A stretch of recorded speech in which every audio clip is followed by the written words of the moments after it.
Já, komið þið sæl og blessuð og velkomin í þáttinn Úrval þar sem við birtum hluta af því efni sem við höfum framleitt við rauða borðið hér á samstöðinni þessa vikuna. Við ætlum að hefja leika á því að segja ykkur frá því að fátt meira rætt þessa dagana en niðurbrot alþjóða kerfisins og hvernig heimurinn hendist til dag frá degi okkar viðhorf. Til dæmis kemur að öryggis- og varnarmálum á stöðu Íslands.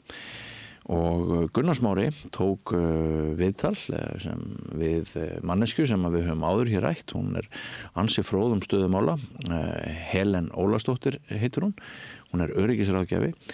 Gunnar Smári ræðir við hana núna til að byrja með hvaða áhrif niðurbrot alþjóðakerfisins hefur á jafnvægið í heiminum og þar með talið stöðu Íslands.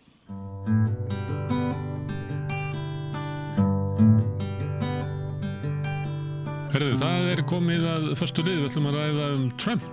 Við höfum rætt áhrif hans á efnahagslíf í heiminum, öryggismál í Evrópu okkar, öryggisstefnu sem víst í endurskoðun.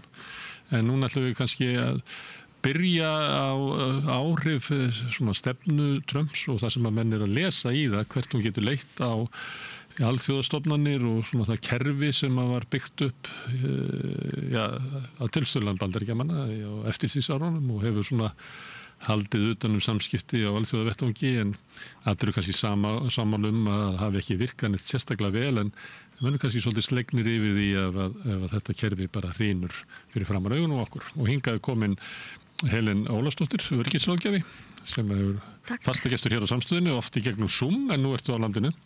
Já, ég kom inn að sérstaklega til að tala Trump. Herðu, hætt á því að ríkisstjórn Trump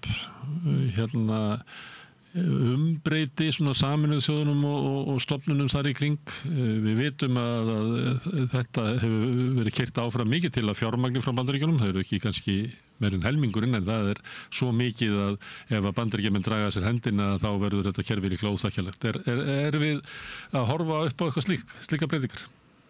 Já, ég held ég dragi ekkert undan ef ég upplifun margra hjá Sameinuðu þjóðanna, starfsmönnum Sameinuðu þjóðanna, það ríkir bara ákveðið panikk vegna þess að 40% af mannúðaraðstoð frá Bandaríkjunum, kemur frá Bandaríkjunum, þar sem þeir fjármagna það. Og það eru ýmsar stofnanir innan Sameinuðu þjóðanna, undirstofnanir, sem að reiða sig svaklega mikið á fjármagn frá Bandaríkjunum. Og það líka eitt sem stofnun sem ég hef verið að vinna fyrir, sem þróunarstofnun Sameinuðu þjóðanna. Bara svona til að gefa ykkur dæmi, það ákveðin strúktúr og það ákveðin svona peningur sem kemur inn sem fasti frá höfuðstöðunum. Og þessi fasti, hann kemur í gegnum fjármögnun frá ríkjunum sem bara tekið frá ríkjunum og svo þessi bara deilt á milli þessara stofnana sem uppistaðan í þeirra strúktúr og þá erum við að tala overheads, þú veist, hvað kostar að reka stofnunina. Og þessir peningar í öllum þessum stofnunum eiga eftir að fara greiðlega mikið niður. Þannig að allar þessar stofnanir þurfa núna að fara að endurskoða sinn strúktúr og skera niður mjög víða í æðstu stöðunum sérstaklega. Nú ætlum ég að segja að í rauninni þá Sameinuðu þjóðirnar hafa og standa fram fyrir því að það verða að vera umbætur í Sameinuðu þjóðunum. Og þá ég bæði að tala höfuðstöðarnar sem að reka þessi friðargæsluliða út allan heim og svo líka í undirstofnunum. Vegna þess að Trump, þetta sjokk-effekt eins og það kallað þarna vestra, að gera þetta svona svakalega snöggt, það hefur náttúrulega mjög slæmar afleiðingar vegna þess að til dæmis ein undirstofnun Sameinuðu þjóðanna var bara að segja upp 6.000 manns og einu bretti á einni viku, við erum að tala lífsviðurværi fólks og við erum ekki bara að tala einhverjar svona internationals, við erum að tala fólk sem vinnur kannski í, Burundi eða vinnur í Kambódíu þannig að það alveg óbáslega mikið af fólki sem að missa vinnuna sína út af þessum niðurskurði og bara varðandi mannúðaraðstoðina að 40% fjármagnaða Bandaríkjunum þannig að það geti ímyndað eitthvað paniki þegar það bara allt í einu sett það allt fryst.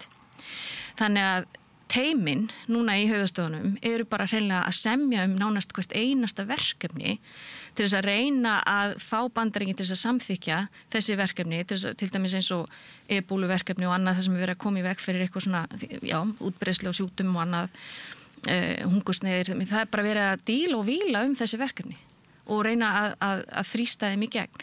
Þannig að, en bara strúktúrin, nú er ég búin að vinna hjá Sameinuðu þjóðunum það er orðið 18 ár og þetta er óbáslega þungt og viðamikið náttúrulega. En þetta er kerfi, við í rauninni höfum ekkert annað.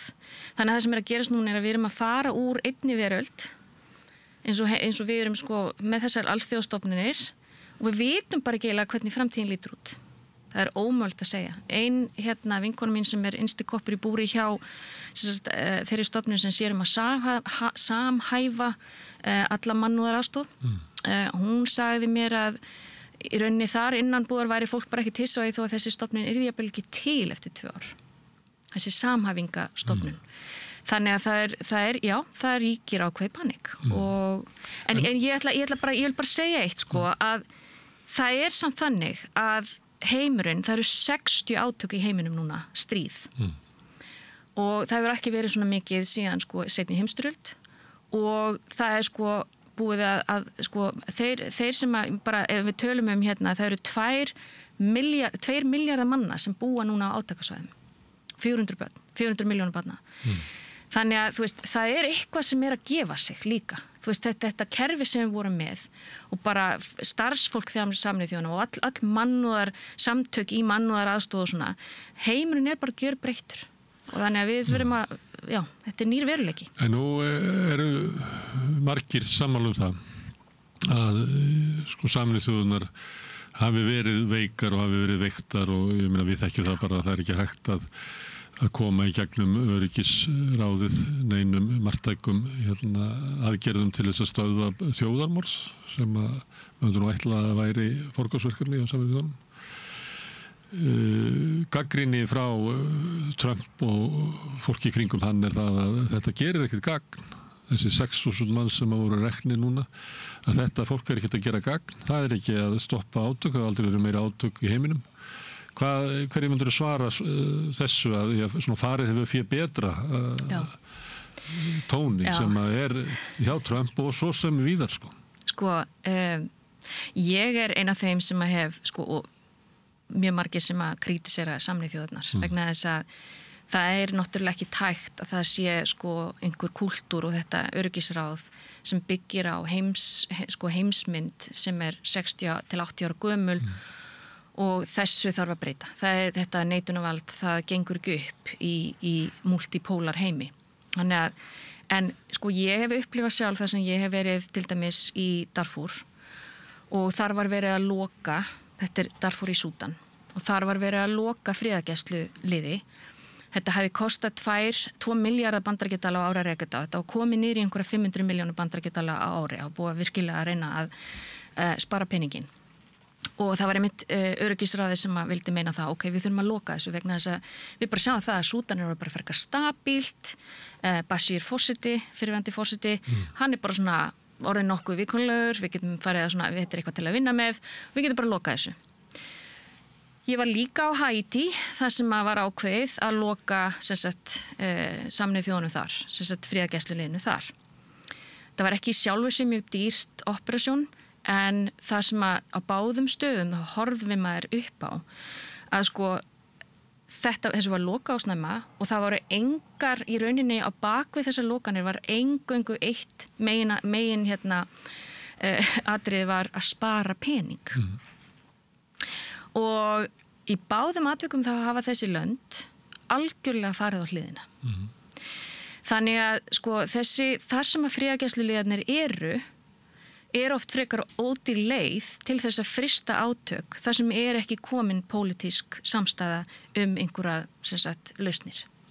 Og tilgangurinn er kannski ekki sá að gera ástandi betra, heldur þú bara að forða því að það verði ennþá verra? Akkurat, og ástandi núna í Súdan er svo hræðilegt og svo skelfilegt og sérstaklega hann í kringum Darfur að það er bara, já, það er þyngra en tárum taki og saman með Haítí að horfa upp á hvernig Haítí, ég margheimsótti Haítí áðurna að þessi átök brutust út og við vissum, ég sat þarna sjálf á fundi þar sem var svona planning, þú veist, verið að plana lokunna og mörg á okkur hugsuðu, býtu það ekki forsendurnar réttar hérna í þessu landi til þess að loka þessu. Við erum ekki með, það allt of mikið spilling.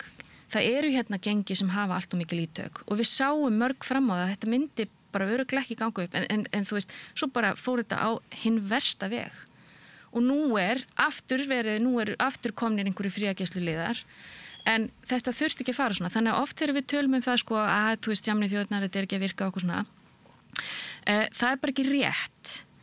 En ég vil samt segja að eitt eru þessi fríagæsluliðar vegna þess að það má alveg endurskoða hvernig það gert. Þú veist, ég hef hafði það fyrir vinnu að fara á milli þessara ríkja og fara ofan í saumana á fríagæslunum. Skoða hvernig var peningunum eitt, hver voru áhrifin og það var mjög athyglisvert að sjá þetta í ólíkum löndum eins og til dæmis Suður-Súdan. Í Suður-Súdan að þá voru það Sameinuðu þjóðirnar sem björguðu hreinlega fleiri þúsund manns frá þjóðamorði vegna þess að þau opnuðu bara fyrir fólki inn á kampanisinn og hleyptu þeim bara inn til þess að bjarga þeim frá þjóðamorði. Þetta voru átök milli tveggja hópa. Og en hitt mál að sko það svo margt sem á sama tíma sem á laga og kostnaðurinn oft við þetta og þú veist en það bara ekkert annað sem við höfum í alþjóðakerfinu. Það ekki pólitísk samstaða á alþjóðavísu til að laga Sameinuðu þjóðirnar? Nei, það nefnilega máli vegna þess að það vil náttúrulega engan gefa eftir þetta neitunarvald. Það segir sér sjálft. En það líka náttúrulega þetta stríð í Úkraínu hefur í rauninni sko gert öryggisráðið algjörlega valdalaust. Það að segja að það lamað af því að það þeir beita bara neitunarveldinu á hvern annan til þess að ná fram einhverjum pólitískum markmiðum eða bara out of badness. En en eftir stendur engu að síður að við erum ekki með neitt annað þannig að við erum að hlaupa staðinn í breyttan heim án þess að vita raunverulega hvað tekur við og það enginn sem farin að horfa fram á það að BRICS-löndin sé eitthvað að fara að pikka upp það sem Bandaríkin ætla ekki að borga. Af því að það allt önnur, til dæmis Kína bara með allt aðra nálgun. En það mætti spyrja akkur þetta þau að endurreisa sko kerfi sem Bandaríkjamenn byggðu upp þegar Bandaríkjamenn vilja það ekki. Já. Það ekkert gefið að BRICS, þetta kerfi sem hendi hagsmunum BRICS-ríkjana. Nei, ég kannski þá aðlega að vísa í sko mannúðaraðstöðuna. En svo þetta komplexara vegna þess að þú horfir á friðargæsluna að það mjög mörg ríki sem taka þátt í friðargæslu og það til dæmis lönd eins og Eþíópía, eins og Kenía, fleiri lönd sem að í rauninni sko, ég ekki að segja þau græða á þessu, en margt í þeirra hagkerfi reiðir sig á það að þeir eru sem sagt að láta eftir hermenn og hergögn inn í þessa friðargæsluliða. Þannig að þetta mjög komplexara verkefni. Og þannig að þú veist, það ekki þannig að við höfum verið með kínverska friðargæsluleiða alveg hreint inn í Suður-Súdan en punkturinn að sko nálgunin þeirra kannski svolítið öðruvísi. Það sem ég nefnilega svo merkilt og hafandi verið svona eins og ég segi í þessu dálítið mörg ár að þessir eins og það kallað traditional donors og hvað þýðir það? Þetta rosalega mikil nálgun svona úr norðrinu. Við erum þá að tala þessi hefðbundlönd eins og Bandaríkin, Bretland, Frakkland, Evrópusambandið og svona bara vestræn ríki. Þú veist, Svíþjóð setur alltaf peninga í Women's Empowerment og Danir. Þetta er þau ríki sem helst aflögufær. Já, þetta eru ríki sem helst aflögufær og þau hafa verið að taka þátt í þessum verkefnum og þetta hafa alltaf verið þessi ríki sem við förum til þess að reyna að fá peningin í einhver þróunarverkefni. Nú eru þessi ríki út af til dæmis stríðinu í Úkraínu og bara breyttum heima fyrir að þessi ríki eru að draga úr mörg hver peningum til þróunaraðstoðar. Og vandamálið að það ákveðið fyrirhyggjuleysi þegar við drögum úr fjármagni til þessara þróunaraðstoðar. Vegna þess að Evrópa sko við sjáum fram á það eins og ég segi, ég nefndi þarna 60 átök og stríð í heiminum. Þú veist, það sem að gerast er það að Evrópa einhvern veginn svona farin að tala að loka sig meira af vegna þess að hafa ágjur af öllum þessum flóttamönnum eða fólkinu að koma frá Afríku sem vantar vinnu og þannig að það sem að gerist það ef við fyrir að draga úr peningum til þróunarsamvinnu og að hjálpa þessum ríkjum að komast til dæmis bara þetta með loftslagsvána hugsa að við ríkin í norðinu höfum staðið að því að menga heiminn og það var nú bara á COP núna síðasta fundinum, þar var verið einmitt þetta verið rosalega, Vesturlönd eru mjög, vilja ekki borga eins og þeim ber skylda. Þeir þyrftu að setja einhverja trilljónir bandaríkjadollara í þetta ef þetta ætti að vera sanngjarnt. En vandamál það að Vesturlönd að draga úr þróunaraðstoð. Hvað gerir það? Það verður bara til þess að heimurinn, við sjáum bara miklu minni ójöfnuð og það líka bara milli ríkja, milli norðursins og suðursins, akkurat, og þetta fyrirhyggjuleysi. En við skulum átta okkur því að hjálparaðstoð og þróunar samvinna, það er margt sem þarf að breyta þar. Vegna þess að það er margt í þróunarsamvinnunni og þessna fer ég aftur að tala þessa traditional donors í norðrinu, að það eru oft verið ákveðið svona, já, við gefum ykkur þennan pening og svo einhver skilyrði.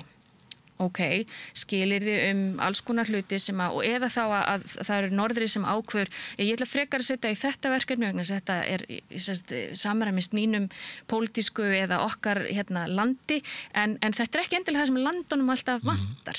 Kannski vantar en bara meiri infrastruktúr, skilur við. Oft það líka tengt bara fjárhagslegum hagsmunum ríkjanna að þau vilja styðja eitthvað sem að raunverulega enda peningarnir einhver leyti í ríkinu sem að gefa innan gæslupa. Já, það getur verið access and influence til dæmis, eins og oft talað að þú ert að setja einhverja bitlinga inn í einhverja þróunaraðstoð með það fyrir sjónarmiði að komast nær þeim stjórnvöldum að geta haft áhrif á alls konar geopolítíska þætti. En vandamáli þetta fyrirhyggjuleysi í norðrinu það að þegar við hættum að reyna að lyfta þessum ríkjum upp, hvað heldur að gerist? Ég meina það bara aukast styrjaldir, það aukast og þá aukast flóttamenn til Evrópu. Ég meina þetta er náttúrulega svo fyrirsjáanlegt. En það er ekki bara þessi aðstoð, vegna þessi mannúðaraðstoð, hún getur líka búið til ákveðnar aðstæður þar sem að löndin verða hreinlega háð þessari mannúðaraðstoð í staðinn fyrir að lyfta þeim upp úr fátækt. Þannig að oft þurfa þau bara miklu frekar innviðarfjárfestingar eða til dæmis eins og þetta hvernig við markaðarnir og aðgengi Afríku að mörkuðum í Evrópu nánast engin. Við erum bara ennþá að hrifsa allt hráefnið út úr Afríku. Það engin fullvunnin vara og þetta vandamáli. Þess að hún kemst ekki yfir tollamórana. Akkurat, og svo alls ekki nóg að því að það sé verið bara að gefa eftir skuldir. Það eru mörg af þessum ríkjum eru algjörlega skuldum vafin og ekki séns á því að fara að byggja sig upp sjálf. Og svo kemur ofanálag þessi loftslags váin. Og ég hef séð í Austur-Afríku bara hræðilega áhrif þess og ég sé bara ekki peningana koma inn af öllum þessum fögru loforðum. Ég sé þá ekki, ég hef sérstaklega verið að horfa á þetta. Peningarnir eru ekki að koma inn í þeim fjárfestingum sem þarf. Þannig að einhvers staðar pottur, hér þarf að laga eitthvað vegna þess að ef við, okkur ber bara hreinlega skylda að styðja við þessi ríki. En okkar fókus, hann bara á stríð og hann á Úkraínu og við erum algjörlega búin að missa sjónar því sem í rauninni framtíðar váin gagvart okkur, þá ég að tala það að geta ekki hjálpa þeim að lyfta þeim úr fátækt og það verður bara ennþá meiri sundrung í heiminum. Þetta heimur það sem hver hugsar sjálfan sig. Það var einhver hugsjón inn í Sameinuðu þjóðunum að það geti verið vettvangur til þess að betur stæðu ríkin mundu hætta að misnota önnur ríki eða jafnvel styðja þau eitthvað fleira. En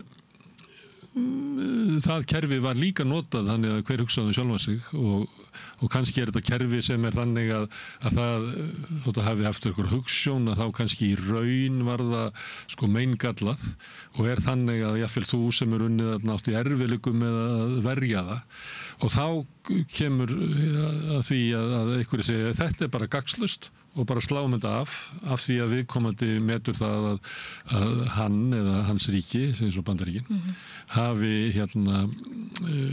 engan hag af þessu kerfi. Já. Það bara, okkar hagur væri svo að þetta myndi bara hverfa og brotna og það getur vel verið að stríðið í Darfur breiðist út og þarna verið þjóðamorð og svona, en það bara ekki stærsta málið í okkar. Akkurat, sem fyrirhyggjuleysi. Já, sem að þér finnst vera á röng stefna. En þá get ég snúið spurningunni við. Já. Hvernig gat það verið að þú og margt fólk sem hefur líka hugmyndir og þú að heimurinn eigi að vera að stefna því að verða betri og öruggari og betri fyrir alla. Já. Af hverju tókst því fólki ekki að sko byggja upp eða þróa þetta kerfi með betri hætti, þannig að af hverju var það svona mikið misnotað og af hverju stendur allt inn að þú ert að fara að verja eitthvað. Já. Og við getum flutt þessa umræðu inn í Bandaríkin og inn í ýmis ríki Evrópu, þar sem að þeir sem eru að verja raunverulega verja samfélögin gegn hugmyndum að einhvern veginn að brjóta niður sko velferðarkerfin í þeim, að brjóta niður svona húmaníska taugar, brjóta niður réttindi almennings og fleira, að þeir sem eru að verja kerfið eru kannski að verja kerfið sem að var ekkert gott í því að verja. En það kemur aftur af því að það var ekkert annað. Nei, en það var ekkert annað, sko. Þannig að þú vinnur bara með það sem þú hefur og gerir þitt besta. En málið er það að við erum alltaf að keppa við interests. Við erum alltaf að keppa við stórveldin. Við erum alltaf að keppa við, ég vann mjög lengi í Miðausturlöndum og það sem er að gerast í Miðausturlöndum er afleiðing á ákveðnu utanríkisstefnu Vesturlanda líka. Hvort sem þú vilt fara aftur til Balfour eða bara Íraksstríðsins. Þannig að við sem erum hérna í þróunaraðstoðinni, og ég tala nú ekki um mannúðaraðstoðina, það er náttúrulega óréttlæti í því að á meðan að það eru sem sagt proxy stríð í gangi, að þá ætlist með aðildarríki Sameinuðu þjóðanna til þess að mannúðaraðstoðin sé einhvern veginn að setja plástur á lestarslysið, sko, sem að síðan partur af þeim er sko hluti af þessu stríði og keyrir það áfram, og þá er það hergagnaframleiðendur og þannig að þeim, þú veist, þetta er ljótur heimur og upplifun, sko, ég held að margt af okkur sem höfum verið á þessum stöðum erum bara öll traumatist, skilur við erum búin að horfa upp á óréttlætið áratugum saman, og þannig að og þú veist, það er alveg sama hvað maður reynir. Stundum er eitthvað svona sem maður er stoltur af og eitthvað sem hefur gengið, en auðvitað vitum við öll að við erum að berjast gegn svona rosalegum sérhagsmunum, og það sem fer mest í taugarnar á mér er það að, sko, eins og segja, að það er þessi tvískinnungur í kringum samtalið. Tvískinnungurinn er þannig að þú ég hef kannski nefnt þetta áður hjá þér, en þessi upplifun mín að sitja við borð þar sem að kannski einhver ákveðin Vesturlönd fara að tala við einhvern Afríkuherran það, sko, hvað þessi mikil spilling í hans landi og að setja sig svona á svakalega háan hest gagnvart þessum löndum sem voru, sko, þetta voru nýlenduríki og eru ennþá hálfgerð nýlenduríki. Og að setja sér svona á þennan háhest, sko, með það eins og við séum með þessi gildi, skilurðu. Þetta er löngulegin tíð og gríman er löngu fallin. Eða ekkit löngu fallin, fyrirgefðu. Það má eiginlega segja. Það er nefnilega málið. Og núna þess vegna breytingi sérstaklega eftir, þú nefndir þjóðarmorð, sérstaklega eftir hér hvernig var tekið ólíkt á Úkraínustríðinu og síðan Palestínu, að það situr rosalega, ég meina, þegar þú sérð samtalið innan Sameinuðu þjóðanna og hvernig þið kosið í allsherjarþinginu, þá er meirihluti heims, hann er með Palestínu. Það er alveg klárt mál. En sjokkið er hversu gríman er fallin á Vesturlöndum. Gagnvart þessu, að allt í einu skipta þessi alþjóðalög okkur engu máli í rauninni, vegna þess að alþjóðalögin og alþjóða sakamáladómstóllinn, hann er bara fyrir fólkið í Afríku. Hann er bara fyrir, þú veist, fórseta Filippsey, eitthvað svo leið. Eins og oft eru með elítur að lögin eru sett til þess að halda ykkur niðri, en gilda ekki okkur. Þannig að það eru engin lög lengur og við sem höfum talað þessi lög og trúa því að við byggjum í einhvers konar kerfi þar sem eru einhverjar reglur, það er ekki svo.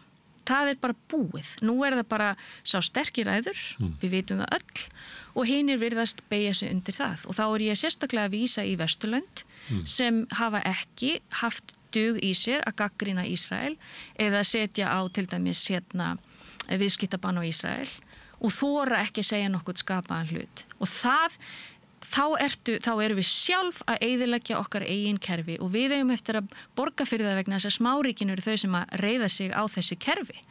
Við reiðum okkur á að það sé ekki bara anarki. En ég vola hrætt það að í anarkínu þá er það bara sá sterki sem ræður, sko. Þú veit, hljóma svolítið eins og Styrmi Gunnarsson. Það fræg tilvitun eftir hann. Ég búin að fylgjast með þessu þjóðfélagi í 50 ár. Þetta ógeðslegt þjóðfélag. Já. Þetta allt ógeðslegt. Það eru engin prinsip, það eru engar hugsunir, það er ekki neitt. Það bara tækifærismennska, valdabaráttu. Algjörlega. Og ég held að þannig líði okkur mörgum sem erum búin að vera mjög lengi í þessum heimi. En alltaf... Já, ég ætla að spyrja með einið einmitt.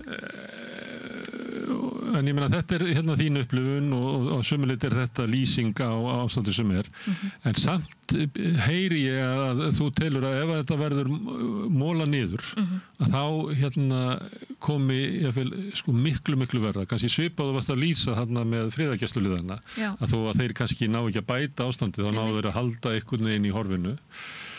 En ef þeir fara þá getum við bara sunka niður í einhvern hrylling. Já. Og erum við þar að ef þetta alþjóðakerfi sem kannski funkar ekki en kannski tefur einhver mál og algjörlega gagnslaust á þessu leyti og svona, að ef við missum það að þá getum við lent í einhverju hryllilegu. Sko, heimurinn, þetta eru svo stórar filosófiska spurningar náttúrulega, maður svona, en bara ég reyna alltaf að tala þetta svona út frá eigin reynslu, en sko, bara að upplifa til dæmis átökin í Afríku eða verða vitni af því, hvort sem það einmitt í Líbíu, þar sem ég hef líka verið, eða í Sómalíu, Suður-Súdan og svo framvegis, að sko, og Kongó. Þú hefur verið sjónarvitni af því hvað gerist þegar svona kerfi bresta. Já. Vond kerfi bresta og ástandi verður hryllilegt. Akkurat, og líka sko síðan að átta sig á því, að því að það er alltaf gott að setja svona pólitíska eða konfliktlens á þetta, að átta sig á því hver það sem benefitar af því að ástandið varir og er svona. Og það er náttúrulega fullt af mönnum og konum sem græða á því þegar það eru stríð, og til dæmis ef þú horfir á Kongó, hverjir græða á því að Kongó hefur ekki fullt, er sem sagt með átök við uppreisnarseggi eða í sem sagt austurhlutalandsins, hverjir græða á þessu? Ef að Kongó væri friðsælt land og hefðu bara fullt forræði yfir sínum auðlindum, og nú skuli taka fram að þessar auðlindir sem við erum að tala eru mjög fágætir málmar sem eru í símónum okkar og eru mjög mikilvægir fyrir tækni. Kongó gæti í raunum nánast ráði markaðsverði á þessum málmum.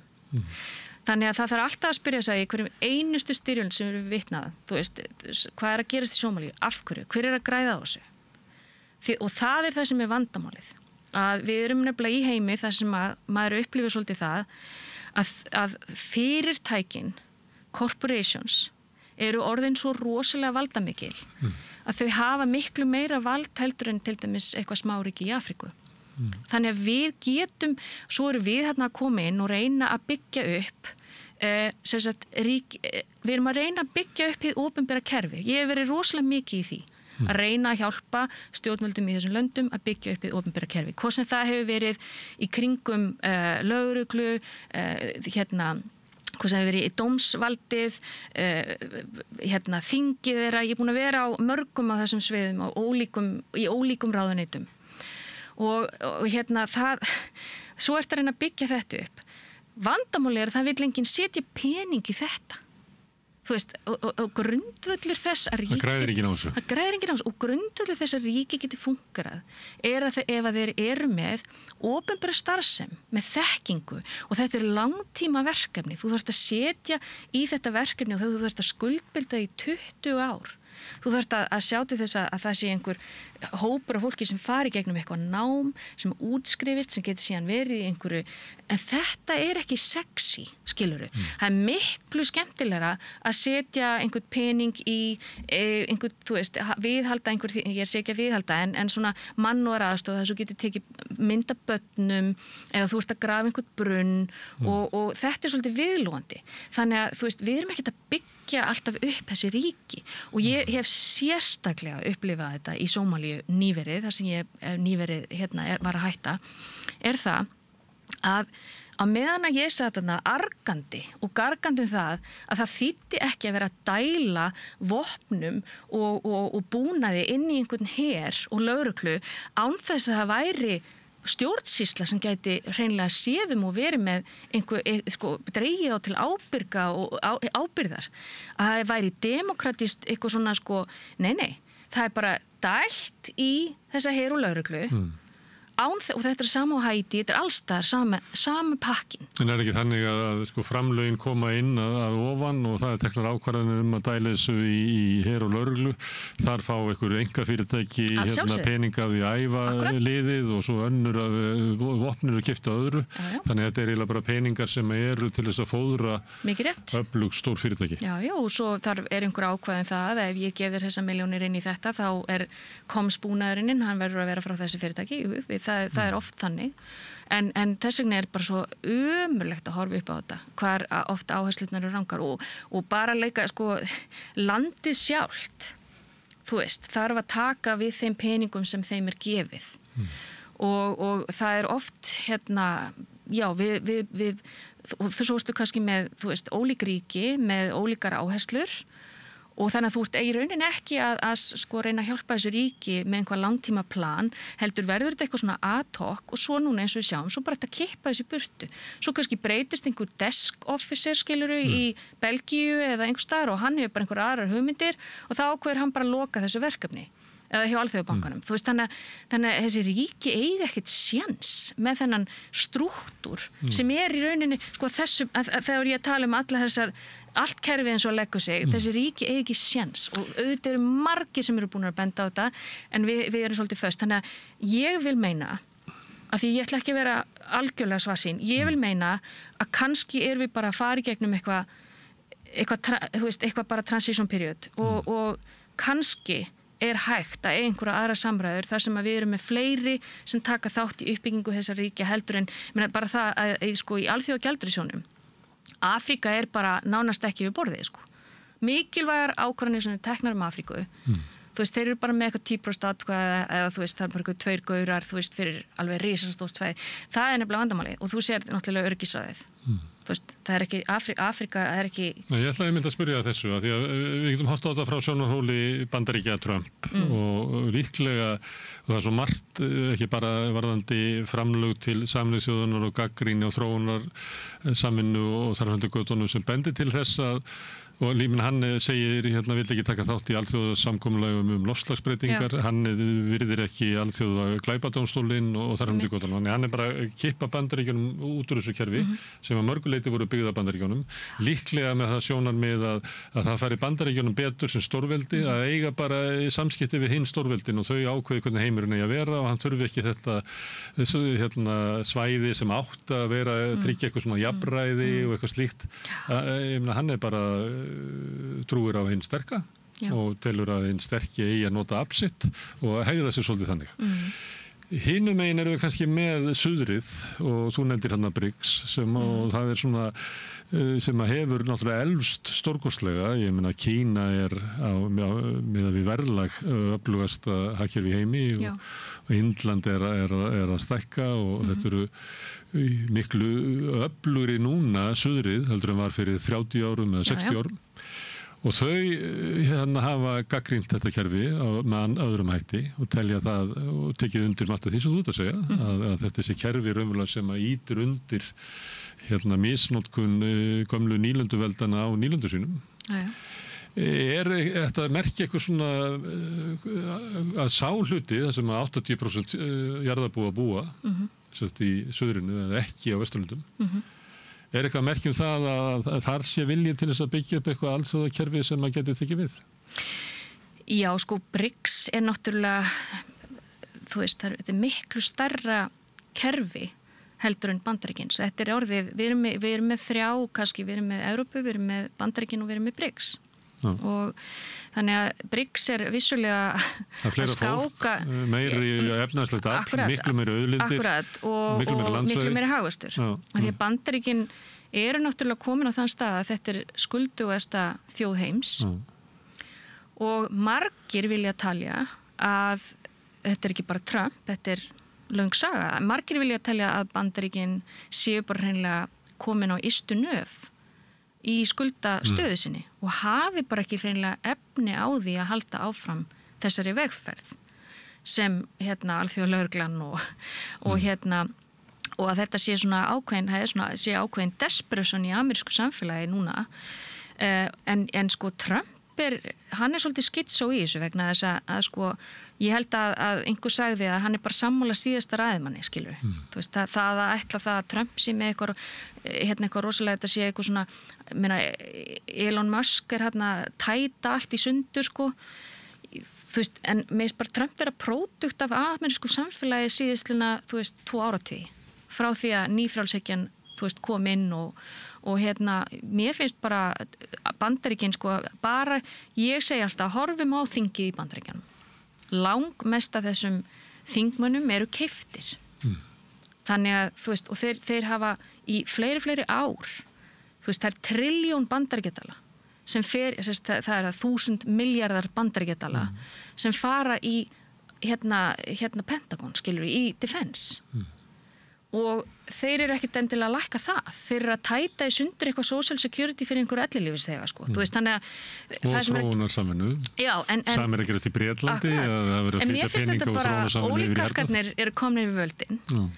Og þannig að þeir eru bara að skafa undir sem meiri pening.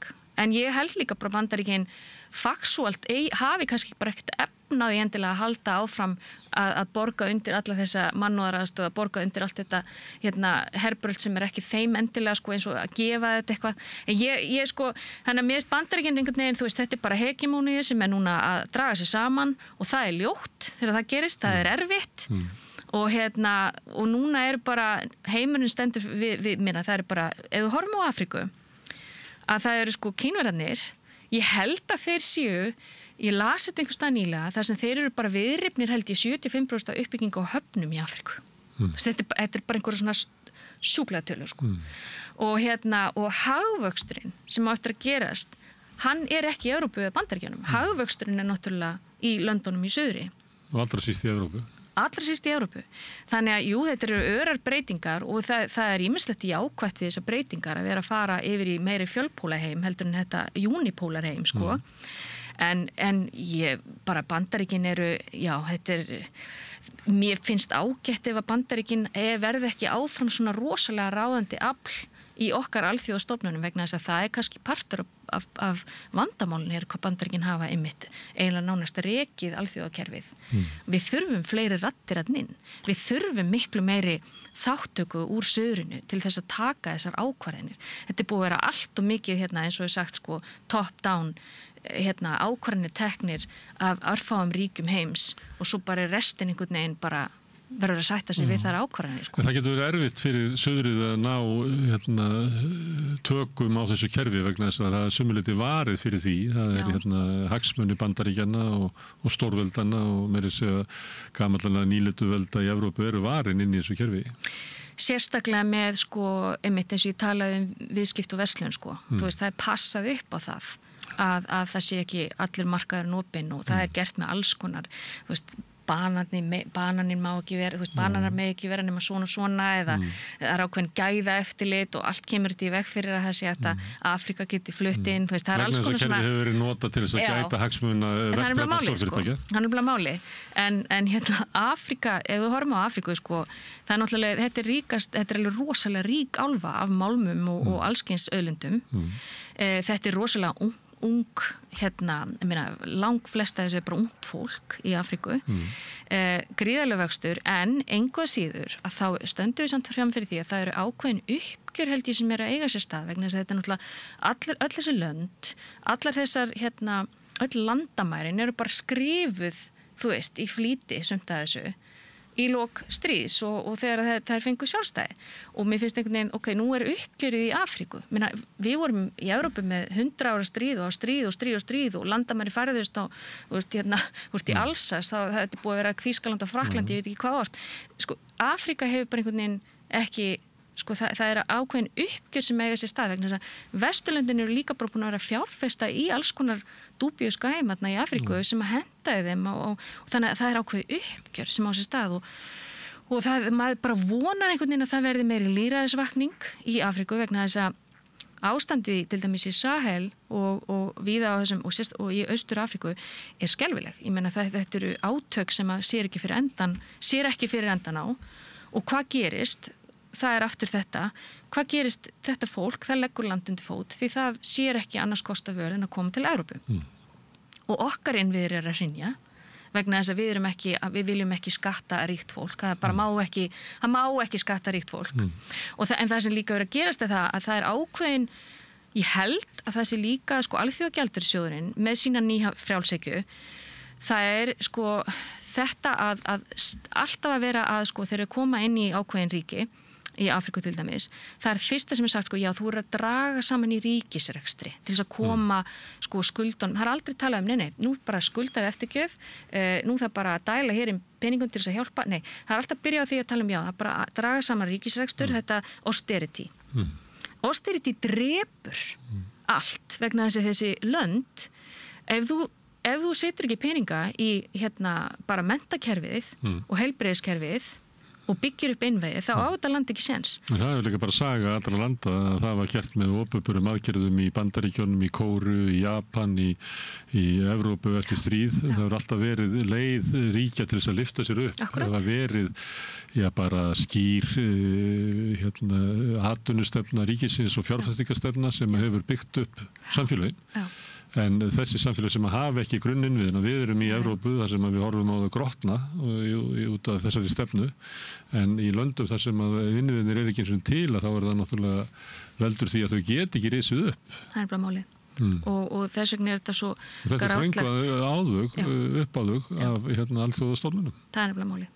Og sérstaklega hefur þetta bara sárt að horfa upp á þetta vegna þess að einmitt þetta óréttlæti þannig Haítí alveg ótrúlegt case vegna þess að Haítí þurfti að borga Frakklandi tilbaka fleiri milljarða vegna þess að þeir þurfti að borga tilbaka af því að þræla eigendurnir þeir eru að fá peningana tilbaka því þegar Haítí fékk sjálfstæði. Þetta svo galið. Síðasta borgun var bara eitthvað 1950 eitthvað 40, þannig að þessi lönd og eins og ég segi sem að við erum ég veit ekki hvernig að við reynum að horfa eins dálítið lengra fram í tíman, einhver svona 100 ár fram í tíman, af því að ekkert varir eilíf. Þess vegna finnst mér svo interessant að sjá fólk þegar Trump fyrir að tala um að ráðast inn í Grænland og þú veist að það bara NATO mögulega verið ekki til og maður svona bara, þetta kerfi ennú bara 60 ára gamalt Við látum eins og þetta hafi bara verið bara að eilífu. Það ekki að verða engin landamæri að eilífu. Við getum fundið okkur á einhverjum tímapunkti í einhverju United Nordic landi skiluru. Ísland verður ekkert sjálfstætt ríki það sem eftir þangað til jörðin bara hreinlega, þú veist, Svo getur líka veltið fyrir okkur hvort að Ísland sé sjálfstætt ríki með við hvernig Trump talar um Grænland, hvort hann líti ekki bara sömu augum á Ísland. Hann tellir þetta að vera hlut á sínu áhrifasvæði með hennan varnarsamning frá 1951. Já, en ef það verður þannig að ef að Íslendingar hegða sér ekki varnarmálum eins og hentar Bandaríkjunum þá munum við bara taka þetta. Það neitt varðandi að það möguleiki að Trump og margir í Bandaríkjunum líti svo á að þessi tími alþjóðakerfisins liðinn, Bandaríkin verði að nýta styrk sinn sem í stórveldi í fjölpóla heimi, það sé öðruvísi staða heldur en í einpóla heimi, þar sem að hugmyndi var svo að Bandaríkin myndu svona stýra heiminum í því að verða eins og Bandaríkin sjálf, sem að var svona réttlæti fyrir alls konar hernaði og líka þróunarsamvinnu og fleiri verkefnum. Að Bandaríkin draga að sér höndunum önnur suðrið að rísa upp, miklu meira afl núna og líklega íhuga hvernig eigi að móta nýtt kerfi. Man heyrir svona jafnvel á þér að ef við viljum að nýja kerfið verði með réttlæti, að þá sé líklega að það verði til í suðrinu heldur en á Vesturlöndum.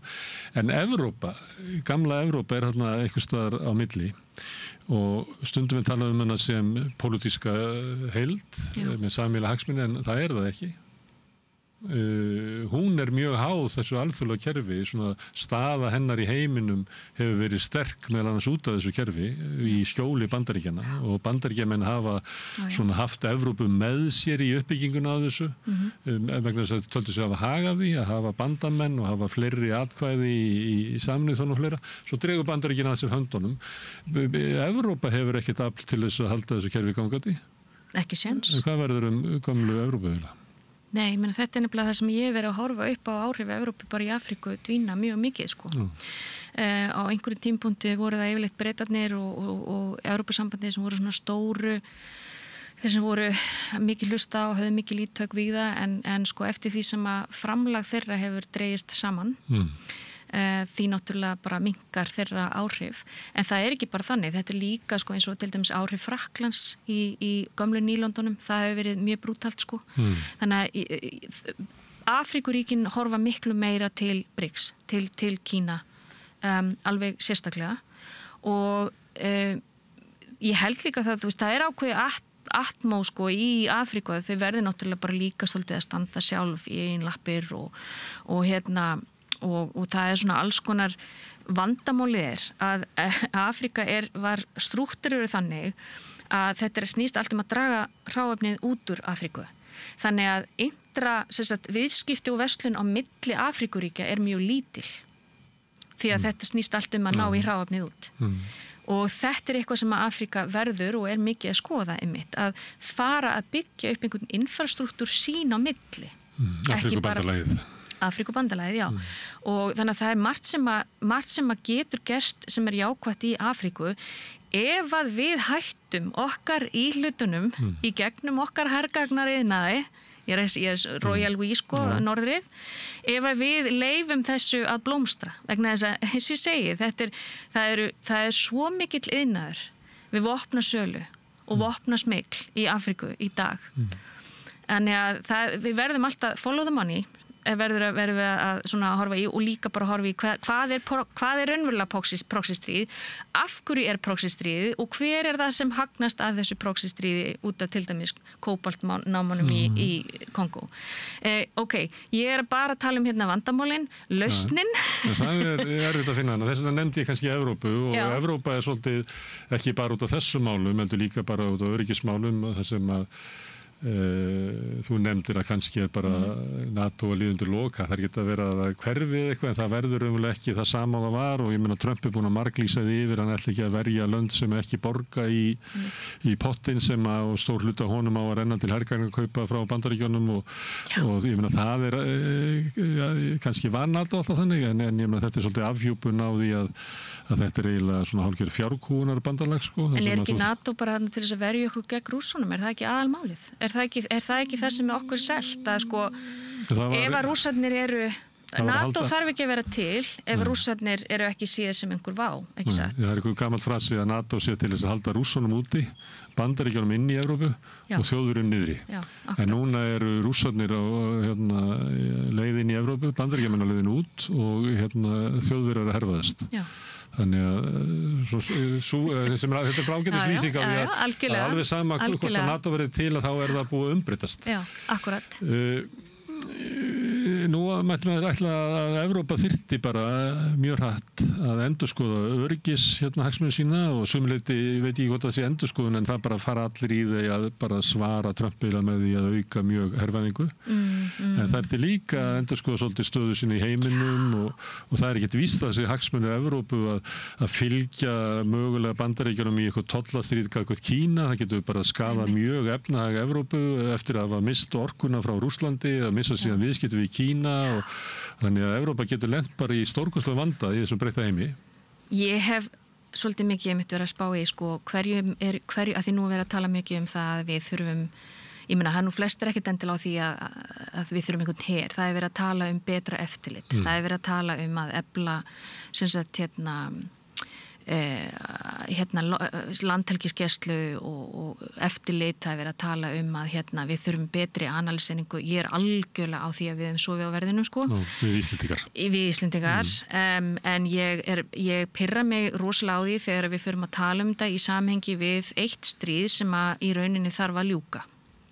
og það besta sem gerist það að ljúka þessu stríði með einhverja langtíma lausn vegna þess að það að ætla að mynda á alla okkar öryggistefnu á þessu stríði sem í Úkraínu það er og hervæðast, ég ekki að tala um að því ég sé suma vilja sjá eitthvað svona hervæðingu en mér sýnist nú vera svona ákveðið sensible svona, þú veist, hérna allan það sem maður að sjá út frá ríkisstjórninni, það ekkert endilega verið að tala um að vígvæðast en ég bara skil ekki það hlýtur að vera númer 1, 2 og 3 að ljúka þessu stríði og að diplómasían komi þarna inn til þess að það náist einhver samstæðu endalóku á þessu stríði. Við hljótum öll að vera saman í það.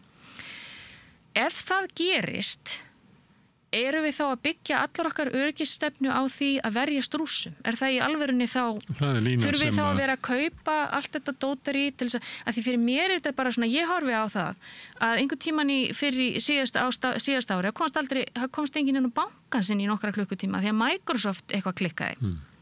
Þú veist, við erum að tala um það að nú er allt að verða drifið af að gervigreind.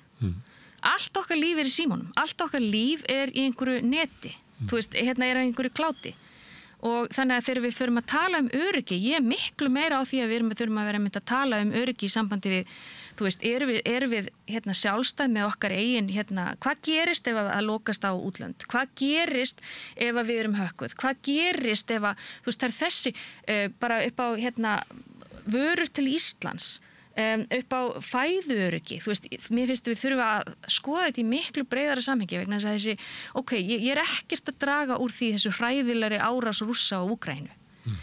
En við hljótum að vera bara með það markmið númer 1, 2 og 3 að þessu stríði verða ljúka vegna þess að stóru verkefnin eru þarna úti og við erum ekki að horfa á þau. Og öll okkar sérstaklega eftir að Bandaríkin nú búin að snúa sig við og eru farin að hóta þarna innrásin í Grænland að þá þú veist, þetta er mjög óþægileg staða fyrir okkur að því við erum algjörlega undir verndarvæng á þessu ríki og ég hef náttúrulega séð það Kristrún segja já, við megum ekki og fleiri hafa sagt, þú veist, við megum ekki hlaupa upp til hand og fót og panika Trump er í x mikinn tíma, þetta er fólk sem við höfum eða sérst fyrirgefur land sem við höfum átt í farsælu samstarfi við en við þurfum bara samt að vera svolítið, mér finnst við verða að fara miklu nær Norðurlöndunum, ef við erum að tala um líkt þenkjandi ríki, við þurfum að fara og víðar Norður-Evrópu, hvað sem það er, þú veist, Belgía eða við þurfum að fara, að því að aftur kem ég að þessu, heimurinn hann er algjörlega molnað niður eins og við þekkjum hann, það er að segja reglurnar og ef að við smáríkin í norðrinu stöndum ekki saman og erum ekki með skýra stefnu og þá minn ég langtíma stefnu, ekki, þú veist, þetta 4 ára kosningadæmi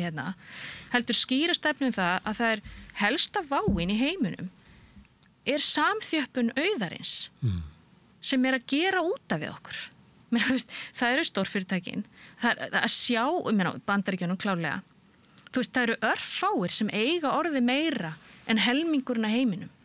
Þetta er vá, þetta er öryggisvá. En við lifum í samfélagi sem að trúir því að það að hemja auðsöfnun ríku sé eiginlega bara brot. Já, má náttúrulega ekki skatta fólk að það eyðileggi ríki.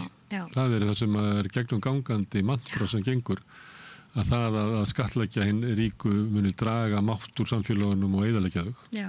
En þú ert að segja að það sé þveröfugt, það sé auðsöfnun hinna fáu sem að eyðileggi ríki. Það er það sem við horfum upp á vegna þess að þetta eru stórfyrirtæki og áhrif sem eru miklu sterkari heldur en nokkurt ríki í Afríku og að ætla að standa upp í gegn þeim er bara nánast bara ótækt vegna þess að ég líka frá Sierra Leone, það sem ég hef verið, þar voru til dæmis, það sem gerist það að fyrirtækin fara inn, gera samning við lokal stjórnvöld og það að fá einhvern strax að geta grafið í einhver ár, þú veist, og hafa þá aðgengi að námunum fyrir slik. Pólitíkusarnir fá einhvern pening fyrir, eitthvað smottir í, lítið að þessu fyrir til fólksins, yfirleitt ekki neitt. Svona er þetta rekið.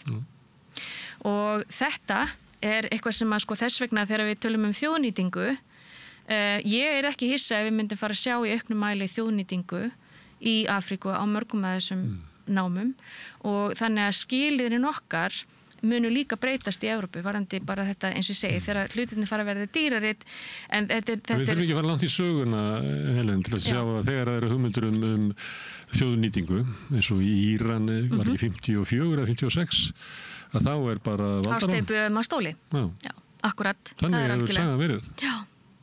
En hvort að CIA hafi burðina til þess að halda þessu áfram núna, ég veit það ekki, en þetta er staðreynd og líka eitt sko, núna við erum öll með síman okkar, við erum með aðgengi í allar upplýsingar. Já, það er nú svolítið skammtaður til okkar. Já, sko, það fyrir eftir í hver þú leitar, náttúrulega, en ég vil meina það að ef þú hefur áhuga á því, þá getur þú fundið upplýsingar. Jú, ef þú horfir bara rúf, þá náttúrulega er heimsmyndi náttúrulega kannski... Ef þú horfir bara á streymið sem kemur inn á samfélagsmiðlunum, það er ekki kannski gott. En með því að leita uppi, að þá getur þú fundið það. Og margt af þessum sko kenningum fyrir einhverjum árum síðan sem að fólk var bara úthýst, sko, er bara í dag staðreyndir, þú veist, og fólk bara, þú veist, þarna er auðurinn, það er þessi sem stjórnar þessu, svona gengur þetta fyrir sig. Við vitum alveg hvernig heimurinn gengur fyrir sig. Við bara veitum ekki hvernig við erum að breyta honum og ég held að líka, ef við byrjum bara, ég vil meina, við verum að byrja lokal og ef við Íslendingar getum ekki gert þetta heima fyrir, þá er náttúrulega mjög erfitt fyrir okkur að fara út á alþjóða vettvang og allir tala fyrir einhverjum umbótum og efnahagslega og réttlæti og mannréttindi ef við erum ekki sjálf að vinna að því.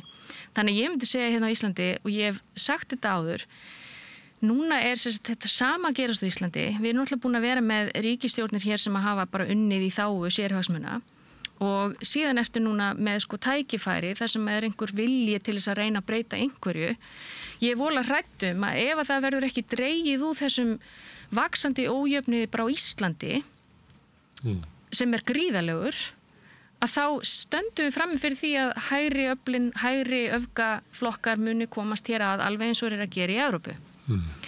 Við verðum að byrja heima fyrir. Við verðum bara að horfa á efnahagslegt óréttlæti, valdið sem fyrirtækin hafa, áhrif fyrirtækja á ákvörðunartöku í stjórnmálum. Þetta byrjar heima fyrir. En ég bara segja sko að heimurinn stendur frammi fyrir því að við erum ekki, lýðræði er á undanhaldi sko. Lýðræði er bara á Vesturlöndum er bara á undanhaldi. Vegna þess að fyrirtækin eru orðin alltof þau greiða nú fyrir að fyrst ekki einu svona skatta sko, mjög viða. En já, það er kannski... Helena, þú hefur að fylgjast með og starfa víðar heldur en flestir og verið á svæðum þar sem eru svona átakarsvæði og margt getur gerst á skömmum tíma. Það er svolítið vinsælt að vitna í Lenín þessa dagana. Það er setningin hans er eitthvað þannig það eru stundum líða áratugir þar sem eiginlega ekkert gerist en svo eru það bara nokkra vikur þar sem heilir áratugar líða. Erum við á slíkum tíma að núna er svo mikil degla og breyting í heimskerfinu að það við erum að horfa á áratugi líða á nokkru vikum. Erum við þar? Já, ég held það. Ég horfa á þetta aftur út frá sjónarmiðinu sko að vera starfandi í Afríku. Af því að við erum ekkit, sko við fylgjumst ekki með, við sem erum að horfa á fréttir á Íslandi eða í Bretlandi við erum ekkit að fylgjast með því sem er að gerast þarna í suðrinu sko. En það eru gríðarlegar breytingar sem eiga sér stað. Það er líka bara tækni framfærnar eru svo klikkaðar. Það er engin tilbúin í þessa gervigreind sko. Það er engin tilbúin og líka þetta að störfin, það er talað 400 milljónir starfa sem munum bara, hverfa í Evrópu á næstu árum. Hvar stendum við fram? Eru við tilbúin? Nei. Eru kerfin okkar tilbúin? Nei. Þannig að ég vil meina að við séum á þannig tímapunkti og við þurfum fólk sem er órætt og við þurfum fólk sem er tilbúið til þess að reyna, mér til dæmis Ísland það sem fyrir taugarnar á mér er það að við getum ekki held ég að halda áfram að sko operita á einhverjum 4 ára tímabili. Við verðum að vera með langtíma stefnu og við verðum einhvern veginn að sameinast þessa stefnu. Þess vegna er svo mikilvægt að stjórnmálin hérna séu inclusive, að það sé þegar þú ert að ákveða einhverja stefnubreitingu, hvort sem það er utanríkispólitíkin okkar eða sérstaklega í tengslum við bara hvernig ætlum við að byggja upp betra skattkerfi. Það þarf að vera miklu breiðari hópur af fólki sem að ræðir þetta og kemst að einhverju sameiginlegri niðurstöðu sem er ásættanlega fyrir þjóðfélag okkar til þess að vera með langtíma bara hvernig við ætlum að bregðast við breyttum heimi. Við getum ekki verið að operata þetta eins og í gamla daga, sko, það er bara eitthvað 4 ára kosningatímabil og svo getur við bara farið og breytt öllu. Við verðum að vera með langtíma plön. Helen, takk fyrir að koma hérna við á Rauða borðinu heimsókninni til Íslands. mín var ánægjan. Alltaf gaman að tala við. Takk. En við höldum hérna áfram við rauðaborðið að reyna að skilja þennan heim sem alltaf að breytast og breytist hraðar. Þannig við höfum varla undan. Næsti kafli eftir augnablik. Samlokubrauð, maltbrauð, tékkneskt-brauð, súrdeigsbrauð, brauð ársins, Bernhöfts bakari, íslenskt handverk síðan 1834. Nú, það hefur stundum hitnað í kolunum hjá okkur á samstöðinni og ekki síst í fjölmiðlaþáttunum síðan við fórum reglulega að fjalla blaðamennsku og fréttir, rétt bara áramótum núna á þessu ári.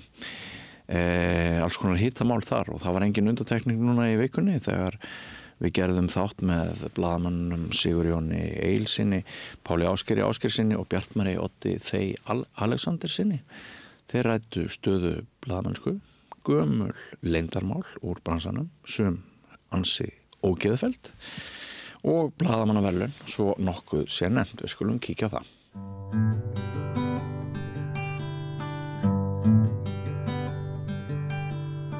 Já, komið sæl og blessuð og velkomin í umræðu fjölmiðla eins og jafnan hjá okkur hér við rauðaborðið á samstöðinni á mánudögum. Það má segja að það hafi myndast rík hefð til þess að ræða fjölmiðla og blaðamennsku í ýmsum myndum. Ég held að fyrsti þátturinn hafi farið í loftið bara í annarri viku í janúar og við höfum ekki orðið vör við annað en að það sé töluverð eftirspurn eftir umræðu fjölmiðlun og blaðamennsku. Þannig að við höldum áfram á meðan einhver horfir á okkur. Nú, það er svolítið óljóst hve margir gestir verða hér við rauðaborðið í þessari umfjöllun hér hjá mér í dag, en þeir verða minnstakosti 2 og sá þriði gæti bæst í hópinn þegar líður á umræðuna. Þeir sem eru sannarlega í húsi eru Páll Ásgeirsson, fyrrverandi blaðamaður. Velkomin. Takk fyrir. Og svo ungi maðurinn í hópnum, nýverðlaunaður Bjartmar Oddur Þeyr Alexandersson á Heimildinni. Takk. Velkomin. Takk. Ef ekki að gefa þér aðeins sviðið, af því að þú varst að fá rannsóknar blaðamennsku verðlaun í síðustu viku.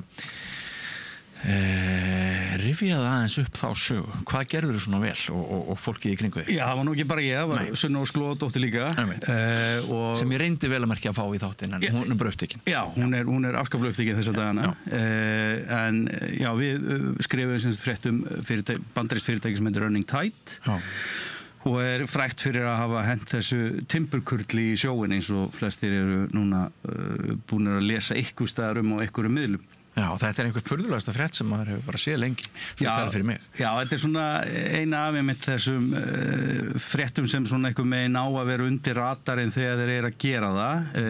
Þeir voru mikið í frétti þegar voru að tilkynna hvað þeir ætluðu að gera sem að þeir sögðust ekkit opinberlega ætluðu bara að fara að henda timburkurli. Þetta átti að vera mjög þróaðar baugur með þörungum sem áttu að vaksa og svo áttu þeir að sökkva til sjós og þá áttu þeir að hafa búið að vera að grípa koltvísýringin með vexti sín.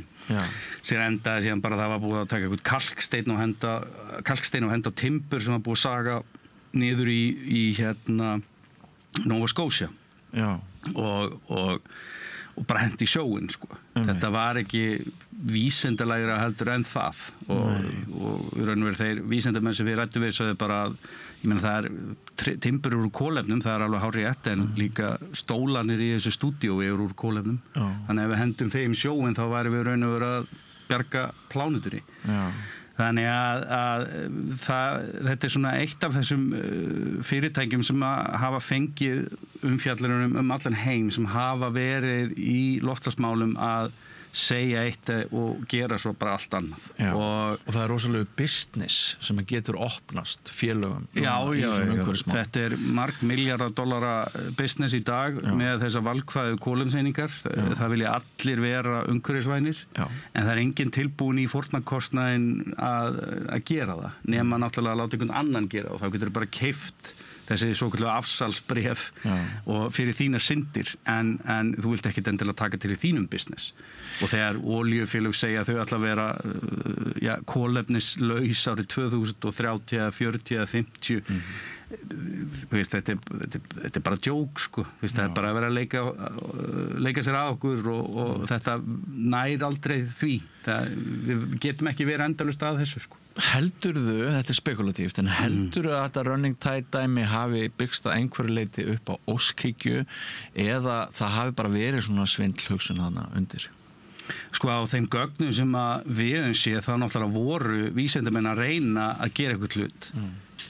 Þeir voru að reyna að rækta stórþörunga út á hafsjó við Íslandsstrendur og ég held ég að við lesa það best í umsögn Landhelgisgæslunnar sem spurði hvort að fyrirtækið hafði einhverju hugmynd hvernig sko íslenskur sjór í febrúar út á hafsjó að þú veist hvernig á eitthvað að lifa þar á einhverjum baujum sko, óskhyggja eitt en þegar stjórnendur fyrirtækisins taka þessa ákvörðun að fara alveg út frá vísindunum og bara til þess að redda sér því þeir voru búin að selja einingar áður en þeir voru búin að gera eitthvað þannig að þeir voru komin í skuld þannig að þeir ætla að borga þessu umhverju skuld með því að bara henda timbri í sjóin sem var búið að setja eitthvað kalkstein í og afhentu síðan bara stórfyrirtæki eins og Microsoft og Shopify kolefniseiningar sem þeir notuðu til þess að kolefnisjafna sko sína mengandi starfsemi.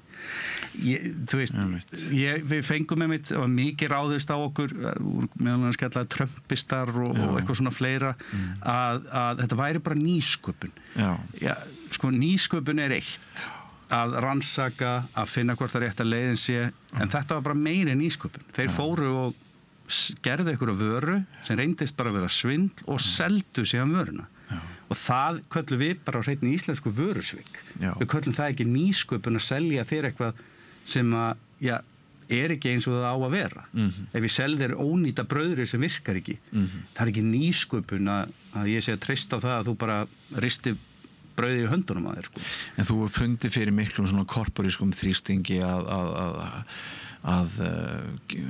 gera annað en það sem að þú varst að vinna. Já, blessa, við lendum í þessu saman með Carfix, það var alltaf rángfæslur og það verið að ráðast á vísindamennun okkar, við skrifum ekki staf vísindi, ekki eitt staf í allri greininni, en samt var ákveðið eitthvað með hérna að við varum að ráðast á vísindin, bara og það náttúrulega svolítið þegar eru svona rosalega mikli fjárhagslegir hagsmunir. Running Tide var yfir $50 million fyrirtæki, Carfix náttúrulega margra milljarða fyrirtæki, að leiðu þú efast eitthvað eða kemur með gögnin í umræðina að þá ertu bara óvinnurinn.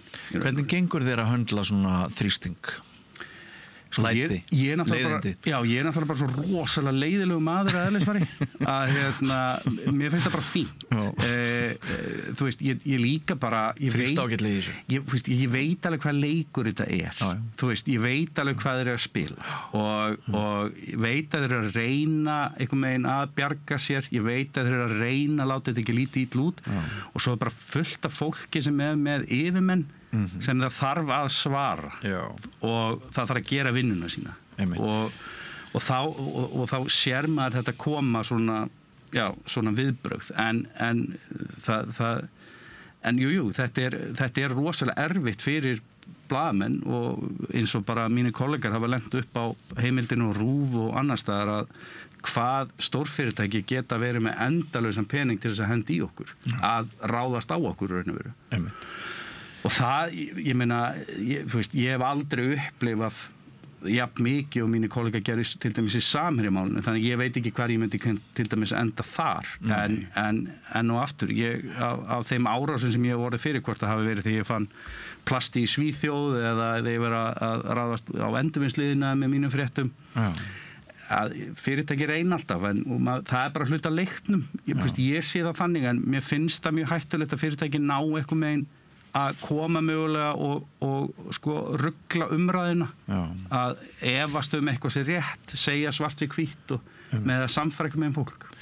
Manstu blábyrjun þessa máls hjá ykkur Sunnu, hvort það var símtal, ábending, eitthvað á internetinu sem þeir rákuð augun í eða hvernig það byrjaði? Sko, ég var búin að fylgjast með þessu fyrirtæki og Sunna svona á kantinum. Við vorum að sjá svona einu fréttatilkynningu og Svo erum við fengum við tölvupóst frá sem sagt vísindamönnum sem voru að forvinnast þetta. Já. Og við rættum sem fyrsti vísindamann sem við rættum við var professor Emeritus Jón Ólafsson, einn okkar helsti sérfræðingur bara í heiminum nánast. Þannig að það kviknuðu spurningar í hans höfði. Já, og hann fór að svona senda á okkur sínar hugleiðingar og svo fórum við bara að skoða síðan bakgrunn fyrirtækisins, hvað bakvið allt efni sem til, vísindarannsóknir sem þið sögðust hafa haldið fram. En hann var í raun og veru svona myndi ég segja hann hafi verið stæðsti neistinn þegar það kemur að svona vinna þessi mál. En svo það oft bara þannig að við erum einhvers stað bara að lesa einhverja fréttatilkynningu og þá bara kemur einhver hugmynd hjá okkur. Já, einmitt. Heyrðu, þetta allt saman mjög áhugavert og þjóðþrifamál og eina af þessum ég man alveg tilfinninguna fyrst þegar ég las þessa úttekt. Mér finnst þetta alveg stórmerkilegt mál og stórmerkilegt eins og okkur öllum að þetta skildi þróast með þeim hætti sem það gerði og maður getur ekki alveg sagt að það hefur komið á óvart hver örlögin. Nei, það svona var þessi líka hvernig hið opinbera líka faðmaði þetta verkefni hratt og örugglega og það var líka hluta af fréttinni að aðgengi að stjórnmálumönnum þegar kemur af fyrirtækjarekstri skiptir augljóslega miklu máli. Af því þarna búið að skrifa undir viljayfirlýsingu við fyrirtækið án þess að ráðherrarnir voru búin að fá kynningu á fyrirtækinu. Þannig að þú ert búin að kvitta upp á einhverju viljayfirlýsingu án þess að viti nákvæmlega hvað þú ert að kvitta upp á. Og það bara ekki þekkt oft í viðskiptaheiminum en þarna virðist að vera þekkt í pólitíkinu og svo að gelda umhverfisstofnun að koma eftirlitinu hennar frá í raun og veru með úrskurði ráðuneytisins þegar Guðlaugur Þór stígur til hliðar og Bjarni Ben kemur inn í ráðuneyti og kemur með þannig rökstuðning að hér sé ekki varp í sjóin að ræða, það sé ekki verið í raun og veru hendur einu sjóin að því þetta rannsókn og þar lendi ekkert eftirlit með aðgerðunum. Bjarni þarna, hann vill þetta af því að þessu fylgja peningar og Við fundum ekkert ástæðu akkur að vildi þetta en augljóslega kemst hann að þessari niðurstöðu og maður sér þá að leið og það kemur og þá fer verkefni á fullan kúrs og þannig að sjá hvernig business og stjórnvöld tala saman í sumum verkefnum ekki öðrum. Það líka finnst mér mjög athyglisverður vinkill í fleiri málum heldur en bara þessum. Þetta allt mjög áhugavert. Páll Ásgeir, við unnum einu sinni saman. Reyndar þá var ég öðrum megin hryggjar en þú. Ég var starfsmaður DFF á Akureyri. Þú varst starfsmaður DFF hér á höfuðborgarsvæðinu og ef mann rétt þá varst umsjónarmaður Helgablaðsins. Passar það ekki? Jú, það passar.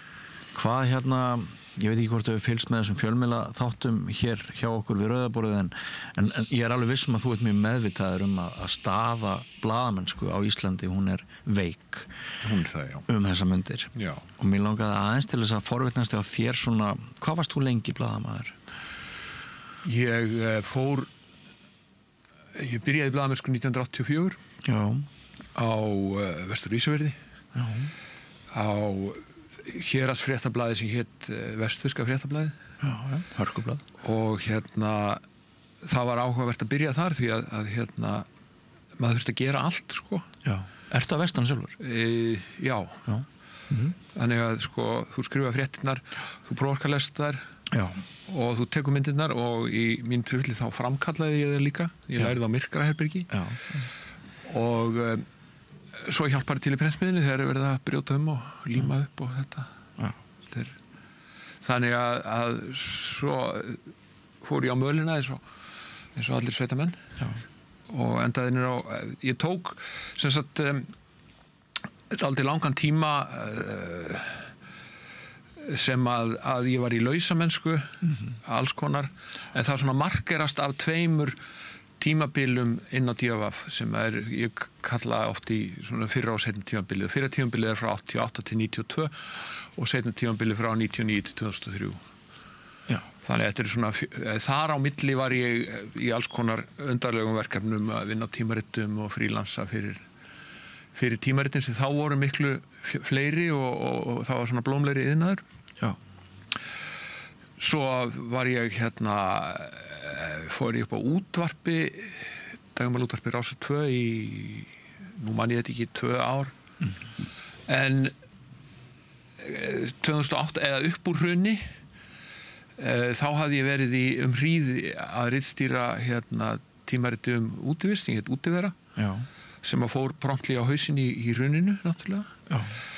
Og þá tók ég svona kannski örlítið meðvitað ákvörðunum að hér eftir þá myndi ég hætta að starfa í fjölmiðlun og færa mig yfir í það sem að tengist leiðsögn og útivist og náttúruskoðun og þess áttar. Já. Þessi yfirfærsla tók smá tíma en það hefur svona það ég man ekki lengur hvenær ég skrifaði síðast í ætla að geti hafa verið svona kannski kringu 2010, 12, 13 eitthvað svoleiðis. Þá var ég að skrifa einhverja pistla í Kjarnan minni mig og eitthvað. Fannstu þið mjög vel í blaðamennskunni þegar þið leið best? Þetta skemmtilegt starf. Já. Það engin vafi á því. Og það svona, þetta starf veitir þér ákveðin, þetta stundu sagt að þetta sé lífstíl sem það að vissu leiti, það ákveðin manntegund, tegund af fólki sem að þrífst betur í þessu heldur en öðru, að vera með blaðamannshattinn, sem að kallaði að það gefur þér leyfi til að taka upp símann og hringi hvert sem og spyrja hana nánast hverju sem eða banka á hvaða dyr sem og að vinna þessu fæði, það gerir þig svona gagnrýnin á allt sem það verður fyrir þér vegna þess að yfirborðið yfirleitt annað heldur en það sem undir hvernig manni gengur síðan að koma að hjálpa lesendum eða hlustendum eða hverju það eru að skyggnast undir þetta sama yfirborð, það getur verið aðeins flókið og tekst misvel eftir atvikum. Svo náttúrulega starf blaðamanns á Íslandi til dæmis á dagblaði. Það rosalega mótað af því að eins og maður heyrði oft, blaði kemur út á hverjum degi og það þarf eitthvað að standa í því. Þannig að þetta á sama tíma, þú veist, þetta færiband sem að þarf að moka á hverjum degi. Og það í sjálfu sér kallar fram ákveðið vinnulag sem að ekki endilega gott í öllum öðrum verkefnum. Þetta svona, gamlir blaðamenn svona fólk sem að ef þeir hafa ekki deadline þá gera þeir ekki. Já. Skilurðu? Og fylgir þeim kannski ákveðin framkoma sem þykir ekki ásættanlega í dag? Já, það þú græðir margt á þessu starfi. Þú færð gagnrýnið hugarfar og góður blaðamaður, hann heldur því til æviloka, hann hefur tilhneigingu til að vera frakkur og ósvífinn við þá sem í kringum hann og svo fær hann náttúrulega mjög fínan og vandaðan skráp gegn alls konar skömmum það eins gott og hótunum þess vegna. Já, það kemur alltaf. En jafnvel þeir sem eru með áratuga skráp eins og Þórður Snær Júlíusson sem satt hér daginn og spjallaði við mig af hverju hann hætti blaðamennsku. Hann sagði bara hreinskilnislega að þóttan hefði náttúrulega verið komið mikinn skráp þá var það nú samt kannski þetta sem að vóg þyngst að hann hættir að það allt áreitið, það allt vesennið og það allar árásinnar eins og þú varst aðeins að í aðan með þrýstingin og maður veltir í fyrir sér að hve miklu leyti bara kröfur okkar til samtímans og þess að allir séu bara svona með þokkalega framkomu að hve miklu leyti þær hafi skapað þann flótta sem hefur orðið úr þessari grein að mjög margir reyndir og frábærir og góðir blaðamenn, þeir ekki bara á Íslandi heldur út allan heim, þeir hafa leitað úr fjölmiðlunni yfir í eins og þú fórst í ferðaþjónustuna og maður aðeins að velta fyrir sig núna í seinni tíð að hve miklu leyti bara svona maður spyr sig bara er lífstílinn í blaðamennskunni og þetta starf áritið sem fylgir því bara árið 2025 ekki gert kröfunar sem við gerum til bara þægilega heita í lífinu þetta bara risa árekstur? Já, það náttúrulega bara eins og Freyr G. Gunnarsson sem vann einmitt blaðamannaverðlaun ársins í ár sagði að í ræðu sinni þegar hann tók við verðlaununum að þeir þrír sem stóðu þarna undan honum að taka verðlaunum væri núna allir að vinna fyrir stjórnmálaflokka. Já. og það segir alveg ágæti sögu hversu þægilegt þetta starf fyrir flesta. Að það miklu einfaldara að fara bara í upplýsingafulltrúan, að komast á munhærri laun, á miklu betri vinnutíma, á miklu minni, ég segi ekki alltaf, það eru mikið að gera hjá sumum upplýsingafulltrúum, ég á nú alveg sök á því líka að sumur upplýsingafulltrúum eru uppteknir því ég fer að senda spurningar, en ég held að það er bara miklu þægilegra og ég held að það sé svolítið hættulegt að fjölmiðlar á Íslandi séu megin í dag notaðir sem uppeldisstöð fyrir upplýsingafulltrúa. Það held ég líka og þetta finnst mér mikilvægt að ræða. Já, og það er sko, ef maður hugsaði sem eitthvað skona kenningu, það gæti verið gott en þess að þá myndi maður vita að maður var að ræða við fyrirhundi blaðamann og hann myndi vita hvað maður var að koma og annað. En stundum er það ekki þannig.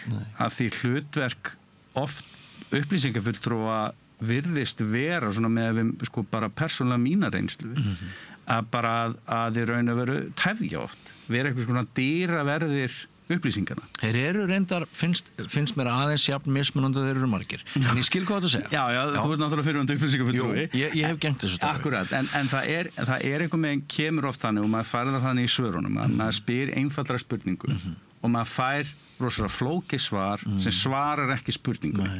Ég veit alveg að þessi fyrirverandi blaðamaður, núverandi upplýsingafulltrúi skildi alveg spurningum sem ég var að senda. Hún var ekkert sérstaklega flókin. En þá kemur það eitthvað með upp eitthvað varnamekkanismi, þú veist, hann getur mögulega að láta þetta líta illa út, kannski er hann að fara að misnota upplýsingarnar og þar kemur aftur þetta sko traust á fjölmiðla. Eru þeir að fara að nota upplýsingarnar rétt? Eru þeir að fara að birta það fram? Og veist, ég skal alveg bara segja það, auðvitað getur svo hræðsla bara verið heiðarleg. En það verður þá að vera ákveðið traust líka að þær séu ekki misnotaðar. Og ég held að þessi leikur getur svona oft breyst. En hér kemur víst einhver höfðingi að læðast og rekka höfuð í stóla. Átti víst að sittast hinum. Hér kemur góður gestur kallaður sem að ég sagði við ykkur áhorfendur, góður áðan og hlustendur og það gæti verið að okkur myndi fjölga og nú hefur sá gleðilegi atburður orðið að okkur hefur fjölgað. Vertu velkomin til okkar með Sigurjón Magnús Egilsson. Já, takk fyrir það. Ég var bara að vinna heima í Stinglindur. Já, það bara gerist. Ég enda komin áttræðisaldur, maður leiðist tímislegt. Svo varst að vinna í allan gærdag og hérna með syni Egils og hérna bara álag á kallinum. En já, við höfum aðeins verið að ræða sko, ég var óskonum hérna Bjartmari hérna til hamingju með rannsóknarblaðamannaverðlaunin sem hann vann í síðustu viku og hann er búinn að vera að fara aðeins yfir það mál með okkur. Já, ég tek undir það. Já, og svo Óskinar. Já, Óskinn er ekkert hitt sko. Svo var ég að tala við Pála og Ásgeir, þú náttúrulega þið þekkist vel er það ekki? Já, það er látt sem við kynntumst.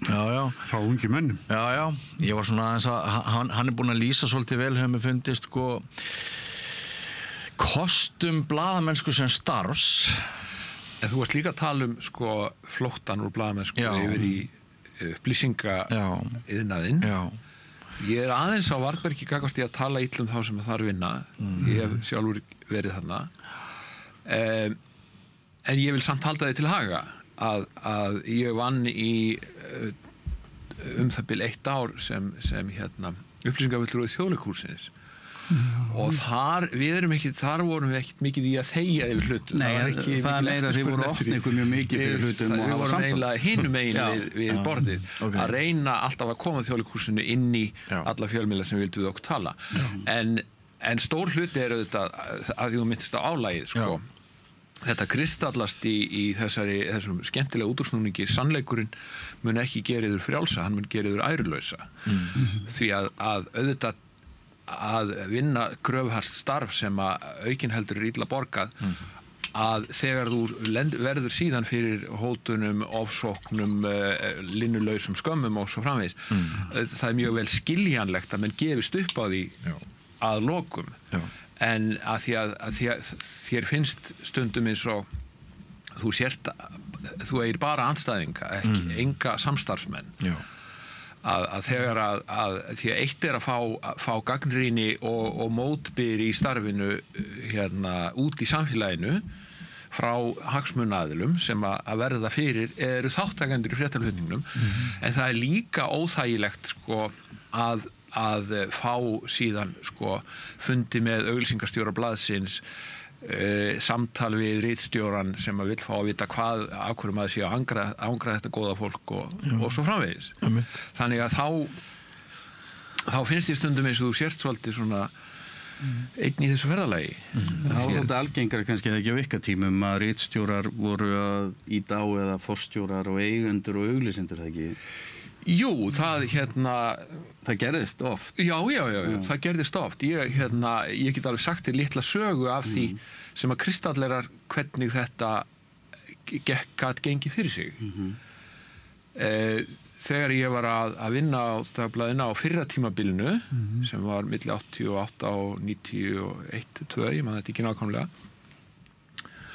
þá var öldru móðir mín heitin að vinna í niðursuðarsminni í Óra og hún sagði mér það einu sinni í svona fréttum að það væri svo mikið að gera í Óra vegna þess að þau hefðu þurft að taka inn gríðarlegt magn af kavíar sem að versmiðan bjóð til og pakka honum að því að hann var komið fram yfir síðasta söludag og að því að ég vann í neytendamálum á þessum tíma þá fundist mér þetta fréttnæm tíðindi og skrifaði þetta frétt og hringdi í verkstjóran sem að varð aðeins fótaskortur og svona eiginlega staðfesti að þetta væri svona, já það væri mörg horn að líta en svo gerðist tvennt annars vegar kom til, eða eiginlega þrennt í fyrsta lagi þá kom til mín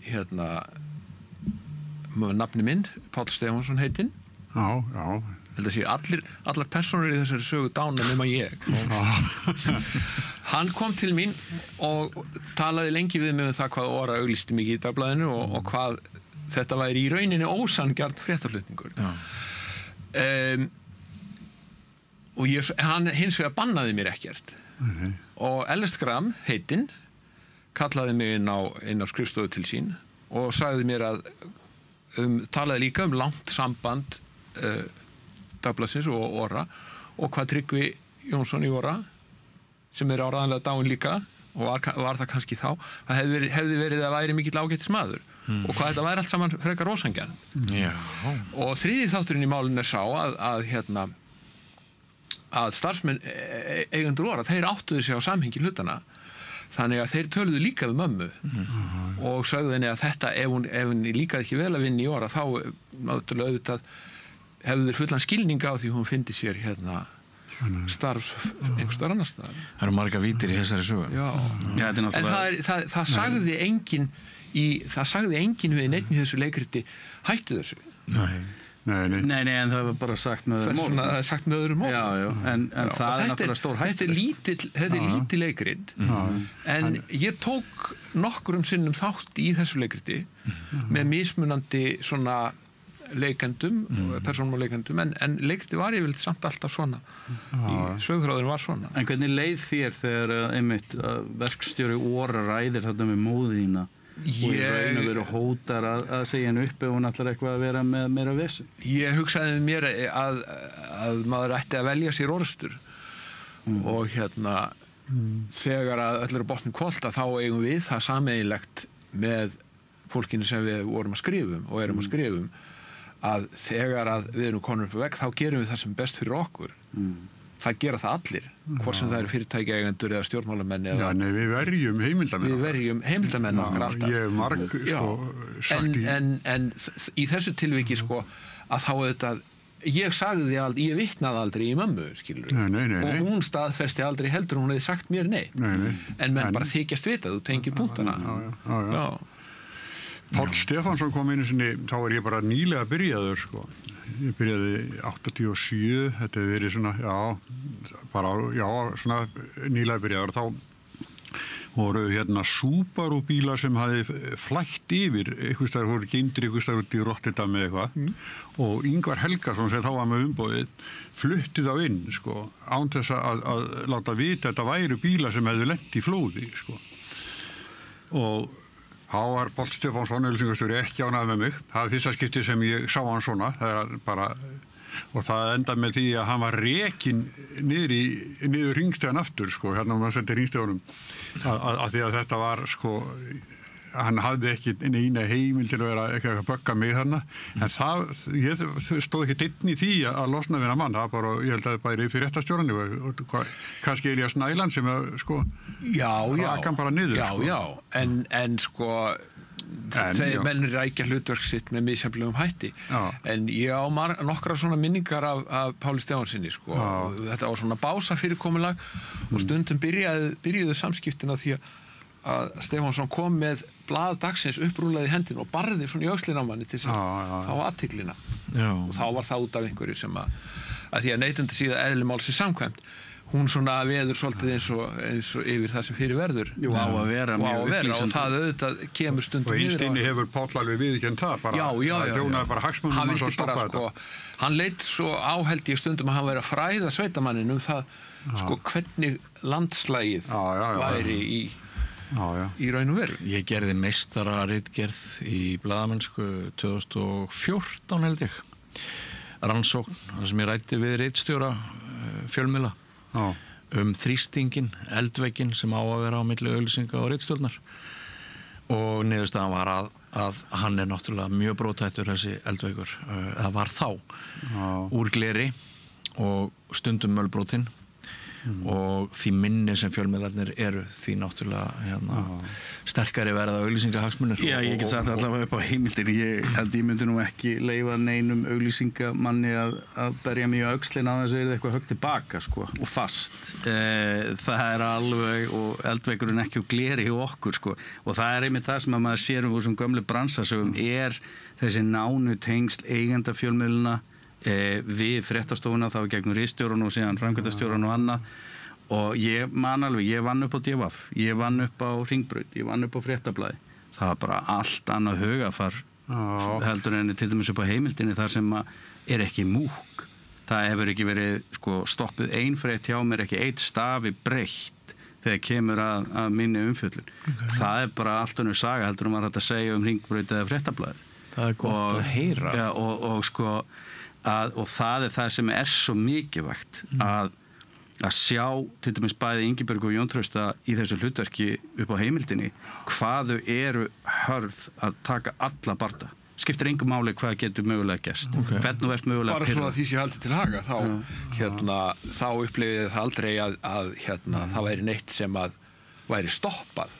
En þetta var meira svona eftir að blaðið komið út og menn átt að sjá því að en augljóslega verið að leggja línun. Já, augljóslega verið að setja það verið að setja upp ákveðin girðingu.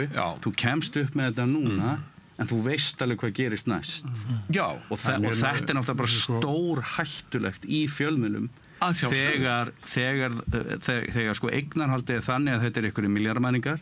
Þegar módelir og tekjumódelir byggt á því að peningarna verða að rúlla inn sama hvað það kostar og það bara því miður oft erum við að sjá þetta ekkert bara hér á Íslandi heldur allan heim. Hvernig peningar geta eyðilagt góða fjölmiðla. Þeir gera það. En þarna ertu líka... Sko, mér finnst það eins og sé eitthvað smá ruglingur sko, því að til dæmis Sveinn Eyjólfsson sem var útgefandi í DVF að hann skipti sér aldrei, hann var mjög kurteis maður og svona spjallið maður hitt hann en að hann væri eitthvað einu sinni hringdi með eitthvað bandóðu maður út eitthvað, ég man ekki hvað það var og sagði mér að væri vinu Sveins og væri réttast að tala bara hans eðan, þannig ég gaf hann bara samband í símon til Sveins og Sveinn hældi mig mjög mikið fyrir þetta. Það við höfum fullt frelsins og Jónas Kristjánsson, hann varði mann sko, hann var ekkert að spyrja hvaðan ég hefði þetta, bara ertu viss eitthvað svona sko, til að bara en svo hætti hann að spyrja þannig, þetta bara eftir kynntus betur, en það var aldrei verið að draga frétti tilbaka eða þá var auglýsingastjórin, sögur af fleiri auglýsingastjórin sem eru reiðir eða eitthvað að missa samninga, en að okkur væri gert að hætta umfjöllun eitthvað aldrei nokkuð tíma. Ég var einu sinni miklu stuði og þá sagði hérna svona læti í kringu það, þá sagði Jónas Kristjánsson sem var nú ekki mjög væminn maður og sagði bara ef þú vissi hvað okkur ekki vænt um þig, þá var ég með possina sko dag til dag, en það var ekkert verið að spyrja hvaðan er, bara þeir tristu bara sínu fólki, en svo kemur eins og hann, það er svona utanakomandi eitthvað, og Ellert hefur svona, hann átti til svona einstöku sinnum að svona skjóta með hægri þegar hann átti að gera með vinstri, sko. Já, hann vissi ekki alltaf hvar línan lá, sko. En að því að við erum að tala um þetta, sko, þá finnst mér rétt að rifja upp söguna. Ég á eitt tilvik það að svolítið sem ég var búinn að skrifa og búinn að fullvinna var síðan aldrei birt. Og það er vegna þess að þegar ég vann lengi fyrir tímaritið Frjáls verslun og þar skrifaði við nærmyndir af fólki í viðskiptalífinu og yfirleitt með því bara að fletta upp æviatriðum þess og tala við vin og kunningja og þú veist svona, teikna upp einhverja myndir. Við vorum ekki, þetta er ekki, Frjáls verslun var ekki fjölmiðl sem flettir ofan af fólki, skilurðu. Við vorum ekki að róta í nærfattsskúfum. Alls ekki þessu efni. Alls ekki.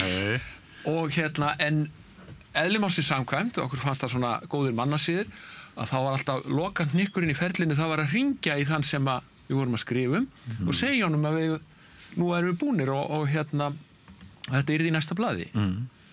Og ég skrifaði einu sinni svona nærmyndum Kjartan Gunnarsson sem þá var framkvæmdastjóri Sjálfstæðisflokksins og bjó til grein sem að mér finnst ennþá bara mjög fín, en svo þegar ég hringdi Kjartan til þess að segja honum að við ætlum að birta þetta, þá sagði Kjartan, ég vil það ekki. Og ég eftir bara öxlum yfir því og sagði, já, það er allt í góðu lagi, en við ætlum samt að gera þetta. Og þá Kjartan gríðarlega kurteis maður, vel gefinn, og kann að tala undir rós. Hann fór að segja mér frá því að hann hefði lært lögfræði. Og meðal annars hefði hann skrifað ritgerðum mörg einkalífs og fjölmiðla og ráðlaði mér að lesa hana og ítrekkaði þá skoðun sína, hann vildi ekki að þetta væri birt og ég bara eftir öxlum yfir því og við köttumst og sem svo sagði ég eiganda blaðsins eiganda fyrirtækisins Benedikt Jóhannssyni, ég sagði honum frá þessum orðaskiptum og við höfum svo sem nokkuð gaman að þessu en ákváðum að það væri nú skemmtilegra svona kannski taka annað símtal á Kjartan og fá leyfi hjá honum. Og Kjartan, ég hringdi aftur í hann og fór svona útlista það fyrir honum og hvað svona efnistök okkar og þetta. Og Kjartan hlustaði lengi á mig og svo sagði hann, þetta er hlutafélag það ekki sem á þetta blað. Ég vissi faktisk ekki það nákvæmlega en svo þegar ég sagði Benedikt frá þessum orðaskiptum okkar, þá sagði hann að þetta væri nógu skýr hótun til þess að við skildum ekkit vera við skildum bara leggja þetta til hliðar og þá var hann í rauninni að segja að ef við ætluðum að halda okkar striki þá myndum bara kaupa fyrirtæki. Kafbáturinn í Landsbankanum eins og Þorvaldur Logason kallar þennan Kjartan í bók sinni heimreiðarelitina og stór undrast í bókinni, ég vonaði að hafið allir lesið þessa bók, stór undrast að hann hafi ekki verið kallaður fyrir í rannsóknarskýrslu Alþingis, hann hefur kannski bara notað beitt sömu meðlum þar og við þig, hann hefur bara sagt réttu orðin til þess að þeir vildi ekki tala við hann. Þetta er hvað segja þær í Ameríku, speak softly but carry a big stick. Þetta er ákveðin íþrótt, þetta er ákveðin listgrein að tala við menn þannig að yfirborðið sé svona slétt og fellt en þú komir samt þeim skilaboðum á framfæri að þér sé mjög mikil alvara með þessu en þetta er augljóslega bara hótun og það ber að taka því alvarlega þegar menn eru byrjar að hóta og þá í þessu tilfelli maður sem augljóslega var með völd á sínum tíma að hann sé að hóta ekki bara blaðamanni heldur fyrirtæki blaðamannsins. Og hvað haldið að ritstjórar flokksmágagnana hafi fengið mörg svona síntöl í gamla daga?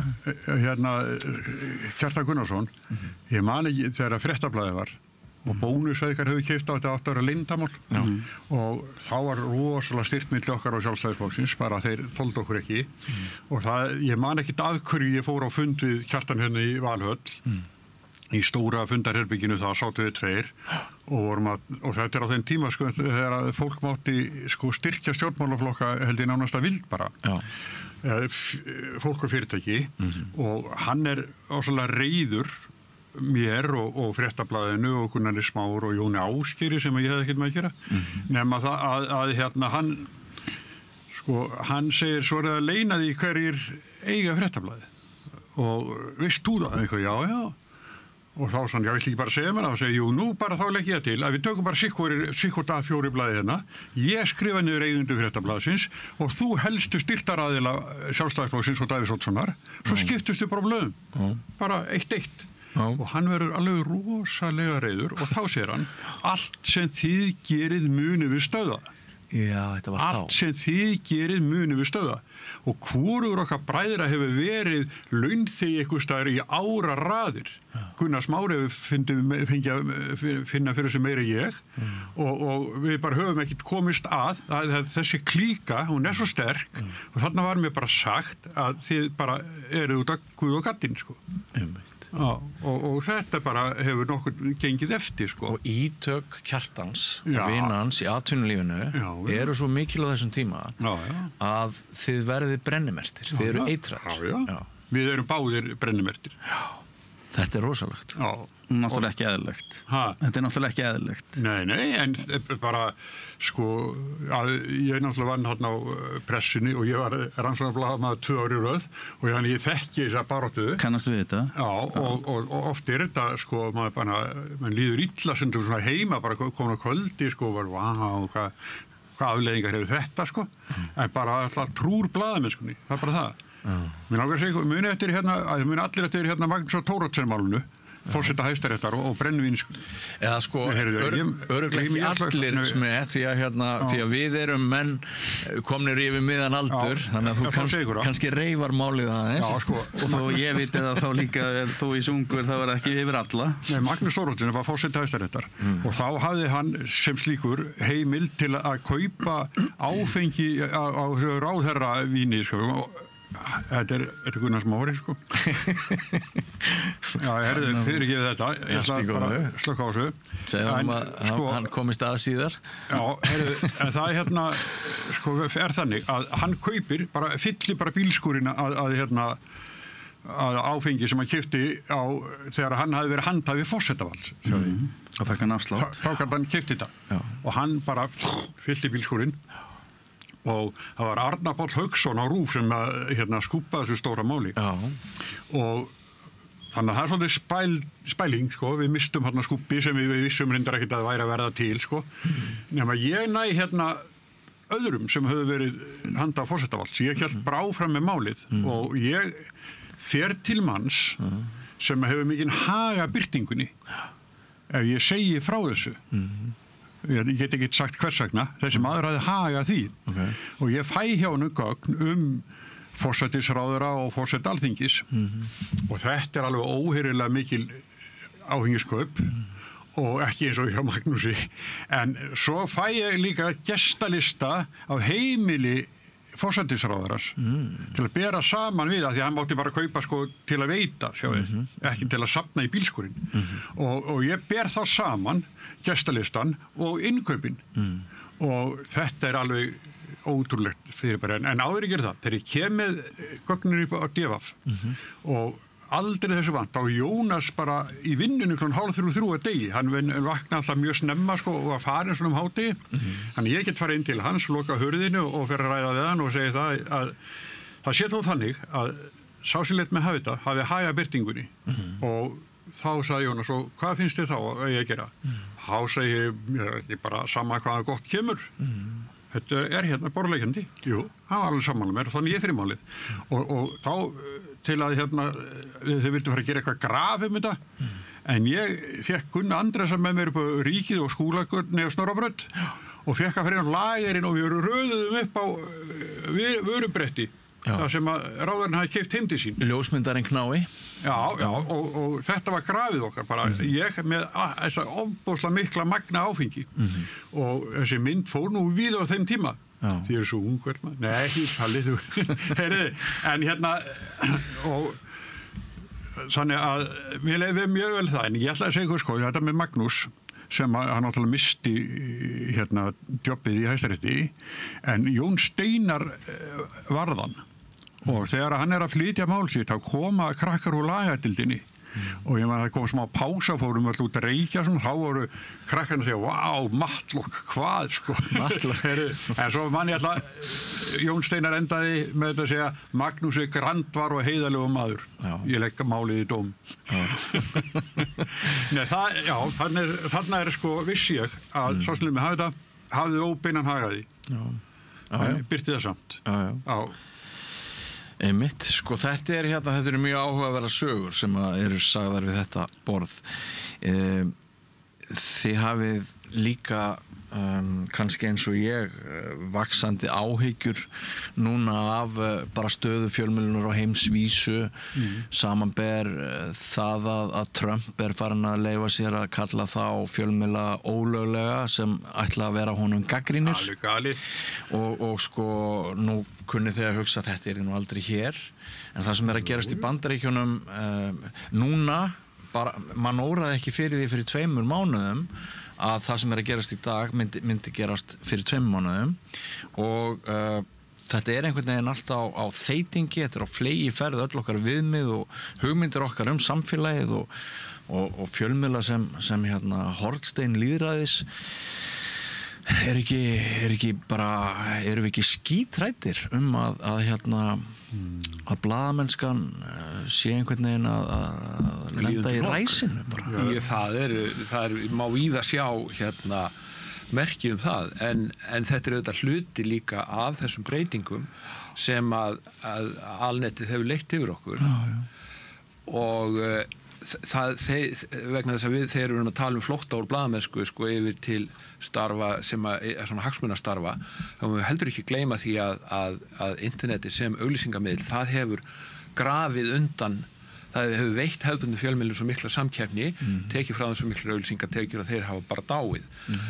Og ég held að við höfum verið sko svo jákvæð gagnvart þessari þróun svo lengi vel, vegna þess að við heldum að internetið yrði sko uppspretta allra upplýsinga fyrir alla. Og við trúðum á markaðslausnir. Og við heldum að ókeypis fréttir gætu gengið sem konsept. Já, en nú vitum við betur að við höfum sem sagt hver og einn maður hefur í vasanum aðgangað öllum upplýsingum heimsins.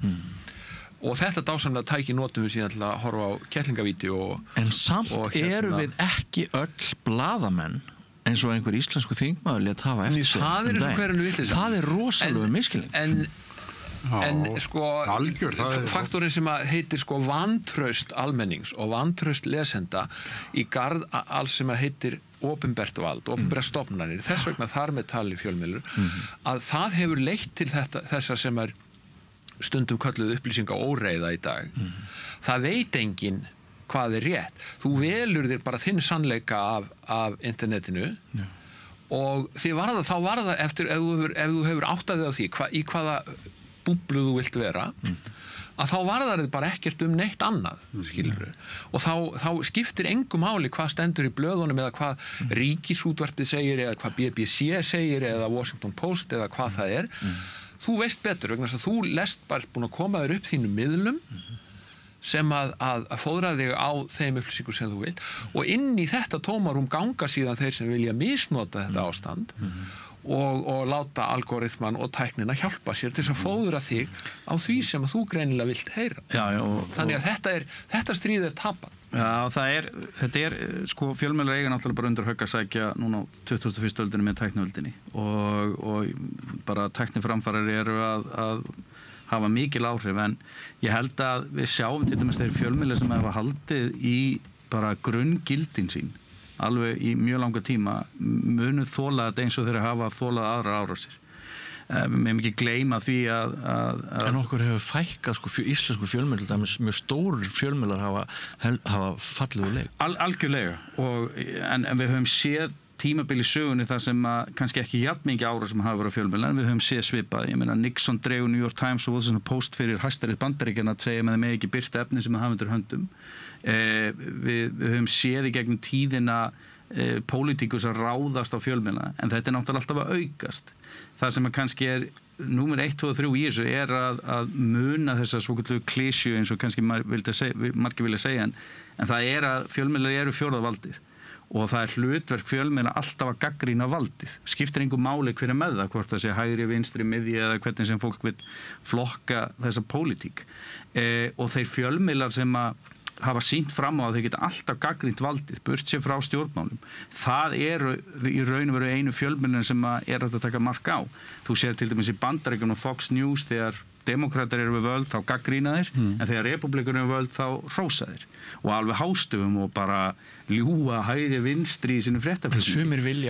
Sumir vilja meina akkurat þetta hafi gerst, að til dæmis á heimildinni þið séu vinstri sinnuð og séu með ákveðna hagsmuni af því algjör þvæla. Já, ég veit það, en að auðvitað myndi segja það og vonandi það bara satt hjá þér. En umræðin samt svona polariseruð að morgunblaðið séu í pólitík, þið séuð í pólitík og tiltrú á fréttamennsku í frjálsu falli pluss það sem að skipta nú ekki litlu máli að þeir sem að starfa við það að skrifa fréttir þeir eru bara færri og færri frá degi til dags. Algjörlega, en akkur heldur þessar árásir séu og það einmitt hlutverk árásina. Það að koma upp vafa á alvöru fjölmiðla.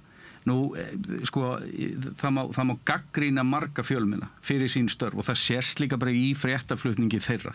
Hvaða fréttir hafa komið með, hvaða velun hafa þeir unnið eða hvernig hafa þeir unnið undanfarna áratugi. Þú getur bara útiloka strax mjög marga fjölmiðla í heiminum af þessu horni. Fox News hefur skapa nokkuð hlut nema áróður. Það er bara tölunum sína það. Það verður engin fjölmiðl verið jafn illa upplýsandi fyrir sína áhorfendur eins og sá fjölmiðl.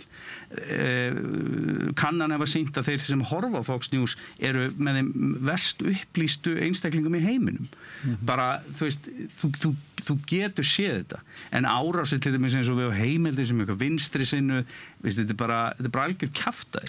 Bara ég getur sagt það hreint út. Ef að það skiptir engu máli hvort að það sé hægri stjórnmálafólk eða vinstri stjórnmálafólk sé við hendi. Þú veist, ég var með braggamála að ráðast á vinstri menn í borginni, ég var í hægri menn í ríkisstjórn. Þetta er bara alltaf sá sem við valdið ég að ráðast á. Og kannski hefur þú segir heimildin hefur verið vinstri. Við höfum bara lítið þekkt annað heldur en hægri stjórnin á Íslandi. Þannig að auðvitað sá fjölmiðill sem gaggrínir hægrið, samkvæmt þessari formúlu, auðvitað hlýtur sá fjölmiðill að vera vinstri sinnaður. Finnst þið blaðamennska mokkans eðlileg eftir stjórnarskipti núna? Mér finnst alltaf mjög gaman að sjá þeir að senda mjög mikið af fyrirspurnum á ráðuneyti og annað. Ég hef ekki séð það í langan tíma að þeir eru að gera það. En ég ætla samt sem áður að segja það er mjög gott að mokkinn sé þá að taka upp núna góða blaðamennsku með að spurja spurninga, með að senda beiðnir vegna þess að þeir eru þá allavega að sinna sínu hlutverki sem grunn fjölmiðl að vaða í valdið. Ég sammálega því kannski hefðu átt að vera með sömu vinnubrögð þegar hægri stjórnin var að sjálfsögðu. En ég get ekki sagt að ég get gagnrýnt mokkan fyrir að vera erfiðir vegna þess að það eru það sem fjölmiðlar eiga að vera. Þeir eru að vera erfiðir við valdið. Og það má síðan fara í hitt þessu umræðu einmitt, hvernig voru þegar Sjálfstæðisflokkurinn var við völd og annað. En ég ver mokkan alveg jafn mikið og aðra fjölmiðla svo lengi sem þeir standa sig. Já, það við skulum samt ekki gleyma því að núverandi eigendur Morgunblaðsins algjörlega að þeir hafa sagt frá því opinberlega að hver tilgangurum var með að halda útgáfu blaðsins áfram að verja sjávarútvegsstefnuna komið veg fyrir Ísland gangi í ESB og svo man ég ekki lengur hvað það þriðja stjórnarskrá komið veg fyrir það. Og þannig má vel halda því fram að markmið eigenda fjölmiðilsins, þau eru ekki endilega að upplýsa lesendur. Þau eru svona áráðuskend og pólitísk. Þegar þú segir að heimildin sé ekki í pólitík, það ég ætla ekki að gera neina athugasemd við þá yfirlýsingu, en sko þau áföll, eða sá hnekkir sem að orðstýr heimildarinnar hefur beðið, hann algjörlega heimatilbúinn. Og þá á ég við þau átök sem hafa orðið inn í eignarhaldsfélaginu sem gefur þetta út og svo uppákoma þegar að heimildin keypti mannlíf, tók það upp til sín, að það það olli heimildinni sem trúverðum fjölmiðli miklu meira tjóni heldur en allur áróður sem best ofan frá Rauðavatni. Já, eins og ég segi, það bara stór veggur hjá mér og framkvæmdastjórn, hjá ritstjórn. Já. En ef þú vilt vita sko hvaðan vantraustið kemur. Og þess vegna segi ég aftur að blaðamenn Morgunblaðsins sem eru að vinna þann uppi á ritstjórn hafa ekkert í raun og verið að gera með eigendunar og við vitum jú Já, og það er það sem ég er að segja blaðamenninni sem vinna þarna við verðum aðeins að setja líka það er eldveggur hann þykkur eins og þið lýsið í gamla daga var neitt sérstaklega of þykkur ég ger ekki ráð fyrir neitt þykkar vitum við hvort það sé þykkur ég bara lesi rosalega mikið af góðum greinum eftir góða blaðamenn á Morgunblaðinu algjörlega ég ætla ekki að mótmæla því og það er fullt af fréttum sem eru góðar og koma sér menn segja að þetta er nú bara út eigendunum en það er svo auðveld afsökun fyrir menn að segja bara að þetta er bara verið að ráðast á hvort sé góða fólki eða vinstrið vegna þess hvernig eigendur eru en ég verð bara að verja suma blaðamenn ég er ekki að segja alla og mér er alveg saman hvort það hafa verið upp á Mokka eða Deva fyrir annar staðar og líka tengja saman eignatengsli ég sit ekki neina fundi á neinum stjórnafundum með hana. Ég er ekki niður í framkvæmdastjórn að taka ákvarðanir varðandi einhver eignarhluti eða kaupa okkur hlutum. Ég vil mínu vinnu. En það er náttúrulega grundvöld. Það er ekki verið að ráðast á.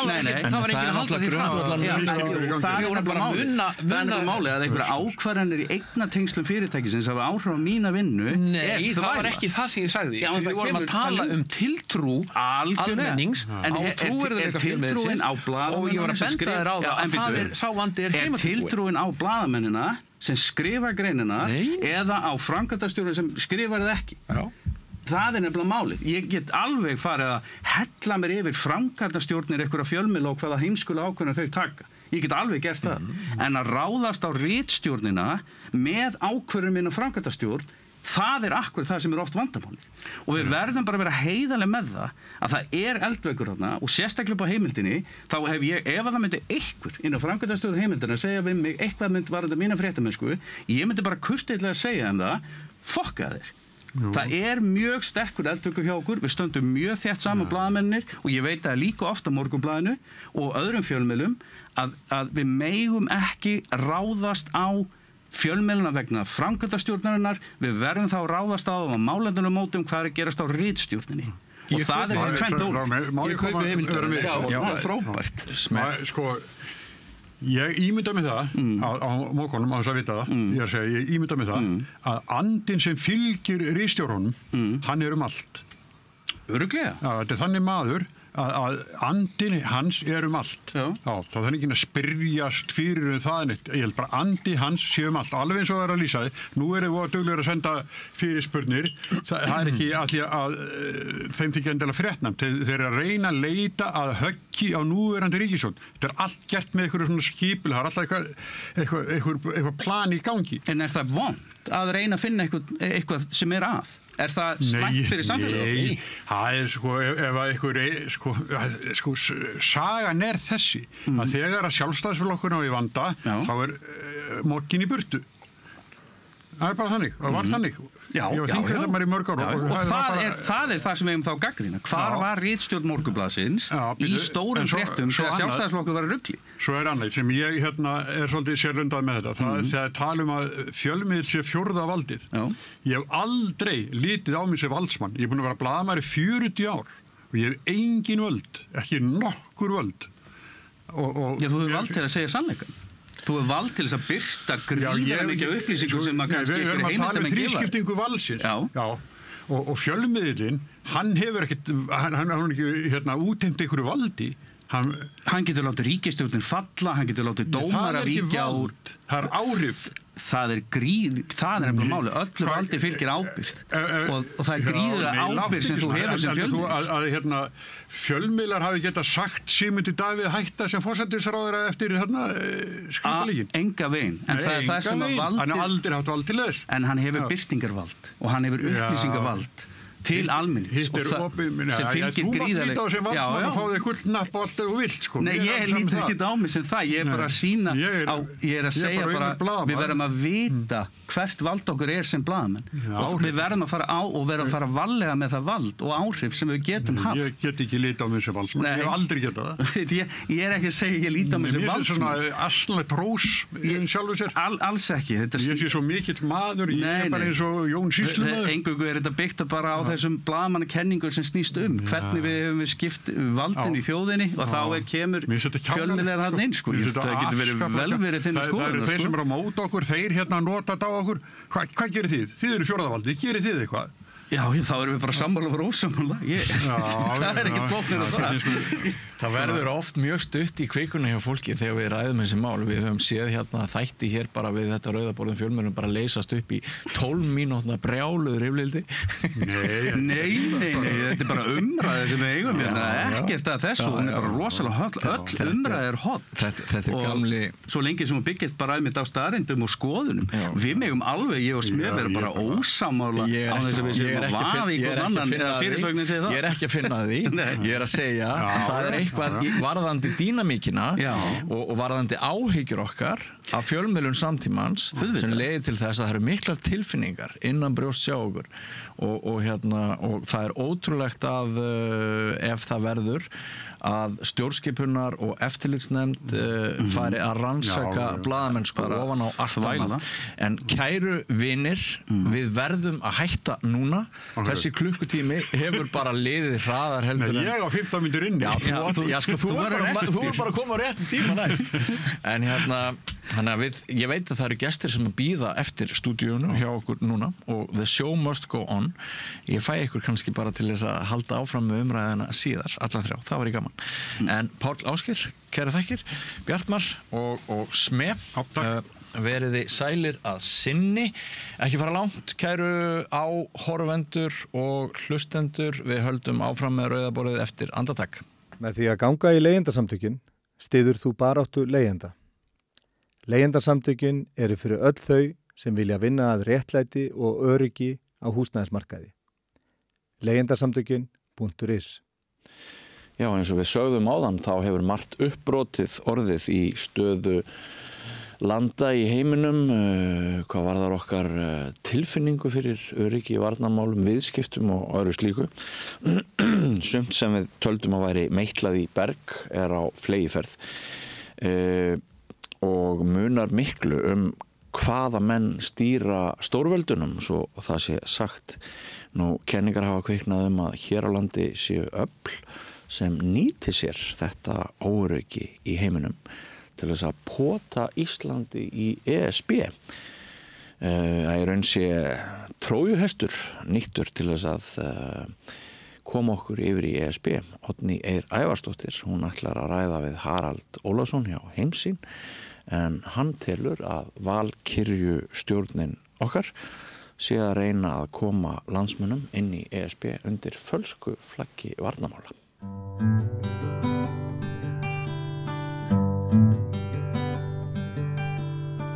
Komið sæl og verið velkomin að rauðaborðinu. Ég heiti Oddný Eir og til mín er komin góðu gestur. Það er Haraldur Ólafsson, veðurfræðingur, prófessor í raunvísindadeild Háskóla Íslands og formaður Heimssýnar sem er félag fullveldi Íslands, er það ekki?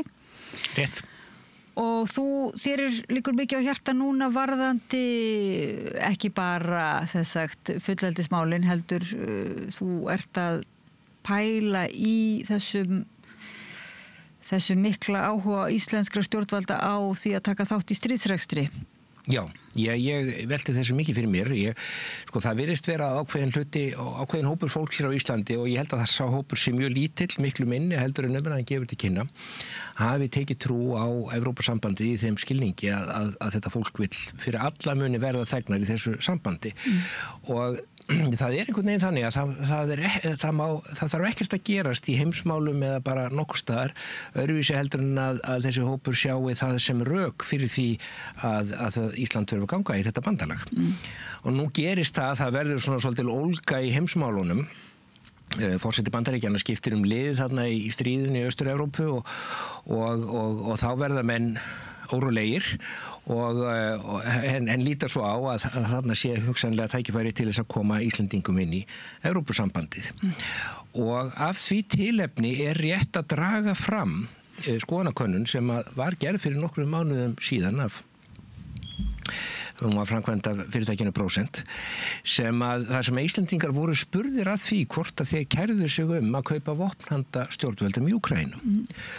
Og þá kemur bara í ljós að það mjög lítill hluti Íslendinga, það 20% sem að vilja gera það. Allur þorri Íslendinga harður á móti því og meiri hluti stuðningsmanna allra stjórnmálarflokka á Íslandi, líka Viðreisnar og líka Sjálfstæðisflokksins. Það kom nú sumum á óvart. En þannig það bara. Og þetta má segja að sé svona hinn þögli meirihluti á Íslandi. Hinn þögli meirihluti á Íslandi kærir sig ekki þetta. En nú má segja fyrir ekki að þetta sé, jafnvel þótt þetta sé bara nokkura vikna eða mánaða gömul könnun og þá hafi svo margt gert í millitíðinni að það væri verið að vita hvað Íslendingar segðu. Það væri vissulega forvitnilegt að spyrja Íslendinga aftur, að framkvæma fleiri svona skoðanakannanir. Við fórum nú bara í svona spurningu götunar fyrir viku síðan og spurðum og þá kom mér óvart, það voru nú ekki nema bara örfáir og það er ekki marktæk eða vísindaleg könnun, náttúrulega alls ekki.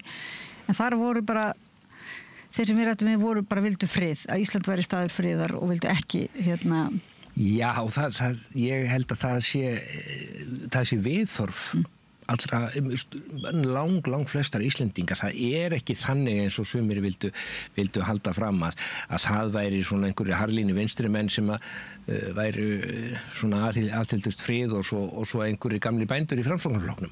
Það bara ekki þannig. Það allur þorri Íslendinga sem á þessari línu og það sem nú svona svolítið skuggalegt það að þetta ekki svona á meginlandi Evrópu. Það voru gerðar að minnstakosti 2 skoðanakannanir í fyrra og það sem kemur í ljós að nokkuð stór meirihluti þegna í þeim ríkjum sem núna í Evrópusambandinu og vildi þá kaupa vopn handa Úkrænumönnum til að framlengja þetta stríð. Sko, við vorum þarna með 20% Íslendinga sem vildi kaupa vopn í október í fyrra. Nú hefur það gerst að Bandaríkjamenn hafa skipt lið þarna og það kemur ekkit óvart þótt að þetta hlutfall væri komið niður fyrir 5% núna.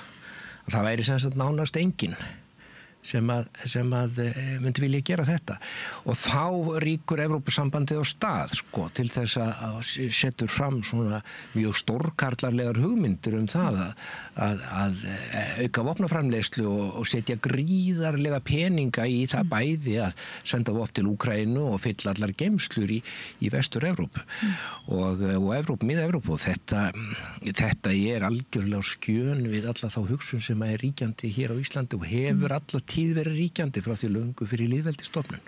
En núna Íslendingar náttúrulega ekki í Evrópusambandinu og þó í NATO, þannig að það svolítið búið að vera að ræða stöðu okkar, sérstaklega hvernig við hvað eigi að gera akkurat núna og var það ekki fréttum, Kristrún var í viðtali í morgun, heyrði ég þar sem að ég heyrði ekki í því en mér var sagt að hún hefði sem sagt bara sagt að Íslendingar gætu vel tekið þátt í þessum stríðsrekstri. Já, það dálítið óhugulegt að mínu mati hvað sumir stjórnmálamenn virðast vera tilbúnir til þess að setja Íslendinga á þennan stríðsvagn. Menn hafa eins og við náttúrulega vitum að það hafa menn hér á Íslandi ólíka skoðun svona almennt á þessu sem kallað öryggisvarnar eða hermál og það auðvitað margir sem aðhyllast aðild að NATO og þannig hefur það nú verið hríð og umræðan svona verið dálítið hlynnt því sjónarmiði. Ég held að það fólk sem þar og telur að svona mikil vopn og margar sprengjur stuðli að öryggi ætti að velta því fyrir sér af alvöru hvort að það fólk ætti að spurja sig að því hvort að það haldi að Bandaríkjamenn og Bretar munu undir nokkrum kringustæðum láta það yfir sig ganga að einhvert stórveldi sem að þeim er andstætt muni ná einhverju fótfestu á Íslandi. Svar við því alveg augljóst. Þeir munu aldrei gera þá skiptir engu máli hvort að einhver svo kallaður varnarsamningur til staðar eða aðild að einhverjum klúbbi í þessu máli. Þetta eru bara svona, þetta hinn undirliggjandi geopolítiska staðrind í heiminum bara og þegar menn eru svona búin að átta sig á því held ég að það sé nú auðveldara að halda áttum í umræðinu eftir það. En þá kemur kollegiðinn í háskólanum og talar kannski möguleikan á að stofna íslenskan her. Það geti eitthvað verið sem myndi hugnast hér sem að vildir vera fyrir utan Evrópusamstarfið en... Já, þetta sko, ég held að allir Íslendingar hlægi bara þessum hugmyndum íslenskan her. Sko bæði eru það mjög margir sem að telja það bara rangt að stunda manndráp og þó í talningum fjöldamorð í pólitískum tilgangi. Nú svo það auðvitað líka þannig að íslenskur her myndi aldrei geta neitt í einhvers konar átökum við einhverja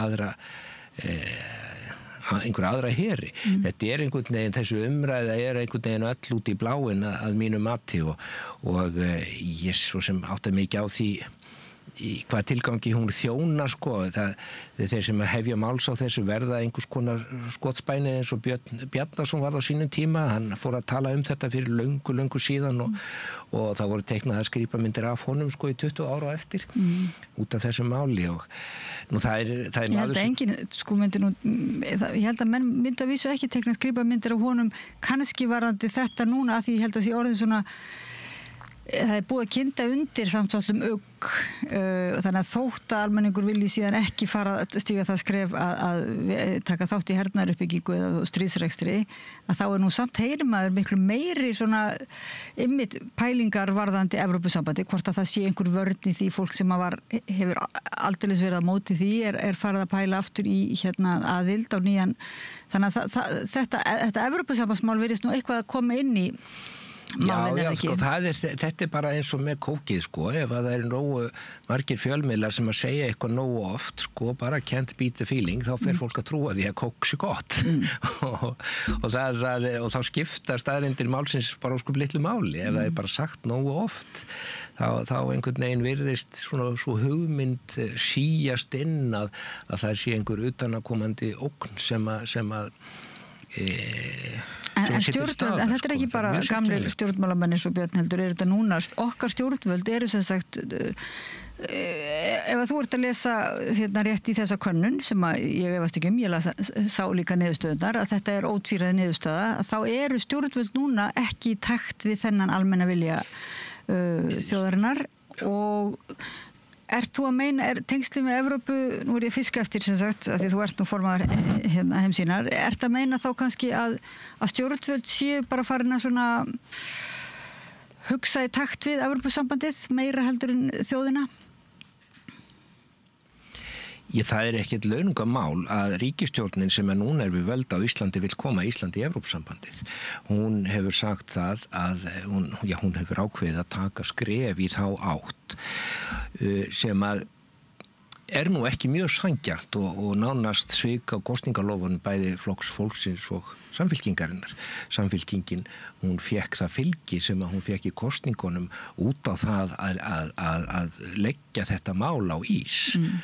Og svo bara skiptir hún skoðun þarna mjög snöggt eftir kosningar og það gerir flokkur fólksins líka sem að lofaði nú að taka engin skref í þessa átt. Þannig að þetta nú ekki mjög gæfuleg vegferð sem að þarna verið að fara á stað í.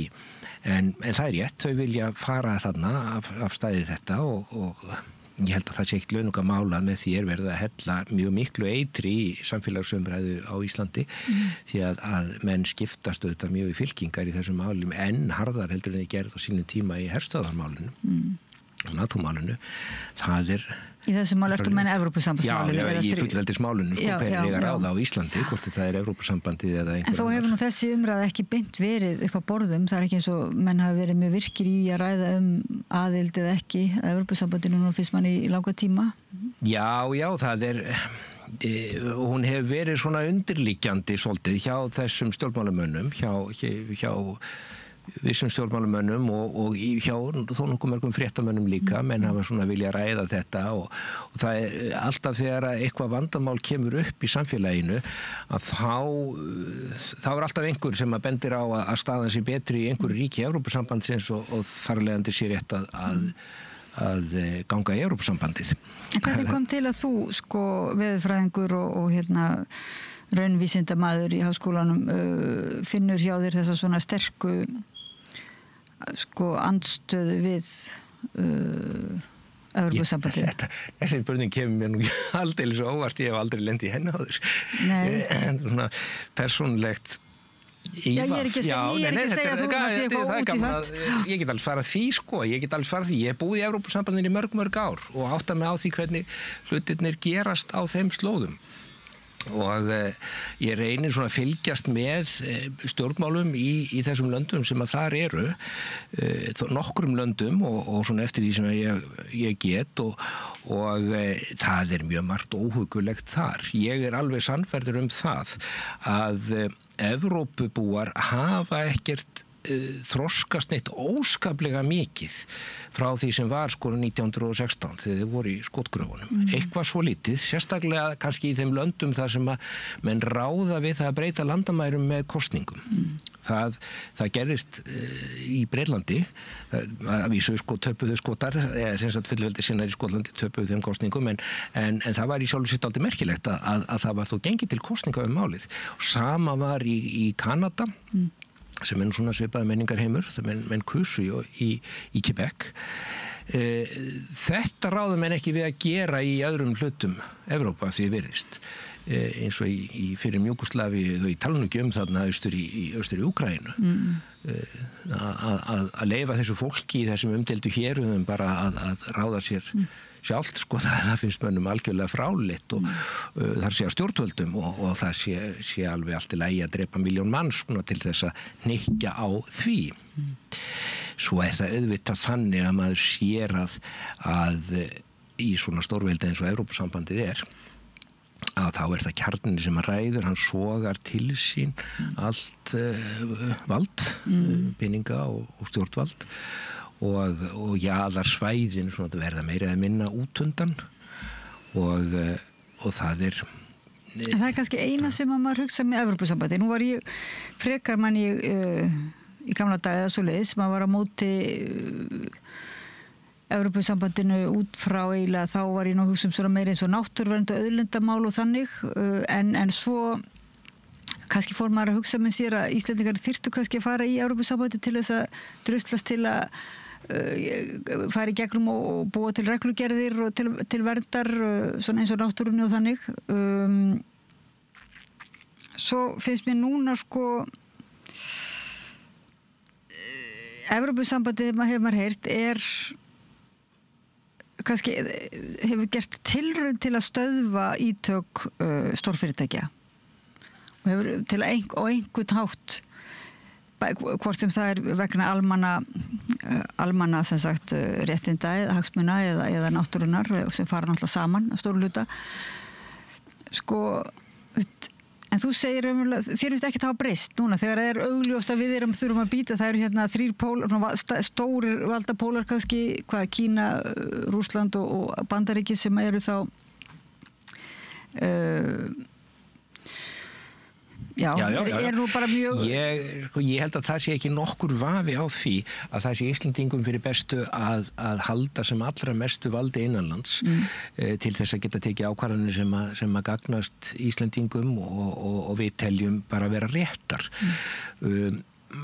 Núna að skella á tollastríð milli Bandaríkjanna og Evrópu og við myndum svona nánast bókstaflega kremjast þar á milli ef við værum í Evrópusambandinu. Viðskipti okkar við Bandaríkin eru miklu meiri heldur en ég bara nánast allra aðra í Evrópusambandinu á per íbúa og skipta okkur miklu máli.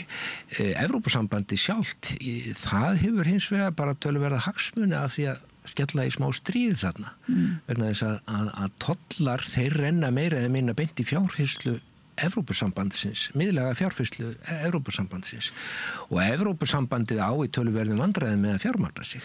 Það getur ekki gengið beint, það getur ekki skattlagt íbúana beint eins og menn gera í Bandaríkjunum.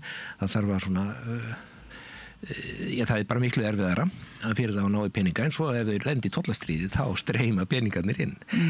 Þannig að bara þarna eru augljósir andstæðir hagsmunir Íslendinga og Evrópusambandsins. Þannig að og svo þetta með stríðsreksturinn að Evrópusambandið sér umverulega orðið hálfgert, það allavega orðið mjög svona ógagnrýnin afstæða til hernaðar. Það hernaðar hugsun bara ríkjandi í Evrópu. Maður hélt á tímabili að hún væri kannski minna ríkjandi heldur en í Bandaríkjunum, en ég ekkert viss að svo sé. Nú sér maður að þegar í Evrópumenn eru furðu herskáir. Jafnvel þó það líki fyrir að Úkraínumenn aldrei fara að vinna þetta stríð og Bandaríkjunum hætt að styðja Úkraínumenn og svona, þá vilja þeir bara alltaf fórum að berjast til síðasta manns og virðist þér alveg sama þótt að það verði milljónans í viðbót. En þetta náttúrulega verður að einhverju svona prinsippmáli og svona... Já, menn bara tapa sér í stjórnlunni alveg eins og 1916 og 17 og 18. Það er bara dálítið þannig. En samt er kannski það sem að, ég veit ekki, lengi vel var orðræðan fjallað það að vera á móti yfirgangi, heimsvalda yfirgangi eins og Rússlands og þess vegna ætti Evrópa að koma þeim til hjálpar sem að ráðist lítil þjóð sem ráðist inn í og þar er Evrópa svona þjappar sér saman í kringum þá hugsjón. Það hefði nú verið sársaukalaust að ganga kröfum Rússa þarna í upphafi þessa stríðis sem að gengum meira eða minna út á það að staðið yrði við samningar sem öllum fannst vera sanngjarnir í upphafi og lutu fyrst og fremst að því að takmarka útþenslu NATO. En ég held að mönnum sé nú líka hollt í þessu sambandi að skoða tölunar. Vesturveldin setja 15 sinnum meiri peninga í hergögn heldur en Rússar. Ekki 5 sinnum, ég heldur 15 sinnum meira og svo segja menn það nú kannski eitthvað að læri laun þarna í sprengiversmiðjunum í Rússlandi heldur en hér vestur frá, en jafnvel þó maður leiðrétti fyrir því að þá eru miklu meiri peningar sem fara í þetta heldur en hjá Rússum og jafnvel þótt að maður tækja nú Bandaríkin út úr þessu dæmi að þá er það bara þannig að stóru ríkin í mið- og vestur Evrópu eða miklu meiri peningum í hergögn heldur en Rússar. Og maður lítur að spyrja sig hvað gengur mönnum til, halda menn í alvörunni að öryggið batni eitthvað þótt að við það að menn eyði 20 sinnum meira í hergögn heldur en Rússar frekar heldur en að þeir eyði 15 sinnum meira. Er við betur sett með að eiga 5.000 kjarnorkusprengjur heldur en bara 1.000 kjarnorkusprengjur? Er betra að sprengja heiminn, geta sprengt heiminn 20 sinnum heldur en kannski bara einu sinni? Og það er svona furðuleg heit í umræðinni sem að bara gleymast alveg, menn einhvern veginn gleyma að líta, hvað ég var að segja, að stinga heilbrigði skynsemi í samband í þessu samhengi öllu saman. Þannig að raunverulega kemur Evrópusambands aðildar umræðan eða ekki umræðan, heldur bara Evrópusambandið kemur svona upp á Íslandi í kringum þessi öryggismál og þörf á öryggi, hvort sem menn eru með stríðsrekstur ekki, þá eru menn sem frekar sammála að það þurfi einhvern veginn að tryggja öryggi með einhverjum móti. En þú akkurat sér þessi sömu mál sem tilefni til þess að vera á móti? Ég held nú að ég er nú svona hallast nú frekar að því að herleysi sé besta tryggingin fyrir öryggi þjóðarinnar í minnsta kosti. Að þjóð sem ekki hefur her getur ekki farið í stríð og menn skildu nú ekki gleyma því. En það er bara þannig að stjórnmálamenn á Vesturlöndum og kannski einhver leyti á Íslandi, þeir sjá hag í því að hafa utanaðkomandi óvin. Ég held að það sé nú svona hluti af þessari skýringu. Bæði eru þetta það að hergagnaðiðnaðurinn í Evrópu og Bandaríkjunum hefur svona góða tengingu við stjórnvöld og hann stór og öflugur, Frakklandi og Bretlandi og reynda líka í löndum eins og Ítalíu og Þýskalandi og líka litlu löndunum sem enginn hlustar á í Evrópusambandinu eins og Svíþjóð og Hollandi, þar öflugur hergagniðinaður og það ekki nokkur vafa á því að það liggja peningastraumar þarna á milli þessa iðnaðar og stjórnvalda, þannig að það skiptir máli í þessu sambandi. Ég held að það sé alveg Þannig hugsunin að Evrópusambandinu sé jákvæði mitt gagvart mannréttindum eða gagvart náttúruverndi eitthvað slíku, það örugglega bara að þínum að þetta er svona fyrirsláttur eða miskilningur. Það bara fyrirsláttur, sagan sýnir það að þessi mál eru yfirleitt á svipuðu róli á Íslandi og annar staðar í þeim löndum Evrópu, þar sem að þau eru í bestu málum. Það alveg sama hvort að það einhver svona neytendavernd eða vinnuréttur eða umhverfismál, þetta alltaf svipuður róli, kannski Ísland stundum 5 árum á eftir með eitthvað, kannski á undan með eitthvað, en þetta verða aldrei, þessi mál vega aldrei mjög þungt í þessari umræðu. Við verum aðtúa það að Evrópusambandi staður sem að smáþjóður komast ekkit út úr. Við erum ekkert að fara að taka ákvörðun það að komast inn í Evrópusambandið, að fara inn í Evrópusambandið út frá einhverju stöðu sem í dag, sem að getur verið svo allt önnur eftir 5 ár, því að menn slepp ekkert út aftur. Það bara því miður þannig. Bretar sluppu út af því þeir voru svo sterkir, þeir Þjóðverjar þurftu og Frakkar þurftu breskan markað, en það ekkert stórveldum Evrópu sem þarf íslenskan markað, það fordæmið myndi skipta þar öllu máli og þeir myndi aldrei sleppa Íslandi út aftur, það enga líkur á því. En áður en að þessi öryggismál svona friðar eða stríðs spurningar komu upp núna nýverið, hvar hefur þú helst rifjaður upp bara, þú hefur verið í forsvari fyrir andstöðuna gegn eingöngu í Evrópusambandið. Málflutningur þinn svo samið núna og áður, eða þetta raunverulega bara að eflast enn meira, þú kom enn eitt sjónarhornið? Þetta miklu öflugra heldur en áður. Á sínum tíma þarna þegar Ísland sótti þá 2008-2009 þá voru aðstæður öðruvísi og þeir voru miklu hagfelldari þeim sem að vildu ganga inn. Þá voru Bretar inni til dæmis. Bretar voru inni og Bretar eru svona mikil viðskipta þjóð Íslendinga og Bretar eru svona einn af tveimur sem að telja sig eiga ráða yfir Íslandi í einhverjum skilningi. Þeir myndi allavega aldrei sætta sig við að einhverjir af þeirra óvinnum hefðu hér einhverja fótfestu. Nú eru þeir bara farnir. Þannig að þar hafa nú, og það sem meira Bretar gengu út úr EES samningnum í leiðinni. En það reyndist ekkit stórkostlegt vandamál að semja við Breta áframhaldandi viðskipti og bara nú bara allt í góðum gír þar. Það var bara ekkert vandamál. En þú talar þá eins og þetta sé svolítið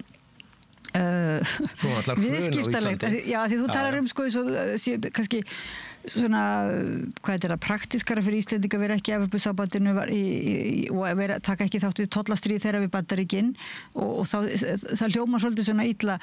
Íslendingar allir sér einhvern veginn að vera áframhaldandi góðum samskiptum við Bandaríkin. En hvað finnst þér þá til dæmis þú veist, ef við tölum ekki bara viðskipti, ef við tölum viðskipti á öðrum toga sem bara gamla nýlenduhyggjan varandi eins og Grænland og öryggi Íslands Já, ég það er auðvitað þannig að búseta á Íslandi mjög háð utanríkisviðskiptum og hefur alltaf verið alveg frá landnámi og það væri auðvitað gaman ef að við getum svona valið okkur þá sem við eigum viðskipti við út frá sakaskrá þeirra sem að ræðir, en það bara því viður, þá það erfitt, þá væri við lengir eftir nema kannski Færeyingar og kannski Norðmenn eða Grænlendingar, ég skal ekki segja en það má auðvitað segja að okkar helstu viðskiptalönd séu nú ríki sem hafa býsna langa sakaskrá í alls konar málum, svona mannréttindamálum og eins og þú nefnir með nýlendumálum og svoleiðis. En Það sem að það kennir okkur og segir okkur, það bara að láta sem allra minnst vald af hendi. Við verðum að horfast í augu við það að við getum átt viðskipti við Bandaríkin og Breta og Kínverja og guðum að vita hverja án þess að þessi ríki hafi löggjafarvald á Íslandi. En Evrópusambandið eina bandalagið sem vill hafa löggjafarvald á Íslandi. Þeir senda okkur lög í tölvupósti og krefjast þess að Alþingi samþykki þau. Og það auðvitað mjög skrítin staða. Afskaplega þó ekki sé nú fastara orði kveðið. En það var nú aðeins endarslegt þarna hjá okkur með hverju ráða í Evrópusambandinu en það auðvitað alveg ljóst að það ekki einhver mannréttindasamtök sem að það ráða. Það eru Frakkar og Þjóðverjar sem ráða langt flestu og það ekkit sérstakt launungamál, þeir eru með sérstaka fundi það sem þeir ræða málin og samræma hugmyndir sína áður en að þær eru kynntar fyrir auka fólkinu sem í þessu bandalagi og það auðvitað þannig að stóriðnaður í þessum löndum hefur gríðarlega mikil áhrif. Stórkapítali það ræður á endanum. Það auðvitað alltaf þannig. Svo einhver svona tilbrigði við það ef það kostar ekki mikið að hafa eitthvað partí fyrir eitthvað svona náttúruverndar eða mannréttindalið þá gera menn það. En það auðvitað stóriðnaður sem ræður þarna á þessum slóðum og tekur ákvarðanir sem eru hagstæðar. Raunverulega það þá bara stóriðnaðurinn sem ræður allstaðar, má segja, í heiminum. Já, það auðvitað það. En Íslendingar, þú nefnir ég var að tala Grænland, að því þú nefnir nú það sé það sé ekkert öryggismál að vera í tengslu við Evrópusambandið en ef allir með Bandaríkin ákveða að taka og já, þú nefnir að hvorki Bandaríkin né Bretar myndu sætta sig við það einhver annar tæki Íslandi yfir, en hvað ef að þeir sjálfur sem sagt taka Ísland yfir? Já, þeir gerðu það náttúrulega sínum tíma og hafa gert það síðan og eru hér svona einhvers konar svona ákveðin yfirstjórnendur í einhverjum skilningi að við höfum auðvitað mjög gott svigrúm til þess að gera nánast allt sem að okkur sýnist, svona nánast, en þó innan vissra marka við höfum aldrei svigrúm til þess að bjóða Rússum að hafa herstöð á Langanesi í kaldastríðinu. Það hefði aldrei gengið upp. Bandaríkjumenn hefðu komið í veg fyrir það með einhverjum hætti. En samþykir heimsýn, nú bara þekki ekki nóg vel til þessa félagskapar þín sem þú ert formaður fyrir, Haraldur Ólafsson fyrir það sem að hlusta á okkur í útvarpi og að þetta í samræðina, að eru þið, sem sagt, takið þið afstöðu til, eða þú persónulega þá kannski, til aðildar í NATO?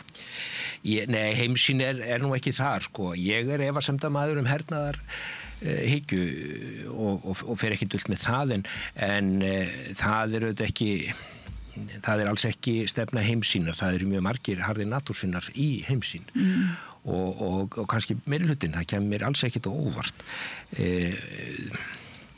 Heimsýn þverpólitísk samtök og voru stofnuð sem slík og þar eru sem sagt margir menn sem telja sig vera mikið til hægri og aðrir sem að telja sig vera nokkuð langt til vinstri, hvernig sem að menn skilgreina það nú, það nú allt saman svolítið fljótandi núna svona í seinni tíð.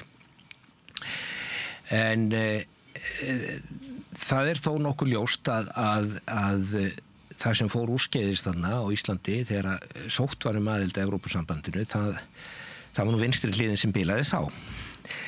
Og það stendur þá svolítið upp á heimsýn að útskýra fyrir vinstrimönnum og hernaðarandstæðingum til dæmis, það nú svona svolítið sniðmengi þar, töluvert stórt líklega, að það sé ekki farsælt fyrir Íslendinga að ganga í Evrópusambandið. Evrópusambandið hernaðarbandalag og það hefur reyndar legið ljóst fyrir nokkuð lengi að það vildi verða hernaðarbandalag og núna sér það tækifæri til þess að verða það. Það líkja fyrir ályktanir frá 2009 það að Evrópusambandið eigi að verða hernaðarbandalag en það einhvern veginn með þetta góða fólk þarna að þetta gengur allt svo hægt hjá bandalaginu, þeir eru nú ekki svona mjög röskir í öllum verkum. Þannig að það hefur ekki tekist enn en núna eru sem sagt mjög sterk öfl innan bandalagsins sem ætla að láta kné fylgja kviði og gera Evrópusambandið að alvöru hernaðarbandalagi.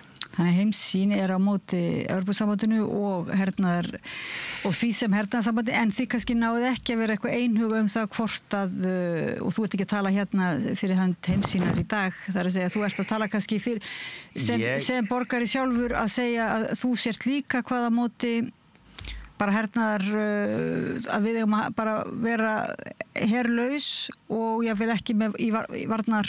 Ég er að segja öllum hérna sem að hafa efasemdir hernað og hernaðaruppbyggingu að Evrópusambandi sé ekki lausnin. Þeir eiga að gæta sín mjög vel á Evrópusambandinu, já það sé ljóti kallinn. Já.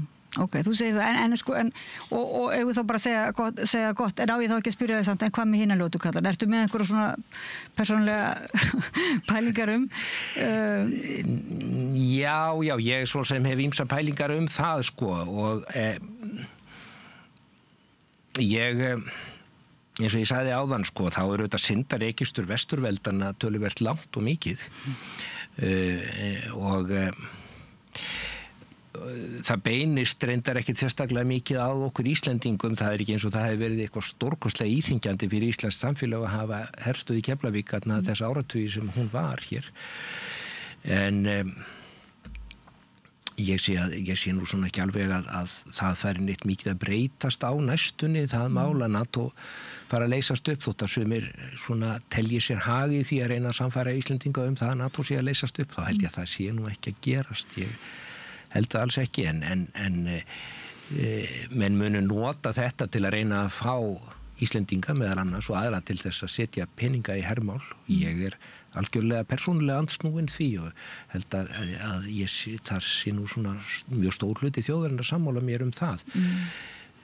Og ég held að Aron gamli í Kauphöllinni myndi snúa sér við í gröfinni ef hann hlustaði á umræðuna sem að hér á sér staðu núna, en eins og þú kannski manst að þá var hann sá maður sem að vildi að hann var NATO-sinni, sko, og hlindur þessum svo kallaða hernaðarsamstarfi við Bandaríkin, en hann vildi að Bandaríkjamenn borguðu fyrir aðstöðuna hér, en núna hefur þetta snúist við, sko, núna eigum við að borga fyrir hersetuna og það er kannski afleiðing af því að andstæða við hersetu hefur einhvern veginn gufa svolítið upp. Ef hún væri sterkar en hún að þá myndi ekki nokkur manni detta í huga stinga upp af því að Íslendingar færi að borga fyrir hersetum. Þannig að þitt erindi bara núna, þú veist ekki nákvæmlega hvernig við eigum hverjum við eigum að vera í viðskipti við eða já, við verðum bara að vera í viðskiptum við alla, held ég held að það sé bara þannig. Já, en ekki að fara, það er áfram þitt og núna að fara ekki að Evrópusambandið og nýr sérstaklega í ljósi þess hvað það er mikil hernaðar hvað það er orðið mikil hernaðarbandalag það finnst mér alveg sko þetta með hernaðar þátt Evrópusambandsins, það eru sjálfstæð rök fyrir mjög marga að fólk sem ekki vill ganga í hernaðarbandalag og fólk sem ekki vill standa í pólitískum fjöldamorðum, það er það gríðarlega þung rök. Ég er svo sem á þeirri línu en ég er líka á þeirri línu að Íslendingar eigi að hafa svona sem allra mest tækifæri til þess að eiga viðskipti við alla heimsbyggðina og þá er ég ekkert að tala endilega Norður-Ameríka bara og Evrópu heldur bara restina af heimsbyggðinni þar sem er miklu meiri hagvöxtur heldur en nokkuð tíman í Evrópu er nú svona svo lítið að sigla niður á við og sem að er í sjálf sér áhyggju efna því að þetta eru þetta líka markaður Íslendinga en við myndum svo sem ekkert Ísland færi nú svo sem ekkert á hliðina þótt að Evrópa sé ekki. Við getum nú alveg bjargað okkur sérstaklega við væri nú ekki bundin við þetta fley. Það er það sem er lykilatriði. Við verðum athuga það að svona fríverslunarsamningar eins og hafa verið gerðir við Kína og verða kannski einhvern tíma gerðir við Bandaríkin, þeir stoppa okkur ekkert frá því að eiga viðskipti við einhverja aðra en aðild að Evrópusambandinu gerir það. Þá er það Evrópusambandi allt í einu sem ákveður bara, nánast alla utanríkisstefnu landsins og það er mjög ógæfilegt eins og Íslandsagan hefur reyndar sýnt.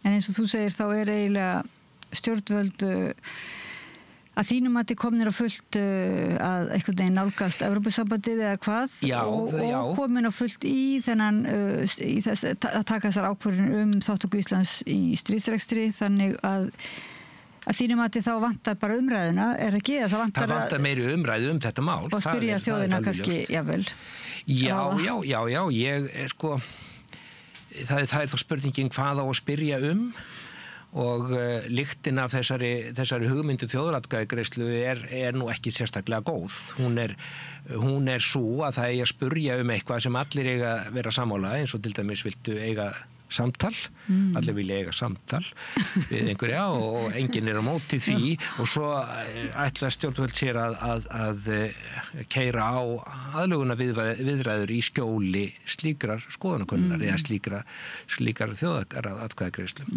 Svo líka þannig að sko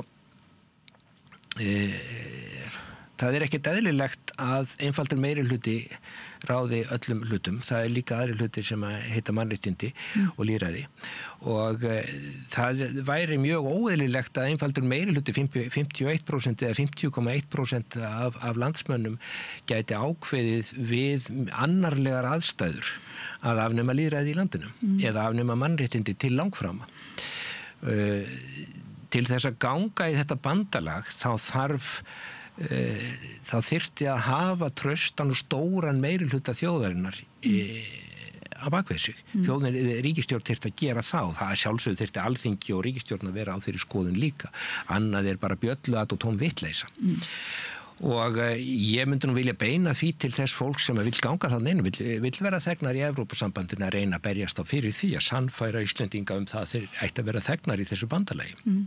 Í staðinn fyrir að reyna með svona brögðum að reyna að koma Íslandi þarna inn að setja upp einhverja svona atkvæðagreiðslu sem verður nú líklega eitthvað undarleg hvað snertir spurningu og reyna svo verður hún náttúrulega sett á dagskrá þegar kemur einhver gluggi þar sem eitthvað í gangi svona menn verða óttaslegnir kemur hrun eða styrjöld eða eitthvað svoleiðis.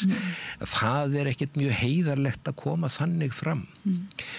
Og það sem ég sagði þetta með mannréttindi og lýðræði, þá sko innganga í Evrópusambandið auðvitað afnám lýðræðis í þeirri mynd sem við þekkjum það. Þá allt í einu hverfur löggjafar og dómsvaldið úr landi og til aðila sem við ráðum ekkert yfir og getum ekkert rekið burt og það svona Jú, en rökin eins og ég var að reyna að segja að einhver leiti við búin að missa lýðræðið og völdin úr landi í tengslum við stórfyrirtæki, alþjóðleg stórfyrirtæki samningi, þannig að í viðskiptasamningum, þannig að og sumir hafa bent á að þá Evrópusambandið sé þó að reyna að veita því viðnám, en þú vilt meina það svo sé ekki.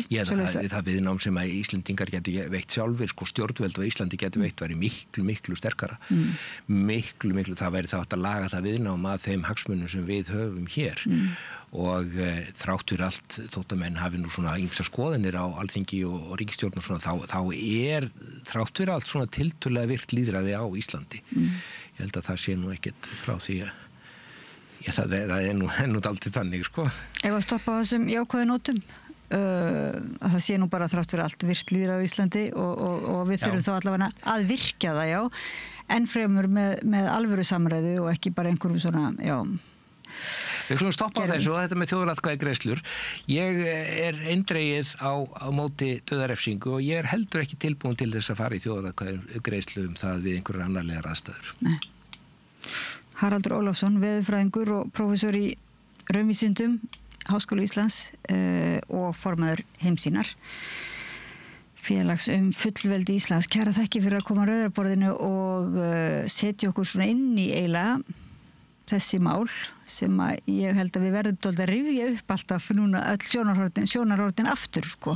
Það þýðir ekkert að vera bara eitthvað að segja ég er með að móti Evrópusambandinu eða maður þarf virkilega að taka með núna af nýjustu vendingum og þú komst hingað til þess. Ég þakka hlustendum og áhörfendum líka fyrir að vera með okkur í samræðinu. Við ætlum að ræða meira varnarmál og utanríkismál hérna í þættunum og ýmislegt annað eins og kom fram í kynningu. Ég heiti Oddný Eir og ég þakka Pétri Fjellsteð fyrir að varpa samræðinu yfir til ykkar. Farið ekki langt, við höldum áfram eftir smástund. Samlokubrauð maltbrauð, tékkneskt-brauð, súrdeigsbrauð, brauð ársins, Bernhöfts Bakarí, íslenskt handverk síðan 1834.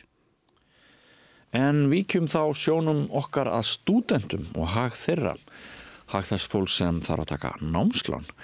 Vaxta umhverfi námslána sem ungt fólk fær í dag gjörsamlega út úr kú og breytingar sem hafa orðið á kerfinu síðustu ár hafa aukið efnahagslega stéttaskiptingu. Þetta segir hún Lísa Margrét Gunnarsdóttir, forseti Landssamtaka íslenskra stúdenta. Ég ræddi við hana í vikunni ýmsa fleti á námslánum. Við Íslendingar erum margt sérstakir. Við erum hægfara námsmenn, við stundum nám eldri en aðrar þjóðir, við eignumst oft börn á meðan við erum í námi og erum með þá sérstöðu að það þarf ekki endilega að miða okkur við aðrar þjóðir, það ekki endilega rétt, en eitt annað greinir okkur frá, segir þessi talsmaður stúdenta, við erum með skelfilegt námslánakerfi. Allir þættir samstæðuverinnar eru á YouTube.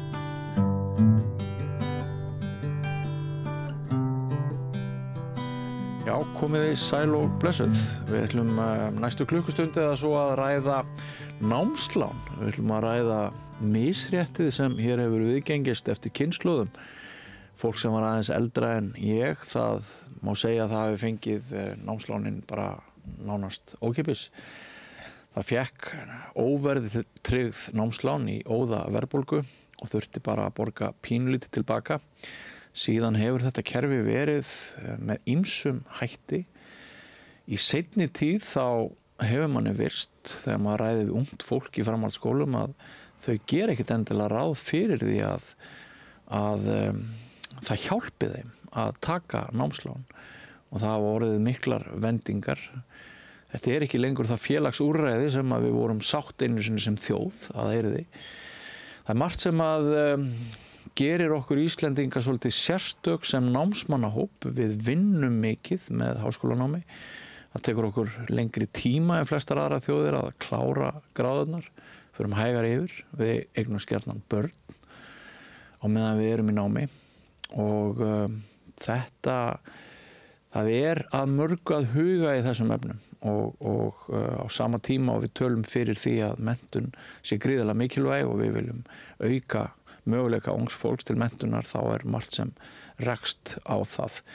Og hingað komin talsmaður góður þessa málaflokks, Lísa Margrét Gunnarsdóttir, velkomin. Þú ert forseti Landssamtaka íslenskra stúdenta, ekki satt? Jú. Já. Gaman að vera með þér. Sömuleiðis. Sko, hvað það sem að rekur þig til þess að áfram svona, hvað keyrir þig áfram, hvaðan kemur ástríðan að þú ert að berjast fyrir bættum hag námsmanna? Já, það má segja að það hafi verið námslánakerfið. Þegar ég tók sjálf námslán og náði ekki að uppfylla lágmarks einingafjölda. Ég var að vinna samhliða náminu. Eins og svo margir. Eins og við flest, held ég nú bara. Og svo kom dálítið upp á bara í mínu lífi og ég þurfti á sveigjanleika að halda. Ég gat ekki lokið þessum 30 einingum sem ég hafði fengið lán fyrir. Ég lauk samt 20 einingum, en þá var ég komin undir lágmarks einingafjölda sem þarf að klára 22 einingar. Ég óska eftir undanþágu frá því að þurfa að borga lánum mitt strax tilbaka af því að það lánað fyrir loknum einingum, ekki skráðum einingum. Og ég þáði ráð frá starfsmanni Menntasjóðs námsmanna sem gaf mér vitlaus ráð hvernig ég ætti að sækja þessa undanþágu. Hvað er það? Formsatriði var til þess að sjóðurinn leit svo á að ég hefði lokið 0 einingum og mér var gert að borga næstu í 500.000 strax tilbaka af láni sem samt lán. með 9% vöxtum. Hvernig gekk það?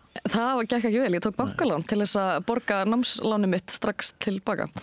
Og þetta gerði mig þetta brjála. Þannig að þá fór ég aðeins út í stúdentapolítíkina og hefur verið brjáluð yfir þessu síðan. Já, ég ekki til þess að. Það eru ansi margir aðrir sem eru, já, við skulum segja minnst kosti hissa ef ekki bara reiðir. Já. Og ég heyrði í þér daginn í viðtali á RÚV þar sem þú varst að tala einhverja svona fáránlega vexti á þessum lánum. Hverjir eru þeir? Þeir eru sem sagt 4% á verðtryggðum lánum og 9% á óverðtryggðum lánum. Þeir eru 9% á óverðtryggðum lánum? Já. Og þetta þekkist hvergi á byggðu bóli, það? Nei, allavega eru kollega mínir í landsamtökum stúdenta víða Evrópu, þau eru í sjokki þegar ég segi þeim þetta. Reyndar Bretland í svipuðum sporum en flest eru mjög hissa að heyra að þetta séu lánakjörun okkar og þetta í rauninni, það mjög áhugavert hvernig þetta gerðist af því á sínum tíma þegar það var verið að kynna þessi nýju lög, þennan nýja mentasjón námsmanna, þá stóð til að hafa ekki neitt vaxtaþak. Þetta lánin eru í vaxtaþakinu svo gott sem að hafa verið það lengi, eða vextirnir. En á þeim tíma þá var Ísland kallað lágvaxta umhverfi. Lögin eru náttúrulega sett árið 2020 í heimsfaraldri. Það var lágvaxta umhverfi. En svo þegar við jöfnum okkur á því að þá auðvitað var Ísland ekkert lágvaxta umhverfi og það ekki. Og það stúdentræði Háskóla Íslands að þakka að það var sett vaxtaþak yfir höfuð á þessi lán og það stúdentum og stúdentafulltrúum að þakka að vextirnir ekki ennþá herri en raun ber vitni. Þannig að þetta, en við upplifum svolítið á sínum tíma þegar við vorum að gagnrýna þessi nýju lög að við værum eiginlega ekki tekin alvarlega, þetta mynd aldrei, lánin fara aldrei í vaxtaþaki, þetta verður aldrei svona hátt, þetta bara varnagli, en við höfum rétt fyrir okkur. Og reyndar voru margir alþingismenn á sínum tíma sem höfðu miklar áhyggjur af því að þessi sjóður myndi ekki þjóna hlutverki sínu sem félagslegur jöfnunarsjóður og við sjáum bara eftir að þessi nýju lög eru tekin í gagnið að þá hríðfækkar lántökum. Það ekki? Jú. Það eru held ég 5.000 núna sem eru lántakar hjá mentasjóði. Þannig að þetta ekki stuðningsnetið sem þetta var, þetta átt að vera. Þetta klárlega ekki að þjóna sínu hlutverki til þess að styðja fólk í háskólanámi. Ef maður neyðist til þess að vinna með námi, ef maður neyðist til þess að taka ekki þessi lán sem einu sinni voru bara ansi hagstæð, verði ég að segja, þá hefur maður minni tíma fyrir menntununa. Maður útskrifast með lélegri gráður, lægri einkunnir, maður hefur minni tíma til að sinna náminu, maður verður ekki samfélaginu sá virðisauki sem annars hefði orðið. Nákvæmlega. Enginn að ræða þetta uppi í ráðuneyti? Jú, það loksins svolítið að breytast svona orðræðan í kringum stöðu stúdenta finnst mér og bara það mjög kærkomið að því að við höfum verið á HSC-unu í nokkur ár og það ástæða fyrir því. Staðan slæm, kaupmáttur okkar hefur staðið í stað í 20 ár. Mér finnst sjálfsagt að vinna samhliða námi ef þú vilt það, en við þurfum að gera það til þess að hafa efni á námin okkar, til þess að hafa efni á því að vera til og stunda háskólanám. Og svo þetta óhagstæð lán. Þannig að mér finnst þetta ekki mjög hvetjandi fyrir fólk til þess að sækja sér háskólagráðu. Ef ég ætti barn núna þá myndi ég örugglega ráðleggja því að sleppa því bara að fara í háskólanám og fara í einhverja iðngrein eða byrja strax að vinna því að svo tapar líka, lífeyrisgreiðslum á meðan þú ert í láni.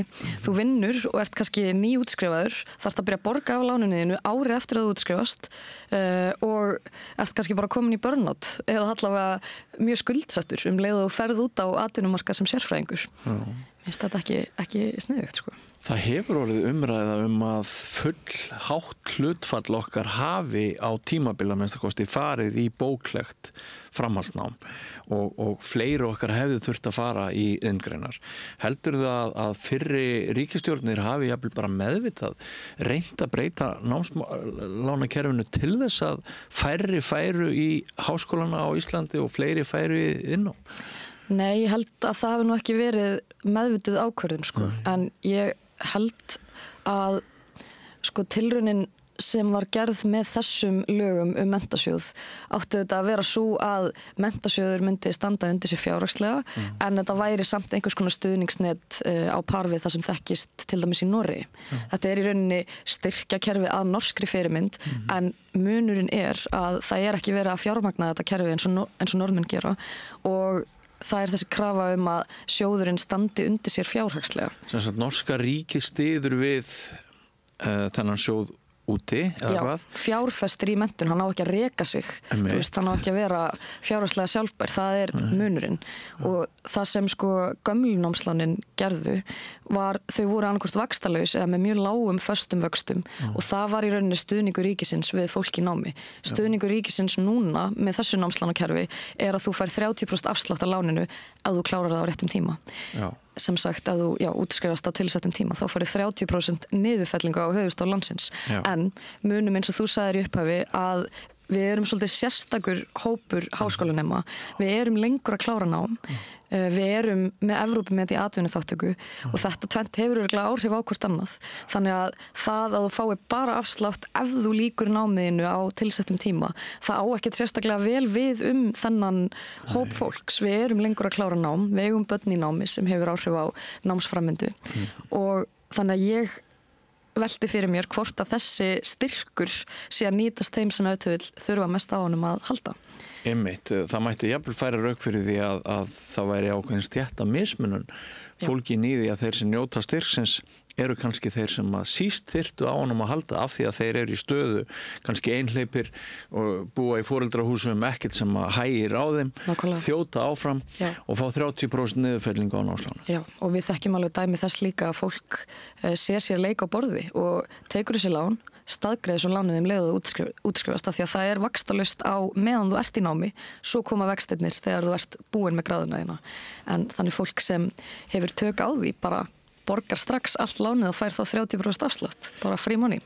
Er það þá þitt mat, Lísa Margrét Gunnarsdóttir, forseti Landssambands íslenskra stúdenta, sem ég er að ræða við og ég segi þetta stundum upphátt af því að það er kannski einhver sem kemur inn í viðtali útvarpinu, er að aka hér bíl sínum og dettur inn í þetta spjall. Er það þá þitt mat að þessi breyting sem Áslaug Arna kynnti fyrir einhverjum árum með styrkin? Já, var nú Lilja Alfreðs. Var Lilja Alfreðs? Já.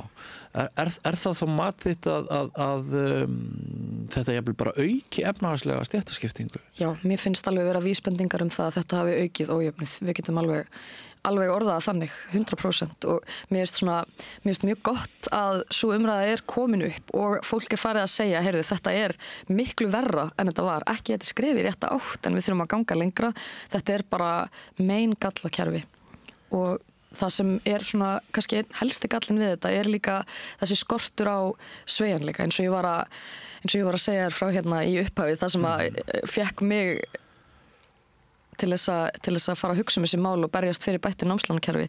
Það sem að ég rak mig á og svo mörg önnur reka sig á það er óbúslega mikill skortur á sveigjanleika. Ég átti að vera skráð í 30 einingar til loka annarinnar en var óvart skráð í 22, 500 skall og ekki hægt að gera og ef ég klára námið á 4 árum en ekki 3 þá engin niðurfelling fyrir mig. Mér finnst sko að þetta vera eins og í Noregi þar sem að þú færð bara niðurfellingu þegar þú klára námið. Það er sveigjanleiki til staðar og mér finnst þannig sveigjanleika vanta og mér finnst líka mjög alvarlegt mál að sko eftir að þessi nýju lög tóku gildi að þá eru það núna stúdentar, lántakar sem bera ábyrgð á afföllum sjóðsins sem sagt ef einhver deyr eða borgar ekki lánið sitt að þá er vaxta álag á lánunum hjá öllum hinum. Þetta hefur ekki þekkst í yfir 70 ára sögu stuðningsríkisins við háskólanema. En var ekki líka einhver frétt daginn að það var búið að safnast upp einhver eign? Jú, 30 milljarðar inn á bankabók. Já. Og maður spyr sig líka... Engin smá peningur? Það er engin smá peningur og sko þessir peningar eru til og þeir voru settir í að lána stúdentum. Það hefur greinilega ekki verið gert. Fólk er ekki að nýta sér þessi lán. Hvers vegna ekki? Af því það er hrætt við að skuldsetja sig. Sér þess að vexti og er bara, heyrðu, nei, ég vinn bara. Ég finn einhvern veginn öðruvís út úr þessu og það er meiri segja sko þetta umhverfi er búið að skapa eitthvað svona tækifæri sem einhver sér til þess að koma á fót einhverju engareknu námslánakerfi. Það eru til námslánana úti sem heita Brúa og ég bara er að reyna að vara fólk eins mikið og ég get við því að taka þessi lán af því að þau eru miklu verri en mentasjóður. Þó að mentasjóður sé gallaður, þá eru þessi brúanámslán skelving. Þú ert að byrja að borga þeim eftir 7 ár. Það er eitthvað ég man ekki hvað að kalla það er eitthvað skjalagerðagjald held ég að sé kalla. Það er 8.333 krónur á mánuði, bæði á meðan þú ert að taka lánið og þegar þú byrjar að borga því. Já. Og ég held að sé 16% vextir. Þannig að ef fólk að til dæmis taka skólagjaldalán og í útlöndum í námi og það dugar ekkit endilega frá Menntasjóði lánið fyrir skólagjöldum og framfærslu, ekki taka brúalán til að brúa bilið, það skelfileg hugmynd. En engin kostur í rauninni góður? Nei, en alltaf skást að taka námslánin hjá ríkinu, en hann samt að mjög meingallaður kostur. Þannig að það bara að vinna eins og skepna og kannski taka námslán með. Þekkirðu söguna? Ég var að nefna það að fólk sem var aðeins eldri en ég, það segir mér að bara hispurslaust að það hafi nánast fengið námslánin frítt. Ég hef tvisvar verið í þessu kerfi sjálfur. Það var mun betra á 8. áratug síðustu aldar heldur en það var í kringum 2010-12 þegar ég fór þegar ég nýtti mér þetta kerfi aftur. En þekkirðu geturðu sett fingur á það hvenær í sögunni þetta hættir að vera þau ágætu lán sem að margir minnast að hafi verið? Já, það þú veist, mér finnst náttúrulega alvarlegast að vextirnir séu orðin svona háir. Ég meina þetta voru vaxtalaus-lán til að byrja með. Svo voru vextirnir hækkaðir í 1%, ég held að það hefur verið 1990 eitthvað. Og þá var stúdentar Háskóla Íslands brjálað yfir því að þetta setja 1% vexti á lánin. Já, þetta var sem sagt bara svo maður hafið á hreinu, algjörlega vaxtalaust. Já, á tímabili. Ég samt ekki með ártölun á hreinu, en þetta var vaxtalaust. Svo voru vextirnir hækkaðir í 1%. Þá var þetta námstyrkur, getur maður sagt, að nokkru leyti. Að nokkru leyti, algjörlega. En ég hef heyrt frá fólki sem tók námslán á þessum tíma og var í stúdentapólitíkin á þeim tíma, þá var námsmönnum sagt vextirnir verða aldrei hærri. 1%, þetta verður aldrei meira. En svo líka annað sem gerir að verkum að gömlu námslánin eru að sliga mjög, mjög marga og það hrunið í rauninni. Og líka svo staðreynd að fólk var að taka barnalán. Það eitt gott við nýja kerfið og það er ekki lengur lánað aukalega ef þú átt barn. Heldur færðu fæðingastyrk námsmanna. Hann alltaf lágur og við erum að berjast fyrir því að hann verði hækkaður og það stendur til að hækka hann 40.000 eða svo, hann 220.000 núna, verður þá 260.000 og það mjög mikilvægt skref í rétta átt, en í gamla kerfinu þá gastu fengi barnalán og eins og mamma mín var með 3 börn að taka námslán, svo kom hrun og lánin hennar tvöfölduðust. Og hún sér bara fram á að vera að borga af þessu láni fram á Grafabakkan eins og mjög mörg önnur. Sjá aldrei lánið lækka og munu bara borga mánaðarlaun á hverju ári í námslán. Ef við setjum í spor ungs fólks á Íslandi, það heyrir foreldrana væla undan byrði námslánana sem þetta rétt hjá þér, bara upp á síðkasti þá hefur þetta verið bara mjög hár útgjaldaliður á mörgum heimilum, þessi námslán. Já. Og svo vitum við hvernig ástandið hefur verið á íbúðamarkaði. Já. Það hefur bara eiginlega ekki verið nokkur leið fyrir ungt fólk að eignast eigið húsnæði. Þegar þetta kemur allt saman, þá kannski ekki skrítið að fólk annarkvort taki breyti draumum sínum, óskum það hvaða langar til að verða, eða vinni bara eins og skepnur.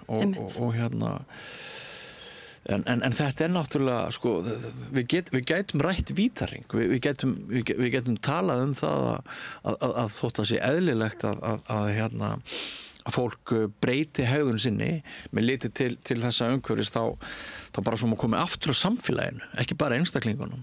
Þetta gæti bara orðið í samfélaginu, dýrt ekki satt. Jú, ég myndi segja það.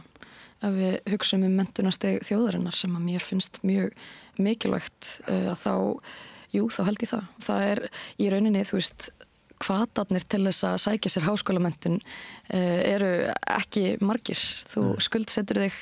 Við sjáum líka að kaupmáttur háskólamentara hefur staðið í stað frá aldamótum og við sjáum að fólk með doktorsgráður bæði að sligast undan námslánum og menntun þeirra í rauninni ekki metin af verðleikum. Nei, alls ekki. Kostar að mennta sig Já. og svo það ekki þess virði fjárhagslega. Af hverju í ósköpunum mætti ég að verða doktor í íslenskum bókmenntum eins og mig langar og eiga aldrei pening og taka heiminn á námslán. Ómenntaðir og lítmenntaðir hafa hlutfallslega að ná töluvert meiri kjarabótum. Já, það rétt. Og þannig að bilið þarna á milli orðið lítið. Man höfst líka bara að það sé svona ákveðið virðingarleysi gagvart þeir segja sjálfur viðmann, bara prófessorar í háskólum hérna á Íslandi, að það sé annað viðmót í dag.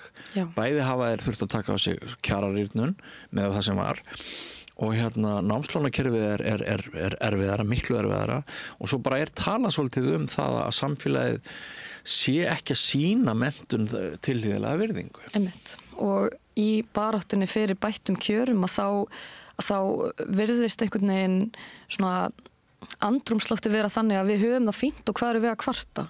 En við erum í rauninni, við erum að sjá mikla kjararýrnun og við erum að sjá að menntun okkar ekki metin að verðleikum. Og já, það er mjög alvarlegt mál. Hvað ertu sjálf að læra? Ég læri íslensku, já. Og núna að spá í hvaða master ég ætti að fara í sem væri nú sniðugur svo ég einhvern tímann pening. En þú veist, mér langaði mest í íslenska bókmenntir og halda því bara áfram en það er svona, það er ekki góði tímar fyrir hugvísindin skulum við segja akkurat núna. Heldur það fyrir þér að liggja að verða doktorinn, verða prófessorinn með sem þú varst að nefna áðan? Mögulega sko. Já, bara í mótmælaskinni líka. Ég ætla ekki að láta fjárhag minn ráða því hvað mér langar til að læra. Menntun á að vera það sem mann langar til þess að læra. Menntun er verðmætt bara ein og sér sem menntun. Mér finnst svona hafa kannski verið of mikil áhersla á að menntun sé arðbær og lögð mikil áhersla á þannig greinar og þetta er það mikilvægt en líka hugvísindin. Þurfum að eiga fólk sem elskar að grúska í gömlum tímaritum eins og mig og við þurfum að eiga heimspekinga og félagsfræðinga og sagnfræðinga og þessa sérfræðinga. En það er bara varla þess virði að sækja sér þá menntun og svo vinna við hana. Nei. Það er sko, ég held að 40%, nú held ég sé að fara með rétta tölu, 40% háskólakennara eru á leiðinni í eða í kulnun. Vegna þess að þau fá ekki borgað fyrir alla þessa duldu vinnu sem þau eru að vinna. Og svolítið, sko, það þarf svolítið að endurskoða laun háskólakennara. Já. Sko ég er sjálfur bæði menntaður í hugvísindum og félagsvísindum og ég sammála með það að bara þetta glæðir líf okkar. Sumt er þannig að maður, það er ekki endalaust hægt að reikna það alltaf til fjár. Núna, sko, hugvísindin og félagsvísindin einhverju marki þau hafa farið halloka og það er mikil markaðshyggja í mörgu. Ég sá það í gær að það er verið að ræða, sko, tækifæri háskólamenntunar hér á Íslandi og tengingar við jafnvel einhverja hergagna framleiðslu og maður bara klípur sig í handlegginn og maður spyr sig býtu hvernig gat samfélagið okkar breyst svona hratt. Einmitt. Og þá þarf félagsfræðinga og sagnfræðinga til þess að vara okkur við því að heyrðu, nú erum við að stefna í átt sem við höfum nú farið í áður. Já. En hvaða samtal svona er á milli stúdenta og stjórnvalda núna? Hvað er til ráða? Mér fannst ég heyra þig nefna það að þér fyndist að ráðuneytið í höndum hvað Loga? Já. Að það væri aðeins önnur ára yfir því, varst að segja það, heldur en hefur verið? Það hefur verið okkar upplifun alveg frá upphafi. Þá bara í því sko að það er haft samband við okkur að fyrrabræði og óskað eftir samráði. Við gagnrýndum dálítið mikið síðasta ráðuneyti fyrir skort á samráði. Okkur fannst vera svolítið hraði í sömu málefnum og óskuðum eftir því að fá að koma fyrr að borðinu. Af því að við erum sérfræðingar í okkar eigin málefnum. Við erum helstu hagaðilar að okkar eigin framtíð og við viljum fá að vera upplýst og taka þátt í þessari ákvarðanatöku.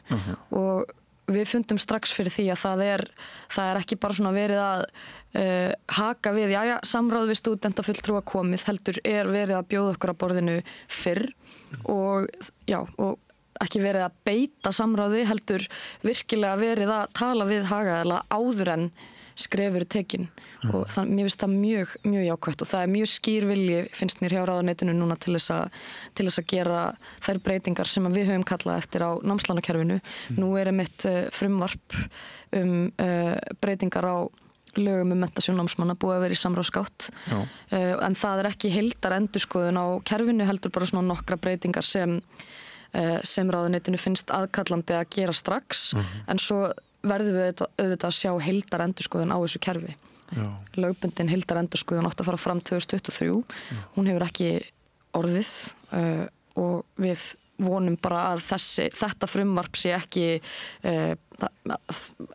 endurinn á því að við gerum nauðsynlega breytingar, heldur bara byrjunin. En þetta frumvarp sérstaklega sýndi okkur að það verið að hlusta á kröfur okkar og það verið að taka vandan við íslensk námslán og stöðu margra sem eru byrjaðar að greiða af lánunum alvarlega. En í þessu frumvarpi meðal annars að þá lagt til að fólk fái að borga af einu lán í einu, af því að það eru sumir, ég þar með talin, sem eru bæði í gamla og nýja kerfinu. Borga af 2 lánum í einu og ég að borga meira en heil mánaðarlaun á hverju ári, bara í afborganir á námslánum. Það rífur í. Já, heldur betur. En mér finnst þetta mjög kærkomin breytinga því að þá fær maður að borga af nýja menntasjóðsláninu fyrst, geyma hitt og það strax, breytir miklu. Hvað líður langur tími núna frá því að maður lýkur námi og þangað til maður þarf að byrja að greiða af því? Það önnur breyting sem við gagnrýndum. Í nýja kerfinu það bara 1 ár. Það voru alltaf 2 ár og í mörgum Evrópulöndum það 3 ár.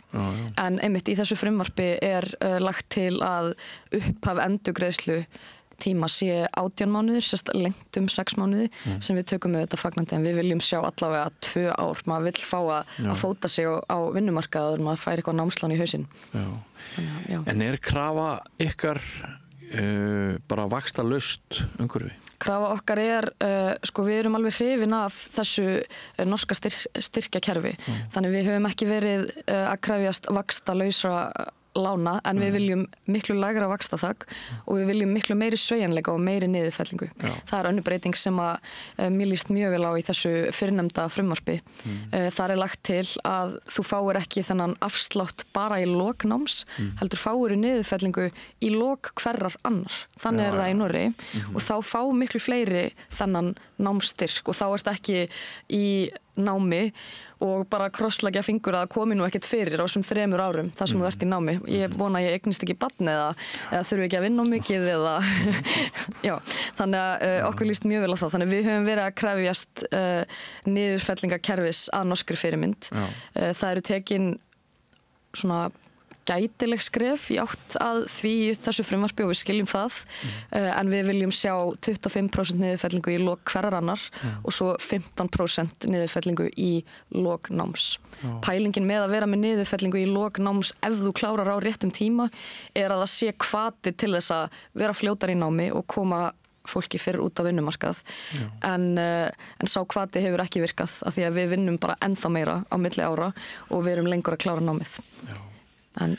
Svo einu vídd sem við höfum ekki að þá rætt og það aðstöðumunur þeirra sem búi út á landi þurfa að flytja til höfuðborgarsvæðisins til þess að stunda nám hér við reykvísku háskólana.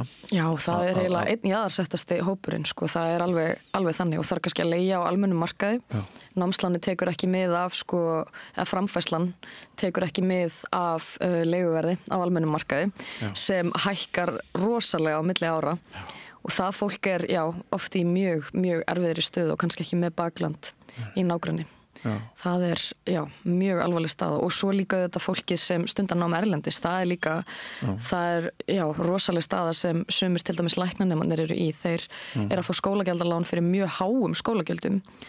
Lánið dugar ekkert alltaf einu sinni fyrir öllum skólagjöldunum eða framfærslu, þannig að eina leiðin til þess að komast út í þetta nám að eiga einhverja milljónir. Það neyðast til þess að rjúfa námið og vinna á milli. Já, það mjög algengt að fólk komi heim bara til að vinna, til þess að eiga efni og að klára það. Þá ertu komið með mjög þreytta nýútskrifaða lækna sem vilja svo ekkert koma heim heldur af því að það borgar sig minna að vera læknir á Íslandi heldur en í Svíþjóð eða Noregi eða annar staðar.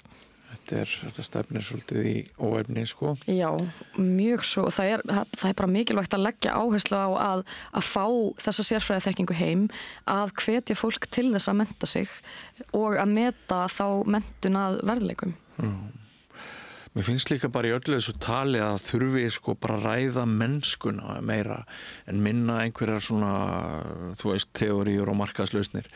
Bara til þeim sem að víkur aftur sögunni að fólkinu út á landi, að sko jafnræði einstaklingana við upphefum það á tyllidögum, en það lítur að vera stærri ákvörðun stundum ef það helst upp á Ísafirði eða einhver staðar, sko, að leggja það á þig að fara hingað suður í nám, eins og aðstæðunar eru, námslánin, leigan, eins og það nefnir, eða bara, ég segi nú ekki koðna niður í heimabyggð, en sko, bara við verðum á öllum tímum að búa til loft undir vængi okkar unga og besta fólks og það er ekki alveg verið að sinna því. Nei, ég held að ungt fólk sé frekar að spyrja sig til hvers ætti ég eiginlega að vera að þessu. Af hverju ætti ég eiginlega að mennta mig. Já, og þá erum við sko komin bara marga áratugi aftur í tíman. Já, svo sannarlega.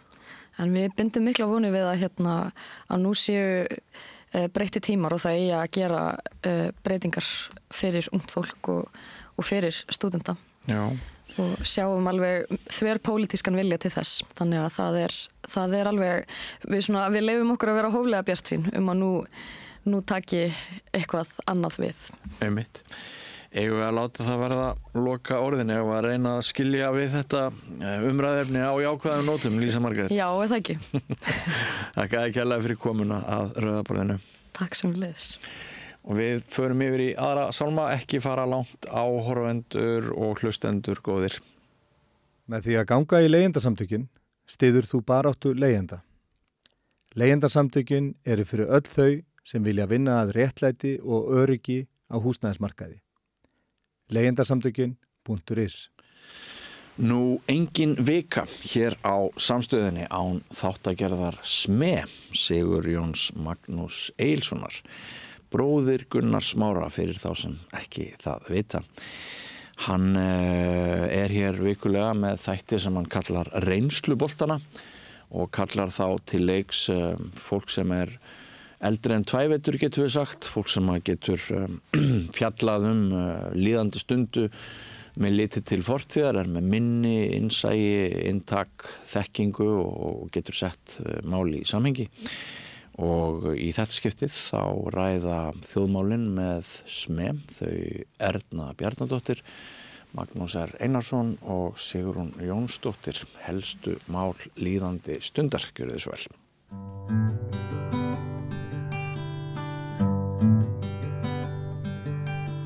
Já, komið þið sæl, Rauðaborðið heldur áfram og nú komið að þættir sem við kallum reynslubolta.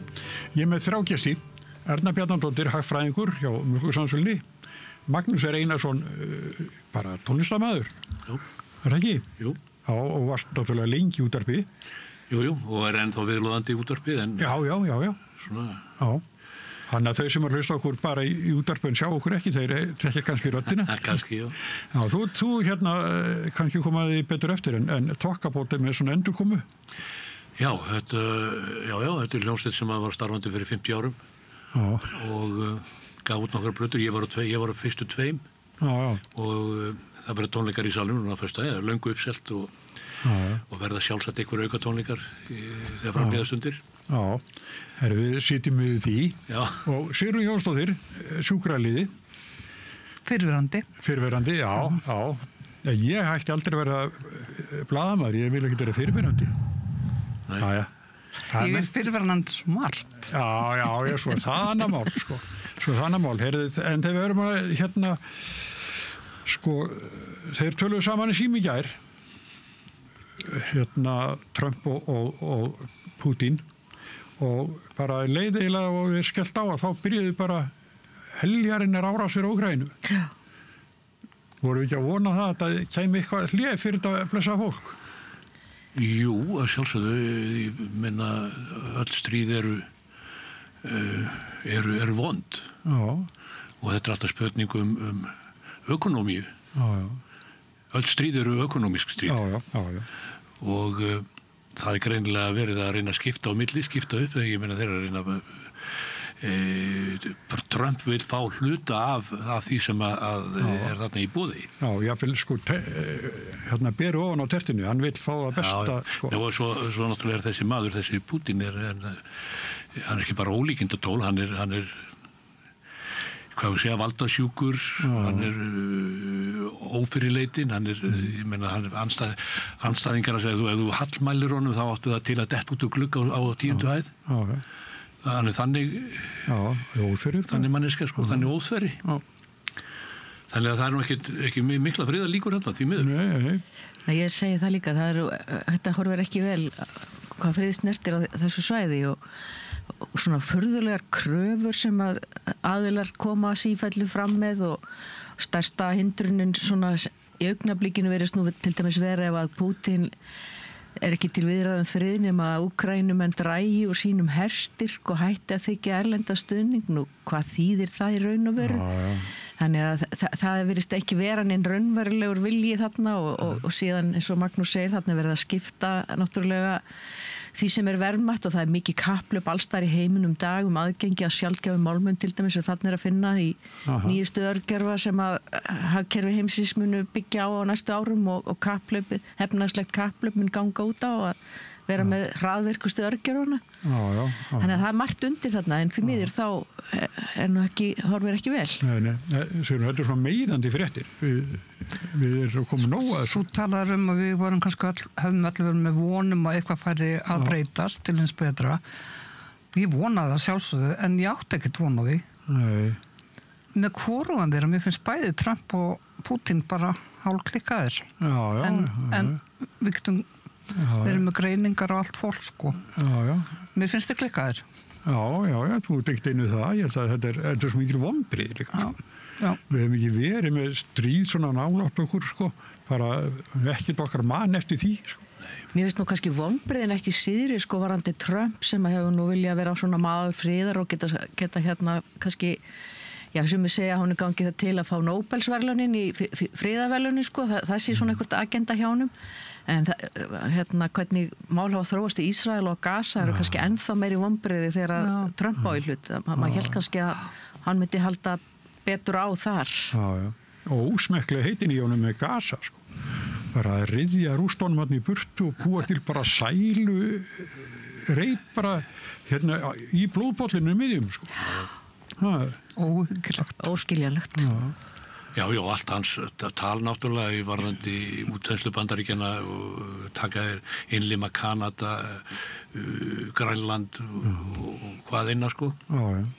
Endurskýra, Mexikóflói hefur heitið það í 550 ár. Nú á að breyta það er eitthvað svona imperialísk svona bílun sem þarna komin í gang. Bara Ameríkuflói. Það komið á eitthvað landakort, sko. Já, það er nú fleiri dæmi svona, Dumbshafi, heitir það ekki Noregshafi í dag til dæmis? Er það ekki rétt með það hjá mér? Þannig að það eru svona fleiri sem hafa farið á undan með þessu fordæmi allavega, en ég er ekki að réttlæta þetta, miskilja mig þannig. Nei, þetta er eitthvað svona, ég veit ekki, svona hér komið í þessu virkar á okkur líka. Já, nákvæmlega. Er það ekki? Já, þetta eru ekki góðið gæjar, en hérna, sko, þetta þýðir það að við erum að breyta til dæmis heiti á utanríkisráðuneytinu yfir utanríkis- og varnarmálaráðuneyti og við erum að grípa til varna með einhverjum hætti sem er líka alveg nýtt hérna. Við höfum verið bara vopnlaus þjóð, nú tökum við þátt í Úkraínu, vopnakaupum. Erum við komin á langt? Aldrei, finnst við það? Já, mér finnst það. Mér finnst við ættum að stöðla því að frekar að kaupa, hvað við segja, sjúkragögn, heldur en vopn. Hlúa þeim sem eru særðir, frekar heldur en að reyna sjá til þess að fleiri verði drefnir á særðir. Þannig að ég finnst, sko, ég man ekki hvað hann hét, danski þingmaðurinn sem sagði við leggjum bara niður herinn, setjum bara sjálfsvari í síman, við gefumst upp. Já. Því að ef rússar allir stríð gegn Danmörku eða bandaríkjamenn eða hverjir þeir myndu kannski ráða við hér frá Íslandi. Já. Nei, en það sko alveg agalegt fyrir þessuna færri fámennari þjóðir alltaf að segja að þurfa að koma sér upp vörn gegn hverjum sem við getum það náttúrulega aldrei. Nei sko, núna er það vopnaframleiðendur sem hlæja alla leiðin í bankan og brosa breytt. Já. Og hefur alltaf verið þegar stríðir annars vegar. Núna er verið að dæla sko 100 milljarða evra í vopnakaup. Já. En þetta eru sko hlutir sem að ungt fólk á Íslandi sérstaklega, og auðvitað við sem eldri erum líka, við höfum náttúrulega aldrei haft þetta í okkar DNA að vera tengd hernaði eða eiga ættingja sem eru hermenn eða neitt slíkt, en þetta er allt mjög fjarlægt okkur. Og ég heyri það allavega ungu fólki kringum mig að það skilur ekki hvað þetta á að fyrirstilla eða leiða til sko. Ef ykkur Íslendingur hefur farið eitthvað áfram í ykkurum erlendum eitthvað fengið að vera aðmýrátlega eitthvað þetta heitir, að þá hefur bara verið viðtöl við viðkomandi blöðum bara og fjölmiðlum fyrir það eitt að hafa verið í her. Þetta er svo langt frá okkur. Þetta er svo mjög langt frá okkur. Þetta er undantekningin. Já. Þetta er og þetta er náttúrulega vandamál bara eins og á Norðurlöndunum þar sem þetta er nú miklu nær fólki þar samt er ekki áhugi hjá ungu fólki að gerast hermenn eða neitt slíkt sko. Þannig að hverjir eiga að vera í þessum stígvélum sem á að setja hermennin í, það er óljóst sko. Já, ég á nú son í Svíþjóð sem er 18 ára, er rétt að vera 18 ára, hann spýður sko herskilda. Já. Að gæti komið sér hjá hann, ég held að hann alltaf geti að gera það, hann er bara að gera eins og hinnir, fara í. En þeir eru svo sem ekki inn í stríði núna, en þetta er ekkert svo sem sko æviráðning, þetta er bara, herskildan er bara stutt, bara inn af ár held ég. Já, það sem gerist í framhaldinu er það að þú verður í ykkur varaliði. Já. Sko og veist þarna. Já, og ég hitt eins og mjög fullan Dana sem var svo stoltur af því að hann var svona vara. Heimavarnarkall. Já, gerði mikið úr því sko. En það er einhvern veginn þannig, já. Þá er þeir búin að munstra á inn. Já, fá þjálfun. Já. Og þá er þið til kalls ef Já. Ég er að ringi auðvitað minn. Ég þekkti aðeins til sko í Bretlandi á sínum tíma. Já. Og þar var ungt fólk sem gekk í herinn til þess að komast í frýtt nám. Þú gast lært þar alls konar iðn, hjúkrun og fleira og þurftir ekki að borga fyrir það eða búa, þú fékkst allt frýtt af því þú varst að gera þetta í hernum. Og ég hugsaði svo sem ekkert það, en við erum þjóðfriðar og eigum ekki að vera að borga fyrir vopn, við hljótum að geta látið peningin fara í eitthvað annað sem kemur fólki vel. Já, við myndum vilja það. En þegar að tala þetta, vitið þið hvað hlutverk Elisabeth Englandsdrottning hafði þegar hún var í hernum? Hún var bílstjóri. Bílaviðgerðarmaður. Já, bæði reyndar. Já. Og ég sé myndir af henni þar sem hún svona hálfvoni í húttinu, hálfvoni í vél og einhverjum bíl að gera við. Á landróður, hún var alltaf með landróður. Já, þar var herrtrukkur eitthvað sem var að gera við. Það var fræg sagan af henni þegar að kóngurinn á Sádi-Arabíu kom í heimsókn. Já. Og hún sagði, ég ætla að fara með því, keiraði með veiðilendur krúnunar. Þetta var upp í Skotlandi. Já, og kóngurinn fer og sest hún undir stýri og keirir eins og skrattins hjá hælunum. Og það, upplýtt og kónginu var alveg skelfilegt að þar í landi fengu konur ekki bílpróf. Alls ekki, sko. Hún gerði þetta bara til að stríða. Gefið óþarlega mikið í bara til að Já. En svo var það líka þegar Trump heimsótt hana, munið þetta í því, þegar hann fór fram fyrir hana. Þetta lýsir manninu mjög vel. Hann er ekki búin að kynna sér sko protokólin sko heldur. Ætli hann hafi nokkuð haft áhuga á að tilnýta sér einsinni? Nei. Mörgum finnst þetta allt í lagi, en ég held að Bretum hafi fundist þetta alveg skelfilegt. Já, ég er alveg viss það. Þetta er óþarfi. Algjör óþarfi. Já, svona asnaskapur, sko. Herðu, en ef við förum nú bara í eitthvað svona skemmtumál hérna heima. Nú lækkaði Seðlabanki stýrivexti. Já. Hvað er konin niður í? 7,9%. 75? 75, eitthvað þess. Já, ekki. Ég kann ekki töluna, nei. Já. Þetta var ekki mikil lækkun. Nei, þetta var svona allt í samræmi við væntingar og við vonum náttúrulega bara að þetta haldi svona áfram. Já, það sé eiginlega stefna svo að vera 4% stigum yfir verðbólgunni. Já. Það sé alltaf 4% raunvöxtir. Eins og það er náttúrulega markmiðið að komast lægra með það. Markmiðið að komast lægra, ekki 2,5% sem markmið? Jó, sem verðbólgumarkmið, sko? Jú, það er nú, við erum nú farið duglega yfir það oft á tíðum, sko. Já. Og nýja ríkisstjórn er svo til. Já, hún er nú ekki búin að sitja svo sem lengi með þing yfir sér. Nei, það er mér verist einhvern veginn sko ganga hraðar undan ráðurunum núna heldur en það eru oft áður. Fylgst með þessi mörg ár, mér finnst þetta. Já, viðskiptablaðið allavega dróða ekki af sér að bera saman umhverfis og loftslagsráðherra fyrir ríkisstjórnar og þennan sem að nú hefur tekið við. Já. Hann er alltaf búin að svona minnstu hvort að sömuleyti hrista upp í hlutunum hann Jóhann Páll. Já, en svo segja nú sko fyrrverandi stjórnarsinnar, þeir sem stuttu sko síðustu ríkisstjórn, þeir segja að þeir séu svolítið að vinna úr máli sem voru tilbúin í ráðuneytinu. Þegar að Sigurður Ingi og fleiri stóðu upp og það að ný kom og opnaði skúfurnar, þá voru það bara bönns af góðum frumvörpum. Eitthvað er örugglega þannig og það er sjálfsagt bara eðlilegt. Já. Ég er ekki að þakka fyrir það að vera að taka málin þeirra. Jó, ég sé alveg verið að grína þetta, segna sér eitthvað sem aðri gerði. Já, ef það er þannig, en ég held einmitt sko að svona samfella og það sé ekki bara allt upp úr skúfunum og nýtt niður í þar þó nýjir tæki við. Ég held að samfélagið þurfa ekki á því endilega að halda sko. Nei. Það er svona, ég held að freka falli til að vekja óöryggi bara meðal okkar. Já, nei, svo er þetta kannski líka eitthvað mál sem bara er sjálfsagt bara. Akkurat. En lásið þið bréf Guðn Ágústssonar til Sigurðar Inga? Já, ég las hana? Já. Ég heyrði bara af því. Hann skóð ekkert þetta aðeins kallinn? Nei, hann er ekkert vanið því heldur. Nei. Það hefur komið óvart að hann hafi verið eitthvað hátilegur og kurteis. Já, nei, þarna var bara ákall bara að virða flokkinn og flokksmenn. Já, það er greinilega einhverja væringar innan Framsóknarflokksins eins og í fleiri flokkum nú til dags. En þó það nú væri innan Framsóknar, sko, sýtti eftir með 5 þingmenn, voru með 18 áður. Já. Það er ekki rétt með það, töpuð 13 þingmenn.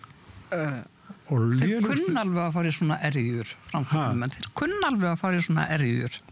Nei, og lenda í því. Já, þeir eru alveg í skrapa botni núna. Þetta er ekki flokkurinn, sko, er umlega 100 ára gamall og hefur aldrei fengið svona slemma kosningu. Nei, og þróunin hefur heldur ekkert verið neitt vel jákvæð fyrir Sjálfstæðisflokkinn. Nei. Og hann var í fréttum upp á dag í rúma viku og þeir bættu 1% við sig í könnunum. Já, rétt skriði við 20, ekki? Já. Það er nú ekki svona, við bendir ekki til þess að hann sé mikil til sókn. Nei, svo er annað í því. Við sem höfum kannski verið svona, þegar Sjálfstæðisflokkurinn var ríkisstjórn, við sem vorum að kritísera eitt annað og finna að og fenguðu kannski bátt fyrir eitthvað staðar, að núna eru bara þingmenninir sem eru núna, þeir eru raunverulega að, sko, hvers skipti sem þeir skrifa eða tala, þá eru þeir raunverulega setja út á stjórnartíð Bjarna Benediktssonar. Já. Já, þeir finna svo mörg, að það þarf ekki breyta svo miklu, að ég tekið þannig að þetta er bara, sem sagt, mjög hörð kritík á Bjarna. Já. Ég tek nú undir þetta, með svona margt sem hefur verið sagt síðan að þetta nýja þingvarkosið sem kemur úr þeim herbúðum, svolítið af þessum toga. En með Framsóknarflokkinn, þó ég sé nú ekki neitt sérfræðingur í honum, þá held ég að það sé nú bara réttmætt að menn séu nú að horfa svolítið í eigin barm þar og ekki vanþörf á eftir svona útkomu. Já, með 5 þingmenn, þeir komu úr 3 kjördæmum, það eru sem sagt 3 kjördæmi sem eru enga þingmenn. Já. Þetta er alveg bástaða. Þetta er sögulegt. Þetta er sögulegt og í dauðafæri að fara eins og hjá Vinstri grænum ef að þeir hristi ekki vel upp í hlutunum. Já, þeir eru náttúrulega sko bara bakka niður. Já. Hún segir starfsfólki, nei það er ekkert. Þeir að minnka við þessi húsnæði og... Það lítur að vera. Dragverður starfsemi. Er þetta bara að leigja Þeir? Airbnb hérna upp í Skipholti? Nei, þeir Vinstri græn. Nú Vinstri græn, þú veist komið þanga fyrir ekki. Já. Nei, þeir eru á Hallveigarstöðum og eru búin að fá eitthvað minna rými þar sem er að pakka niður í kassa bara og flytja sig. Þannig að það er alvarleg staða. Já, herriði... Og þau viðurkenna það. Já. Þau eru ekkert í fílu eins og Sigurður Ingi og... En skiljaðu samt af hverju þetta gerðist? Þegar þú segir viðurkenna það. Já, hjá þeim? Já. Af hverju fóru snilla? Já. Ég veit að ég er ekki, sko, bara það, þegar þeir myndur ríkisstjórnar 21, er það ekki, fyrsta? 17, ekki? Já, en sluppu, sko, þeir fengu ekki slæma kostningu þarna eftir COVID. Nei, alls ekki. Nei, stjórnarflokkarnir þá fengu alveg ágæta kostningu 21, að þeim þóttist taka svo vel í COVID. Já. En svo þegar, sko, halda þær áfram og svo þegar Katrín fer, sko. Ég veit ekki. Nei, ég er ekki með svarið, sko, en það getur verið grundvallar spurning. Já, veit ekki svar. Sko, mér fannst eins og Katrín hún gerði flokknum engan greiða með því að vera bjóða sér fram til forseta. Alls ekki. Alls ekki. Þannig að hún tók ekki flokkin fram fyrir sína hagsmuni. Nei. Og þar kom, sko, varaformaður Guðmundur Ingi Guðbrandsson, þá var hann starfandi formaður og með Bjarna og Sigurður Inga, þetta svona langveikasti maðurinn í þeim hópi. Já. Og svo bara var ekkit þessi við bjargandi greinlega. Nei. Ég er svona að vera að velta fyrir mér, sko, hvað verður vinstrið á Íslandi? Ég þann það. Er samfylkingin vinstriflokkur? Nei, þau telja sig vera miðjuflokk, þau hafa alltaf sagt það, eða ekki? Hægri krattaflokkur, ekki? Já, en þau eru í borginni til dæmis, þá eru það sveigja hans til vinstri. Jú. Þau verða eiginlega að gera það er þeirra líflína í pólitík núna, held ég. Já. Það er mjög skrítið ef það er ekkert svar við eftirspurn eftir vinstri öflum, sko, í stjórnmálum í Íslandi. Já, sko, það voru nú, sko, þetta er hátt í 20% atkvæði eitthvað sem að fóru bara. En það er ekki svar ef að þau ná ekki að koma sínum röddum inn í þingi til dæmis. En svo veit ég ekki, þetta er okkur píratar eru flokkar alltaf sem vinstriflokkar. Nei, þeir eru alveg hægri, sko, ég hef alltaf talið að vera hægri flokk. Já. En þá er það nú lítið til skiptana, sko, þá er þetta ekki nema, sko, 8% eitthvað sem að Vafki og sósíalista fengu. Nei, einmitt. Ekki nema, það eru 4-5 þingmenn. En, hafið fylgst með, undirskriftastríðinu? Aðeins. Já. Út af hvað gengur það? Halla Tómasdóttir. Já, það er undirskrift, já. Halla Tómas. Og svo Dagur fór í stuð. Dagur Bjarkjarsson og hann les út úr þetta er í mokkanum og ritstjóri mokkans að þegar hann les undirskriftin hans þá les hann annars svona GMMTNNNM það er undirskrift af svona, sko. Ég er ekkert með henni hérna þegar ég sé hana. Ég sá þetta, já. Já, hann, mér finnst það fyndi hjá hann. Já. Mjög svo. Ég finnst þetta bara dapurlegt að vera að gera þetta einhverju máli, sko. Ég verð bara að vera þar. Já, mokkin er bara í fílu. Í fílu, út af allt og öllu. Mjög margir sem að stuttu, sé ég, á mínu vinalista, sko, sem stuttu Katrínu. Þeir stökkva á svona hluti. Já, það er ekki bara mokkin alltaf stuttið hana, en bara, þú veist, þetta er undirskrift. Ég skrifa Erna Bjarna D. Ég skrifa ekki dóttir. Já. Ég er bara Sigrún Jóns. Já. Ég bannstrykks með.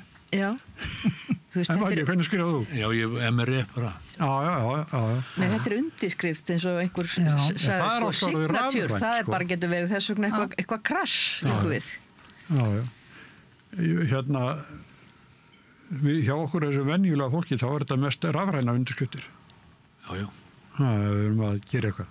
kaupa bíl eða hús eða eitthvað. Já. Það var það rafræna, sko. Það ekki nema svona stóðmenni. Með fyrirmenni eins og Davíð Oddsson kalla sig og sína. En fyrirmenni. En þau skrifa svona GMM-TNNNM. Þetta þeir sem að þurfa að undirrita svona skjöl og gera það með skammstöfun og það þarf að vera svolítið flott. Já. Ég sé þess að undirskrift Davís að hún hékk á spjaldi sem var upp í útvarshúsi og kannski ennþá fyrir sem borgin að veita viðurkenningu fyrir góðan frágang á lóð og eitthvað svona og það þessi undirskrift Davís og hann nota feitan penna feitt, þetta mjög stórt þetta mjög svona autoritíst sko maður tekur alveg eftir þessar undirskrift en ef þú vissir ekki hver var að skrifa þá myndir ekki vita neitt fyrir hvað þetta stæði það þarf að prenta nafnið hans undir til að ráða fram úr þessu sko en hérna sko Donald Trump enn aftur sko það voru einhverjir sem voru að skemma Teslur og Trump túlkar það sem hryðjuverk. Já. Sýnir hans mat á lífinu. Eða það hendar? Þetta er bara skemmtaverk. Já. Þetta er skemmtaverk bara. Þessi Elon Musk er náttúrulega algjör fígúra. Já. Fólk svona með tillögurnar sem hann er með í niðurskurði heima fyrir og svona. Já. Hann er fígúra en svo er hann líka náttúrulega þessi maður er náttúrulega búin að raka saman auð og byggja upp alls konar starfsemi sem að sýnir líka einhverja snilli á sama tíma. Meir þess að geimför. Já. Já, hann dreymir að senda fólk til Mars. Já. Sem nú frekar óyndislegt ferðalag. Sko þetta, ég var að lesa mig til þetta, þetta er eins og að vera svona í Toyota Corolla í 1,5 ár. Já. Ekki spennandi? Nei. Heyrðu, en Maggi, áðan voru við að tala um það. Þið eru að fara að koma saman, Þokkabót. Já, akkurat. Þetta var svona úlingasveit, eða hvað? Það voru ekki kornungi þegar byrjuðu? Jú, við vorum svona rétt innan við 20. Já, við vorum 3 Seyðfirðingar, sko, og við höfum verið að spila meira og minna frá því við vorum úlingar, sko, í skólahljómsveitum og svona þess. Já. Og ég byrjaði að snemma líka að spila með harmoníkuleikurinn sem þóttu nú ekki smart á þeim tíma þegar allir voru að safna hári og spila bítlamúsík, en ég lærði nú samt heldur mest af því, spila með Nikoló. Og var það á Seyðisfirði líka? Já. Ágætis músíkantar, sko. Og varst þú á harmoníku líka? Nei, ég hef spilað bassa. Já. Nei, og svo bættist 4. maður í hópina frá Hveragerði, Halldór Gunnarsson. Já. Og þá vorum menn komin hingað í skóla, hingað suður, tónlistarskóla og háskólan og svoleiðis. Og þá byrjuðum við að spila hérna einmitt oftast fyrir einhver partí í háskólan. Já. Svo líka og einhverjum opinberufundum og þetta óttur svona vinstri sinnað. Já, einmitt. Litli kassar, það er vinstri sinna lag. Þetta er orðið klassíst, þetta er sungið öllum barnaheimilum og dagheimilum og sjálfs og delliheimilum líka. Já. En hvað hérna þið voru, sko, nafnið er flott, Þokkabót. Já. Og þið voru bara vinsælir, það er. Já, þetta seldist ákveðlega þessar plötur. Við vorum ekkert mikið að spila opinberlega. Það var ekkert mjög mikið, menn voru svona sitt í hver áttina og svona. Þetta en við hittust til að gera, ég var með á 2 fyrstu plötunum, síðan breytist mannskapurinn og það verður mannskapur, ég og Gylfi fórum út og kom aðrir í staðinn og það voru gefnur út 2 aðra plötur þannig að þessi tónleika verið tvískiptir fyrir hlið eru fyrir 2 plötunar sem skiptur mannskap og það koma 2 seinni plötunar þessu verið ráð þannig upp en það er löngu uppselt sko. Og þetta er fínt hús, Salurinn, ekki? Salurinn? Jú, mjög fínt að spila þar ég verið þar nokkur sinnum og þessu er einlega mjög vel stjórnað hvað var það alltaf umfang, umgengni og tæknimál þetta er mjög elegant og flott En þetta er hérna Gunnar í Birgisson fyrrandi bæjarstjóri sem að stjórnaði þessu Já, hann gerði það og Gerðarsafni sko Gerðarsafni, þannig Það var ekki alveg ónýtur fyrir Kópavogsbúa. Nei, alls ekki, sko. Alls ekki. Ekkert gallalös fyrir einhverju margir aðrir, sko, eða margt annað fólk, sko, en eftir stendur þetta. Það er örugglega ekki skemmtilegasti bæjarstjóri sem að Kópavogsbúar hafa haft. Jú, hann var heldur skemmtilegur. Já, gaman að. Ég þekkti hann, sko. Já. Og svo voru við einu sinni, konurnar okkar unnuð saman, og svo var einu sinni ásatíð og hann að það segur hann. Svo segir hann allt innu við mig, er þetta ekki Brown Sugar? Jú, þá rauk hann til að dansa, sko, hann var svo mikil Rolling Stones að þetta. Okay. Er þetta ekki Brown Sugar? Og leta ekki sitja til líka á dansskólinu, sko. Nei, hann var nýtt inn í tilsvörum og skemmtilegum maður. Kall, maður las ævisöguna sig tíma, það var langt síðan, ég man hann ekki, það var gaman að lesa hann allavega. Já. Stór og mikil, svona, fór mikið fyrir honum. Já, blessi sér minning hans. Þetta, sko, þetta þó eftir þessa bæjarstjóra tíðans. Já. Herriði, ég ætla nú að tala um eitthvað meira, hvert ég komin. Herriði, já, það er eitt sem mér finnst, það ríki var sýknað í út af Skuggasundsmálinu, veitum hvað að tala? Já. Þegar voru mótmæli í Skuggasundi, þegar að ríkisstjórnarfundir voru haldnir þar. Já, ég man. Já, og þá voru fólk að mótmæla og lögreglan tók, sko, ofsalega á þeim og með þess að segir einhver, sko, löggan í búkmyndavilna sína, sko, að það sé svo gaman að taka á þessu fólki og þeir dróðu þarna eftir stjettinu, svona, mér finnst þetta óþart, sko, það var ekkert verið að, sko, fara neina mýkri leið og svo stefnir fólkið fyrir það að hafa gert það, en þá ríkið bara allt í lagi. Sýknað. Já. Hann erfitt að segja mikið þetta, ég maður ekki séð dóminn eða mikið af þessu. Nei, dómsorðið. Já, það er fyrirsögn og fréttum fyrir hádegi í morgun. Vissulega. Nei, ég veit ekki, mér finnst einhvern veginn eins og ég finnst eitthvað svona réttur okkar til mótmæla á að vera nokkur, sko. Já, en á móti náttúrulega líka bera hlýða fyrir mælum lögreglu og svo einhverjum fjabæð þarna á milli sem þarf að finna. Ég er ekki að verja það að sé eitthvað látin ósmækla að líffallum fólk sem að nýtir sér þennan rétt ef svo má segja, sko. Hafið þið tekið þátt í mótmælum? Já. Ekki þessum seinni, nei. Já, mótmælum. Bara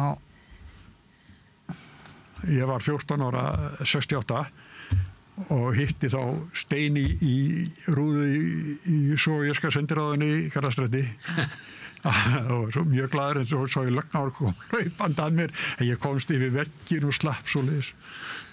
Það er mín árangur, sko. Mér finnst það alltaf svo tvæntuð þetta.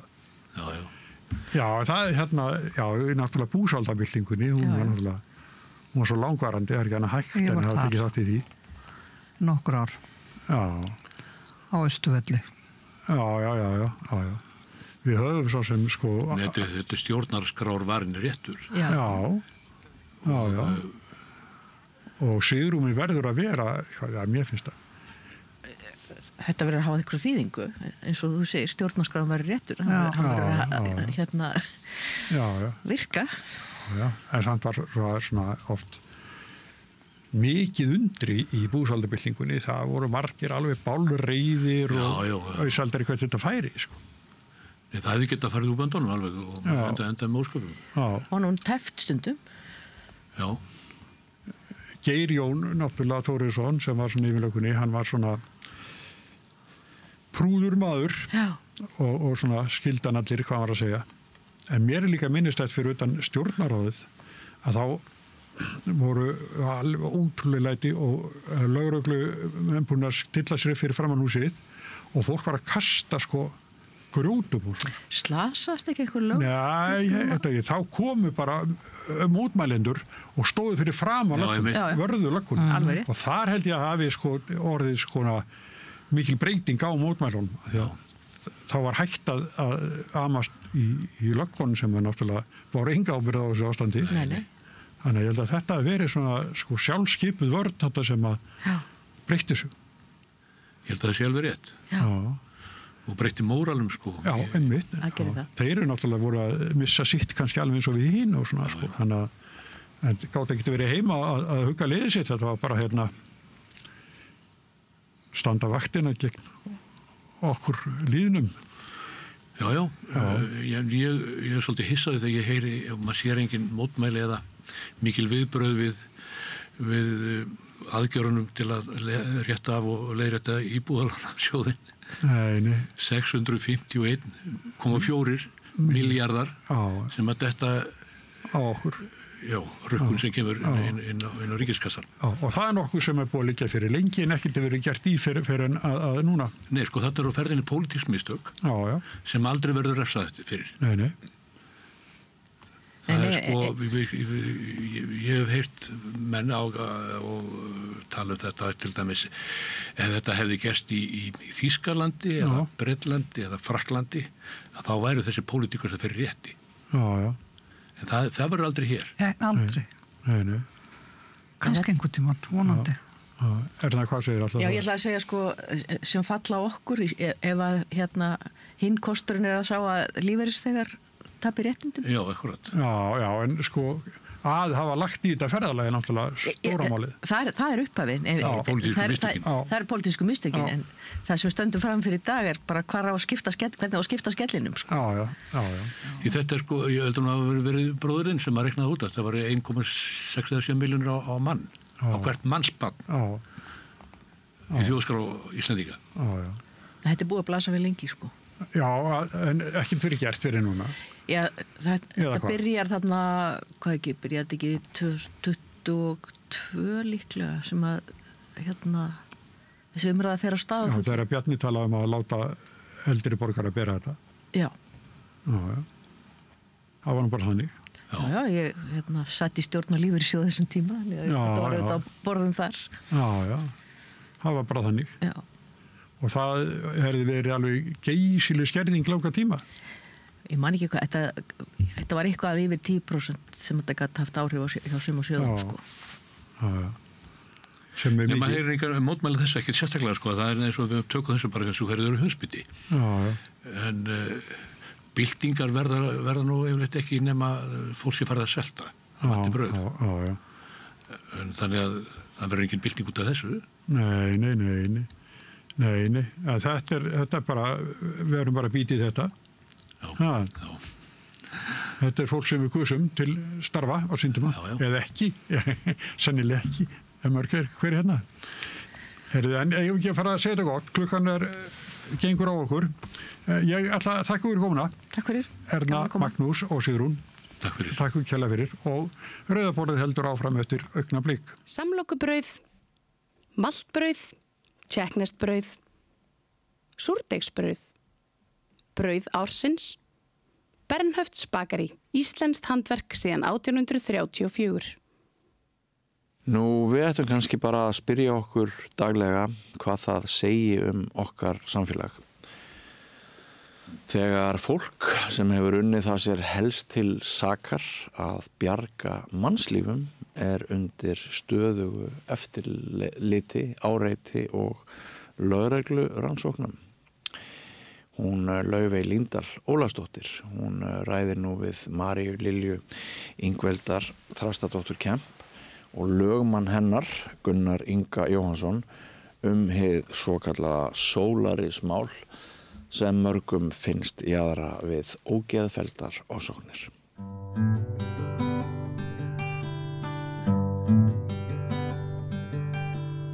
Já, komið sæl og velkomin aftur á Rauðaborðinu. Ég heiti Laufey Líndal Ólafsdóttir og ég ætlaði að fjalla hér mál sem að hefur svona poppað upp öðru hvoru hjá okkur við Rauðaborðið að undanfarnu og hefur farið eitthvað fyrir í fréttum en ekki nógu mikið á okkar mati. En það er mál Einars S. Halldórssonar gegn samtökunum Solaris og þar eru sakborningar sem Erla Serdarólu og María Lilja Þrastadóttir Kemp sem er dagskrárgerðarkona samstöðarinnar.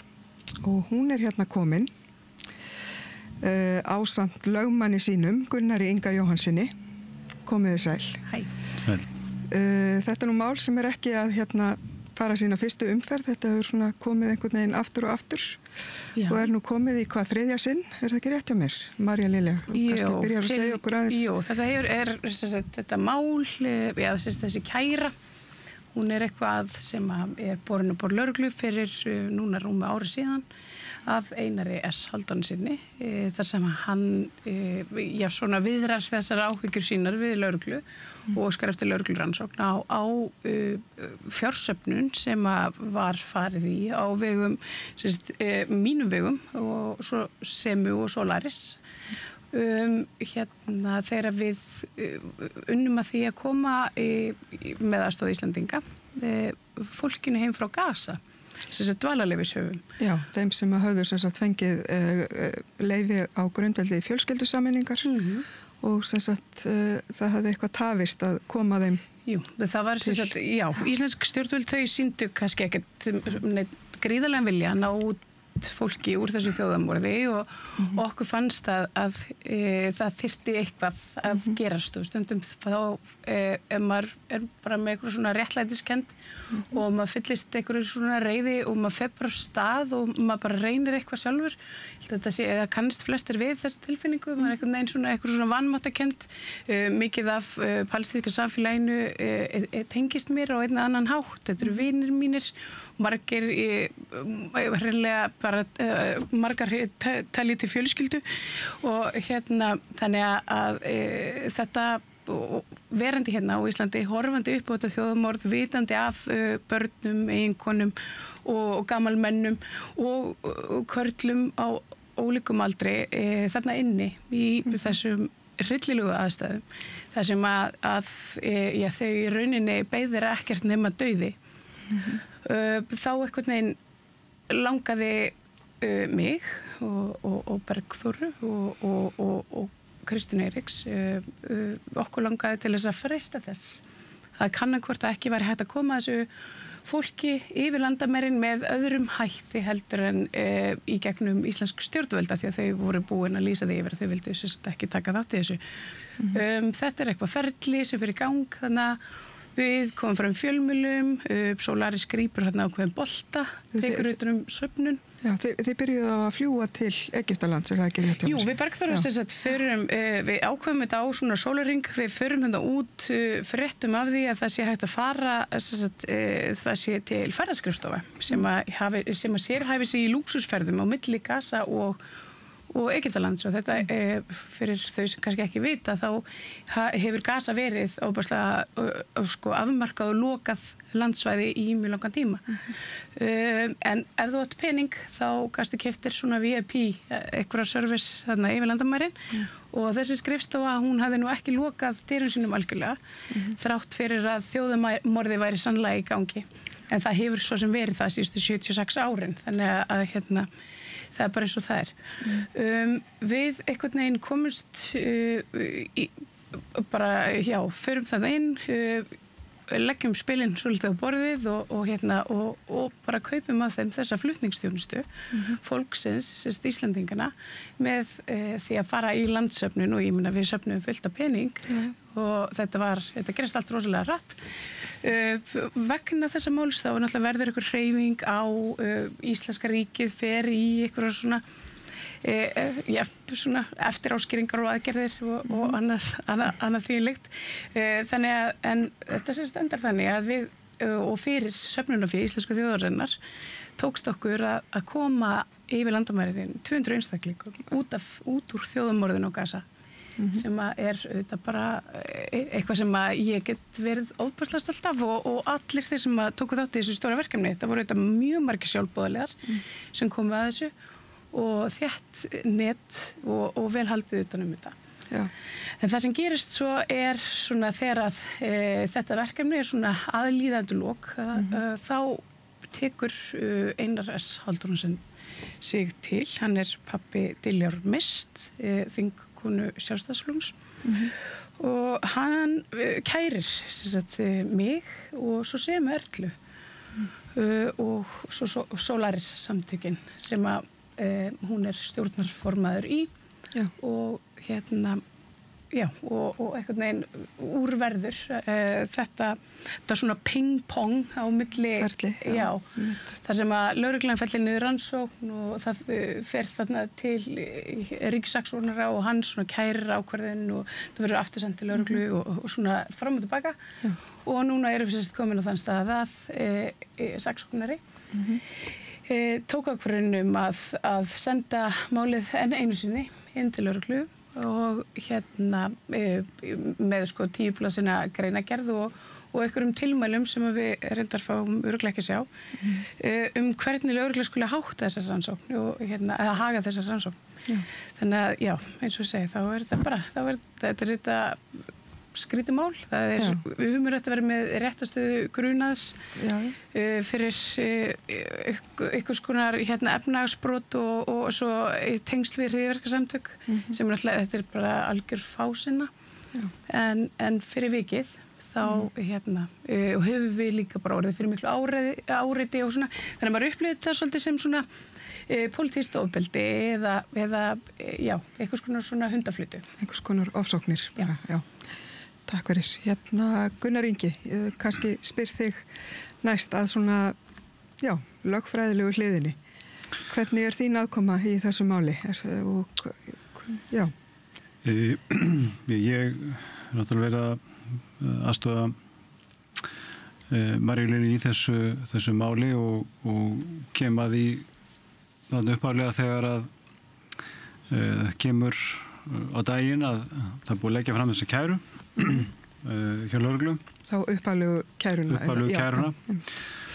Og það var nú strax svona tvennt sem að vakti athygli og var athyglisvert við þessa kæru. Það var í fyrsta lagi þarna væri einstaklingur að kæra sem að er ekki brotaþoli eða hann er ekki alltaf fram að það veri brotið á hans hagsmunum eða eitthvað slíkt, heldur þetta svona lagt fram eins og það gerir áhyggjufullur borgari út í bæ, ekki nema að viðkomandi hafi lagt fé í söfnun og hafi áhyggjur hafi orðið af því, getur vel verið að kærandinn hafi lagt fé í þessu söfnu, ég þekki það ekki en það er fyrst og fremst í rauninni bara verið að benda á í þessari kæru að það séu til einhver lög frá 1977 sem heitir lög opinberar safnanir og svona ákveðin rammi utan þær og það sé óskað þetta rannsókn því hvort að þeim hafi verið fylgt og síðan eru svona einhverjar óljósar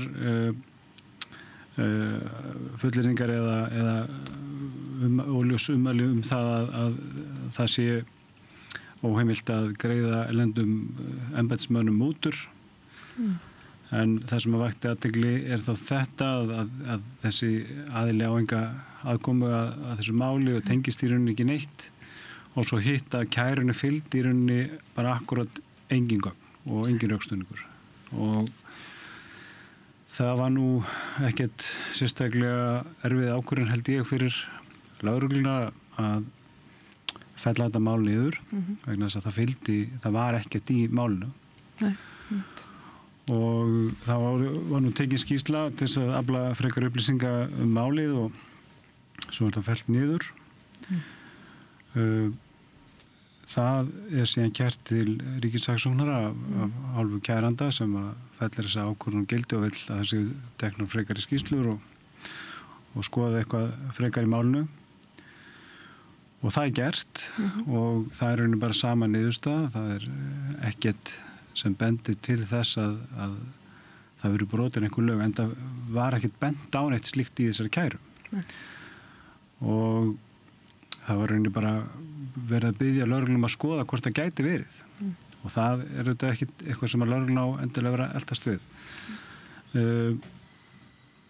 Síðan er málið fellt niður aftur og kært aftur til ríkissaksóknara í desember og þá kemur núna þessi niðurstaða núna 12. mars þar sem að niðurfelling lögreglu er aftur felld úr gildi og lagt fyrir lögregluna að rannsaka málið frekar og það er nú ýmislegt athyglisvert í þessari 10 blaðsíðna ákvörðun sem er nú mjög ítarleg á hálfu ríkissaksóknara og það tvennt þá sem að segja sem að ríkissaksóknari að velta fyrir sér.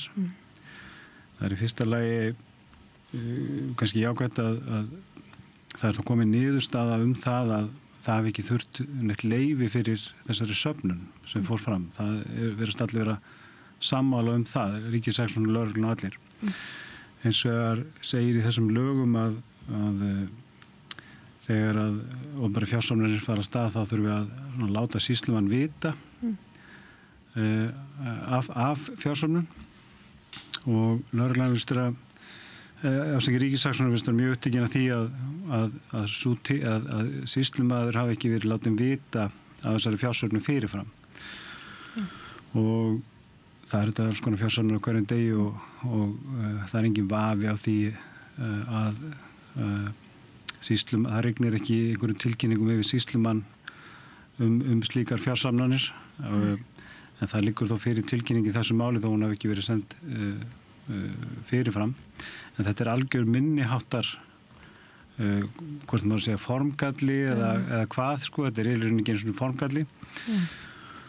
Þannig að og þannig ekki búið að tala formgalla hér í tengslu við ýmis mál undanfarið, styrki stjórnmálaflokka og annað, þannig að þessi harða afstaða ríkissaksóknara það að þetta litla atriði kunni að þurfi lögregla að rannsaka, það kannski vísbending það að lögreglan eigi að taka svona alls konar formgalla bara inn á sitt borð og aðtöku hvort að refsverða háttsemi sé ræða. Hitt atriðið svo hvað varð þessa peninga og það liggja fyrir í málinu gögn hvað varð þessa peninga.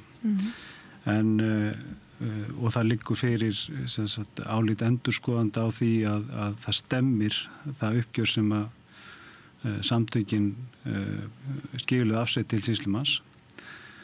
En ríkissaksóknari vill meina að það hafi ekki verið nægilega mikið rannsókn og að þessi lög kveði ekki á það með neinum hætti að endurskoðandi eigi að framkvæma einhverja rannsókn á fjárreiðum safnana. Það á bara að skoða reikningshaldið og það gerði endurskoðandinn og sagði að það stemmir. En ríkisendurskoðandi virðist vilja fá að lögregla kanni betur og staðreini að þessir fjármunir fóru í það sem að þeir fóru í og auðvitað getur maður kannski ekki búist við því á þess að ég þekki að það kvittanir eða reikningar sem menn fá við þær aðstæður sem eru þarna í þessum heimshluta séu í samræmi við það reglugerðir sem gilda hér og þess vegna sé ekkert og það kann að vera þess vegna sé ekkert marka eða þeim tekið með fyrirvara við þessa rannsókn en það muni auðvitað ekkert annað að koma út úr þessu ef að það verður farið svona djúpt í þetta að rannsaka þetta það mun það bara liggja fyrir í málinu að peningarnir fóru þangað sem þeir eru sagðir að hafa farið og ég sé ekki neitt annað að liggja fyrir þessu málinu að það verði fellt niður. Hins vegar kemur fram í bréfi ríkissaksóknara að ríkissaksóknara hafi sendt lögreglunni svokallaða rannsókn og tilmæli. Það að segja einhverja leiðbendingar það hvað eigi að rannsaka. Við höfum ekki séð þessi tilmæli en höfum óskað eftir því að fá þau, þannig að við getum fylgst með rannsókninni. Og svo kemur fram í bréfi ríkissaksóknara að það hraða þessar rannsóknir sem kostur og það þetta bara jákvætt. Já. Fyrir okkur en kannski svolítið svona skakt með tilliti til annara mála sem að hafa kannski fengið að sitja á hakanum svolítið lengur. Já, þetta eiginlega alveg ótrúlegt og eins og þú segir, þetta minnir svolítið á pólitískar ofsóknir en ég fekk svona smá hugrenningatengsl líka í tengslum við til dæmis máliðinnar Báru Halldórsdóttur þar sem að einmitt aktivistar eru það er verið að kæra aktivista í raun og öru fyrir að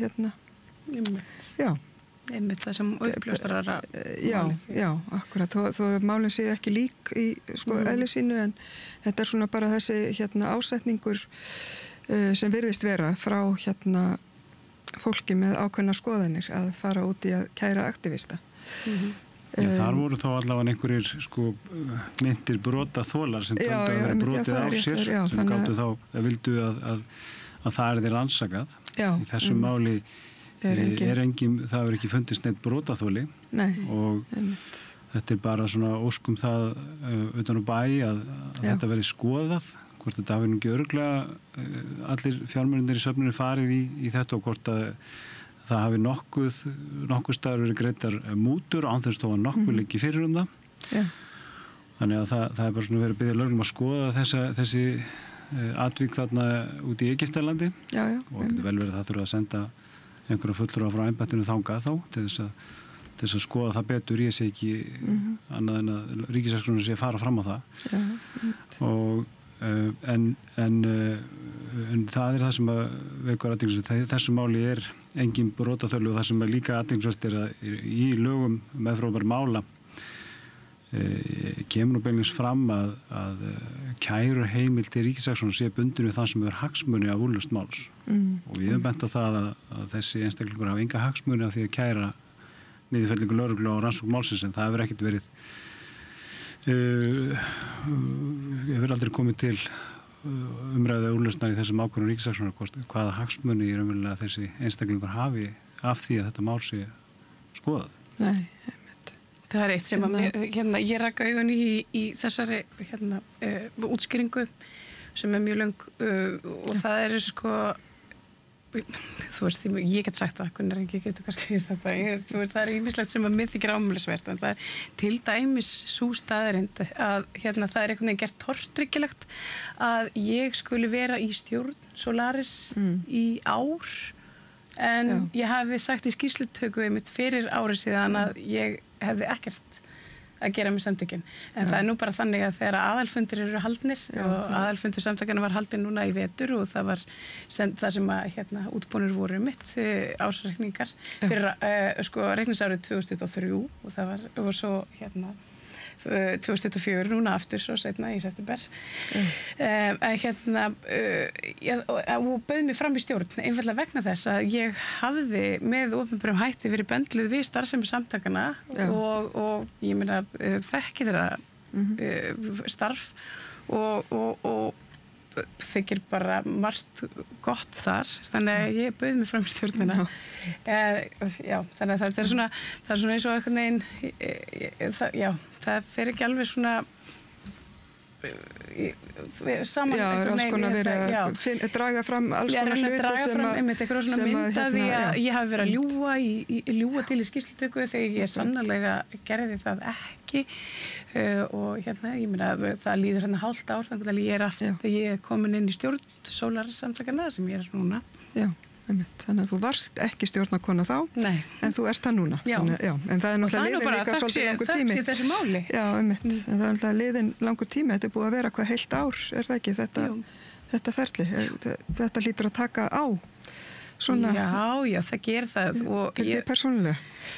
Sko, þú veist, einhvern veginn svona yfirleitt, kannski svona, reyni að horfa fram hjá því að vera einmitt með réttastöðu grunns en þetta hefur ónýtilega áhrif en það líka kannski á það, sko þetta hefur áhrif á annað fólk og þetta hefur áhrif á það hvernig fólk talar og leyfir sér að tala mig og Semörlu og Solaris samtökin sem eru mjög viðkvæm samtök sjálfboðaliða sem starfa sko, fyrir fólk í virkilega viðkvæmri stöðu og fyrir vikið er einhvern veginn það búið að gefa á okkur þennan höggstað að við séum sko, í einhverju fjármálamisferli og svo með einhver hræðileg tengsl og greiðum mútur og þar fram eftir göttunum.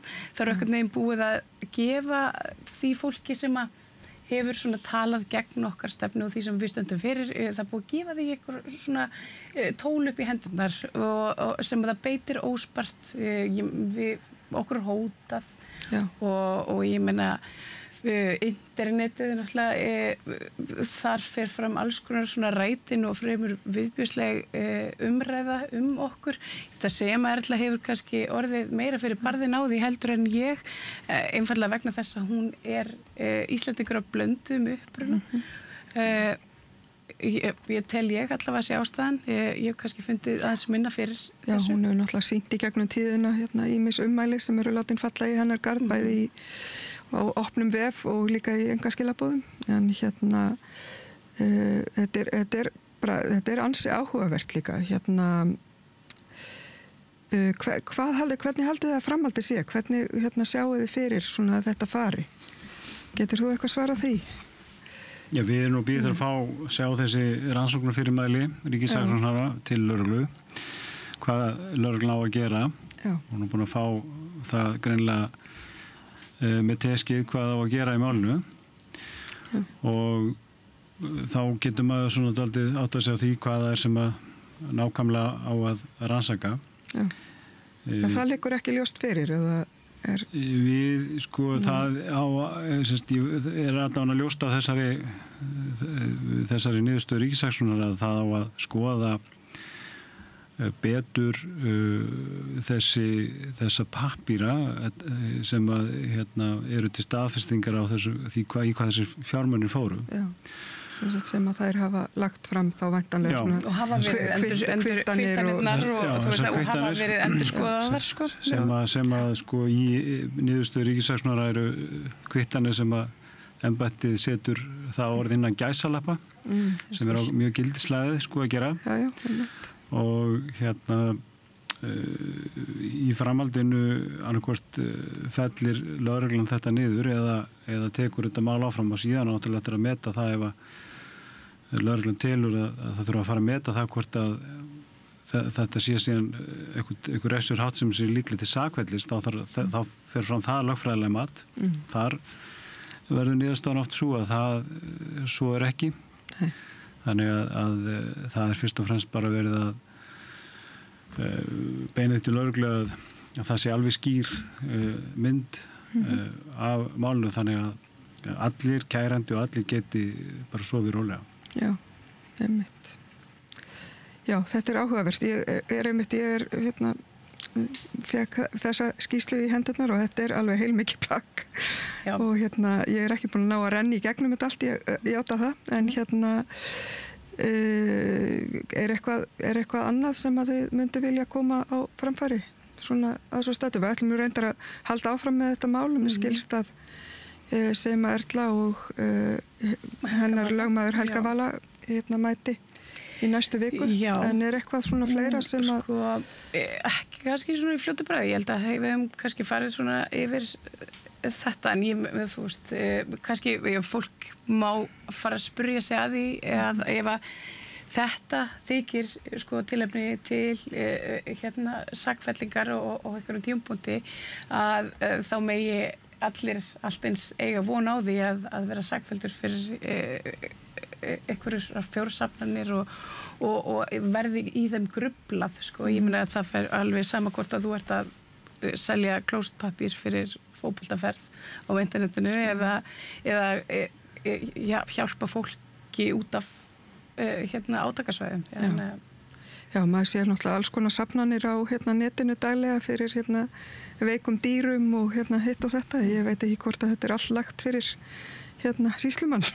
Nei, einmitt. En en ég bara, eins og ég segi, við höldum áfram með þetta mál og ég bara þakka ykkur innilega fyrir komuna, Marja Lilja og Gunnar Ingi, og við bara fylgjumst með. Takk fyrir. Og við byggjum ykkur að hingra aðeins, það er meira handa við hlið. Þarftan að tala af borgarfulltrúa. Borgarfulltrúar Sósíalistaflokksins eru með viðtalstíma alla mánudaga klukkan 13:30 til 14:30. Það þarf ekkert að bóka tíma, endilega kíkjum við í Bólholt 6, 105 Reykjavík. En þá er nú kannski bara tímabært að skreppa upp í friðsæla sveit. Hugsanlega innganga í ESB gefur tilefni til að ræða ógnir og tækifæri íslensks landbúnaðar aðsögn formanns bændasamtakana Trausta Hjálmarssonar. Hann leit hér við í vikunni á leiðinni á búnaðarþing og ræddi þingið, margt sem tengist matvælaframleiðslu og hefur kannski ekki verið mikilvægara heldur en nú, þar að segja langt skeið. og mögulega aðild að ESB eða ekki. Bændur eru opnir fyrir ýmsum möguleikum þar en vilja skoða málin vel, kemur fram í tali hans.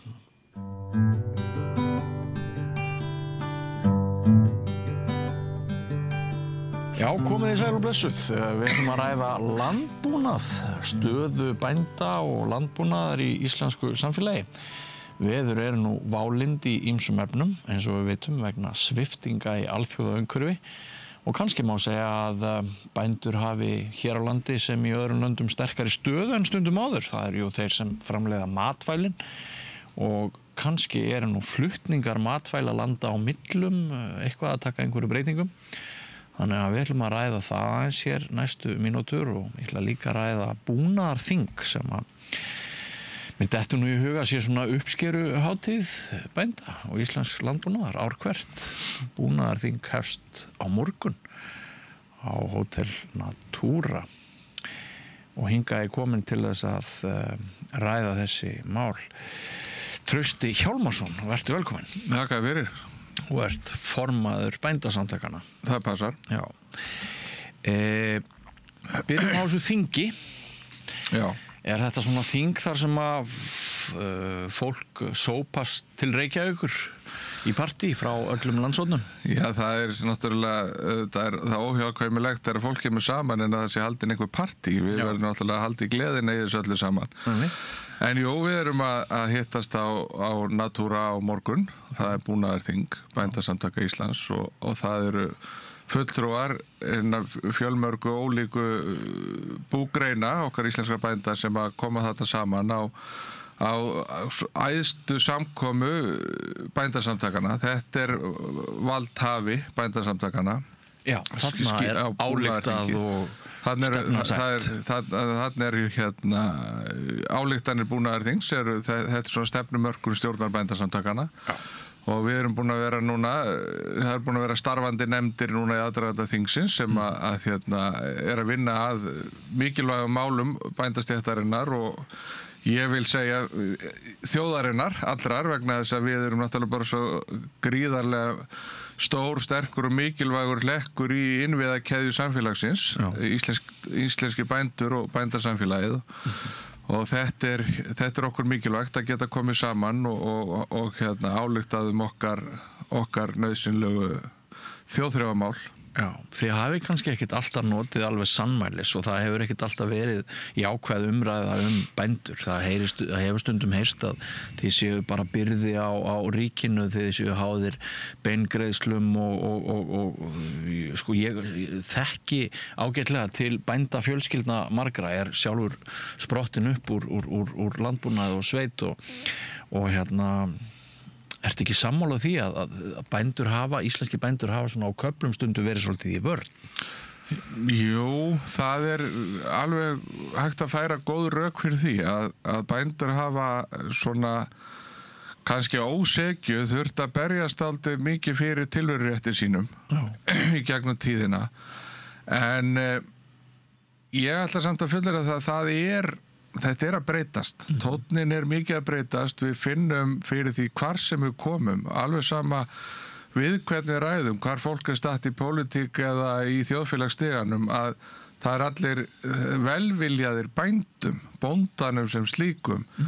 En oft er fólk að svona kannski svolítið að blanda saman landbúnaðarkerfinu, afurðastöðvakerfinu, mjólkuriðnaðinum og bændum og horfa á þetta sem einhvern veginn eina heild og allt sé ómögulegt og við séum svona einhvern veginn við fáum stuðning hins opinbera og þetta og svo er tollverndin en þetta er í grunninn sko snýst þetta það að við náum að koma okkar orðræðu á réttan stað, við náum að útskýra við hvað aðstæður við búum til hvers er þetta, það eru flest allar ef ekki allar þjóður heims að styðja beint við sinn landbúnað. Það eru langflestar þjóður heims líka að beita tollvernd. Þetta er allt grunnurinn að því að skapa þessi skilyrði bænda til þess að geta framleitt sína vöru og haldi byggð allt land. Það er hluti af því sem við erum að gera, að halda samfélagunum í byggð og ég finn það mjög sterkt að það viðhorfsbreyting og almenningi þykir vænt íslensku sveitina, íslenska bóndan og íslensk matvæli, ekki síst. Þannig að ég sé ekki neitt annað núna á næstun en að við séum bara að fara að sækja dálítið fram. Sko þið hafið enn ítök í venjum Alþingi er hérna dagskrá Alþingi svo hvernig við hugsum Alþingi miðað svolítið við að bændahöfðingjar komi bara ríðandi úr sveitum landsins og svona þannig að það er ekki eins og þið séu áhrifalaus og alls ekki í sögunni Nei. Þannig að þetta er svona sko þetta er pínlítið mótsagnakent finnst manni stundum Já, það er sko það sem að kannski Mér þykir mjög vænt það og nefnir þetta með Alþingi því að mér finnst þetta er hérna ef maður má sletta sko þá er þetta svolítið töff að hérna Alþingi meðast að margan hátt við störf Alþingi sko fengi tíma og sauðburð og smalamennskur á hausti og heiskap þannig að þetta er nú svona svolítið sjarmi yfir þessu og við eigum að halda okkar ítökum þar gefum það ekkert eftir en sko við hérna finnum það að hérna sko pólitískt séð þá held ég að landbúnaður standi mun sterkari núna heldur en mjög oft áður ekki síst vegna þess að hérna í þessum pólitíska raunveruleika eða veruleika sem að eiga sér stað núna vítt og breytt heiminn þá eru allar þjóðir sama hvar þar standi í pólitík að huga betur að sínu nærsamfélagi og sínum innviðum og ekki síst og jafnvel oft í aðalatriðum að sinni matvælaframleiðslu og þarna mun einfaldlega reyna bara dálítið á nýja ríkisstjórn sem að tók nú við völdum í lok síðasta árs og ég óska allsins besta og velfarnaðar í sínum störfum og vil taka það fram að þeir ráðherrar og þingmenn sem ég hitt úr þeirra röðum hafa bara gefa af sér góðan þokka og mér líst vel á samstarfið allt þetta fólk og ekki síst atvinnuvegar á þeirra Hönnu Katrínu Friðriksson ég hérna er bara spenntur fyrir samstarfinu með henni og til svona til kannski vitnisburðar það hvernig hugur þessara ríkisstjórnar að þá erum við að fara núna 7. til 9. apríl í sameiginlega hringferð atvinnuvegar á þeirra og formaða bændasamtakana og stjórn bændasamtakana eftir atvikum eftir því sem þau komast að eiga millilega laust samtal við bændur við ætlum að fara að halda bændafundi hitta bændur þannig að bæði ég og forysta bændasamtakana ráðherra málaflokksins sem á hverjum tíma í rauninni að vera öflugasti baráttumaður og talsmaður íslensk landbúnaðar það er sá ráðherra sem fer með málaflokkin Þarna ætlar hún að gefa bændum tækifæri á því að eiga við sig þetta millilega lausa, hreinskipta samtal stöðu íslenskra bænda, mikilvægi íslensk landbúnaðar og framtíðar sín okkar bændum það hvernig við eflum og styrkjum stöðu okkar hér fyrir komandi kynslóðir, fyrir bara öryggi þjóðarinnar að hafa aðgang að nægum matvælum. Það er kannski okkar lykilhlutverk að framleiða nægt magna matvælum. Síðan það matvæla öryggið þar sem að við komum inn á heilnæmi vörunar og framleiðslu ferlarnir að þeir séu góðir og að neytendur geti treyst vörunni. Þarna eru íslenski bændur og fyrirtæki okkar bænda að standa sig mjög vel. Þetta finnst mér mjög áhugavert. Þannig að Hanna Katrín það verður bara riðið hér og haldnir fundir víða land þessa daga. Já, þessa daga. Og þetta finnst mér þetta er svona til vitnisburðar þessa nýju nálgun sem þessi ríkisstjórn boðaði. Og þetta samtal við þjóðina.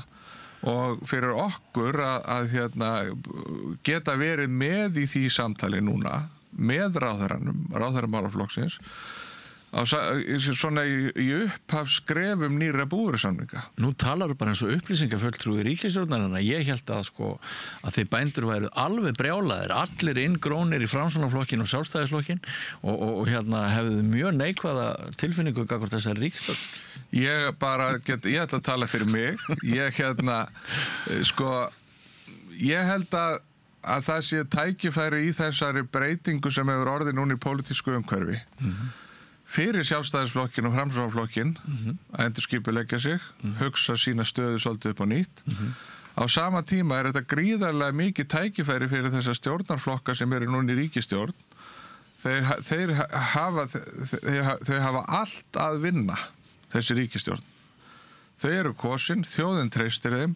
Bændur ekkert í neinni stöðu til þess að fara að setja þessu upp á móti ríkisstjórn sem þjóðin kaus. Þetta bara fólki sem að við þurfum og ætlum að vinna með og við ætlum að vanda okkur að gera það vel og okkur hlakar til og erum bara bjartsýn á það. Og talar eins og Njáll á Bergþórskóla. Allir við séum ekki frændur, ég hugsa það. En sko, ég vék aðeins talinu í inngangnum að þessum breytingum sem við erum að verða vitni að í heiminum. Og mér finnst bara sjálfum í mínu nær umhverfi að það meiri virðing gagnvart matvæla framleiðendum hér á landi sem eru þið bændur náttúrulega að nokkur leyti heldur en hefur verið, þannig að í því eru einhver tækifæri, en það líka svolítið sko svona þessi slagur á milli neytenda og ykkar að sko gæði íslenskrar landbúnaðar vöru finnst nú flestir tala mjög vel um gæðin, en mönnum finnst þetta stundum svolítið svona lokað og dýrt og búvörulögin hafa náttúrulega breytingarnar á þeim hafa verið mjög umdeildar. Svona einhver innri naflaskoðun hjá ykkur? Eitthvað sem að þið getið gert til þess að koma betur á móts við neytendur, íslenska neytendur? Sko, já, ég held að það sé ég ætla náttúrulega bara að byrja því að koma inn á það að íslenskir bændur, þeir eru algjörlega háðir því að eiga góðum samskiptum við íslenska neytendur og þar veit ég að í öllum okkar framleiðslu greinum leggja bændur mikið upp úr því að það sé vandað til framleiðslunar á frumstigi eða hjá frumframleiðendum. Það sé vandað til framleiðslunar á vinnslustiginu og framsetningu í verslun, þannig að samskipti bænda og neytenda séu sem allra best. Og við viljum bera virðingu fyrir því að neytendum þykir vænt okkur. Þannig að við megum aldrei missa sjónar á þessar nauðsyn þess að vera í góðum samskiptum við íslenska neytendur. Og þar bara til dæmis getum við tekið sem dæmi þróunarverkefni sem við höfum verið með síðustu árin í merki sem heitir Íslenskt staðfest. Þar sem að bændasamtökin eiga að öllu leyti og erum að vinna í ásamt íslenskum framleiðendum að koma þeirri merkingu á fleiri vörur, þannig að neytendur geti bara treyst í þegar þeir sjá þennan stimpil á vörunni, þá hér íslenska vöru að ræða, framleita við gæðakröfur íslenskra bænda og þeirra fyrirtækja. Þetta skiptir miklu máli fyrir samskiptin vegna þess að það ekkert eins óheilbrigt eins og að sko kaupa vöru og þú ert að borga fyrir vöru og þú heldur hún sé eitthvað annað en það sem hún er. Þarna þurfum við að laga til og við getum gert betur þarna íslenski bændur og okkar fyrirtæki og eigum að gera það og ég finn ekkert annað en að það sé vilji okkar starfstéttar, sem sagt bænda og okkar fyrirtæki að gera enn betur þarna. Nú, varðandi sko verðlagning á vörunni, þá þurfum við náttúrulega að horfa í ýmsa þætti og við höfum engan sérstakann metnað fyrir því að vera alltaf með dýrustu vörun á markaði. Alls ekki nema síður sé. Og þá þurfum við líka að horfa í þennan grunn sem að við erum ofta að ræða sem að neytendur gagnrýnan líka oft eða kannski almenningur og stjórnmálamenn hafa leyft sér en mér finnst vera víðtækari skilningur á núna. Það eru búvörusamningar. Til hvers eru búvörusamningar? Þeir eru upphaflega settir á til þess að jafna kjör heimilanna. Það var að verða stéttskiptingi mikil í samfélaginu þar sem að það voru að verða hópar fólks í okkar samfélagi sem einfaldlega höfðu ekki efnaði að kaupa íslenskan mat. Þá var farið í þetta ríkið fór að niðurgreiða framleiðslukostnað bænda á vörunni til þess að það væri hægt að mæta neytendum að allir hefðu aðgang að vörunni á sem sanngjörnustu verði og við værum ekki að skipta þjóðin upp í hópa. Þessi tilgangur búvörusamninga hefur í grunninn ekkert breyst. Hann þarna ennþá til staðar. Og við sjáum það alveg og finnum að í sumum vörum sem við erum að framleiða hér innanlands erum við að nálgast þetta verðþol sem við getum boðið neytendum. Þess vegna var nú farið í til dæmis þessar breytingar á búvörulögum, meðal annars til þess að fara að lækka framleiðslukostnað á lambakjöti og nautakjöti. Vegna þess að framleiðslukostnaðurinn hann mjög hár og bændur hafa lagt mikið á sig til þess að ná niður kostnaði við frumframleiðsluna. Svo það vinnslustygskostnaðurinn sem of mikill. Við erum að reka of mörg sláturhús fyrir of fáa sláturgripi. Og það beinlínis hagur okkar allra, bæði neytenda og bænda. Við náum að draga úr kostnaði. En fólk hefur svolítið óttast að þetta muni bara fyrst og fremst bæta afkomu stórra fyrirtækja í þessum geira en ekki skila sér í lægra matarverði til neytenda. Já, þá getum við líka bara, og ég skil þessa umræðu, ég skil hana mjög vel og það ekkert annað að gera en að taka tillit til hennar. Hins vegar það þannig ef við skoðum bara, ef við skoðum eins til dæmis bara ef ég tek sem dæmi þó að ég gerir nú lítið að því að taka út fyrir svig ykkur einstaka búgreinar í mínum áflutningi, þá ætla ég samt að leyfa mér það nú að verðlagning til dæmis á sauðfjárafurðum síðastliðið haust. Það hækkað umtalsvert til bænda verðið. 17% var hækkunin á verðskrám afurðastöðva. Hvað gerðist út á markaðinn? Margir hafa haldið fram að lambakjötið hafi hækkað svo mikið út á markaðin það sé allt út af breytingum á búvörulögum. Hins vegar var það sem gerðist út á markaði að það var loksins orðið rými til þess að hækka til bænda en mun minni hækkun til neytenda heldur en hefði gerst árin áður, síðustu 3 ár þar á undan vegna væntinga hagræðingu sem átt að geta átt sér stað í vetur í sölu, vinnslu og dreifingu. Síðan þetta allt búið að vera á hold, ekkert búið að gerast eða geta gerst og við sjáum bara fram að það styttast í lögin dæmd ólög og það búið að enn Hæstiréttur eftir að kveða upp sinn dóm. Það ekki búið að klára það, Hæstiréttur eftir að segja sína skoðun. Nú, það sem að skiptir kannski máli núna þegar að ný ríkisstjórn hefur boðað það að fella þessi lög og gildi. Það kemur mér ekkert óvart. Þau voru einfallega búin að gefa það út að þau myndu gera það. En ég átti hins vegar ekki vona því að þau myndu gera það án þess að leggja þá borðið það sem þau ætla að gera í staðinn. Það finnst mér svolítið fljótaskrift á því hjá þeim. Ég hefði kosið að þau myndu aðeins bara fara rólega í þetta. Það ekkert að gerast, það allar að bíða til dómi Hæstaréttar. Klárum hann, leggjum þá fram samhliða þessari breytingu ef að þetta mikill vilji ríkisvaldsins að breyta þessu það sem á að taka við í staðinn sem á að tryggja bændum og þeirra fyrirtækjum áframhaldandi möguleika til hagræðingar til að lækka framleiðslukostnað á vörunni þannig að við getum haldið áfram að bæta kjör bænda án þess að þurfa að sækja það allt í vasa neytenda því að við höfum engan sérstakan áhuga á því.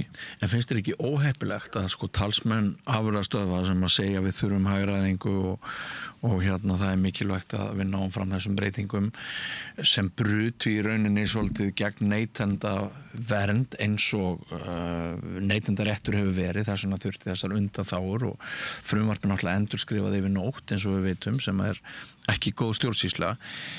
Finnst þér ekki svolítið óþægilegt að þessi sömu fyrirtæki sem munu hagnast á þessum breytingum eru sjálf í ansi umsvifamiklum innflutningi á kjötförum og öðru þannig að það má segja að þau standi beggja megin við borðið? Já, það þetta ég margoft heyrt og ég veit alveg að þau þurfa stundum að flytja inn kjöt þegar það vantar kjöt á markaðinn. En af hverju vantar kjöt á markaðinn? Það vegna þess að bændur ráð ekki við að framleiða nóg af vöru hér af því að það ekki að nást upp í framleiðslukostnað. Heldur við að þessi innflutningur sé fyrst og fremst til þess að fylla upp í göt?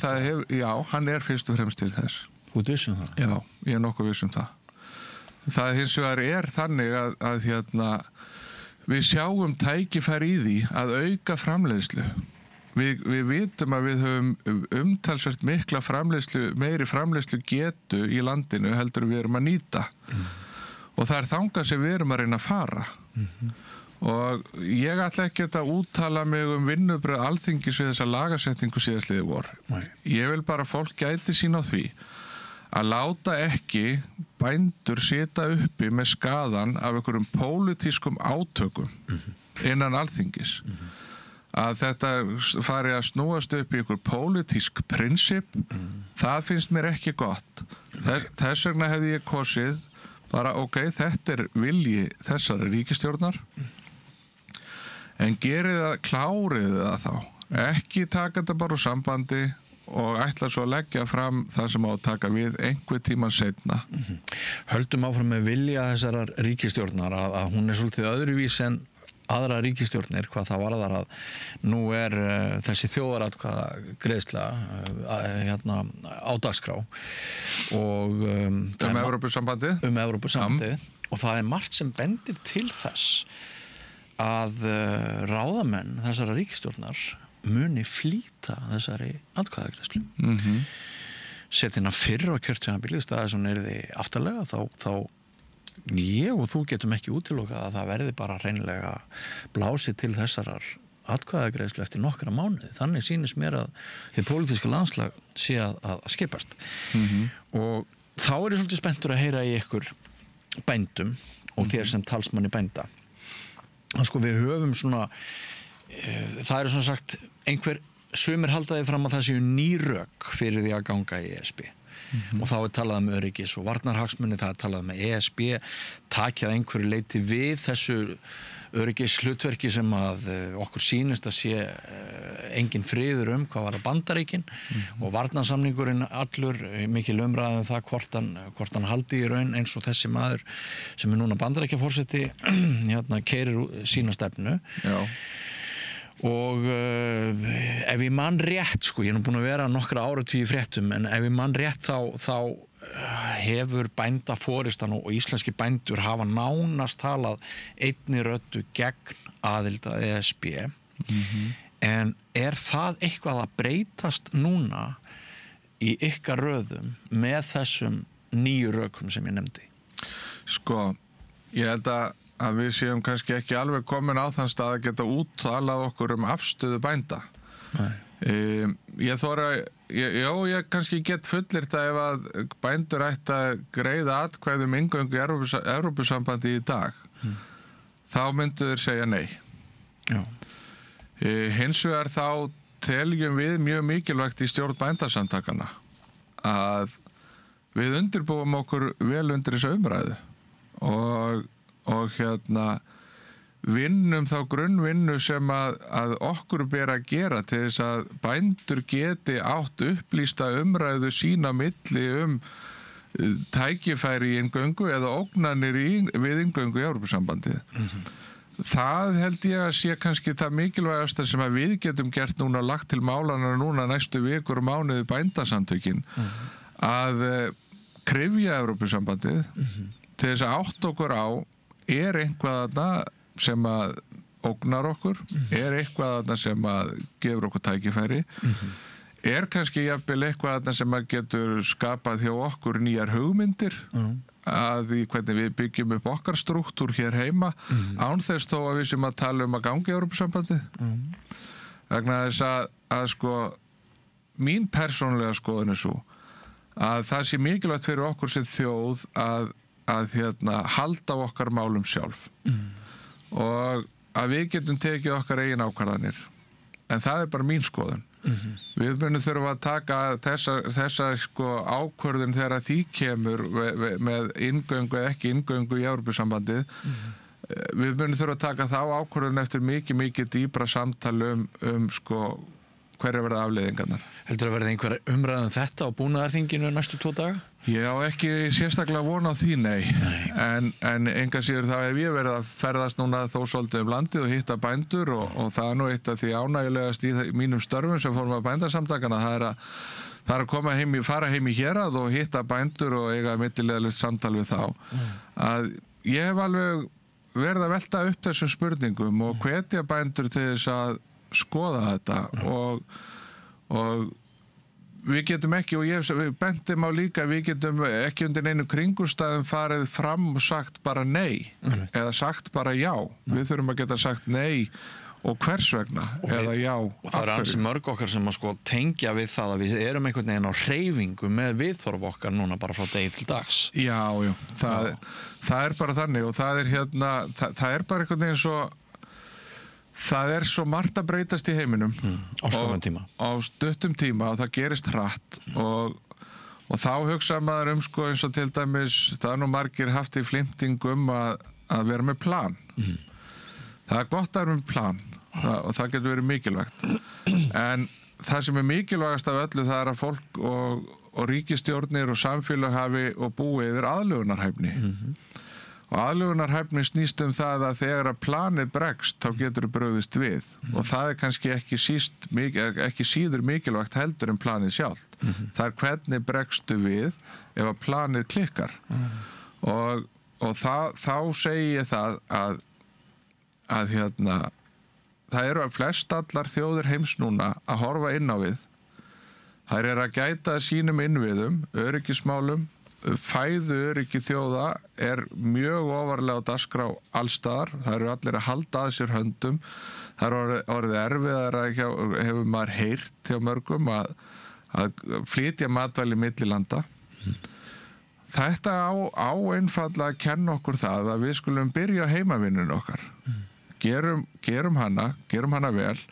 Áttum okkur á því hvar við stöndum veik fyrir, hver eru okkar styrkleikar sem þjóðar og byggjum á því.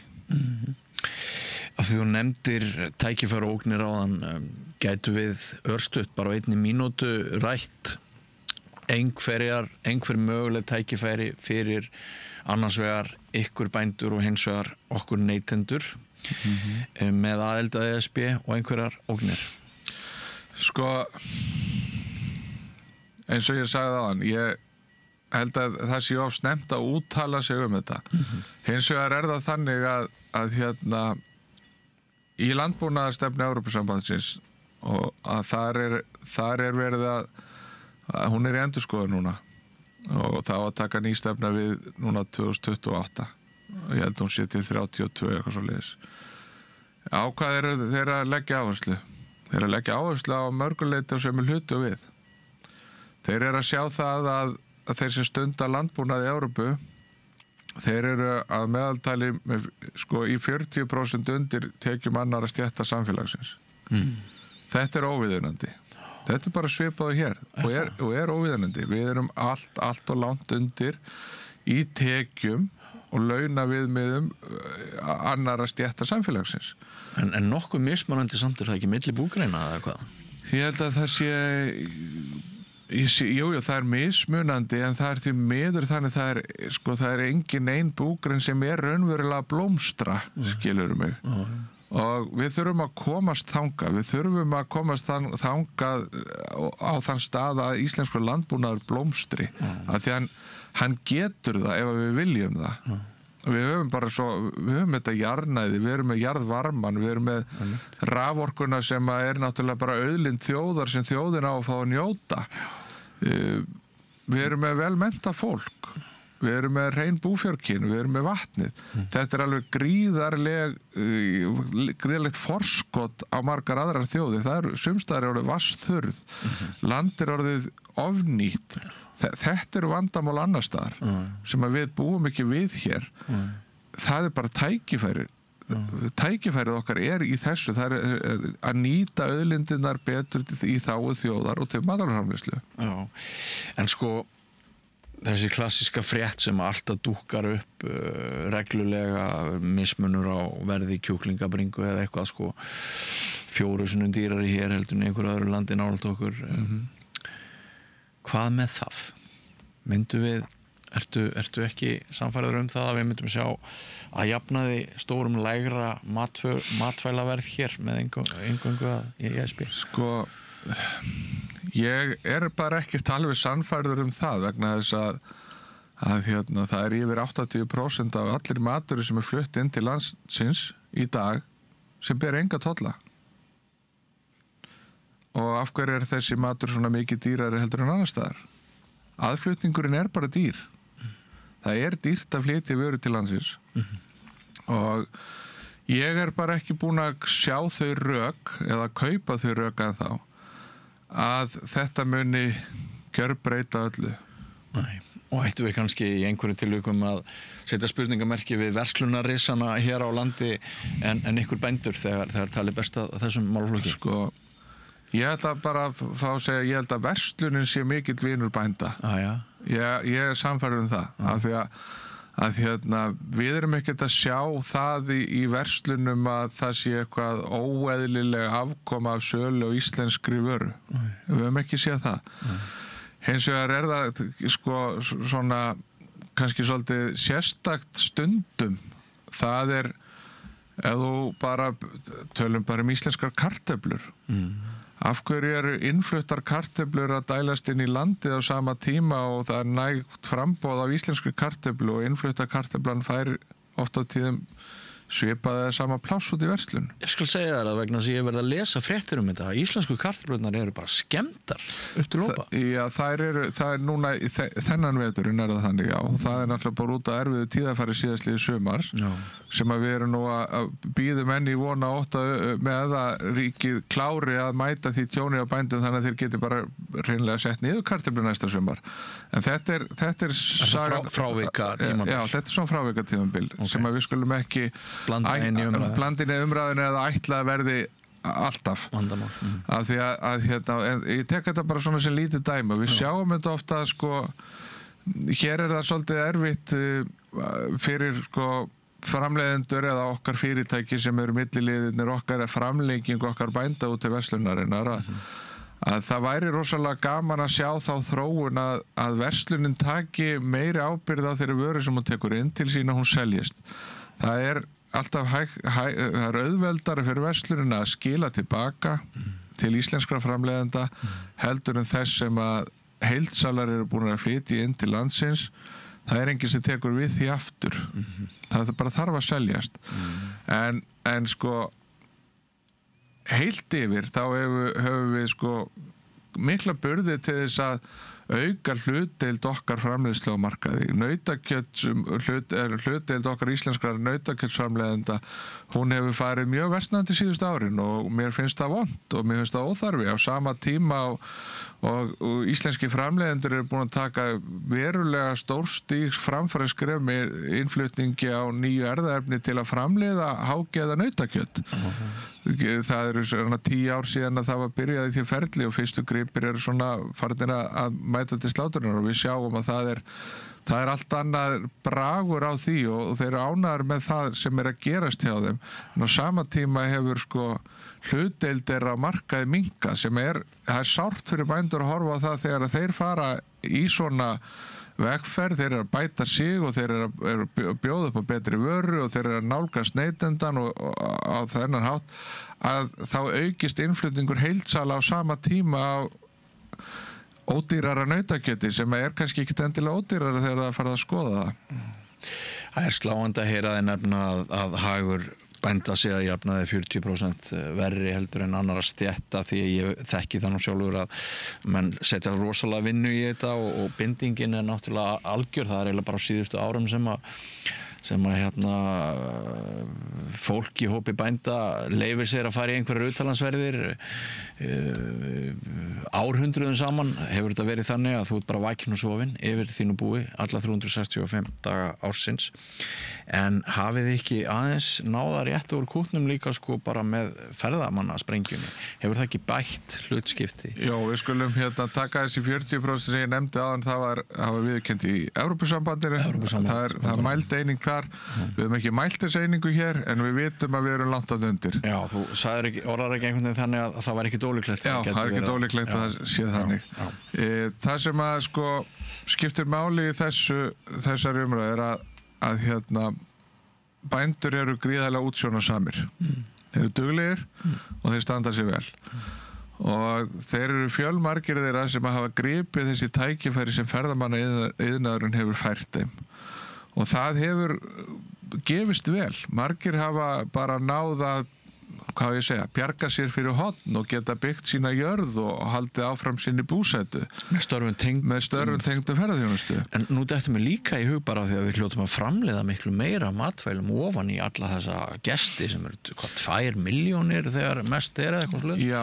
Hefur það ekki líka skapað svona, hvað maður að segja, hagræðingar möguleika eða er ekki meiri líkur á hagnaði þegar þú ert með stærra bú, meiri framleiðslu heldur en lítið? Sko það staðan svo á sama tíma og Íslendingum hefur fjölgað og ferðamönnum hefur fjölgað, stórfjölgað, að þá hefur verið samdráttur í framleiðslu á eiginlega öllum íslenskum matvælum. Já, þetta bara flæðið kemur utan. Flæðið kemur utan. Þess vegna segi ég enn og aftur, samkeppnin sem við erum að glíma við kemur erlendis frá. Það er mjög áhugavert.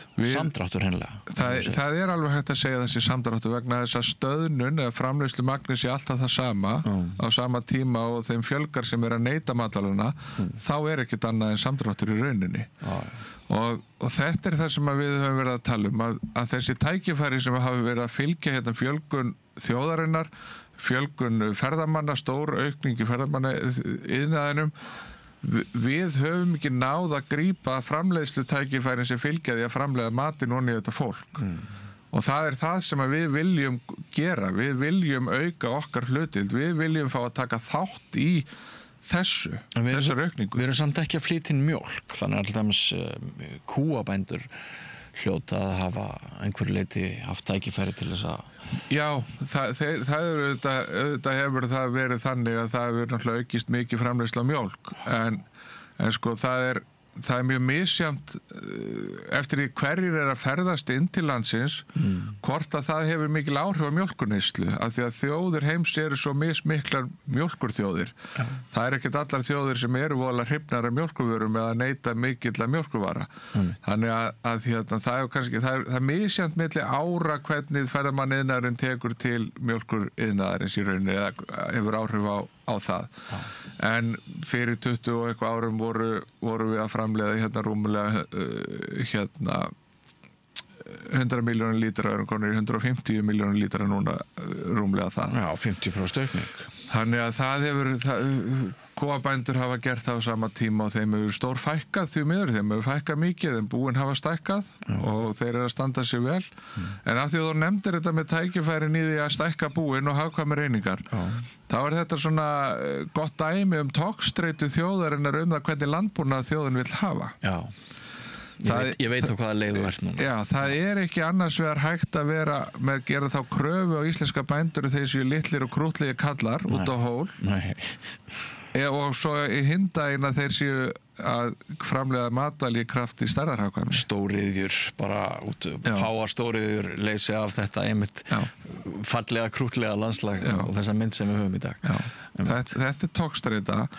Þarna þurfum við í rauninu bara sem þjóðsóldi að fara að ákveða hvernig landbúna viljum við. Hafið þið kannað viðhorf landsmanna því að mann grunar að við stöndum svolítið með svona litla einyrkjanum þarna Já, það var bara könnun gerði í haust á vegum bændasamtakanna og samtakafyrirtæki landbúnaði og þar sýndi sér bara það 80% þjóðarinnar sem að stendur með íslensku bændum og það kemur okkur ekkert á óvart. Við erum búin að finna þetta lengi, við vitum þetta, við þurfum bara að fara að trúa þessu og vinna eftir þessu og standa undir þessu, ekki síst. Já.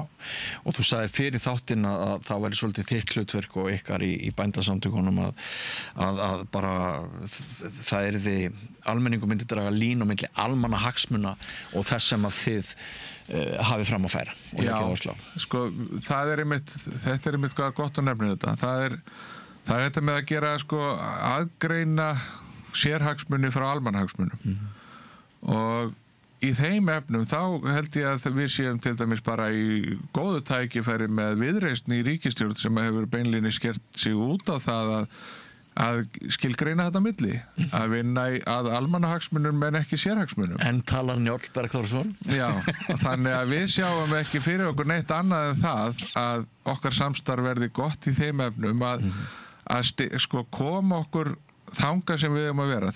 Okkur hefur verið ýtt í umræðinu yfir að vera einhvern sérhagsmunaöfl á sama tíma og við vitum og það vita langt flestir að landbúnaður ekkert annað en almanna hagsmuni þjóðarinnar. Það er eiginlega ekki hægt að taka þátt í umræðunni það að landbúnaður og talsmenn landbúnaður séu sérhagsmuna öfl. Þetta er eitthvað sem þjóðin allir kemur við og við þurfum að gæta okkar á því að stilla okkur ekki upp sem einhverju eilandi til hliðar við þjóðin okkar og við ætlum ekki að vera þar. Ert þú sjálfur á bændafólki kominn? Já, alveg frá Njáli. Já, frá Njáli. Þannig að þú ert inngróin í þessa menningu að börn fara snemma að vinna og það er bara unnið alltaf þegar þarf að vinna, þú ert bara að bjarga verðmætum. En nú eru bara komnir alltaf þeirri tímar og börn okkar sem ólust upp við ákveðin gildi og viðmið þau bara horfa á klukkuna og það er talað um þennan menningarmun innan vinnustaða líka bara allstaðar í kerfinu okkar að við erum ekki lengur tilbúin. Ungt fólk er ekki tilbúið til að vinna nema helst bara einhver 8 klukktíma á dag og ekkert við því að segja.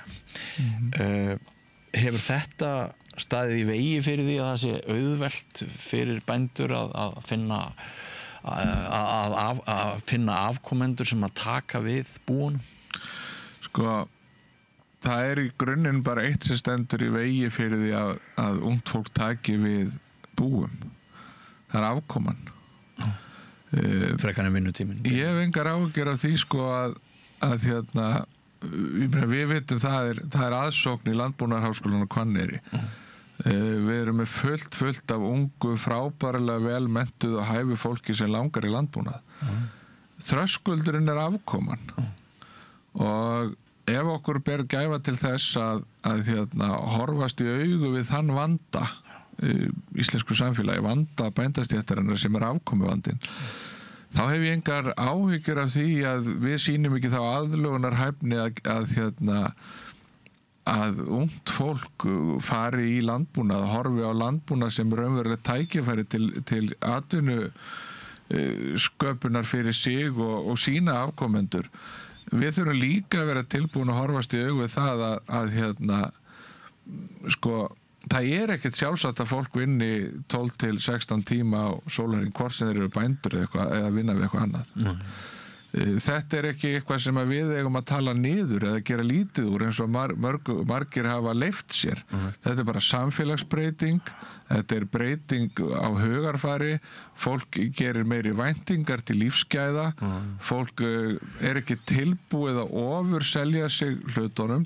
Miklu meiri tími sem fer í uppeldi og vanda sig í uppeldinu. Já, og það er bara gott, bara frábært. Við þurfum að komast á þennan stað að ungt fólk sjáu einmitt að það geti lifað sambærilegu lífi við landbúnað eins og aðra atvinnu ef það kýst það. Einmitt. Heyrðu, þetta fer nú kannski nálægt loka orðum okkar Trausti. Það er búið að vera gaman að fá þig hér í svona almenna umræðu þessi mál. Við höfum komið víða við en tilefnið er sem sagt eins og ég nefndi áðan að það er búnaðarþing sem hefst í fyrramálið. Þið verðið þarna með mikla dagskrá og ætlið að veita verðlaun fyrir frumkvöðlastarf og mikil hátíð framundan og ég tek eftir því í dagskráni að ykkur dugar ekki einn ráðherra heldur 2. Já, við erum ekki, það er engin minnumáttakend til okkur sko. Hvernig stendur á því að þú ert með Loga Einars? Það er vegna þess að núna í mars eru 30 ár síðan að bændasamtökin eignuðust Bændablaðið. Já. Og við ætlum að halda svolítið upp á það myndarlega við setningu búnaðarþings að það eru 30 ár liðin frá því við eignuðust Bændablaðið og þá er bara viðeigandi að fagráðherra málaflokksins fái að segja nokkur orð. Þetta er nú ansi góður fjölmiðill og mest lesna blaðið á Íslandi. Þetta er alveg frábær fjölmiðill og ég held að það, ég veit að við erum öfunduð af bændum vítt og breytt heiminn af því eiga þennan fjölmiðill. Já. Ég var með ritstýruna ykkar fráfarandi Guðrúnu Huld daginn. Frábær, alveg. Frábær, tilnefnd til blaðamannaverðlauna og henni fannst nú ekki leiðilegt að segja frá því að í fyrsta skipti í sögunni var Bændablaðið hér á Reykjavíkursvæðinu og meira lesið heldur en Morgunblaðið.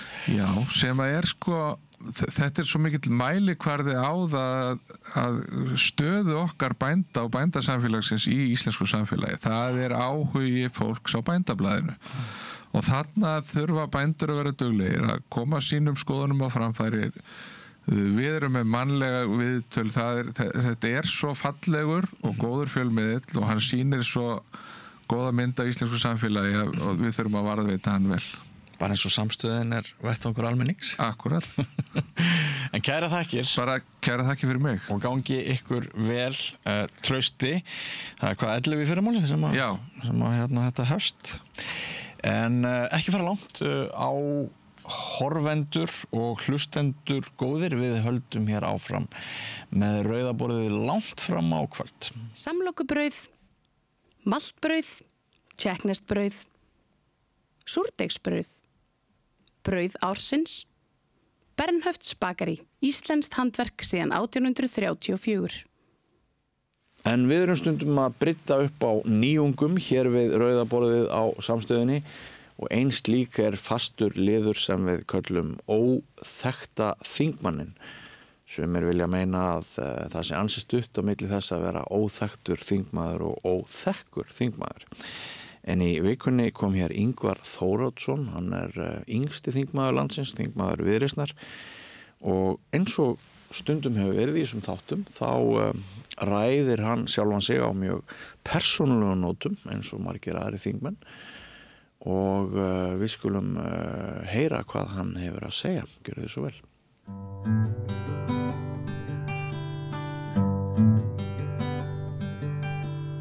Já, komið þið sæl og blössuð. Við ætlum að halda áfram með þann sívinsæla lið samstöðarinnar óþekkti þingmaðurinn. Sumir vilja meina að þátturinn ætti að heita óþekki þingmaðurinn. En kannski getur það farið saman í einhverjum tilvikum, ég veit ekki hvort það verður þannig í dag. En með óþekkti þingmaðurinn þá ræðum við einhvern af hinnum fjölmörgu nýju þingmönnum sem þjóðin svona kannski aðeins að reyna að kynnast. Og við erum að reyna að komast undir húðina, undir skilina. Við erum að reyna að kynnast þessum þingmönnum persónulega. Þetta ekki þáttur þar sem að þeir eru spurður helstu stefnumálið eða svoleiðis heldur. Viljum við reyna að fá einhverja tilfinningu fyrir því hvernig manneskjur óþekkti þingmaðurinn hverju sinni.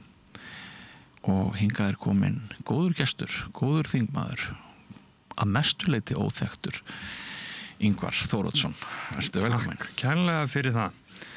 Ég gengst alveg við því að vera óþekktur þingmaður, einn af þeim. Veit ekki hversu óþekkur ég ennþá. Maður kemur í ljós þegar það kannski líður á þingið.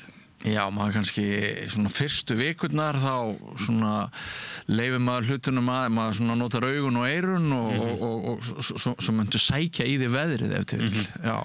Og svo hlotnaðist mér líka sá heiður að vera einn af varaforsetum Alþingis, þannig tek reglulega sæti í forsetastólnum og svona stýrað þingfundi og dingla í bjölluna ef að fólk að gleyma sér að kalla fram í það svoleiðis. Já.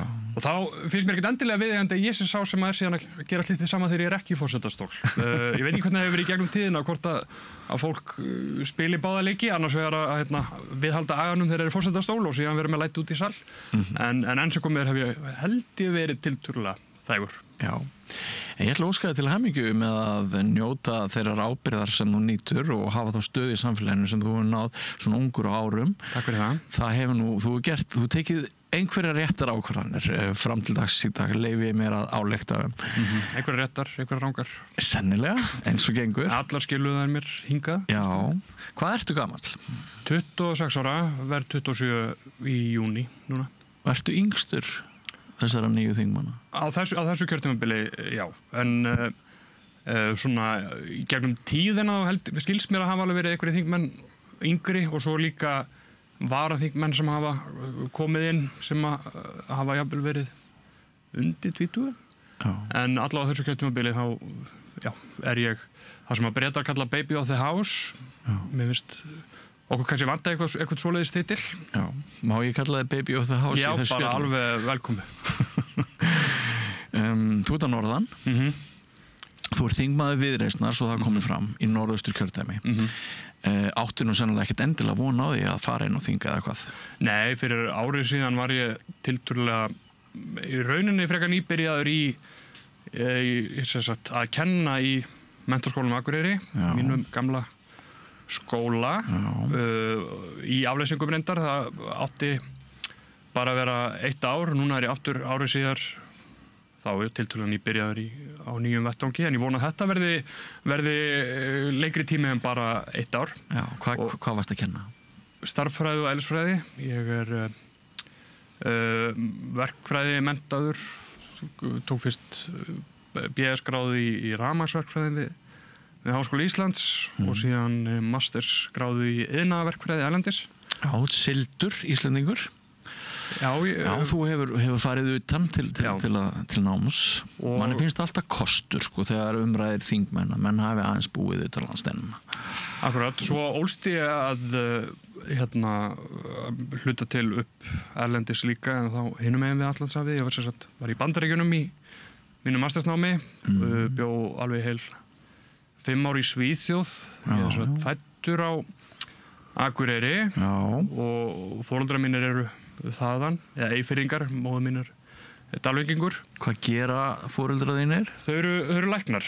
Bæði læknar? Bæði læknar. Áttu mig ung, mamma átti 1 ár eftir í MA þegar hún átti mig og síðan flytjaðu í suður þegar ég er nú ekkert mjög gamall og eru í læknisfræði, þannig að þau eru svona drösla með suður, fara í læknadeild í HÍ. Mínu svona fyrstu minningar eru af stúdentagörðunum. Það er þarna hvort þetta heita fjölskyldugarðar, held ég að það daginn í dag við Eggertsgötu. Það er svona mann ég fyrst. Eru það góða minningar? Já, það eru mjög fína minningar og ég var á á leikskólanum sem félagsstofnun stúdenta rekur. Síðan einhverjum 20 árum síðan var ég sjálfur síðan í stúdentaráði, meðal annars að ræða málefni þess leikskóla. En síðan þegar þau eru búin með grunnnámið sitt og ég er þá 10-11 ára, þá er haldið út til Gautaborgar í Svíþjóð í sérnám og ég þá tók seinni 5 árin af grunnskóla göngunni þar. Og þegar grunnskólagöngunni er að ljúka, þá var ég eiginlega bara orðinn mjög mikill svíi. Ég var eiginlega farin að hugsa á sænsku og já, var náttúrulega Íslendingur ennþá, en svona sá alveg fyrir mér að vera jafnvel bara í Svíþjóð og síðan heimsækja heimalandi. Líka er vel við Svíja og Svíþjóð? Já, það var bara mjög fínt. Ég hef ekki mikið út á Svíja að setja. En síðan er svona frekar tilvíðunarkennd atburður. Það er stundum merkilegt að líta tilbaka og veltaði fyrir sig hvernig svona tilvíðunarkendir litli hlutir geta einhvern veginn breytt tiltölulega miklu. En það er vorið 2014, þá var ég að fara að ljúka grunnskóla, ég var búinn að sækja framhaldsskóla í Gautaborg og þá förum við fjölskyldan í skíðaferð til Lillehammer í Noregi, sem er lítill bær svona alveg í meiri Noregi og mjög mikill skíðabær. Það var náttúrulega vetrarólympíuleikar haldnir 1994 og foreldrar mínir voru orðin svona pínu þreytt á Gautaborg og verða bara algjörlega ástfangin á þessum stað. Ég held að Lillehammer hafi mynd þau pínu á Akureyri, svona svipað stærð og þetta er líka svona ákveðin svona svæðisborg sem við núna ætlum reyndar að fara að titla Akureyri með svona stærsta sjúkrahúsið og fleira fyrir stórt svæði. Þau verða bara algjörlega ástfangin á þessum stað og þegar við erum síðan komum heim til Gautaborgar og þá allt í einu rekast á auglýsingu að það sé laus staða læknis þarna á sjúkrahúsinu í Lillehammer og þeim fannst þarna einhvern veginn held ég örlögin vera segja að maður stökkva á þetta og það líður ekkert mjög langur tími og þá er alltaf tekinn ákvörðun að flytja til Lillehammer. Hvað ertu að segja? Og þá er ég í þeirri stöðu einhvern veginn að vera þarna á svona ákveðnum náttúrulega krosskutum í lífinu að vera klára 14 ára gamall, eitthvað sluðis? Já, og frekar ungur einhvern veginn þá þau sögðu þá að þau hefðu rauninni bara eftir mér svolítið að þessu. Viltu koma með okkur til Lillehammer? Viltu flytja heim til Íslands? Eða viltu jafnvel vera áfram hérna í Gautaborg og ég ákvaða að flytja heim til Íslands og fara í Menntaskólann Akureyri. Án foreldrana, þannig flyttu bara einn norður? Já, en til ömmu og afa og náttúrulega við erum þaðan og býr þar hjá ömmu og afa og svona þannig að það voru miklar rætur þar en já, það var áhugavert. Já, þetta mjög sérstakt sko. Það komið þá til Akureyri í 10. bekka? Já, ég kláraði það sem sagt 10. bekk í Göteborg sem var enda Svía kallað 9. bekk að þau eru með 0 upp í 9 frekar en 1 upp í 10 eins lógist og það og fer þá í byrja síðan bara í menntaskóla. Fer beint í Emma. Já. Og þú ert ekki á heimaðist, þú býr þjá afaðin og sér. Já. Einmitt. Og það svona þarna sem að ég þá verða aftur svolítið Íslendingur sem ég held líka að fjölskyldan hafi fagnað. Það ég held að sé svona klassískt dæmi að fólk flytur erlendis í nám og síðan festist það þar og fólk eignar síðan barnabörn sem búa erlendis og kunna varla íslensku. Ég held að sérstaklega svo að afi hafi fagnað því að ég hafi ekki endað það sko. Já. En ég var þá svona aftur Íslendingur og aftur Akureyringur líka. En mig grunar að þú hefði þurft að taka svolítið þroskastökk þarna?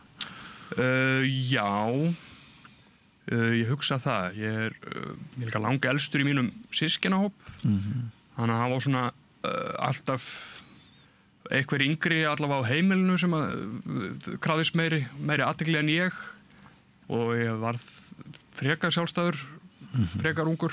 Já. Bara finna mér sjálfur eitthvað að gera og svona og síðan það var ákveðið stökk líka að rauninni flytja út frá foreldrum þó að ég hafi ennþá búið þá fjölskyldu en ég blómstraði í þarna á Akureyri og leið mjög vel og þar leiðandi þykir mér mjög vænt um Akureyri og sem minn heimabær og líka þennan skóla. Já. Leyfðu mér aðeins að spyrja þig út í lífið þitt áður en, hvað maður að segja, áhuginn kviknar á pólitík, ef hægt að spyrja þannig vegna þess að sennilega en nú kannski ekki svo auðvelt að henda reiður á því hvenar pólitískur áhugi kviknar, kannski má segja að hann geti verið bara tengdur réttlætiskend mann sem barns eða einhverju slíku en ég heyri það á því sem þú hefur sagt mér að þú ert svona raungreina maður nú ertu að fást við ef að segja félagsvísindi að nokkur leyti með því að vera þingmaður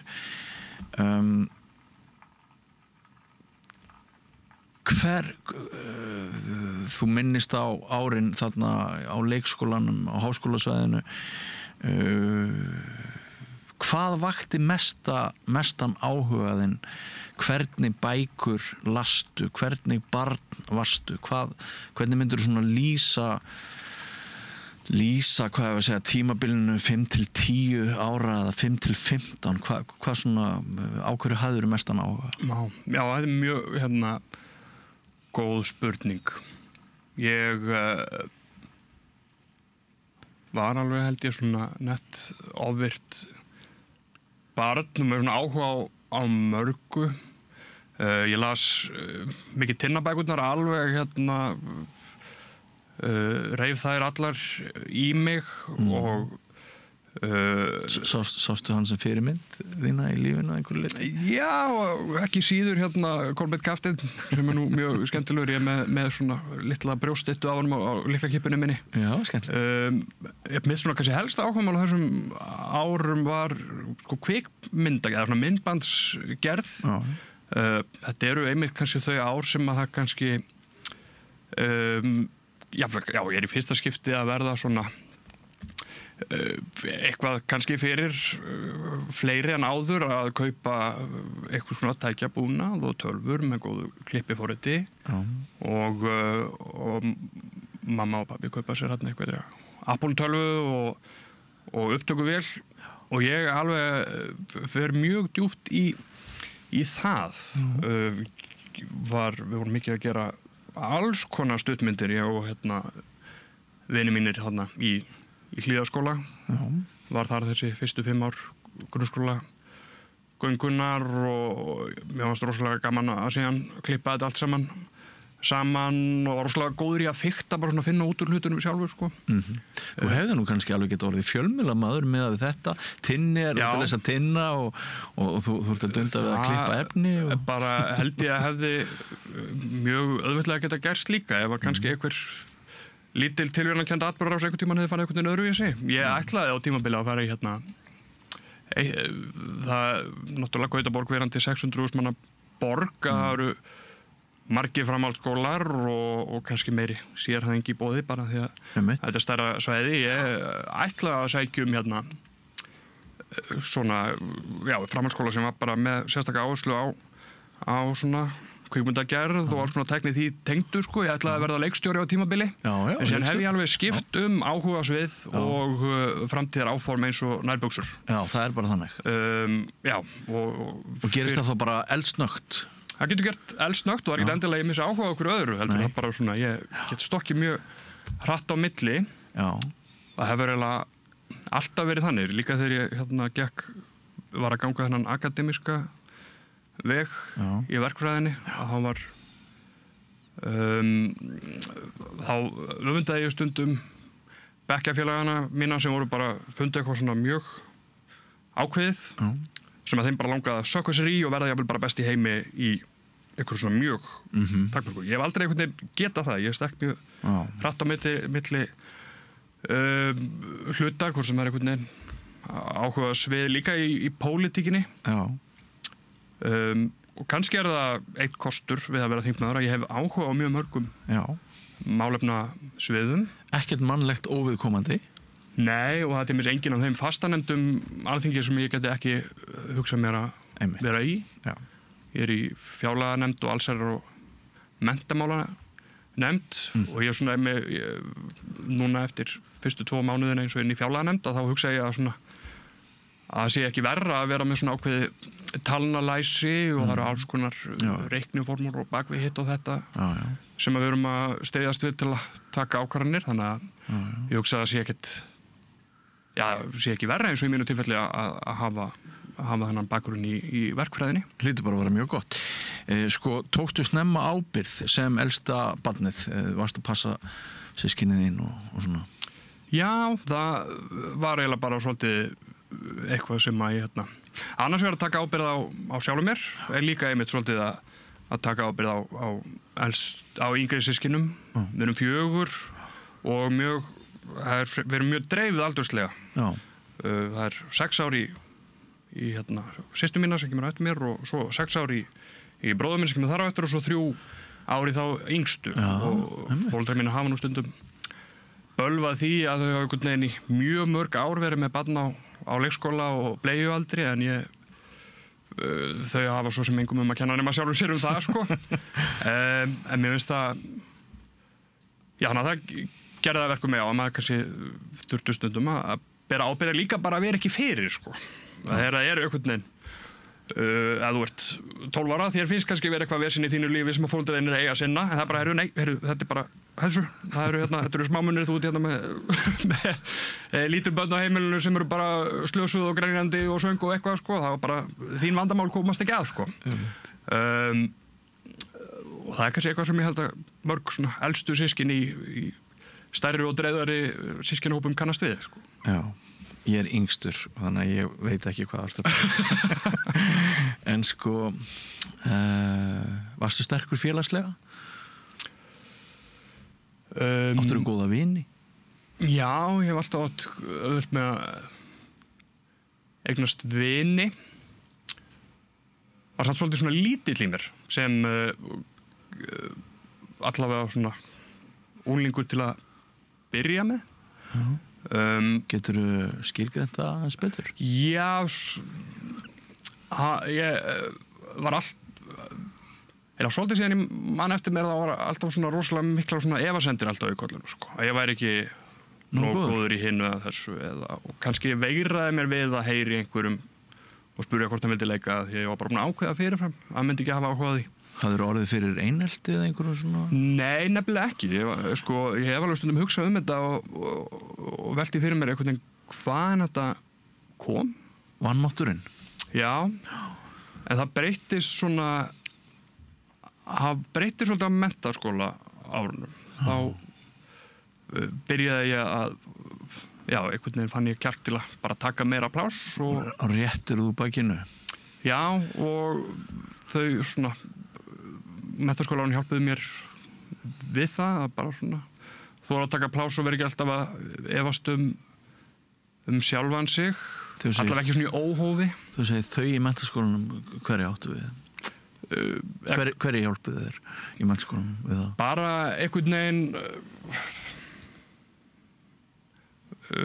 bara samnemendur og svona samfélagið, sko. Ég hef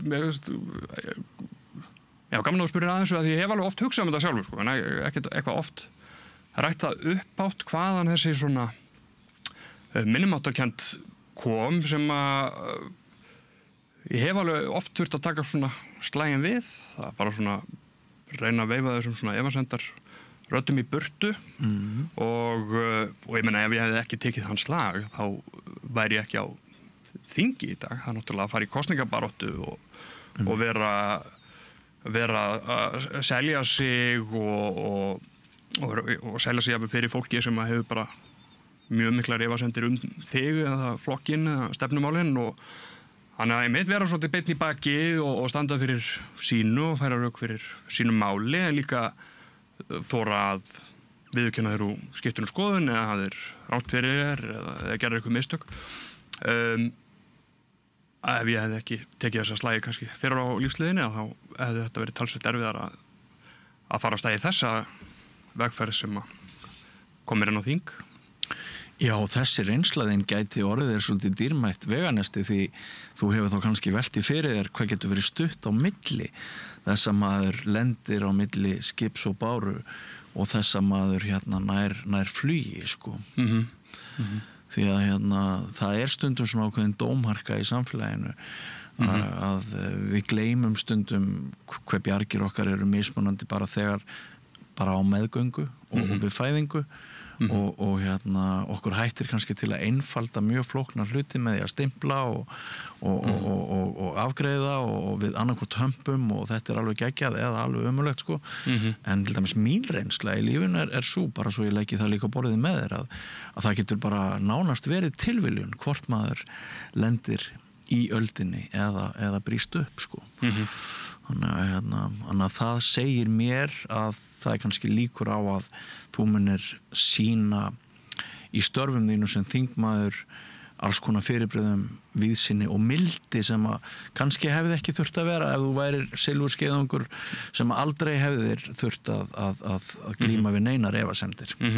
Skilur þú hvað ég á við? Ég held ég skilji hvað það er við og ég hef allavega sko alla tíð í stjórnmálum, ekkert endilega eftir núna að ég einhvern veginn steig að festu inn á því pólitíska svið og fór í kosningabaráttu og síðan inn á þing en bara svona alltaf í svona umræðum pólitíka hefur svona reynt að tileinka með það að virkilega skilja hvaðan eitthvað kemur sem er annarar skoðunar, ekki endilega afskrifa það sem annarkvort að viðkomandi veit ekki hvað hann sé að tala eða hún finnist það sem hún finnst bara vegna einhvers bakgrunn eða sé að geta einhverja hagsmuna. Þetta er raunverulega og þá er ekki að segja að það geti ekki stundum verið þannig en ekki ákveða fyrirfram að það sé raunin að viðkomandi annarkvort veit ekki hvað hann sé að tala sé bara vitlaus eða komið frá okkur vondustað. Einmitt, akkurat þetta að reyna að skilja, að langa til að skilja. Þetta er náttúrulega bara svo stór hluti af ferðalaginu sem lífið er, ekki satt? Jú, klálega og ég held að hefur aldrei verið mikilvægir en kannski núna þegar við sjáum þessa polariseringu og svona ákveðin skotgrafa hernað í pólitík bara alþjóða vísu. Mér finnst að vera að minna hér en víða erlendis. Ég hræddur að kannski að við séum í auknum mæli að flytja það inn og bara þessi þróun sem er oft talað að samfélagsmiðlar hafi náttúrulega átt að færa okkur nær hvort öðru en hefur í mörgum skilningi fært okkur fjær hvort öðru að þarna finnst mér mjög mikilvægt að fólk leggja sér fram við að að sjá manneskjuna sem að þau eru ósammála og kannski reyna að átta sig á því hvernig þau komast að þeirri niðurstöðu sem að þau komast að, án þess að gera ráð fyrir það séu eitthvað annarlegt þar að baki eða að við komum til einfallega að skilja ykkur hvað hann að tala. Einmitt. En hefði það geta svona, var það slembival að þú þingmaður Viðreisnar í dag? Hefðirðu allt eins geta verið þingmaður Framsóknarflokksins, Sjálfstæðisflokksins eða einhvers annars flokks? Viðreisn hefur alltaf verið minn flokkur og kannski bara heppilegt að hann stofnaður einmitt það leyti sem ég fæ kosningarétt. Fyrstu kosningarnar sem ég kýs í eru 2016 og það fyrstu kosningarnar sem að Viðreisn býður sig fram í. Fyrsta stjórnmálaaflið sem ég geng til liðs við hins vegar Liberalena í Svíþjóð. Það heitir það í dag, þá Folkpartiet. Frjálslyndur flokkur. Já, og rauninni sýstu flokkur Viðreisnar, svona mestu Evrópusinnarnir. Við erum náttúrulega í Evrópusambandinu, en þar það frekar að þau eru sá flokkur sem tala mest fyrir evruaðild. Þau tala pínu um evruna eins og kannski Viðreisn á Íslandi talar um Evrópusambandi. Ég skil. Og ég varð mjög áhugasamur pólitík þarna eitthvað svona 13-14 ára. Það voru mjög áhugaverðir hlutir í gangi í Svíþjóðu líka þarna, pólitískt sem að vakti áhuga og ég las stefnuskrár allra flokkana. Fyrrandi samt hvorki nógu gamall til að ganga til liðs við á. Né með kosningarétt þó ég væri nú gamall, en ég kynnti mér alla flokkana í þaula og ég komst að svona þessari niðurstöðu að ég væri svona frjálslyndur, markaðsinni, það að segja svona í efnahagsmálum kannski, frekar hægra megin við miðju og svona bara með ákveð ónæmi fyrir svona forræðishyggju og síðan líka hafði ég mikla trú á Evrópusambandinu sem svona projekti. Þannig að ég hef alltaf einhvern veginn verið á þeim stað, það því ég hef náttúrulega skipt skoðanir og alls konar málum í gegnum tíðina, en svona kannski mín grunngildi hafa nokkurn veginn alltaf verið þau sömu og það svona, og þau breyttust ekkert þegar ég kom heim og þegar Viðreisn var stofnaður, eða Viðreisn var stofnuð, að þá sá ég, heyrðu, þarna er Folkpartiet, íslenska Folkpartiet mætt, ég ætla að skoða það og samt ekkert í ykkur svona blindni, að þarna að ég væri bara búin að ákveða mér einhverja línu og ætlaði bara að vera á henni og þess vegna stökkva Viðreisn, heldur kynnti ég mér málin vel og sá og hef bara, alltaf fundið því eiga heima pólitískt þarna. Og það ræður alþjóðahyggjan miklu eða mestu? Já, svona þessi bland af alþjóðahyggju, frjálslyndi og svona hóflegri markaðshyggju. Já.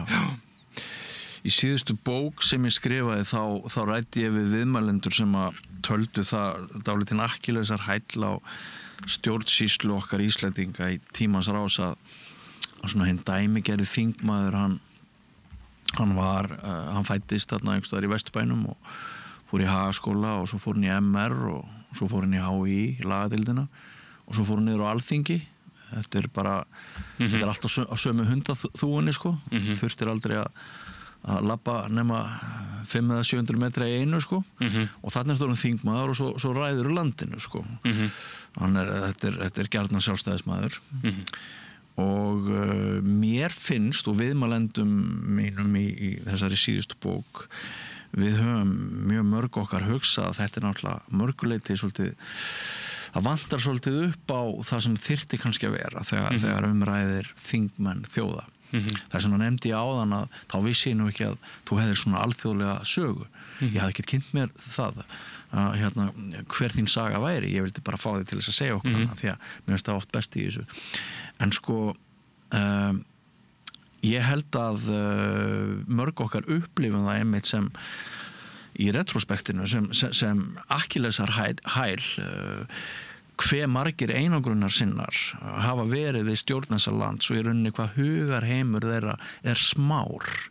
Sá sem hefur aldrei samanburð, sá sem hefur aldrei búið í útlöndum, hefur aldrei litið heim, hann allt öðruvísi manneskja heldur en þeir sem eru alltaf á sömu hundaþúfunni.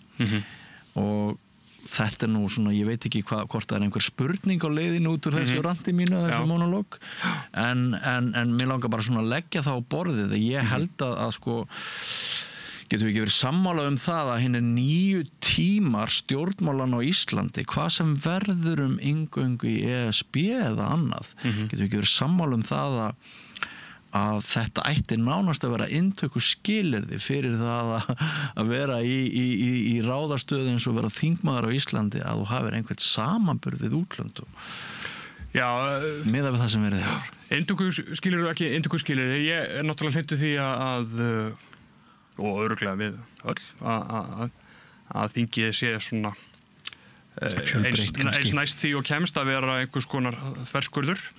En svo ég kannski stökkvað tilbaka eins og það sem ég var að segja áðan, að ég svona reyna ekki að fyrirfram afskrifa fólk kannski vegna bakgrunns, heldur reyni bara svona að mæta þeim rökum og hlusta á þau rök sem þau hafa fram að færa, þá held ég að einhver sem hefur ferðast víða, búið víða, gæti allt eins komist að þeirri niðurstöðu að Evrópusambandið sé vitleysa. Ég lendi einmitt í því að því að þarna í kosningabaráttunni 2021 að þá einhvern veginn ákvaði ég að allir sem hefðu búið í Evrópusambandinu væru hlynnt Evrópusambandsaðild og ég væri, og fór oft inn í samtöl við fólk sem ég vissi að hefði búið á Norðurlöndunum með annars staðar, bara búin að gefa mig þá forsendu. En lendi síðan í því að stundum var það ekkert endalega raun, þannig að auðvitað getur fólk með alls konar bakgrunn samt, kannski jafnvel gengið nákvæmlega sömu leiðina en komist að mismunandi niðurstöðu, og eins öfugt alltaf þegar ég var að tala við bændur að þá ákvæði fyrirfram að það rosalega erfitt samtala því að þeir væru svo rosalega gagnrýnir á sem sagt það að vilja ganga inn í Evrópusambandið. En það hefur ekkert heldur alltaf verið. Stundum hef ég einmitt bara tala við bændur sem eru mjög hlynnt í því, þannig að fólk getur stundum jafnvel hafa gengið mjög svipað leið en komist að mjög mismunandi niðurstöðu, eða fólk sem hefur gengið mjög mismunandi leiðir og komist að sömu niðurstöðu eins og bara í mínum flokk. Það til dæmis eins og ég og Jón Gnarr erum mjög mismunandi bakgrunn og mismunandi staði í lífinu og mjög mismunandi reynslu, en það fer mjög vel á með okkur tveimur og við svona sammálum mjög margt sem allavega hefur komið til tals hingað til eins og í þinginu. Já, það fínt að þú bendir á þetta og haldir því til haga. Það auðvitað ekki einsleitt hvernig við þróumst. Við getum verið sumir mestu heimsborgara sem ég þekki eru einmitt bara einhverjir Íslendingar sem að sumir hverjir hafa aldrei farið af þeirra eigin hundaþú en lesa bækur, fylgjast með listum og umræðu og svoleiðis, verða dýnamískir og síkvikir í eðli sínu með því.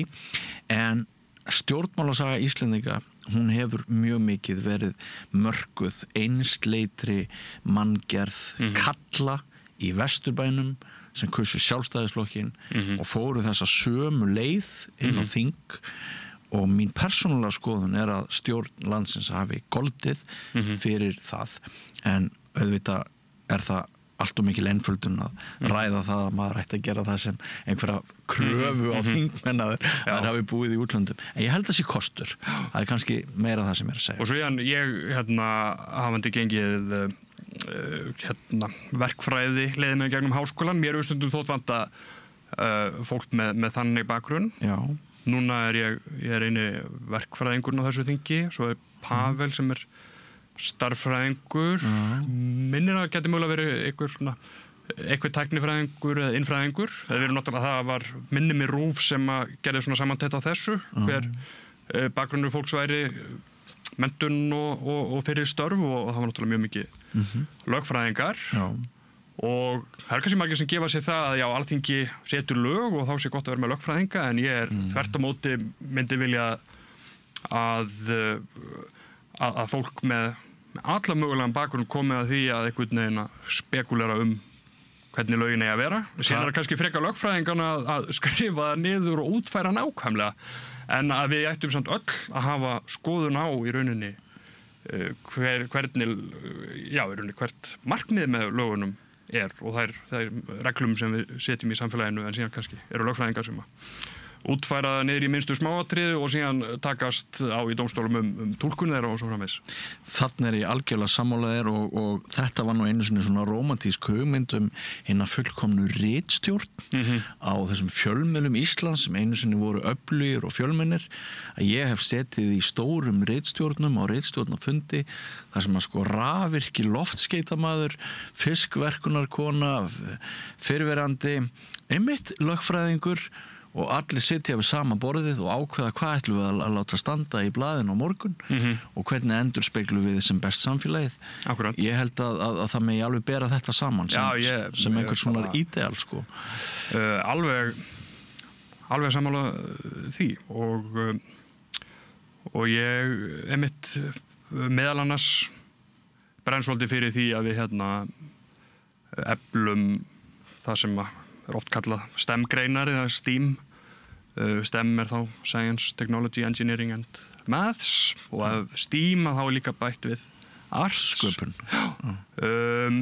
Við erum að til dæmis að útskrifa talsvert færri nemendur í þessum greinum en þær þjóðir sem við berum okkur sama við. Þessu hefur stundum verið flaggað, finnum á þessum aðilum sem eitthvað sem við ættum að hafa einhverjar áhyggjur af að því að það er náttúrulega tæknin sem er að reiða sig meira og meira til rúms og gervigreindin og þarna verða til mikil verðmæti og við mögum ekki vera eftirbátar í þeirri þróun og þá einmitt kannski gott að það sé einhver sem að kannski hefur verið þarna inni í bæði í atvinnulífinu og inn í háskólanum þar sem að það hefur verið að mennta og rannsaka í þessum greinum til þess að einmitt varpa ljósi á það. Myndirðu sjálfur túlka sjálfa þig sem skapandi einstakling? Já. Kannski já.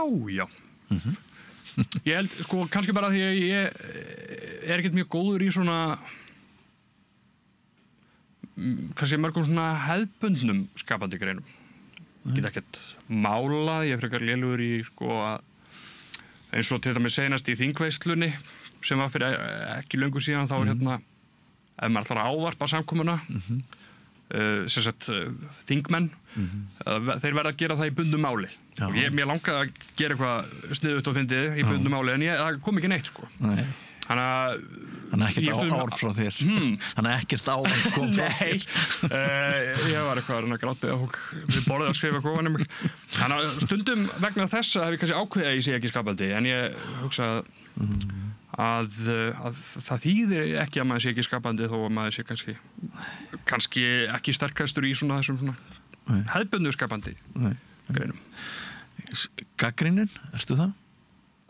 Já, ég myndi segja að væri mjög gagnrýnin og mér langar alltaf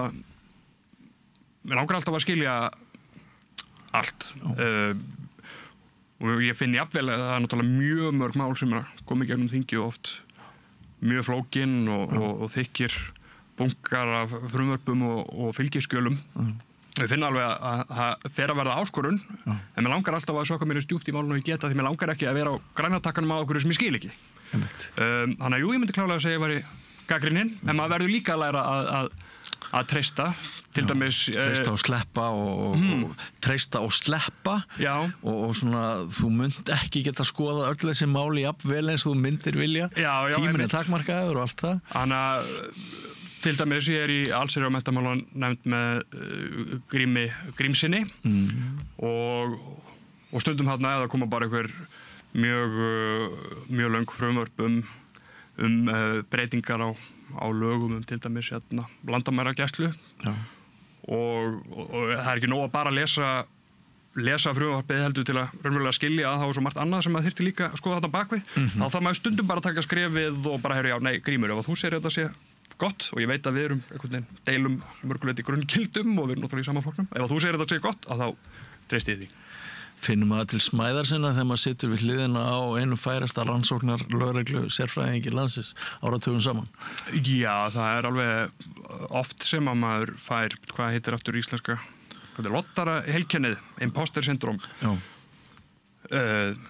Það ég ætla ekki að neita því að það svona læður stundum að manni þegar maður með einhvern veginn.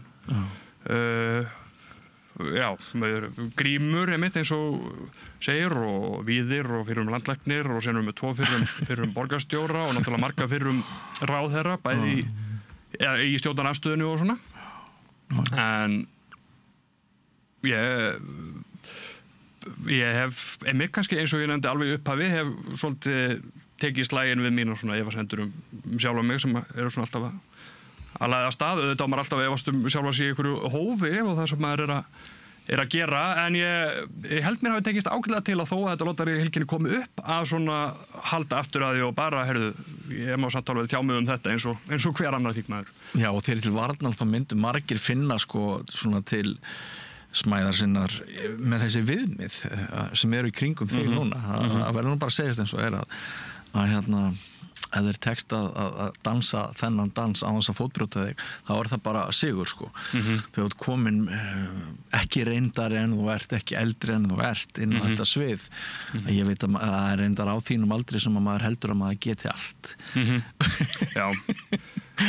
Ég reyna að vera svona nokkuð meðvitaður að það náttúrulega mjög margt sem að ég ekki veit og hérna ekki kann, en ég allavega legg mig allan fram við að kenna mér þau mál til hlítar sem að koma svona inn á mitt borðið eða þingsins og taka upplýsta ákvörðun með hag allra fyrir brjósti.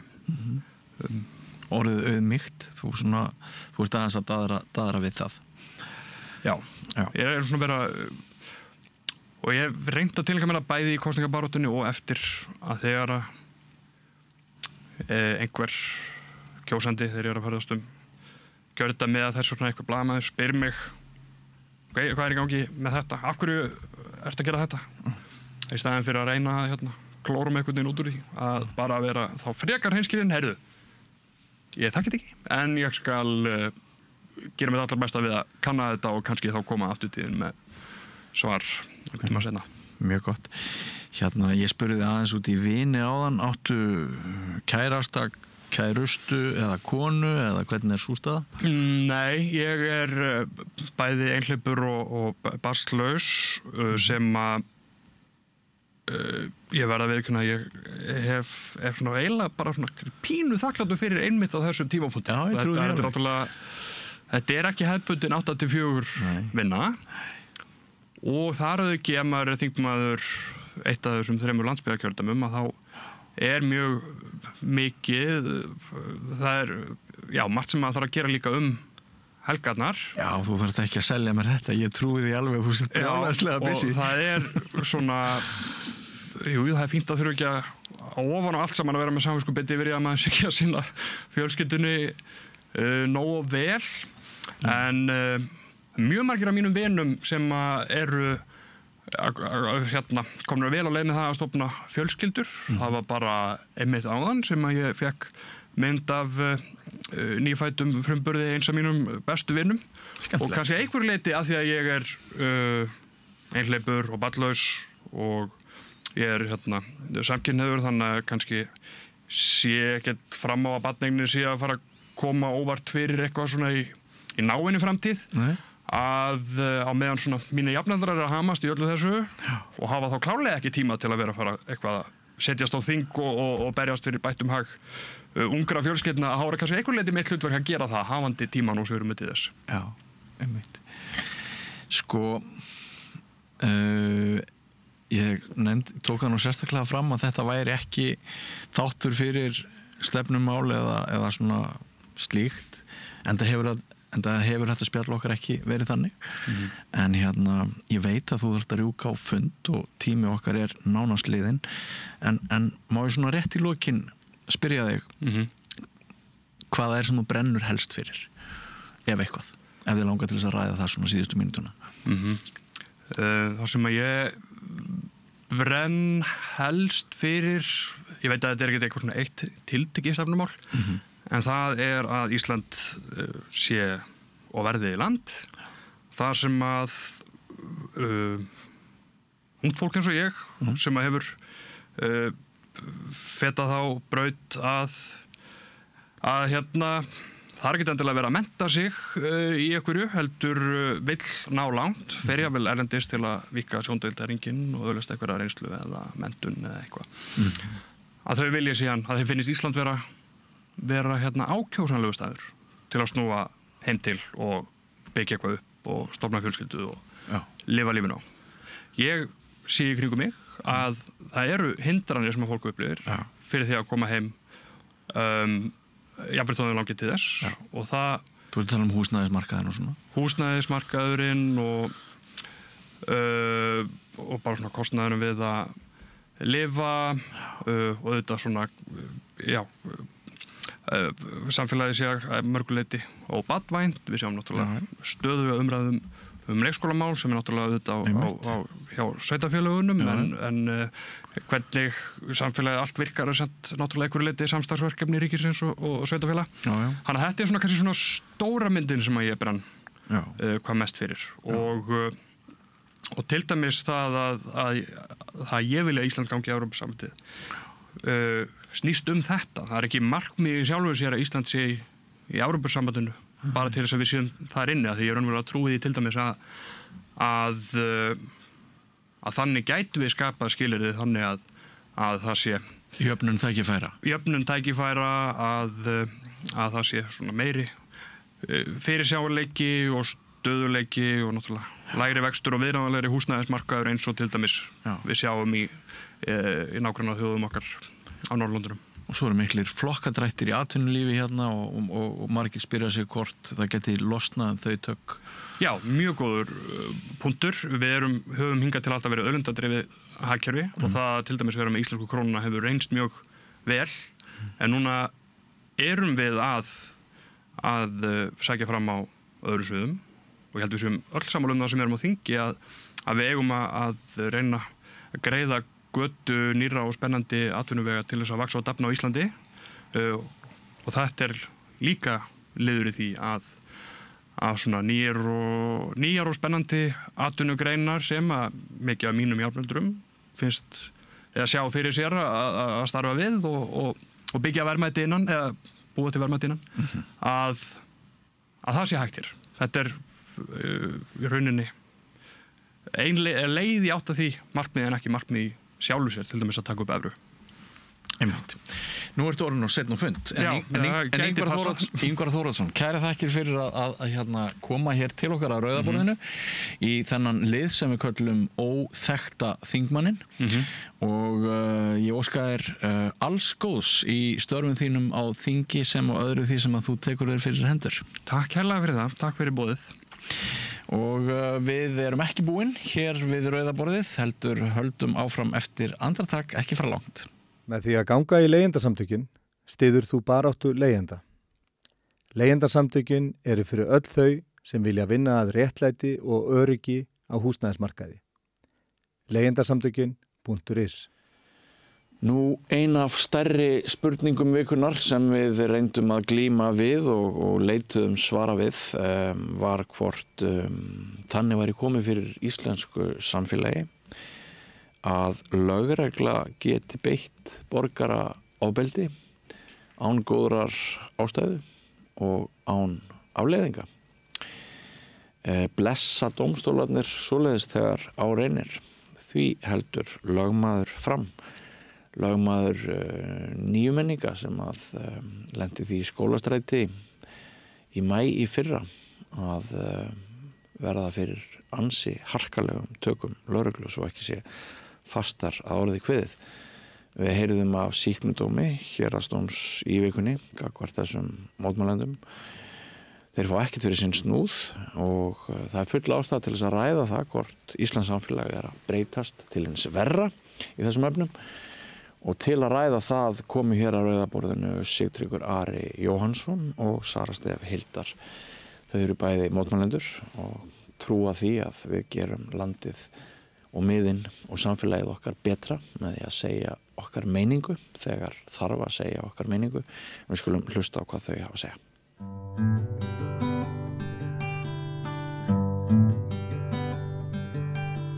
Já, komið þið sæl og blessuð. Ég ætla að ræða svolítið alvarlegt mál við ykkur og viðmælendur mína hér við Rauðaborðið.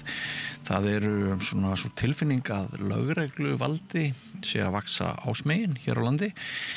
Að henni stóru og sterku séu hægt og rólega að gera það sér betur af á meðan almenningur og ekki síst mótmælendur megi bara hreinlega éta það sem úti frýs. Mér er sagt djúpt innan úr stjórnsýslunni að eftir að glimmer féll á axlir valdamikils manns hafi orðið breyting.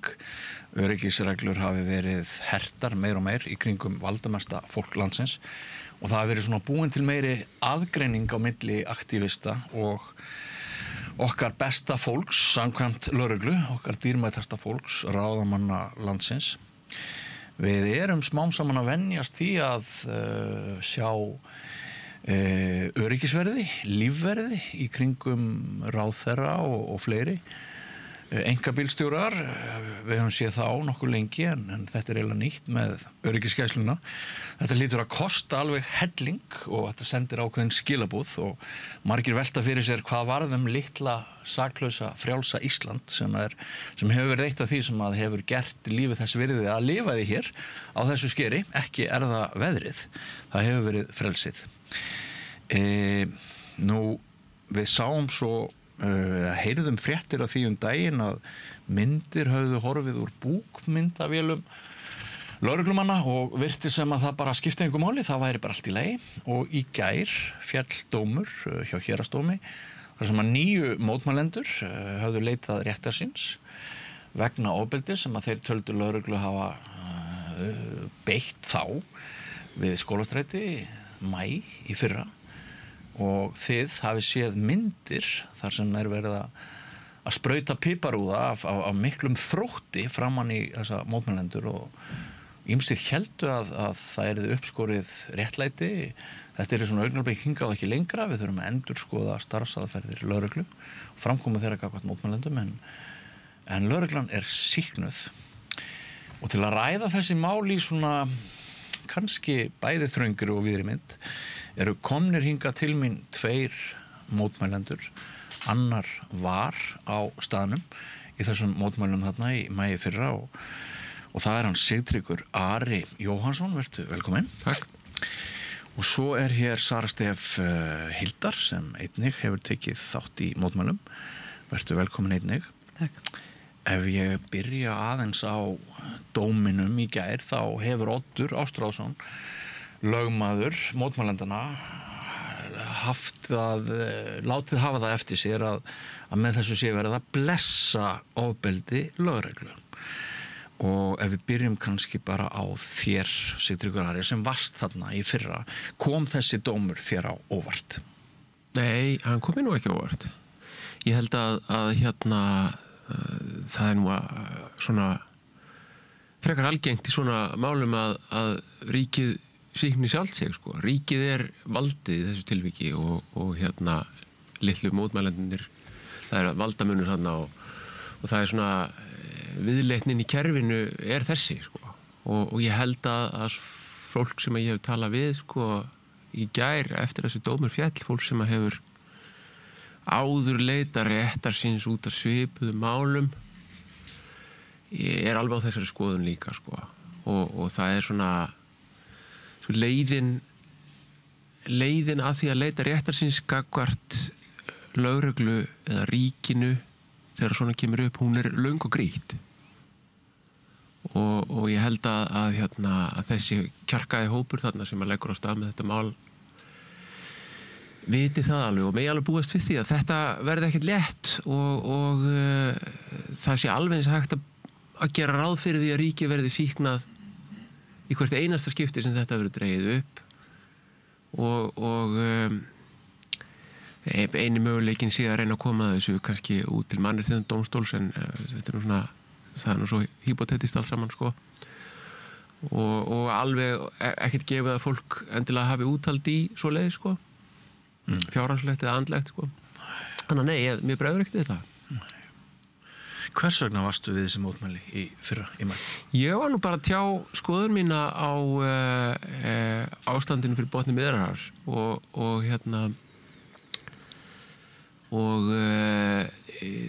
því svona skeytingarleysi sem mér finnst íslensk stjórnvöld hafa sýnt í þeim málum alla tíð og ekki síst núna. Nú ertu lengst af búin að starfa sem blaðamaður og ljósmyndari. Já. Og svona, mér dettur í huga að þú hafi fylgst með alls konar uppákomum, mótmælum, áratugi aftur í tíman. Já, ég er búin að vera við alveg óhemmi mörg tilvik þar sem að lögreglan hefur beitt valdi í vinnunni. Alls konar handtökur og alveg ótal sinnum hef ég verið viðstaddur sem piparúða er beitt og ég hef fengið hann á mig sjálfur og á myndavél að dótið mitt og þetta og hitt, alls konar svona sko og ég veit ekki hvað sko, þetta er ekkert gaman, þetta er ekkert sniðugt. Ég hef einhvern veginn aldrei almennilega verið á þeirri skoðun að þetta hafi verið alveg nauðsynlegt eða réttmætt en lögreglan er náttúrulega að vinna eftir einhver prótókolli. Mér sýndist vera farið dálítið vel framhjá því þarna í þessu tilviki sko. Og vakna hjá spurningar að það sé verið að taka þetta fastari tökum svo maður notur nú bara milt orðalag. Sko, ég vil bara, mér langar bara að leyfa mér að vitna í Facebook-status hjá Oddi Ástrásinni sem er lögmaður þessa hóps sem hann setti fram í gær þegar dómurinn hafi verið kveðinn upp og hann var að benda á að hann hefði orðið var við það að lögreglan liti þennan tiltekna hóp mótmælenda og þetta málefni öðrum augum eða tæki þetta öðrum tökum heldur en annað fólk í svipuðum aðstæðum. Fólk sem styður málstað Palestínufólks. Já. Bara sérstaklega brennimert. Já, ég hef séð, ég orðið var við sko breytingu að því að fjölmiðlar svona hafa endað svolítið með magan upp núna sko og ég hef svona mér, ég er bara frjálsa tjá skoðanir mínar og hef bara gert það og er búin að vera viðlóðandi þessi mótmæli núna frá því að þetta þjóðarmorð fór á stað fyrir 2 árum að verða, er það ekki? 23, 4, 25, já, 1,5 ár allavega að verða og og það er svona taktur í þessu sem að hefur verið að breytast og ég hef fundið þetta á tvennu vettvangi sko. Þið vitið, þegar að mótmæla ganga fer á stað og röltir eitthvað þá er yfirleitt lögreglan komin fljótlega og hún fylgir yfir gatnamót og eitthvað svona. Þessu var hægt bara. Lögreglan, lögreglan hefur semst sko, ég veit ekki hvort þið munið eftir því, það kom upp, þá voru mótmælaganga til stuðnings Palestínu sem fór á stað frá bandaríska sendiráðinu og gekk niður á Austurvöll og mér langar að segja að þetta hafi verið síðastlið haust og gangan gengur sem sé yfir frá þarna túnið, sigtúnið eða hvað það er, enga tegið það sem að sendiráð er yfir Kringlumýrarbraut og það verður eitthvað, þetta er dálítið löng ganga fullt af fólki, það verður högt þegar hún er að fara yfir Kringlumýrarbrautina og það er lögreglubíll á miðjum gatnamótunum og hann er í forgangsakstri eða er með sýrinur í gangi og það er eins og gangan skynji ekki alveg, sko, gangan heldur mögulega að bíllinn eigi erindi við sig en bíllinn er að reyna að komast í gegn, hann er að fara í útkall sem hvað fólk ekki vissi og lögreglan fór fljótlega í það að halda þið fram við fjölmiðla að mótmælendur hefði verið vísvitandi að tefja störf lögreglu og eitthvað svona og við gerðum þessu mál sem fréttamiðlar tóku upp og eitthvað svona sko þetta hefði þetta aldrei gerst ef að lögreglan hefði fyllt þessari göngu yfir gatnamótin og önnur gatnamót á leiðinni þetta hefði aldrei komið fyrir lögreglan hætti að gera þetta og ég ekkert að segja, mótmælagöngur er ekkert endilega einhverja skýlur og kröfu og löggan lapp með þeim. Nei. Ég veit ekkert það. En ég var að vara við þessu breytingu. Ég hef líka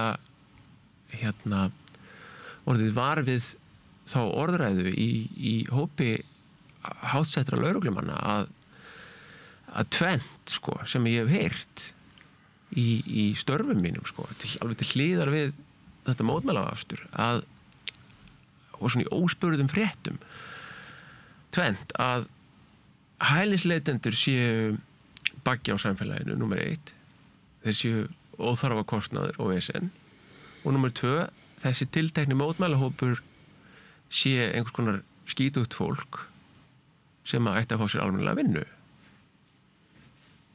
og ég held að svona að þessi orð sem hafa verið sögðu mín alveg við fleiri neitt tækifæri eru svona ég veit ekki af hverju lögreglumenn ætti að vera að segja mér þetta í óspurðum fréttum ég held ekki að þetta er tíðarandi sko þetta er tíðarandi, þetta eru skilaboð og kúltúr inn í lögreglunni þetta fæðist ekki inn í lögreglunni þetta kemur annars staðar frá.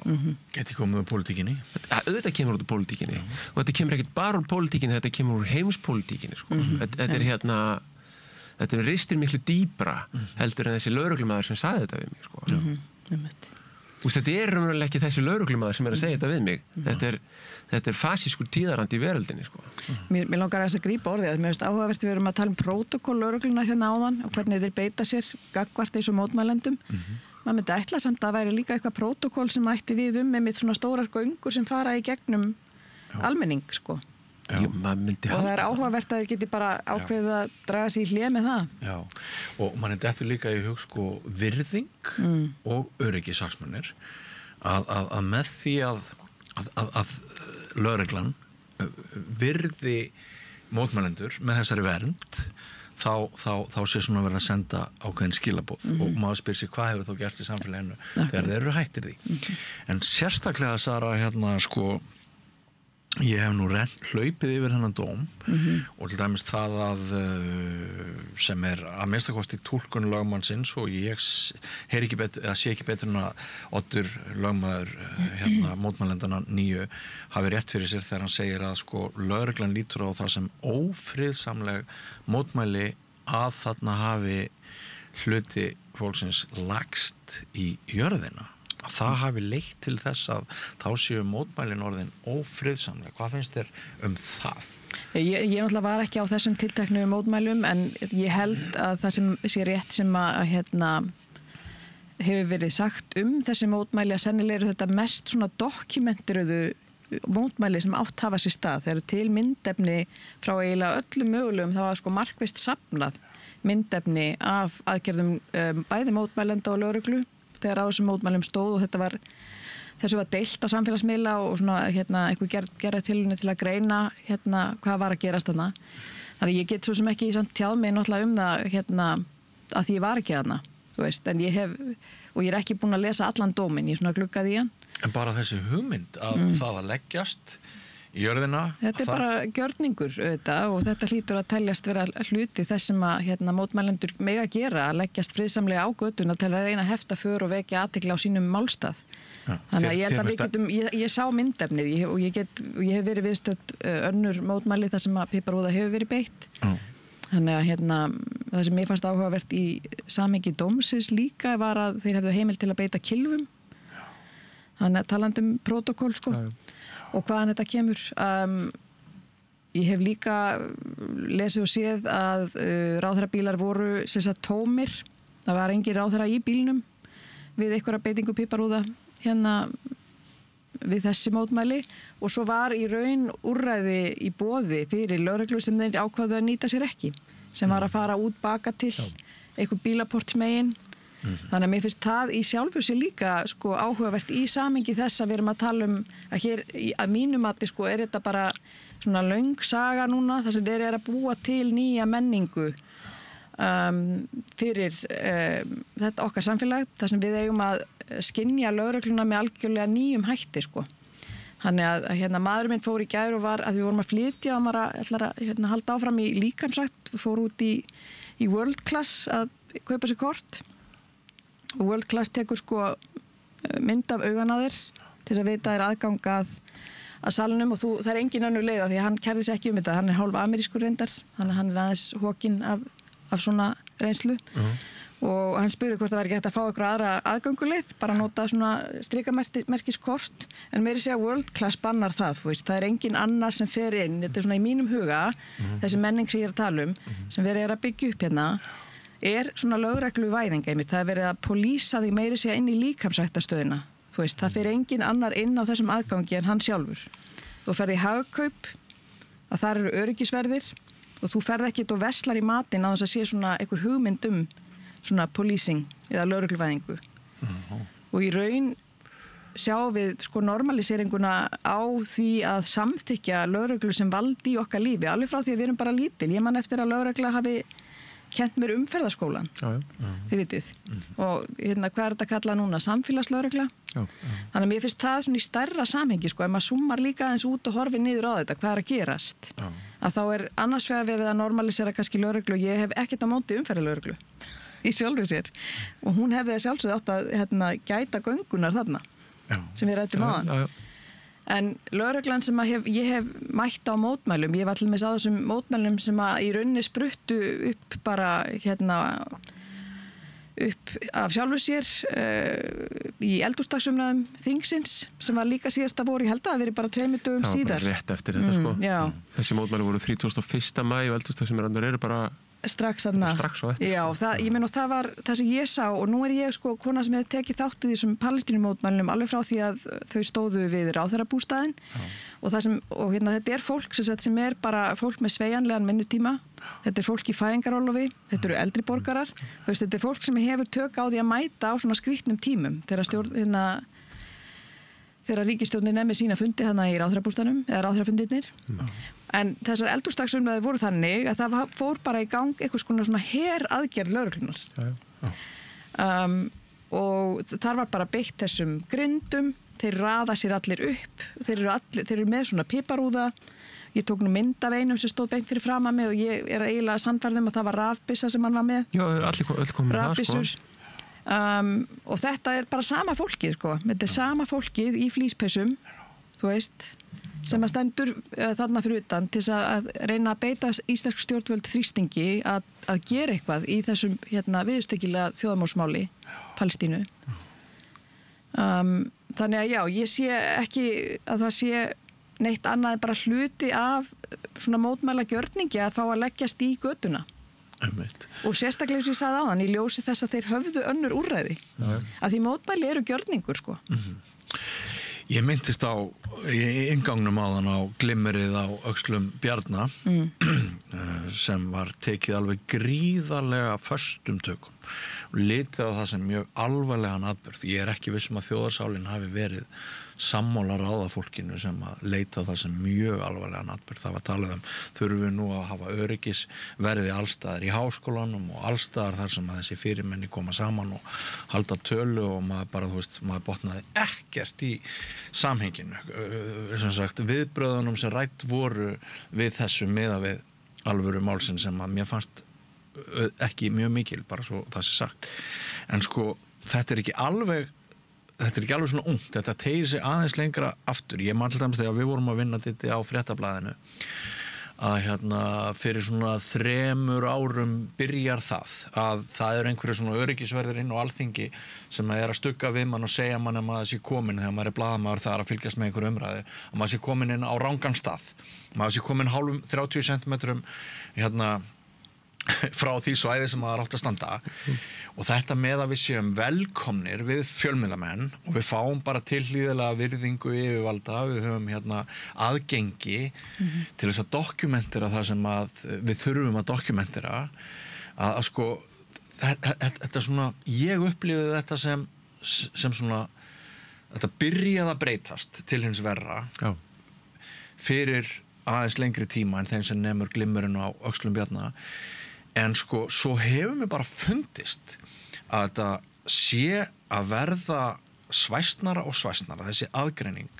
Og þegar ég ræði þetta við þingmenn og ráðherra, þá segja þeir, þetta er bara lögreglan, Þetta lögreglan sem setur þessa reglur og þeir tala alþjóða trend og eitthvað svona, við séum ekki bara einmitt litla saklausa frjálsa Ísland sem hafi verið og það eins og enginn geti neitt gert við því, við bara séum að sogast inn í einhvern öryggisvelg. Stjórnmálamennirnir benda á lögregluna en það þarf enginn að segja mér að lögreglan sé ekki undir áhrifum af orðum stjórnmálamannanna. Eru þið sammála því? Nei, ég meina, lögreglan þetta, hún framlegging á framkvæmdavaldinu, ríkisvaldinu, sko. Og það ríkisvaldi sem ákveður hvað lögreglan gerir. Lögreglan hefur heimildir til þess að búa til einhverja starfsreglu sjálf og hún hefur fyrirmæli hvernig hún á að starfa. Eins og aðrir opinberir starfsmenn, sko. Þau fyrirmæli eru bara í lögum. Og þannig að sko jú, það er embætti ríkislögreglustjóra og greiningadeild og eitthvað þar, þau bera ábyrgð á því hvernig þetta framkvæmt og þau hafa það hlutverk í samfélaginu okkar eins og það sett upp að vega og meta hverju sinni hvenær þörf á einhverjum öryggisráðstöfunum, sko, hvort sem okkur líka betur að verð. Og ég held að sko fyrsta skipti sem að ég man eftir að stjórnmálamanni hafi verið útlutað lífvörðum, öryggisvörðum var í hruninu þegar Geir Haarde fékk lífverði, sko. Og það var okkur fannst það gríðarlega frétt og biðum eftir Geir Haarde einhvers staðar og með myndavél og til að sjá þessa verði og mynda þetta og höfum þetta fór síðan og svona. Og þetta var svo mikið nýmæli í íslensku samfélagi, sko. Og fram að hrunu þetta, þið muni kannski, sko, að maður labbaði nánast inn í Alþingishús og í vinnunni og þekkt alla hvað góðan daginn og hæ og maður lappaði bara inn og þetta ekkert mál, fór bara, niður í reykherbergi þarna í kjallaranum eitthvað og fekk sér sígarettu og svona vilsa, ekkert stress, sko. En það náttúrulega búið og kláraðist þannig í hruninu, sko. En svo þetta búinir að vera svona, til þess að gera rólegri tímar þannig á milli, þangað til núna. Já, að vera svona fjárhagslegu trúnaðarbrestur þarna í hruninu og þá traust rofið, sko. Þannig að þetta svona rímar við þá, sko, menningu sem að verða til að því ég meina við erum náttúrulega ekki í einhverju tómarúmi Ísland að þróast í þessa átt. Þú veist, ég meina við bara mótmælin sérstaklega tengist þetta líka, sko, svo sýnilegt í kringum Palestínumótmælin. Bæði náttúrulega mjög áberandi og ógeðslegt í Bandaríkjunum, en líka náttúrulega í Þýskalandi og á fleiri stöðum, þannig að... Já, ég er alveg þar. Ég held að sko það sem að gerast í Bandaríkjunum er að þar eru stjórnvöld sem eru búin að taka allt kamóið af öllu og sýna okkur hvernig fasískt kerfi virkar. Og þau eru ekki búin að gjörbreyta þessu, þetta pínlítið eins og þetta hefur alltaf verið. Það er bara ekki lengur neitt hjúpur yfir þessu, sko. Og mín skoðun svo að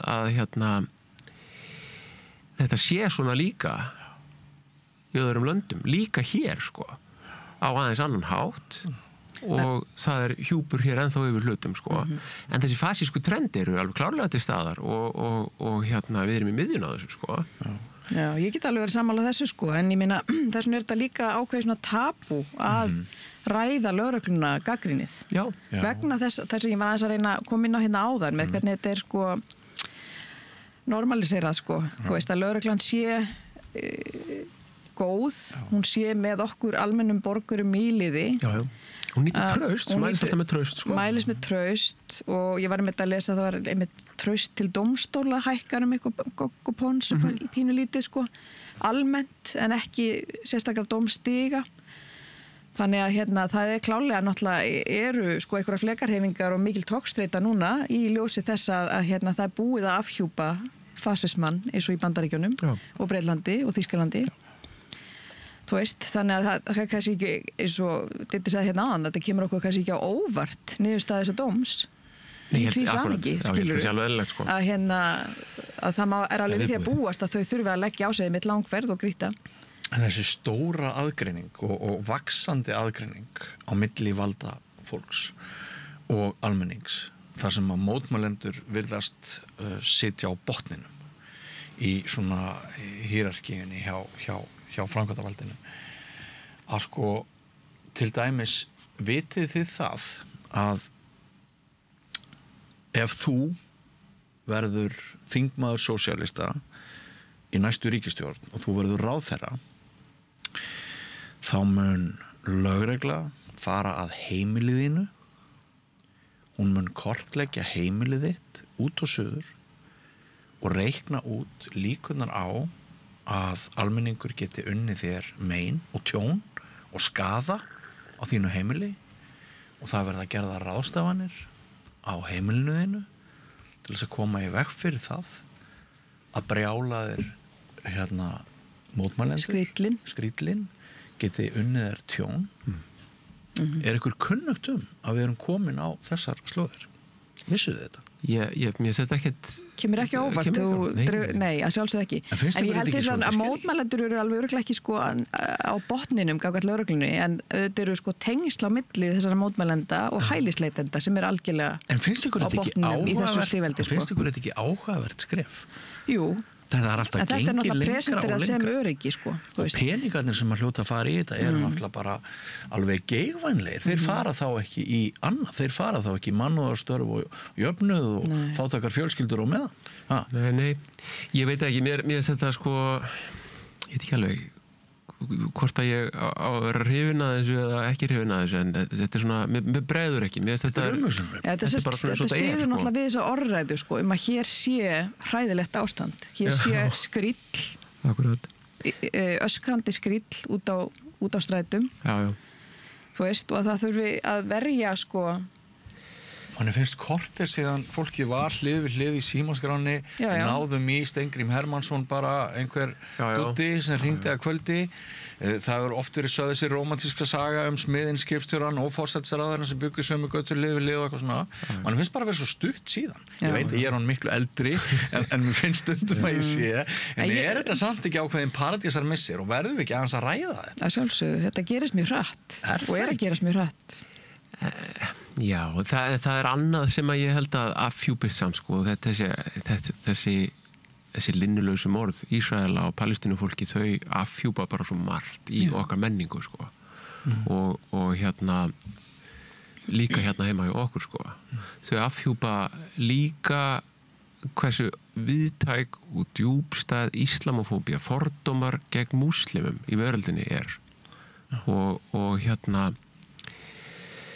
þetta að hælisleitendur þegar þeir eru allt í einu að streyma til okkar frá þessu ríki, það er ekkert í neinu ægilegu magni sko, þetta er ekkert eins og við séum með eitthvað óviðráðanlegan hópa fólki, en þetta er fólk af þessum litarhætti úr þessari menningu og þessum trúabröðum og fólk sem að tekur upp þeirra málstað sætir þessum fordómum líka upp að einhverju marki.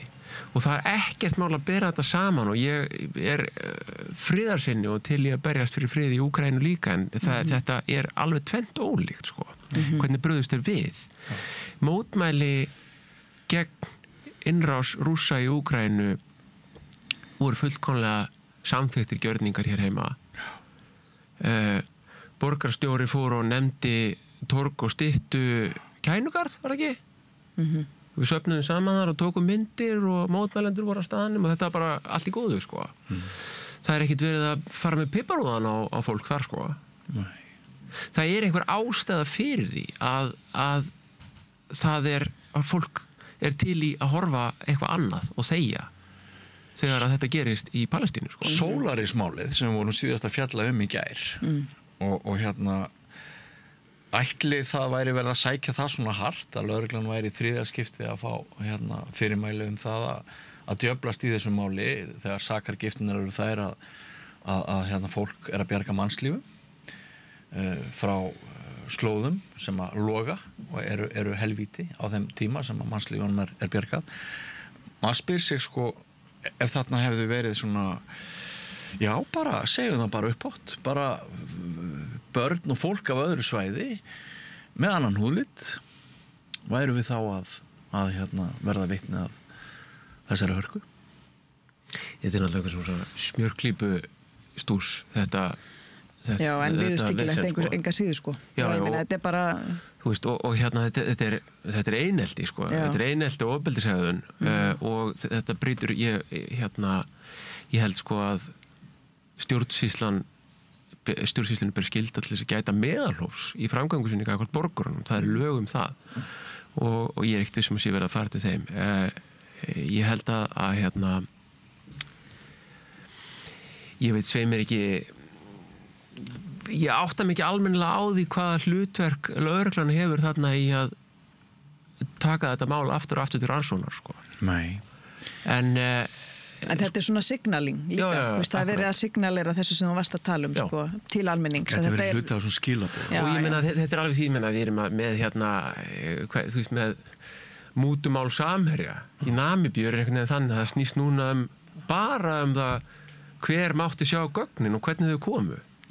Það er enginn að tala mútur Samherja, sko. Það er verið að saka Marju Lilju og Semu að hafa greitt mútur, er það ekki megin hugmyndin í þessu? Ég held ég reikna með að lögreglan hafi verið búin að spurja þar að minnstakosti ef ekki bara beinleinis gáði hvort að mútugreiðslur hafi farið fram. Ég fór til Kaíró líka á þessum tíma til þess aðstoða við þetta og ég get alveg sagt ykkur það voru ekkert greitt enn mútur, það var borgað gjald fyrir ákveðna þjónustu, þetta er kvittanir fyrir þessu öllu saman, ekkert mál. En það eru öfl sem að hafa hagsmuni að því að þetta sé málað upp sem mútugreiðslur og það eru öllum bröðum beitt. Sko, við erum að ræða lögreglu. Við erum að læra fordóma gagnvart ákveðnu fólki og hvernig það eskalerast í sérstaklega hörðu viðmóti lögreglu og fleiri sem er palestínufólk og svona. En við erum líka að ræða bara lögreglu og breytingar á háttum lögreglu sem ná eitthvað út fyrir held ég þennan hóp sem við erum að ræða. Og einn vandinn finnst mér sem fjölmiðlamanni til langs tíma er að sko fólk í ráðastöðum það svolítið hægt að taka þátt í samtalinu. Nú mun ég til dæmis að loknu þessu spjalli þá mun ég hafa samband í lögreglu og ég mun reyna að fá einhvern fulltrúa frá ríkislögreglustjóra til þess að koma og ræða þessi mál sem við höfum verið að ræða hér. En fyrirfram finnst mér frekar ólíklegt að þau muni taka þátt í því. Og það er annað sem að mér finnst svolítið vanta núna. Það er það að hluti af paradísamissinu sem ég var að tala á þannig gamla Ísland. Mér fannst sko við fá fólk til leiks og mér fannst fólk vera viljura til að taka þátt í orðræðinni áður fyrr. Þegar uppkomið einhver svona álitamálur eins og við erum að ræða hér í gamla dag heldur en í dag.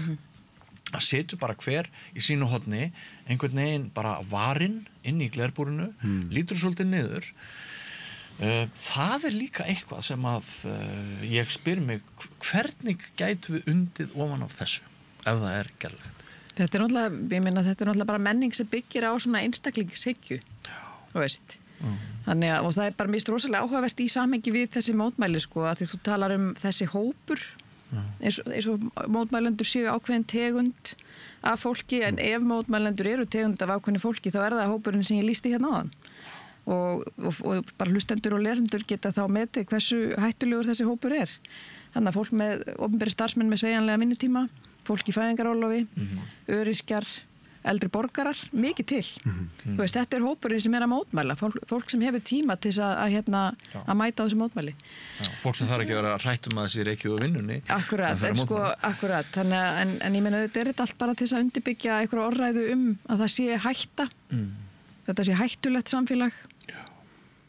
Og þetta er gert með öllum tiltækum ráðum, alveg niður í þessa smjörklípu áðan sem við ræddum, þessum að faðir þingmanns fer fram með stöðugar kærur á sama mál sem er tekið upp. Ég veist nú svona ákveðin sjarmi að sakna gamla tímans og það allt saman. Ég held samt sko að það sé ekkert endilega eftir neinu að slægjast í því sko gamla Íslandi. Ég held að sé ákveðin kostur að við vitum hver í þessu líka sko. Ég held að Ísland hafi haft fasíska tendensa allan tíman eins og önnur lönd í Evrópu og norðrinu sko. Og og ég held að það sé bara kostur að við vitum hver sko. Við erum allavega sem samfélag komin á eitthvað stað held ég sem þarf að ræða þetta sko. Já, absolutt sko. Það samt ákveðið þáttökuleysi bara, og nú ætlum ég bara að gagnrýna opinberar stofnanir á Íslandi, að talsmenn og forstjórar opinberar stofnana á Íslandi eru miklu tregari nú orðið til þess að taka þátt í þessu fjölmiðlaspjalli en þeir voru áður. Ég er sammálaðið með tímana. Þeir voru ógeðslegir, enn ógeðslegir að mörgu leyti heldur en þeir eru í dag. En sko, mögulega rétt sem þú segir með einstaklings hyggjuna, að sko í stað þess að þetta væri svona, þú væri bara hluti af stórri vakt og væri að starfa hjá opinberu fyrirtæki, þá hefur bara skyldur gagnvart almenningi og þú ræktar þær með því að tala við blaðamannin, fulltrúa almennings, fjölmiðlamannin. Þessar skyldur, svona þetta kollektífa, það er kannski fer aðeins minna fyrir þessari hugsun í dag, mögulega út af því sem þú nefnir. Já, ég minna, maður sér þessi einstaklingshyggju allstaðar, sko. Veist, það er svo margt, maður sér þetta bara í dægurmenningunni, sko. Ég minna, þú sér þetta í Kringlunni, það eru öryggisverðir, eins og ég segði aðan, Hagkaup og þetta. En þú sér þetta líka, sko, í bara tískunni. Þessi þættir muniði, hérna Handmaid's Tale eftir sögu Margaret Atwood, það er bara vika síðan eða svo sem að dóttir Trump í Ivanka, það fór svona væral mynd af henni þar sem hún klæðist sama kjól og hinnir fasísku einræðisherrar Gilead ríkisins sem eru Bandaríkin í þeirri sögu og þeir sjá bara þessar Discovery jeppa, Hummerana, þetta eru svona hernaðartæki, drónarnir. Ég bjó á 3. hæð fyrir stuttu, ég var nefnilega að flytja helgina. Eitt kvöldið þá bara stend ég fyrir utan stofugluggan, eða fyrir innan stofugluggan og allt í einu kemur dróni bara og svífur góða stund fyrir framann þak íbúðina mína. Og þetta var bara stutt eftir jól, þá hafði bara nágrann minn á jarðhæðinni fengið dróna í jólagjöf. Og ég held þetta að væri bannað sko, en hérna svo skils mér að það sé í lagi fyrir klukkan 11 á kvöldinu eitthvað, þá máttu bara vera með drónan inni. Ég meina ég sé bara ákveðin hverfi hérna í bænum, sætta sig við það bara megi fljúga dróna, þú veist, fyrir framan gluggana hjá þeim, fyrir klukkan 11 á kvöldin, innan borgarmarkana. Það er mjög áhugavert. Og það var mjög, ég get sagt ykkur það, ég veit ekki hvort þið hafa upplegað þetta var mjög óhuguleg reynsla, því ég vissi ekki hver átti þennan dróna. Og hérna já, ég meina allar þessar tækni, þú veist, þetta er bara í rauninni eins og svona hægfljótandi hraun, sko, og hefur verið að mallast áfram, þú veist, þessi farsismis, allar þessar tæknibreytingar. Já, svo sko, mér finnst ég ekki þurfa að taka það fram, en ég ætla samt að gera það, bara svo það sé á hreinu, að við vitum alveg að fólki sem að sinnir lögreglustörfum á Íslandi er náttúrulega mestu leyti gott fólk að vinna góða vinnu, en við erum meira að tala hér valdið í lögreglunni. Við erum að tala um svona seigfljótandi breytingar sem að mér finnst vera að niður á við.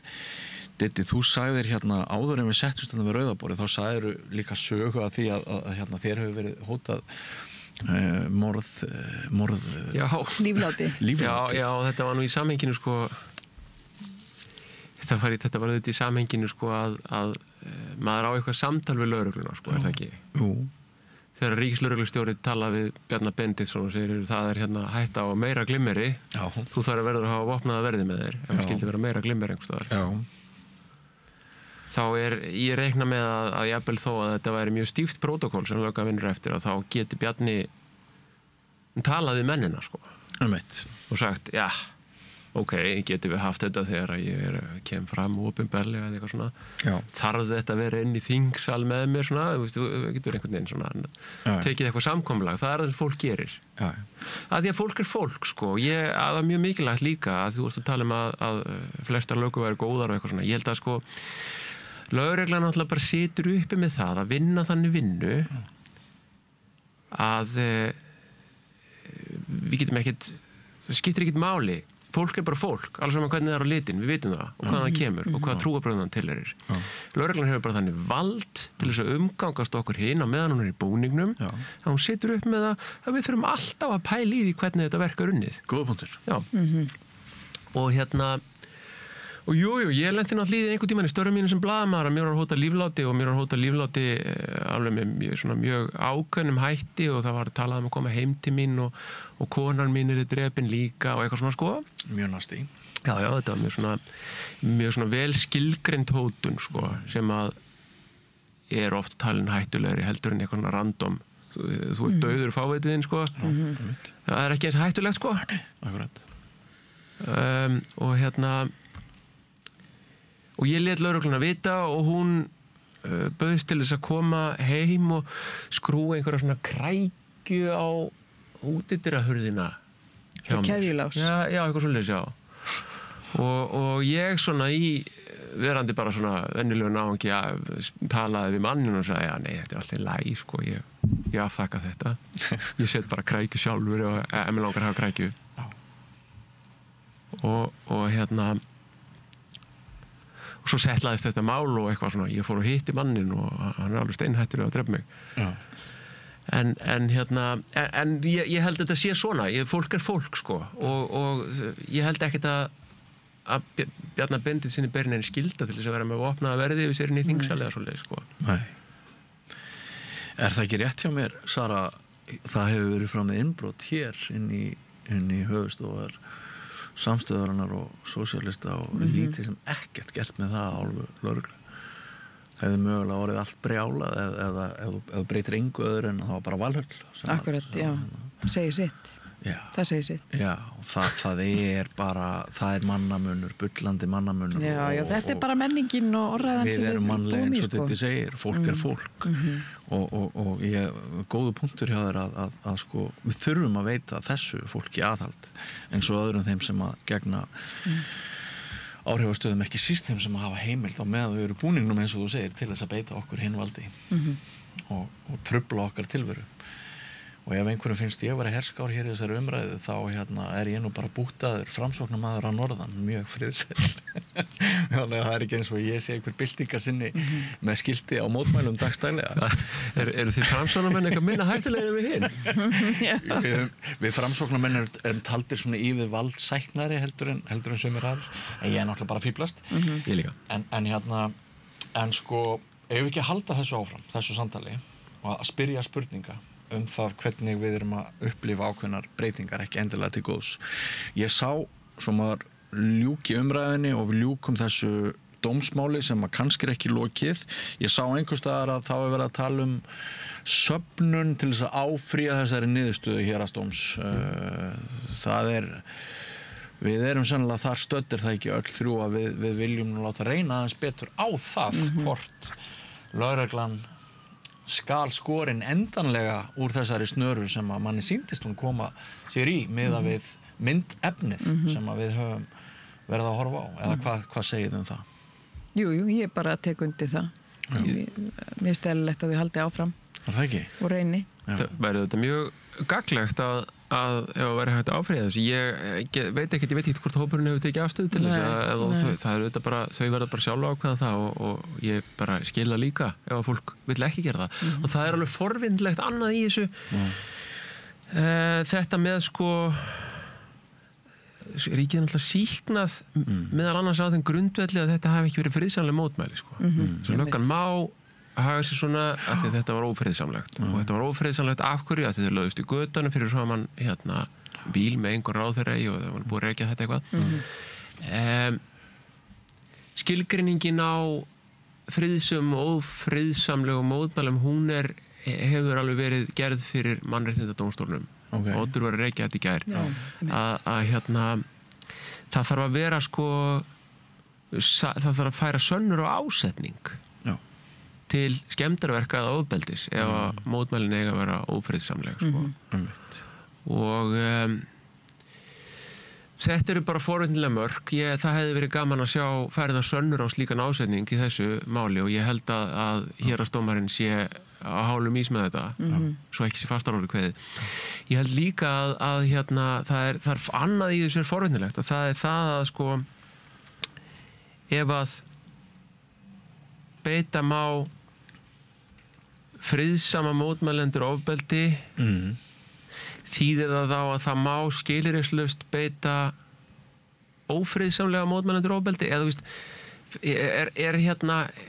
hvað er línan? Já, og er málstanum einhver svona svo ég tala nú málstað því það er málstaður sko. Það er ekkert víst að málstanum sé endilega akkur í því að það sé skilgreint hvern má berja og hvern má ekki berja úr okkur hópi, sko. Ég held bara að, sko, ég held að við sem að viljum halda þessu máli á lofti sem ekki hefur málsvara inni á þinginu eða í stjórnmálunum, sko, þá þurfum við bara standengstórt og götu og öskur og æpa, sko. Ég held að okkur sé ekkit endilega hagur í því að það sé skilgreint hvern má berja og hvern ekki, sko, en þetta bara forvitnilegt. Ég ræði þess ekki. Ég forvitin þetta. Já. Einmitt. Það líka. Og svo eins og ég nefndi þarna aðeins í ingangnum að þegar myndefni getur líka týnst, að þarna voru við þó sannlega með sönnagögn sem var myndefni, en svo eru önnur mál þar sem það bara hverfur og maður sér ekki að það séu einhverjar afleiðingar. Nýlegt mál. Já. Nýlegt mál, það sem að nefndum rannsóknarstörfum lögreglu fór fram á gögn, var ekki? Og þegar að beðið var gögnu þá var þeim fargað. Já, þeim hafði verið fargað.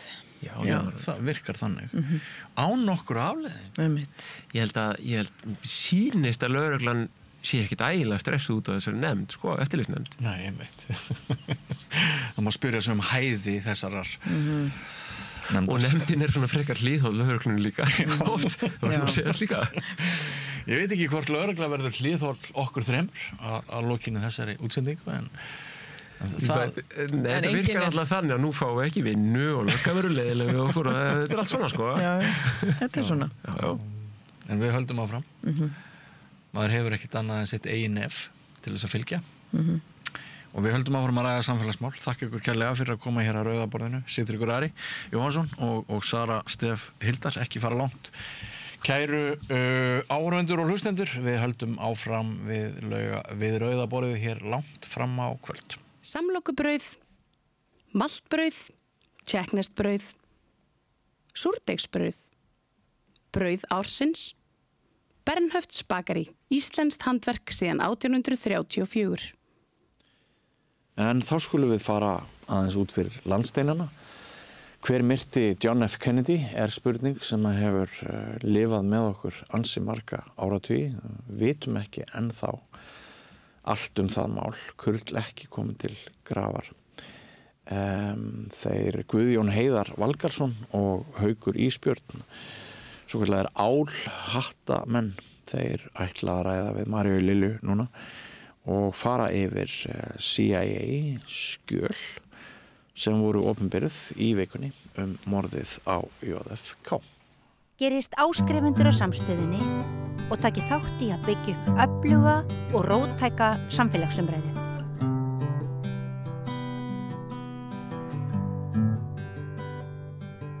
Komið sæl aftur og velkomin að Rauðaborðinu. Ég heiti María Lilja og hjá mér eru menn með áhletta. Já, vissulega. Derhúð. Já. Álafatturinn minn ígræddur svona undir hárinu. Mikið rétt. Haukur Ísbjörn Jóhannsson og Guðjón Heiðar Valgarðsson, verið velkomnir. Takk fyrir það, María. Heyrðu, það stóra spurningar. Hver ber ábyrgðina á morðinu á JFK? Já. Það svona það sem við ætlum, þið ætlum að fræða okkur Allavega ekki Lee Harvey Oswald. Já, allavega ekki. Alveg pottþétt ekki eitt síns list og ég held alveg örugglega ekki einu sinni neitt, sko. Fyrir að hann var svona patsy, eins og við kalla. Já, bara eitthvað svona blóraböðgull, held ég. Og það til dæmis eitt sem að virðist allavega að hafa svona vera komið ljós miðað við þessi skjöl að, og ég var aldrei alveg viss, sko, hvort að hann hafi verið, sko, CIA agent, kannski segja leyniþjónustumæður, útsendari CIA, eða bara eitthvað sem þeir fylgdust mikið með það, því að hann fer til Sovjetríkjana í einhver ár og kemst mjög auðvitað þar og svona síðan að styðja við Kúbu, þú veistu, Castro. Já, hann var meira að segja eitthvað að reyna að komast til Kúbu, var búin að sækja landvistarleyfi og var í einhverjum samskiptum við KGB líka. Já, en sko það virðist vera með þessi skjöl allavega að sko... Þú kannski byrjum á byrjunni svona fyrir þá sem ekki vita. Já, það eru þessi skjöl, þetta eru skjöl frá leyniþjónustu Bandaríkjanna sem eru komin á tíma og einhverju svona leynd aflétt af þeim og þau komu út bara núna, eru búin að vera að gera í skömmtun. Já. Og það átti að sko þið áttu að Donald Trump talaði hann ætla að koma aflétta lindinni í 2017 en svo segir hann að það kom einhverju tölu við mig og báði mig að gera það ekki og ég ákvað að gera það ekki þá en svo vildi hann gera það núna og ég held kannski að partur af ástæðinni sé að hann heldur að CIA eða einhverju þar hafi verið að vera bakvið tilræði gegn honum og hann vill þá kannski bara að þið sjáu svona hvað þeir geta gert en hann allavega virðist vera að mæta mikill í mótstöðu því að það ekki ennþá öll skjölin komin fram sem að hann fyrirskipaði að myndi koma og hann sagði að ég vil ekki sjá neinar yfirstríkanir en já, þannig að við sjáum til hvort að þau muni koma en það sem að kom, það var svona fyrir mig kannski smá vonbrigði að því ég var kannski að vonast þess að þetta yrði mjög afgerandi að það yrði að því ég náttúrulega hef talað því máli og finnst þetta að vera mjög augljóst samsæði og hefur þótt það mjög lengi og ég hef þurft að rífast og rökræða þetta við ansi marga og hefði þótt gaman ef að þetta hefði bara getað klárað þær rökræðar en það ekki alveg svo gott allavega en það samt alveg margt annað sem að styrkir undir þeim stóðum að þetta hafi verið samsæri en eins og ég segi, það allavega virðist vera að þeir hafi fylgst bara mjög mikið með honum en það hvernig þið tala hann í þessum skjölum virðist allavega ekki benda til þess að hann hafi verið agent en eitt sem að ég fór að skoða þetta kvöldið sem þetta kom ég vakti alveg fram eftir, ég var vakandi til 3 að bara að skoða þetta, opna bara eitthvað PDF-skjöl og svo notaði ég gervigreind til þess að ég hlaða inn skjölunum og fekk hana til að svona fara yfir eitthvað nöfn, hver þetta sem við talum, veistu ekki þennan og eitthvað svona og það til dæmis eitt sem ég sá sem svona 201 flokkur, það að segja þeir skilgreindu alla CIA sem voru annarkvort að fylgjast með eða sem að voru útsendarar sem 201 og svo fengu þeir eitthvað númer og þannig fylgdust þeir með þessum mönnum og voru með bara skrá allt þá og þetta svona talnakóði bara einhver basically fyrir kerfið þeirra bara og þú veist og bara eitthvað flokkunarkerfi og hann Lee Harvey Oswald var klálega með svoleiðis skýrslu og þetta var gæði sem þeir fylgst mjög grannt með þannig að maður myndi allavega áætla að gæði sem að út af því hann að fara til Sovétríkjanna að þú veist hann og myndi ekki eiga auðvelt með að bara kíkja síðan bara eitthvað í Bandaríkin, kaupa sér byssu og fara að skjóta forsetann maður myndi halda allavega að þá myndi það hringja einhverjum bjöllum, einhverjum myndi segja heyrðu þessi gæi, hann hana þú veist pro-Castro gæin og svo en það, þú veist, það fara að líta út fyrir mér að hann hafi bara verið svona, já, ég veit ekki, ég sýnist mögulega hann hafi ekki verið beint agent sem þeir hendur bara undir rútuna eins og ég kannski, þú veist, eins og leit út fyrir á tímabili, heldur hafa hann kannski bara verið gæi sem hann var frekar róttækur en satt ekki einhver kannski færum að fara að drepa forseta Bandaríkjanna eitt síns liðs og sko það er byggt á bara svona forensics evident, hvað kallar bara það? Já, svona vettvangs bara sönnugögnum Hversu mikið hefur þú rýnt bara í samsæðiskenningar JFK? Bara alveg óbúslega lítið svona eins og bara hinn almenni borgari Var ekki sko byssan sem hann pantaði sko póstlusta í eigin nafn og fekk senda heim til sín sem væri kannski ekkert sniðut að fara að drepa forseta sko var hún ekki fyrir ranga hendi? Var það ekki hann var örfendur og hún var rétthend byssan Jú, það er ekki eitthvað sem kemur fram í nýjuskjörunum það er bara gamalt og það sem er kannski mesta vitleysan í þessu ég veit ekki hvort þú hefur heyrt the magic bullet theory Nei þannig að það skal ég reyna að útskýra þetta á eins einfaldan hátt og mögulegt þú segjum segjum að þetta sé bókasafni sem hann á að hafa verið með byssuna og skjóta og þú veist bílinn keyrir hérna framhjá og þú veist og meðan hann í augsýn þá hefði ekki verið möguleiki að skjóta meira og líka hvernig sko riffillinn hann hefði ekki getað, þú veist, í mesta lagi skotið 3 skotum á þeim tímaramma sem að bílinn keyrir framhjá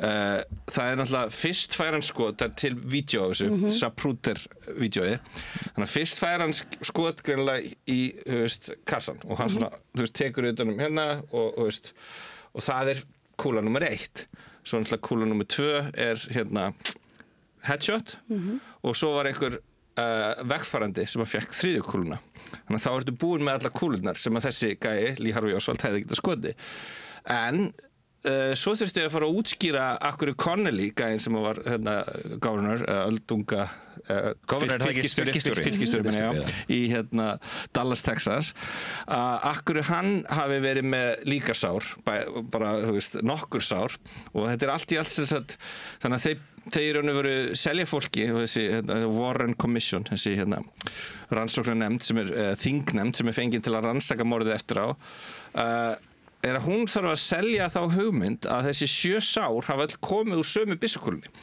Þannig að þessi ein byssukúla hafi farið í hann, þú veist, kassan á Kennedy og síðan lendi hendina á honum og farið síðan upp og tekið beygju og farið inn í Connolly og í lærið á honum og þetta allt í allt 7 sár og svo enda byssukúlan og hún lítur ekki eins og út fyrir að hafa snert neitt. Byssukúla sem fannst var ekki á spítalanum síðan. Jú, hún finnst ekki fyrir en á spítalanum sem var farið með Kennedy á, sem var mörg hundru mílum í burtu, allavega klukkutíma keyrslu eða eitthvað, þú veist, kannski ekki alveg mörg hundru mílum, en þú veist, við fórum fram hjá 3 eða 4 spítölum á leiðinni og svo finnst hún á gólfinu undir bekknum sem hann liggur á, bara í krufningarsalnum. Hún finnst á gólfinu undir bekknum sem að líka hans John F. Kennedy á. Hún algjörlega óskötuð, eins og hann hafi aldrei verið skotuð úr byssu. Það ekki neina rákir eftir gikkinn eða neitt. En er eitthvað útskýringar á þessu í téðum skjölum? Nei, það í raun og veru ekkert sem kemur, en það eina sem þessi Anna Paulina Luna sem sett yfir þessari hvað kallar maður, svona nefnd eða hóp sem á að birta þessi gögn og fær gögn í hendurnar, hún segir með við það sem ég hef séð, hún sagði þetta í pontu í Hvíta-húsinu sem mér fannst alveg gaman að sjá, að þá alveg augljóst að það voru að minnstakosti 2, eða hún segir að það hafi verið 2 byssumenn. Þannig að þú veist að þessi saga að hann hafi verið 1, hún eiginlega bara augljóslega gengur ekki upp og mér finnst, þú veist, að þessi byssukúlu saga ein og sér ætti að, þú veist, staðfesta það svolítið vel og það til vídeo á YouTube sem bara úr JFK myndinni sem Oliver Stone gerði það sem að, þú veist, þeir eru í réttarhöldunum og þetta sannsöguleg saga, þetta var alveg saksóknari sem að fór fyrir rétti og reyndi að útskýra þetta og hann sýnir svolítið vel fram á bara hversu absúrt þessi magic bullet theory eða one bullet theory en það dugar ekki fyrir alla sumir, þú veist, ég hef alveg þurft að rífast við fólk og fólk bara, nei, þetta hefði alveg getað gerst, þú veist, ég veit ekki, fyrir mér þá þetta augljósasta samsæriskenning allra tíma, þú veist, það ekkert sem jafn augljóst fyrir mér. Ég eiginlega sammála því. Og þess vegna, þú veist, eins og þegar við byrjum með hlaðvarpið okkar, Álhatturinn, sem við mælum að sjálfsögum með allir hlusta á. Já, við gerum það. Já, þá byrjuðum við reyndar á einum þættum Avril Lavigne og hún væri loddari og hann hefði dáið og verið skipt út og eitthvað, sem skemmtilega rugluð kenning. Áhugaverð kenning. Já, en svo tókum við bara JFK, því við vildum byrja bara, ég finnst þetta að vera svolítið svona samsæriskenningar 101. Já, þetta bara samsæriskenningin, það ekki? Eiginlega, algjörlega. Og þess vegna... ekki orðið samsæriskenning? Herðu, það rétt, málega að svo einmitt talaðum að CIA, þau fundu upp orðið samsæris conspiracy theory og conspiracy theorist til þess að setja það svona stimpil á fólk sem að setti spurningamarki við kenningarnar, en það sem náttúrulega rosalegt við þetta og það sem gerir þetta kannski akkurat við að vera að pæla í einhverju morðið sem gerðist fyrir 60 árum pluss, að það meir en bara það að því að þú veist, þeir sem að gerði þetta, ef að það satt að það var logið okkur, að það var ennþá verið að ljúga okkur og þá einhverjir sem að komast upp með þetta og einhverjir sem ennþá væntanlega að komast upp með þetta og aðilar sem að þá hafa allavega, skilur aðstöðu til þess að koma í veg fyrir að þeir séu afhjúpaðir og það kannski það sem svona stærst í þessu, þess vegna var ég svona svolítið mikið að vona, þetta kannski svona, byrjunin og nú veit ég að góði vinnur þinn, hann Frosti Logason, ég var hjá honum daginn í broadcasti og hann með ég og hann náttúrulega hnakkrifumst allt svona. Það hafi gert í mörg ár. Já, við gerðum það og hann, þú veist, gerði lítið úr mínum samsæriskenningum 9/11 og JFK og allt þetta á sínum tíma, en hann sem það búið að breytast aðeins í honum hljóði núna, varandi þetta og hann sagði þetta fyrsta að það sem að hann hefði skoðað núna, hann hefði farið að skoða svolítið vel samsæðiskenningar JFK og bara, það hefði bara sprengt á hann hausinn og hann bara núna segir bara já, það var bara rétt fyrir með þetta. Og þú veist, ég legg til að fólk svona stúderi þetta alveg, að það sem eiginlega áhugaverðast við þetta mínum að þetta hversu fáránlega augljóst þetta og hversu svona bara að því hafi getað logið þess að fólki á þessa blikka. Mér fannst það líka með Bobby, RFK sko. Já. Það annað, en já, það kannski... En það náttúrulega kemur ekkert í þessum skjölum það, vonandi verður það seinna. Já, það á að leta að lenda því og Martin Luther King, það er svona aðeins minnst á það í þessu. En já, þannig að það er í rauninni, þetta eru hvað segðu þið, 80.000 blaðsíður? Já, sko, sem áttu að vera birt. Ég get ekki séð að það hafi verið svo mörg, sko. Byrjuð á fyrsta droppinu voru þetta 1123 PDF-skjöl. Sum þeirra voru bara ein blaðsíða, en svo var til dæmis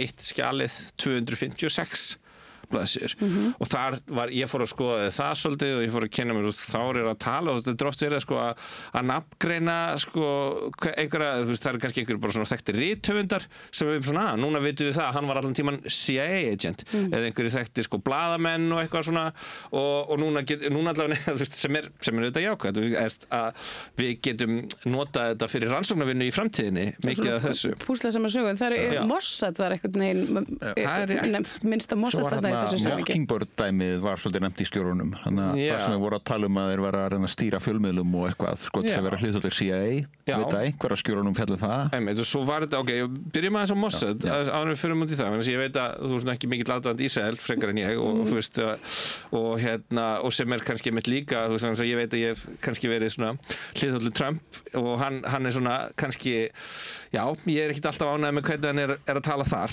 þú veist og eins og þetta vídeo og eitthvað svona þannig að ég skil að fólki finnist það mjög vafasamt og ég finnst ömulegt þessar sprengingar sem voru dæmt þú náttúrulega fórst þanga, það fórst ekki þanga Nei, já, svona að landamærum í Kaíró og ég hef alltaf, þú veist, mjög lengi talið Ísrael að vera svolítið svona já, bara svona Ísrael vera svolítið stór partur af vandamálunum og svona ofalega í píramídunum, þetta er þetta Rothschild veldi svolítið og sko ég er svo djúpt sokkinn í samsæðiskenningar að ég tel að þetta sé bara strategía að þú veist að það verður bara þú veist að saving Israel for last það er Q-drop en það kannski óþarf að vera að fara út í það en það er sem sagt er eitthvað sem ég trúi í raun og veru að það sé bara ekki hægt að díla við Ísrael akkurat núna það þurfum við að býða með það en já, þessar sprengingar hjá Netanyahu voru náttúrulega umlegar og þú veist og þess að ég segi, ég er svona vonast til þess að það verði stöðvað en það er sem sagt, það voru þarna skjöl þar sem það voru sko CIA agentar voru að fara að biðja það að allar tengingar við Mossad yrðu ritskoðar. Það er að segja þegar að skjölin yrðu aflétt að það voru mjög and það að Ísrael yrði ekki nefnt í neinum skjölum og allt það yrði, þú veist, akkur yrði svona and það. Og jú, það var náttúrulega að John F. Kennedy, hann átti í einhverjum útistöðum á þessum tíma. Ísrael vildi fá kjarnorkusprengju, hann var Ben Gurion, hvað hann hét, og þú veist, það voru einhver rifrildi þar. Og það eru sumir sem vilja meina og ég held að það sé alls ekkert útilokað að þeir hafi haft eitthvað með þetta að gera. Morðið á JFK. Og, er eitthvað sem rennir stóðum undir það í þessum skilum?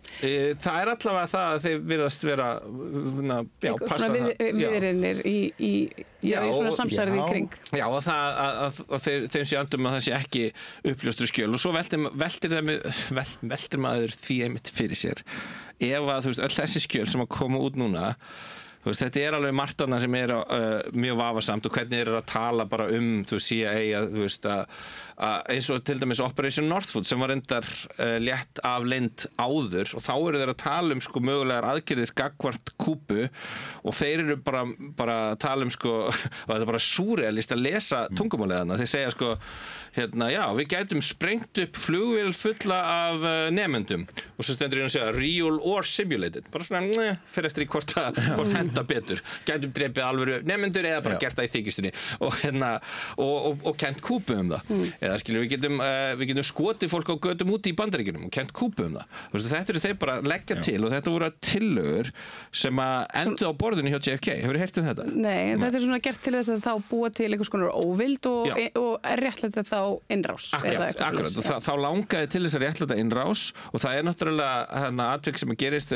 Bay of Pigs eða svínaflóa að þar eru í raun og veru bara CIA tekur upp á sitt einsdæmi bara búið að safna saman einhverjum svona skæruliðum og eitthvað og byrja að gera einhverjar árásir á Kúbu á þessu svæði, svínaflóa en Kennedy ákveður að bara, ég ætla ekki, þetta var ekkit, sem að ég samþykti, eða ég vildi, þannig að ég er ekki að láta herinn bakka upp þessa gæja, þannig að það enda bara á, þessi skærulegar og eru bara teknir út og þarna vinnur hann sér inn mikla óvild hjá leyniþjónustu Bandaríkjanna og þeir sem voru að stjórna þessu, þeir svona svolítið byggust við því að þeir getur bara byrjað eitthvað svona leið að vera komin einhver átök, þá þyrfti náttúrulega Kennedy og Bandaríkinn að verja sína menn og hlýta skakkast í leikinn.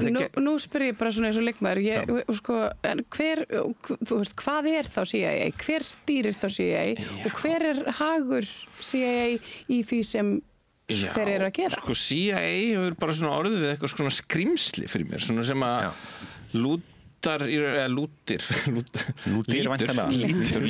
lítur bara heil lögmálum og svo er ekki með neina beint ríkisstjórnir stjórnaði mikið neitt en það var Kennedy að tala að hann vildi útrýma CIA bara, og Robert F. Kennedy Jr. sem núna komin heilbrigðisráðherra í Bandaríkjunum að hann með talaði það að þetta hafi verið ástæðan fyrir að þið tók hann út og hann trúir því að bæði pabbi sinn Robert Kennedy sem að fólk kannski áttar sig ekki alveg á því heldur að hversu rosalegt það morð var að því að þó hann hafi ekki verið orðin forseti að þá voru gríðarlega líkur á því að hann hefði orðið næsti forseti Bandaríkjanna því að Kennedy var náttúrulega ennþá mjög vinsæll og nafnið og hann var með sama svona sjarma og John Kennedy og var búinn að vinna stærsta prófkjörið í Kaliforníu og það er bara það kvöld þegar hann bara fagna sigrinum í Kaliforníu prófkjörið demokrata þannig að hann myndi enda að fara og í frambóði móti Nixon að þá er hann skotin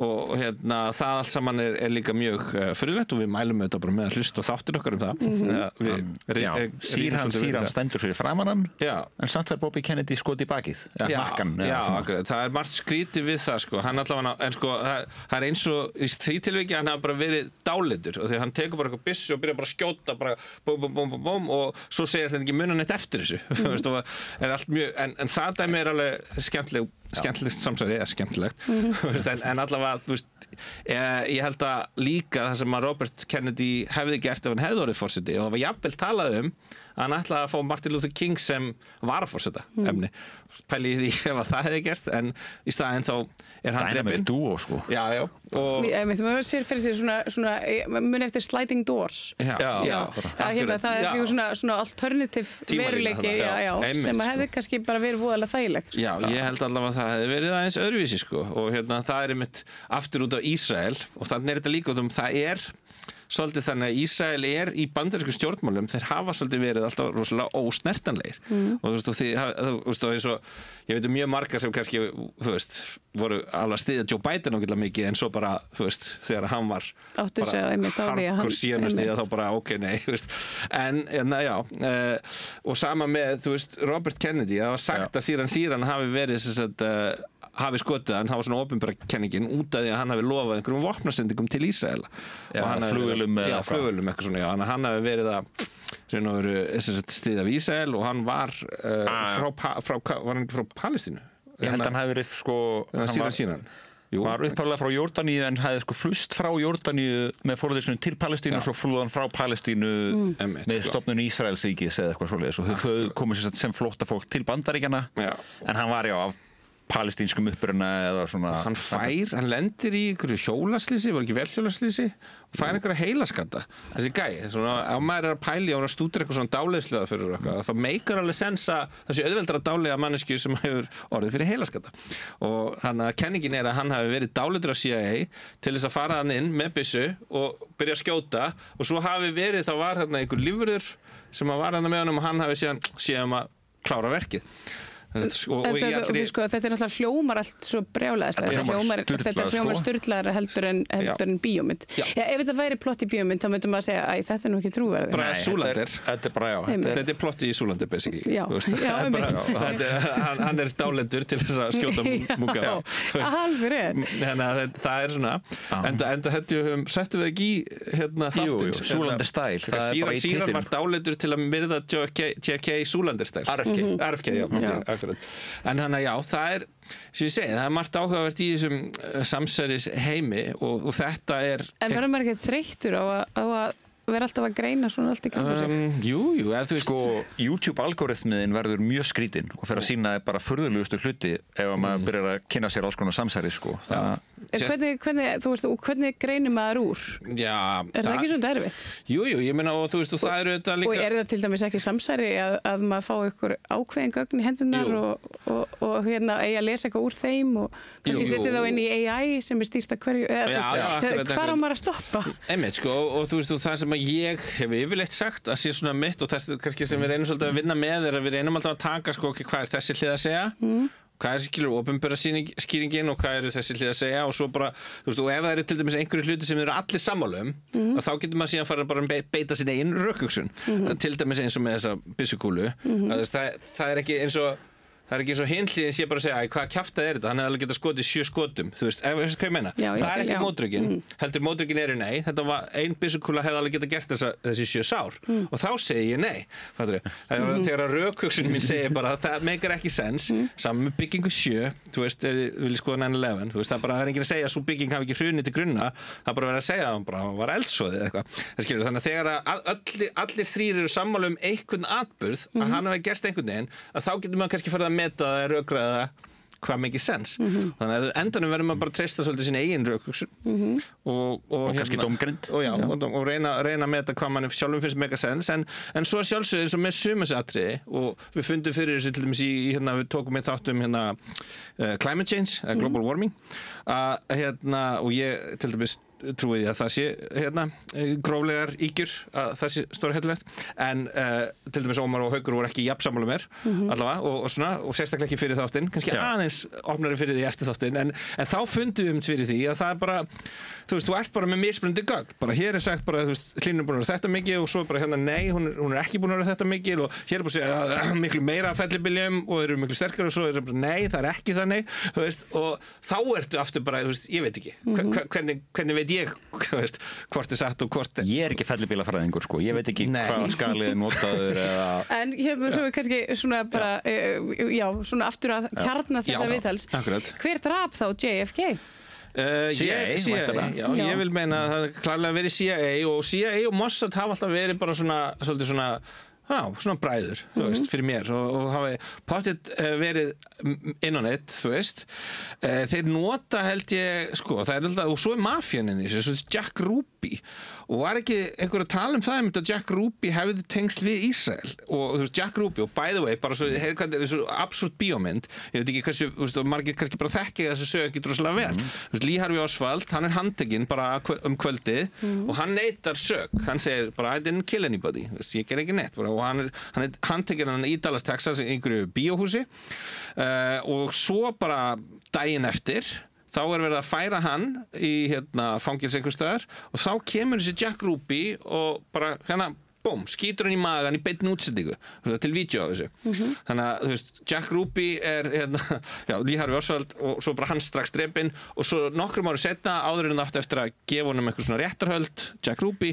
og þá deyr hann við furðulegar kringumstæður Þannig að þeir ná einhvern veginn aldrei að tjá sig Nei, og kenningin er þá að hann hafi verið eða það sem ég las í þessum skilum að hann hafi verið terminally ill, þú veist það að segja með eitthvað banvænan sjúkdóm og hann hafi verið tilbúin að skjóta Lee Harvey Oswald vitandi það væri svolítið svona sjálfsmords mission og í staðinn þá fengi konan hans að eiga einhvern bar sem að hann var að reka fyrir mafíuna og eitthvað svona, fengi einhverja tryggingar eins og er kannski þekkt í mafíuheiminum, en já, þannig það er eitthvað sem að ég til dæmis þyrfti, ég get ekki alveg lofað þessu með Ísraelstengingunni, ég man bara En talandi svona undarlega og furðulega dauðdaga, þá náttúrulega væri það góð ringur í Gary Underhill sem að CIA-mannin sem að talaði bara strax daginn eftir morðið á John F. Kennedy að þetta væri einhvers konar innanbúðaverk klíku innan CIA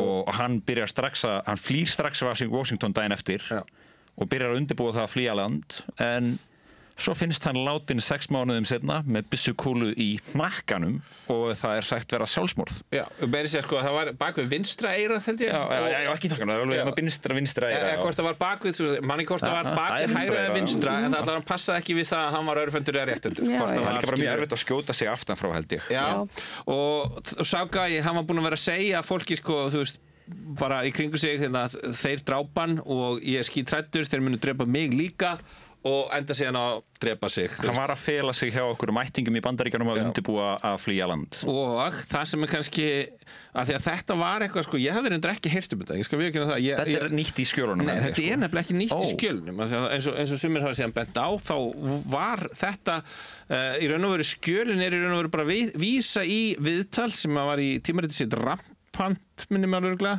Rampant.com og þar var eitthvað viðtal sem er að fjalla eitthvað grein sem er að fjalla þennan gæja og þetta og ég var einmitt sko, að nota aðeins að því hann heitir John Garrett Underhill Jr.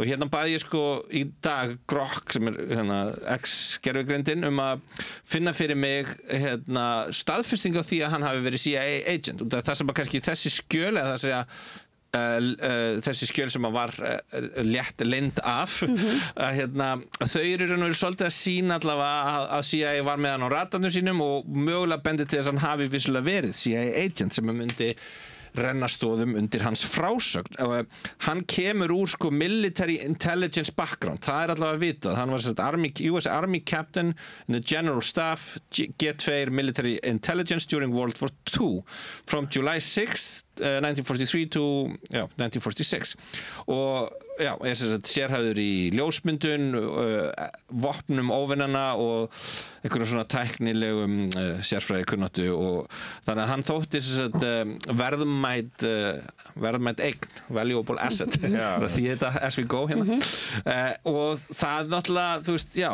bendir mjög skýrt til þess að hann hafi vissulega verið CIA agent, hann var allavega vann fyrir, þú veist, leyniþjónustu hersins og það er stutt á milli þar og það er síðan meira post-war CIA contact, það er að segja þá er vitað að hann var í tengslu við CIA's Domestic Contact Service og já, og þannig að þetta er allavega þetta er sko, en að því að sko, svo líður tíminn en þetta dúkkar alltaf upp þetta sama, þetta með CIA og svo með Mossad og í tengslum þá við þetta gamla morð og svo einhvern veginn svona vindur tímanum fram og maður ímynda sér ef þetta væri eitthvað svona hagsmunaklíka sem að væri með eitthvað ákveðið agenda að það myndi kannski breytast svona eftir kynslóðum.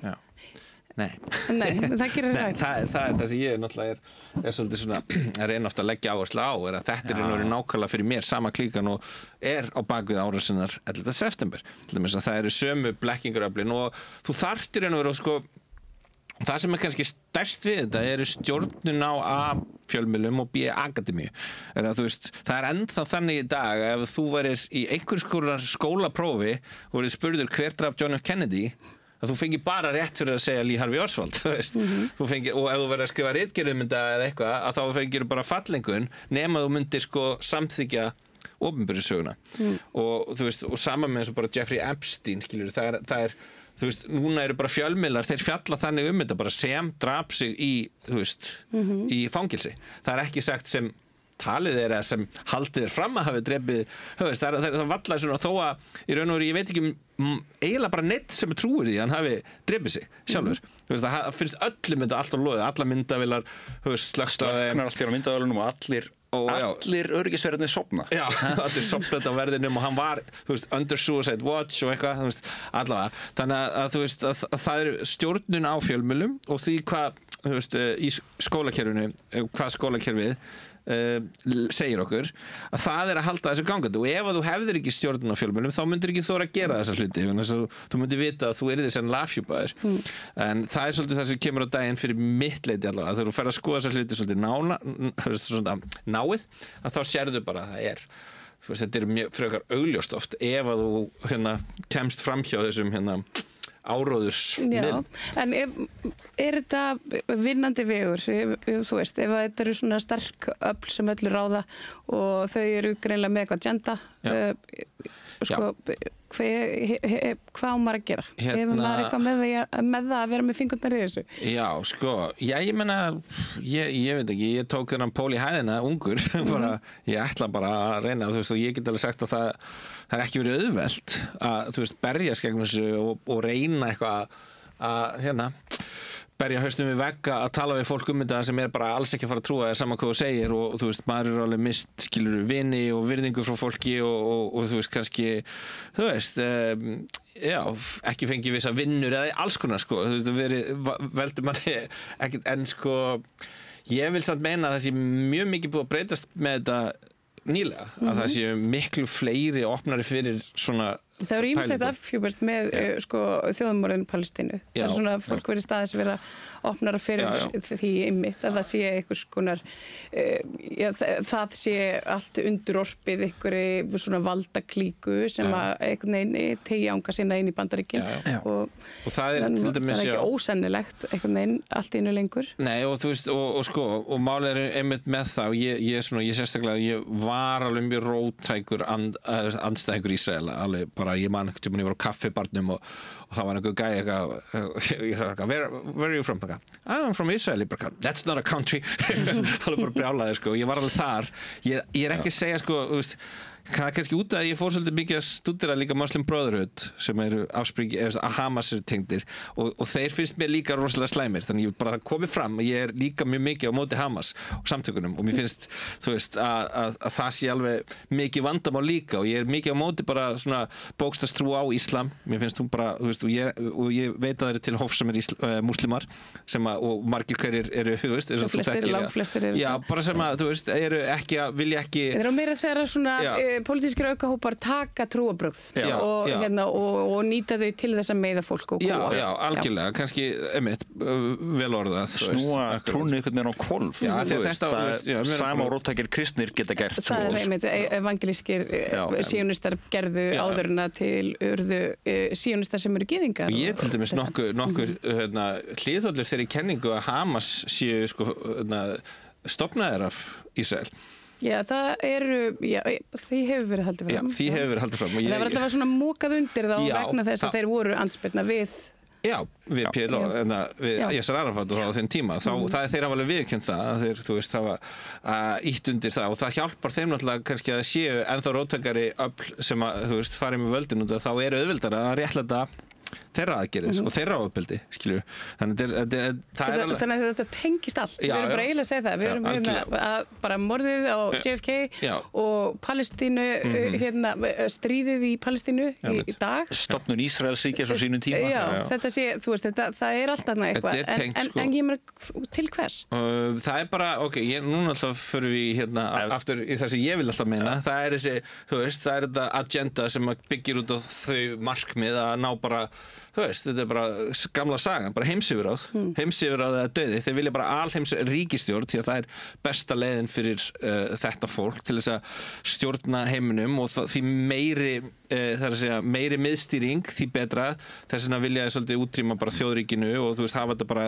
þú veist, íta öllu undir bara í ESB, í þessar alþjóðastofnanir, Sameinuðu þjóðirnar og allt þetta, það er svolítið, þú veist, búið að vera þeirra markmið. En eins og með í stofnun Ísraelsríkis, ef við lítum bara á það sem þeir geta tryggt ófrið í Miðausturlöndum að eilífu, þetta er mjög gjöfult svæði, náttúruauðlinda séð og bara auðlindum og ef þeir geta ekki nýtt þetta til að auðgast og byggja sig upp sem ríki það verða alltaf í stríði og fátækt, þá keppaðu ekki við Vesturlund auðinn. Svo eins saman eins og með klerkastjórnin í Íran, ég meina þú skoðar myndir frá Íran fyrir eitthvað 50 árum, 1970 eitthvað, það ekki, skilur eitthvað búrkur og eitthvað.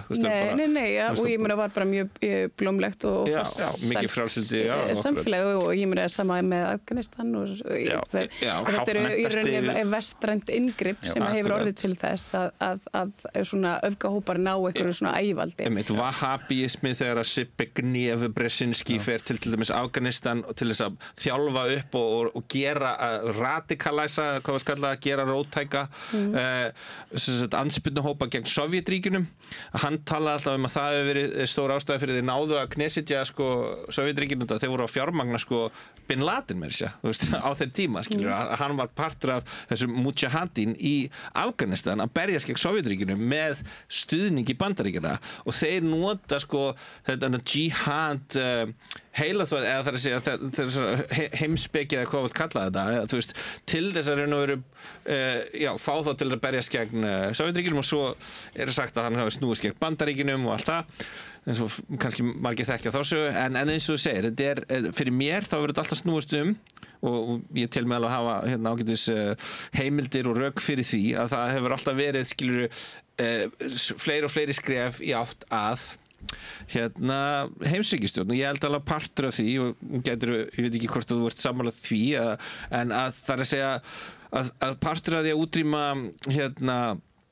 þjóðríkinu að skilur þú veist, ráðast inn í einhver lönd og svo koma skilur flóttamenn eða þá bara eða rústa þeim efnahagslega séð og þá ofanflýjanlega byrja fólk að flýja og því meira sem að þú býrð til skilur hrærigraut eða svo kallega fjölmenningarsamfélag sem ég ekki sannfærður að sé besta skipanin af samfélagi, þú veist að það sé bara engin rök, eða þú veist það að segja engin hvað sem gögn sem að styðji það sé besta leiðin til að hafa samfélag þess að fólk tala ekki sama tungumálið, deili ekki menningu, deili ekki, þú veist, að það sé gert til þess að á endanum þá sé fólk og að gera alla þjóðernis kendir eða hyggju eða hvað sem mjög tortryggilegar, þú veist, og kalla það rasisma ef þú ert að tala að þetta sé ekki gott. Já, en ég meina það samtalið munur á milli þess að vera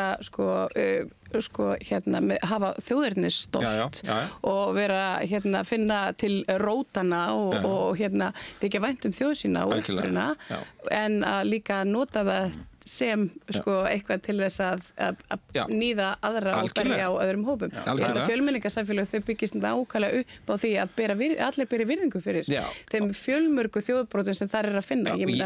En ég vil bara samt meina svolítið að það sé smá óraunhæft að það sé hægt bara að bjóða öllum. Hefur komið til London? Já, ég að segja það og ég bjóð þar í mörg ár og ég get alveg lofa þér því að það mjög blómlegt fjölmenningarsamfélag og alveg sem svona bara gengur óbúslega vel. Hvað með þessi grooming gangs og það sem voru komist upp með það er til vond fólk. Já, það var kannski mest sem að var að þau voru ekki handteknir út af því að þau vildi ekki íta undir útlendingaanduð. Já, ég veit ekki hvað þú ert að vísa en ég get allavega, við skulum bara vera saman með rósamlega nákvæmlega þetta. Ég held að sé alveg að vera elska ættjörðina og samt bjóða alla velkomna Ég held að það sé nefnilega nákvæmlega bjóða velkomna, já og þú veist, þá ekki að segja þú veist, við ætlum að bjóða sérstaklega glæpamönnum og morðingjum hingað, ég bara að segja ef þú ert bara með þokkalega eðlileg mannesku sem að koma hingað sama hvað hún kemur, þá finnst hún að vera velkominn, skilur En þú sagði samt eitt og annars, ég er ekki alveg vissum þessi heldur samlega, kannski sem að sé bara allir múslimar svona hófsamir eða svona flestir, langflestir. Já, þú veist, ég er náttúrulega bara þekki. Ég sagði að það væri það nú bara flestir að fólk trúr ekki fólk en yfirleitt bara trúr ekki heima hjá sér í friði og langar ekki að vinna öðrum megin. Ég hélt þetta svolítið, en ég fór til dæmis að ég sá okkur á norska heimildamynd Muslim Brotherhood, það var verið að taka viðtal við einhvern mannréttindafrömuð frá þeim og hann var bara spurður, þú veist, hvað finnst þér að gera við þú veist, samkynniða. En þú ert náttúrulega að tala múslimska bræðilvar. Já. Við erum náttúrulega komið langt út fyrir efni. JFK, hver draf JFK? Bara svona lókum? Fleiri Lyndon B. Johnson? Nei, Já, nei, samt klálega. Lyndon B. Johnson var hann lét drepa hann, mögulega. Herri, það líka sem við ættum að minnast á það er Deathbed Confession, það er að segja dánarbeðis játning í Howard Hunt sem er einn af CIA-gænum sem að var í viðriðin Watergate-neyksli.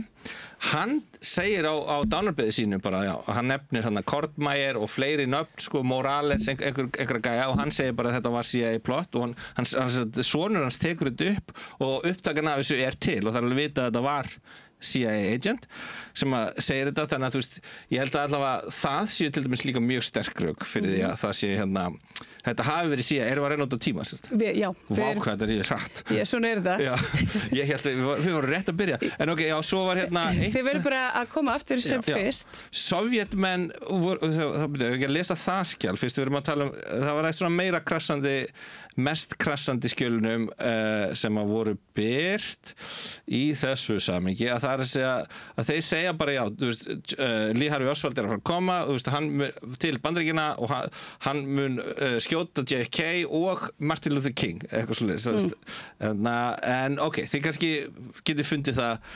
Já, en hvar á fólk að finna ykkur? Áhætturinn er á Spotify og fyrir svona fólk sem notar Apple þá er það á Apple Podcast og eitthvað er nú komið inn á YouTube, við erum ekki alveg nú duglega við að setja þættina þangað líka. En ég fann þetta, ef maður voru að lesa, þetta er skjal Sergei Ksorno to Russian Ambassador og hann segir, Dear Sir, Vasily Kontsov gave me order to transmit this information to the US government in Sofia, Bulgaria. Mr. Vasilev gave me this information about Mr. Lee Harvey Oswald on August 14th. Ms. Asenova, girlfriend of Russian consul, came to my room and repeated that Mr. Lee Harvey Oswald is assassin. He will kill President Kennedy. Og svo segir hann, I said, Mr. Lee Oswald will be killed after he killed Kennedy. Og svo segir hann líka, and they will also kill Dr. King. Þannig að þetta er bara svona eitthvað skjál sem þetta er eitthvað skjál sem er hægt að finna þarna í þessum 80.000 blaðsíðum sem Já, það er eitthvað komið. Vonandi fer að koma meira af þeim. Já, og ég vona mitt að koma eitthvað svona sem að geti lokað þessari rökræði. Stendur til að bara búið til útdrátt ég er alveg spenntur fyrir að gera framhaldsþátt á JFK þegar við erum komið með fleiri skjöl eða bara eitthvað svona punkta sko það eru til einhver svona vídeo náttúrulega á YouTube þar sem ég geti séð, þú veist, bara Google bara classified, þú veist, declassified documents on JFK, bara þú veist hvað er það helsta og það er náttúrulega mismunandi og fáið náttúrulega suma sem eru mjög mainstream og þú veist munu túlka þetta sem þú veist að sé ekkert þetta sem að sé eitthvað skrítið en svo eru kannski bara reyna á kannski skoða bara báða hliðar reyna að fá sem Eitt sem ég rakst á í þessum skjölum var að sko á þessum tíma var 74% starfsmanna sendiráða Bandaríkjanna útsendarar CIA þannig að sko og bara njósnarar þannig að þú veist meirhlutin að sendiráðstarfsmönnum og sendiherrum voru bara njósna fyrir CIA og CIA hljóta að hafa bara verið með mjög mikið lítök út allan heim og mjög mikið af blaðamönnum líka sem að fara á einhver svona svæði þú veist það bara komið ljós sem þetta margir af þessum stríðsblaðamönnum okkar þetta eru agentar þú veist þeir eru að fara þarna þú veist út af það er svo gott yfirskinn líka skilur þú kemst að alls konar hlutum og getur verið líka að beita áræði fyrir en já Northwoods document mælum með því og Mockingbird skoða þetta og Álhattin muna að vera með Álhattin á höfði því það er verið að fylgjast með þessu ég setja punkt þakka ykkur kærlega fyrir Haukur Ísbjörn og Guðjón Heiðar þið bara, þið opnuðu auguminn hér þetta var gaman, þetta var skemmtilegt takk fyrir og Doggi við það eru meira hér handa við hlýja Þarftan að tala borgarfulltrúar Sósíalistaflokksins eru með viðtalstíma alla mánudaga klukkan 13:30 til 14:30 það þarf ekkert að bóka tíma endilega kikið við í Bólholt 6 105 Reykjavík. Og við ætlum að ljúka þessari samantekt kæru áhorfendur og hlustendur samstöðurinnar sem hafi hér verið með okkur síðustu klukkustundir að hlýða á úrval eða valið efni sem við höfum framleitt við rauðaborðið síðustu viku.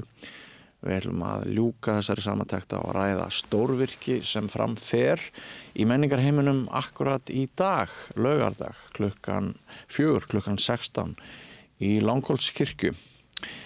Gríðarlegu fjöldi kemur að þessum viðburði, við erum að tala Heimsljós Halldórs Laxness sett í tóna og tónskáldið Tryggvi M. Baldvinsson. Við ræðum við Tryggva, Magnús Ragnarsson, kór- og hljómsveitarstjóra og Hallveigu Rúnarsdóttur, sópransöngkonum, og fá meðal hans að vita hvernig söngvarar koma á ögurstundu í veg fyrir kvef og hvaða leiðir söngvarar hafa á ögurstundu til að bregðast við kvefi ef það er komið. Þetta er mikilvægt að vita ef þú vinnur við söng. En við hér á Samstöðinni kveðjum ykkur að sinni og minnum á syni Egils á morgun. Það verður væntanlega góður þáttur eins og jafnan. Þeir bræður Sigurjón Magnús og Gunnar Smári munu halda utan hann, trúi ég, fá marga góða gesti og rýna í málana. Verðið sæl.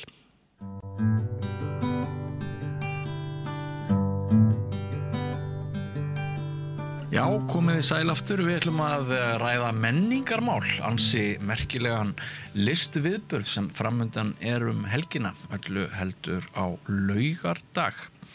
Hingað eru komin 3 góðir gestir að rauðaborðinu. Tryggvi M. Baldvinsson, tónskáld, velkomin. Magnús Ragnarsson, þú ert kór- og hljómsveitarstjóri og Hallveig Rúnarsdóttir söngkona, það er nú óþarft að kynna ykkur. En við ætlum hér að ræða næstu mínútur tónverk sem kallast Heimsljós og þú berð ábyrgð á því, Tryggvi. Já, að hluta. Að hluta. Já, Magnús pantaði það hérna árið 2008, þannig að hann á líka þátt í þessu saman. Það var bara eitt símtal, sko. Það var eitt símtal. Það var mjög skemmtileg símtal, sko. Við erum að tala Heimsljós Halldórs Laxness. Já, þetta sko, ég ætla nú samt að bara byrja strax að segja, sko, þetta er ekki verk sem sagt það sem saga Ólafs Kárasonar rakin eða neitt. Ég bara raun og veru að nota texta úr bókinni. Já.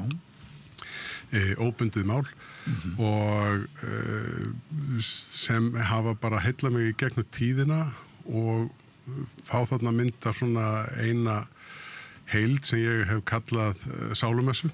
Já. Og það eru ýmsar ástæður fyrir því, bæði þetta svona bókin dálítið byggð upp eins og þessir 3 þættir stóru svona megin þættir sálumessunar, ákall, uppgjör og hvað heitir það náttúr? Nú man ég það ekki. Er það svona sátt? Já, það hérna, sátt. Það kemur til mín orðið. En þannig að og svona þegar að það var líka kannski það að þegar ég var búinn að svona komast að því að sálumessan hentaði mér, þá maður komið með form, sko, þá maður komið með eitthvað til að byggja inn í og utan á, þannig að það hjálpaði mér mikið. Mér varst þetta gaman, sko, þegar við frumflyttum þetta 2010 og svo fluttum við aftur 2016. Hvað margir tónleikagestir, sko, tengdu svo við bókina. Það var svo gaman að heyra það, sko, að þetta eru svona bara glefsur hingað þangað, sko, en náttúrulega uppáhaldi hjá mörgum, þetta er rosalega merkileg bók, sko. Það var gaman að heyra hvað þið bara upplifðu bókina aftur, sko. Og það stendur sem sagt til að flytja þetta hvar á laugardaginn? Hún ætlaði að flytja þetta í Langholtskirkju. Í Langholtskirkju. Klukkan 4 á laugardaginn. Já. Þetta er sem sagt, þegar kórinn var söngsveitir Fílamónia sem ég stjórna, var 50, þá sáum við 2 árum áður okkur langar að gera eitthvað og best að panta kórverk. Já, þannig byrjar þetta. Já. Og við fórum yfir tónskálda listan og ég sagði mér langar að tala við Tryggva. Og við höfum svo sem ekkert unnið neitt sérstaklega, ég lærði hjá Tryggva, sko, á sínu tíma, var í tónfræði og þannig, sko. Hljómfræði. Já. Og var búin að fylgjast með náttúrulega verkunum og það svona ímyndilegt sem að hann hafi sami og því sem er spennandi, þannig að ég hringdi í Tryggva 2008 og þetta var mjög ánæguleg símtal fyrir okkur báða sem ég sagði, nú langar mér bara að panta hjá þér verk, þú fær bara frjálsar hendur fyrir kór og einsöngur á svona cirka 30 tíma hljómsveit. Og svo man ég að Tryggvi varði megni af tímanum bara að hugsa þetta, sko, hvað hann ætlaði að gera, sko. Og myndist á þetta að þetta verks eftir sem var samútrúið textum eftir Mark Twain sem hefði flutt námsáriðinum sko, í Vínarborg sko. Það sem var svona svipuð uppbygging sko. Já, það er verk sem heitir bara held ég Mark Twain Suite eftir bandarískt tónskáld Levi sem fæstir þekkja. Ég hafði sungið þetta verk í skólakórnum út í Vín og það einhvern veginn hreif mig svo þessi bara að það væri hægt að búa til tónlist við óbundið mál og hún hljómaði bara ágætlega. Texti er náttúrulega alveg ótrúlegur og þetta eitthvað það fallasta sem að Laxness skrifaði eru sum af þessum kvótum úr verkinu sem að Tryggvi til dæmis notar eins og þessi lýsing á jöklinum eru þetta bara alveg ótrúlega magnaði texti og að því þú varst að nefna þetta Magnús með tengingunum við bókina því mér finnst þetta alveg einstaklega skemmtilegt að vera beðin að fá að vera með núna í þessu verkefni vegna þess að þessi bók hefur alltaf átt rosalega sterkan part í mér. Ég var svona Laxness-frík þegar ég var krakki, ég var mjög furðulegu krakki. Ég var að lesa Laxness eitthvað þegar ég var bara eitthvað, skildi ekki neitt, bara 9, 10, 11, 12 ára. Og Heimsljós las ég einmitt þegar ég kannski verið 11, 12 ára og mér fannst hún dásamleg, fannst hún samt rosalega sorgleg, ég grét rosa mikið alltaf, ég var að lesa í henni. En svo þegar ég er í 9. bekk, sem er núna 10. bekkur, þá fór ég í svona starfskynningu, eins og mann var búið svona starfskynningar á síðasta árinu í grunnskóla og þá fór ég í Borgarleikhúsið þegar það var nýopnað og þá fylgdist ég með og var að væplast þarna í heila viku í kringum þegar þeir voru einmitt að setja upp Ljós heimsins og sem er einmitt Ólafur ljósvíkingur þannig að sú tenging var einhvern veginn ennþá sterkari þannig að þetta, mér þótti rosalega vænt að vera beðin að taka þátt í þessu núna. Þetta er magnað, sko nú var Heimsljós upphaflega skrifað ef ég mann rétt í 4 hlutum og kemur út í 4 bókum það er ekki fyrir en 50 eitthvað sem að þetta kemur út sem heildstætt verk. Semur þú þá verkið í mörgum köflum og bækur Laxness voru fyrst eða? Nei, það er ég var nú einmitt að bara svona renna yfir gögnin mín frá því 2010 bara og sé að ég ætlaði að hafa kaflana 8 en svo urðu þeir 6 og ég man núna orðið það er sem sagt ákall uppgjör og friðþæging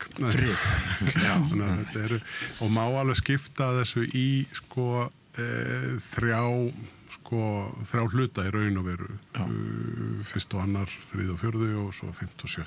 svona sem eru þessir skiptast í þessa 3 hluta og eins og ég segi ég fer fram og tilbaka í ég er raun og veru bara eldast við fegurð textans frekar en einhverja sögu í sjálfu sér.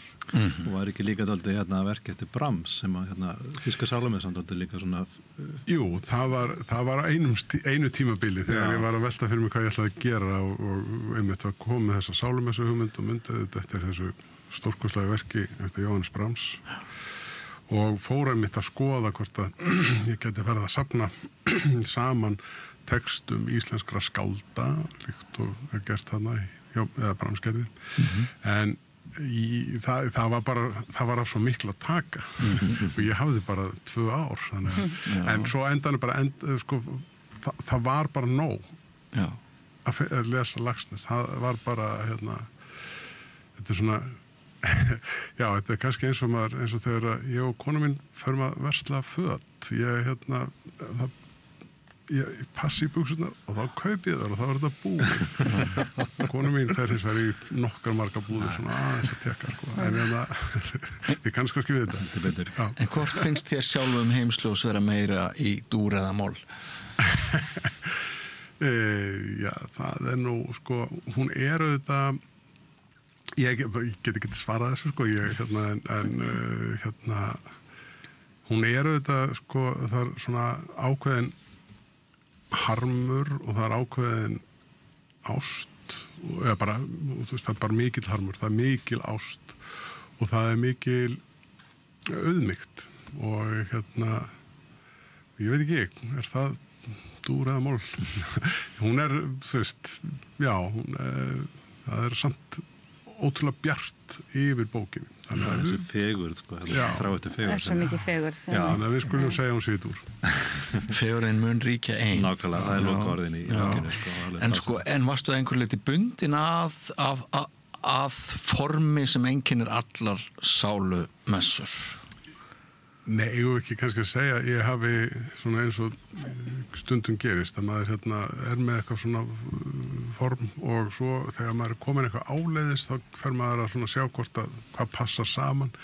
Ég var ekkit svona beinlínis að horfa á, en það eru þættir í sálumessu, þessari latnesku sálumessu býsna margir og hafa gengið gegnum ýmsar breytingar í tónlistarsögunni. Þannig að það var kannski þessi svona, ég fann einmitt, ég flettiði upp að ég var búinn að setja introitus á upphafskaflan og Kyrie á annan kaflan og eitthvað svona. Og 5. og 7.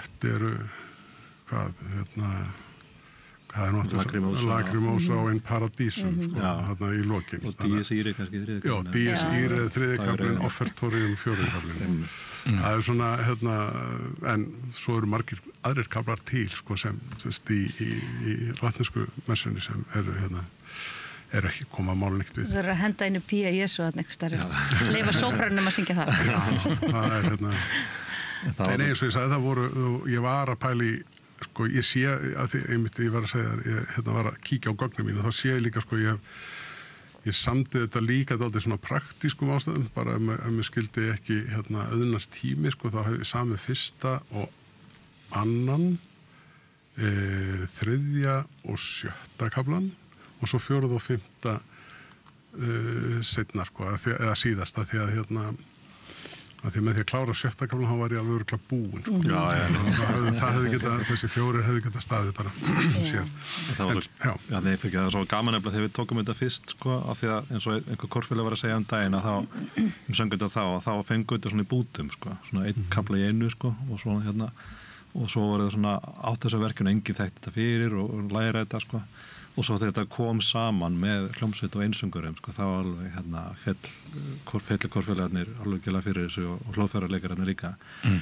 Og svo hefur þetta, svo er búin að flytja alveg rosalega margt ekki enn tíðina, þetta er absolutt bara miklu uppáhaldi hjá korfélagum, sko.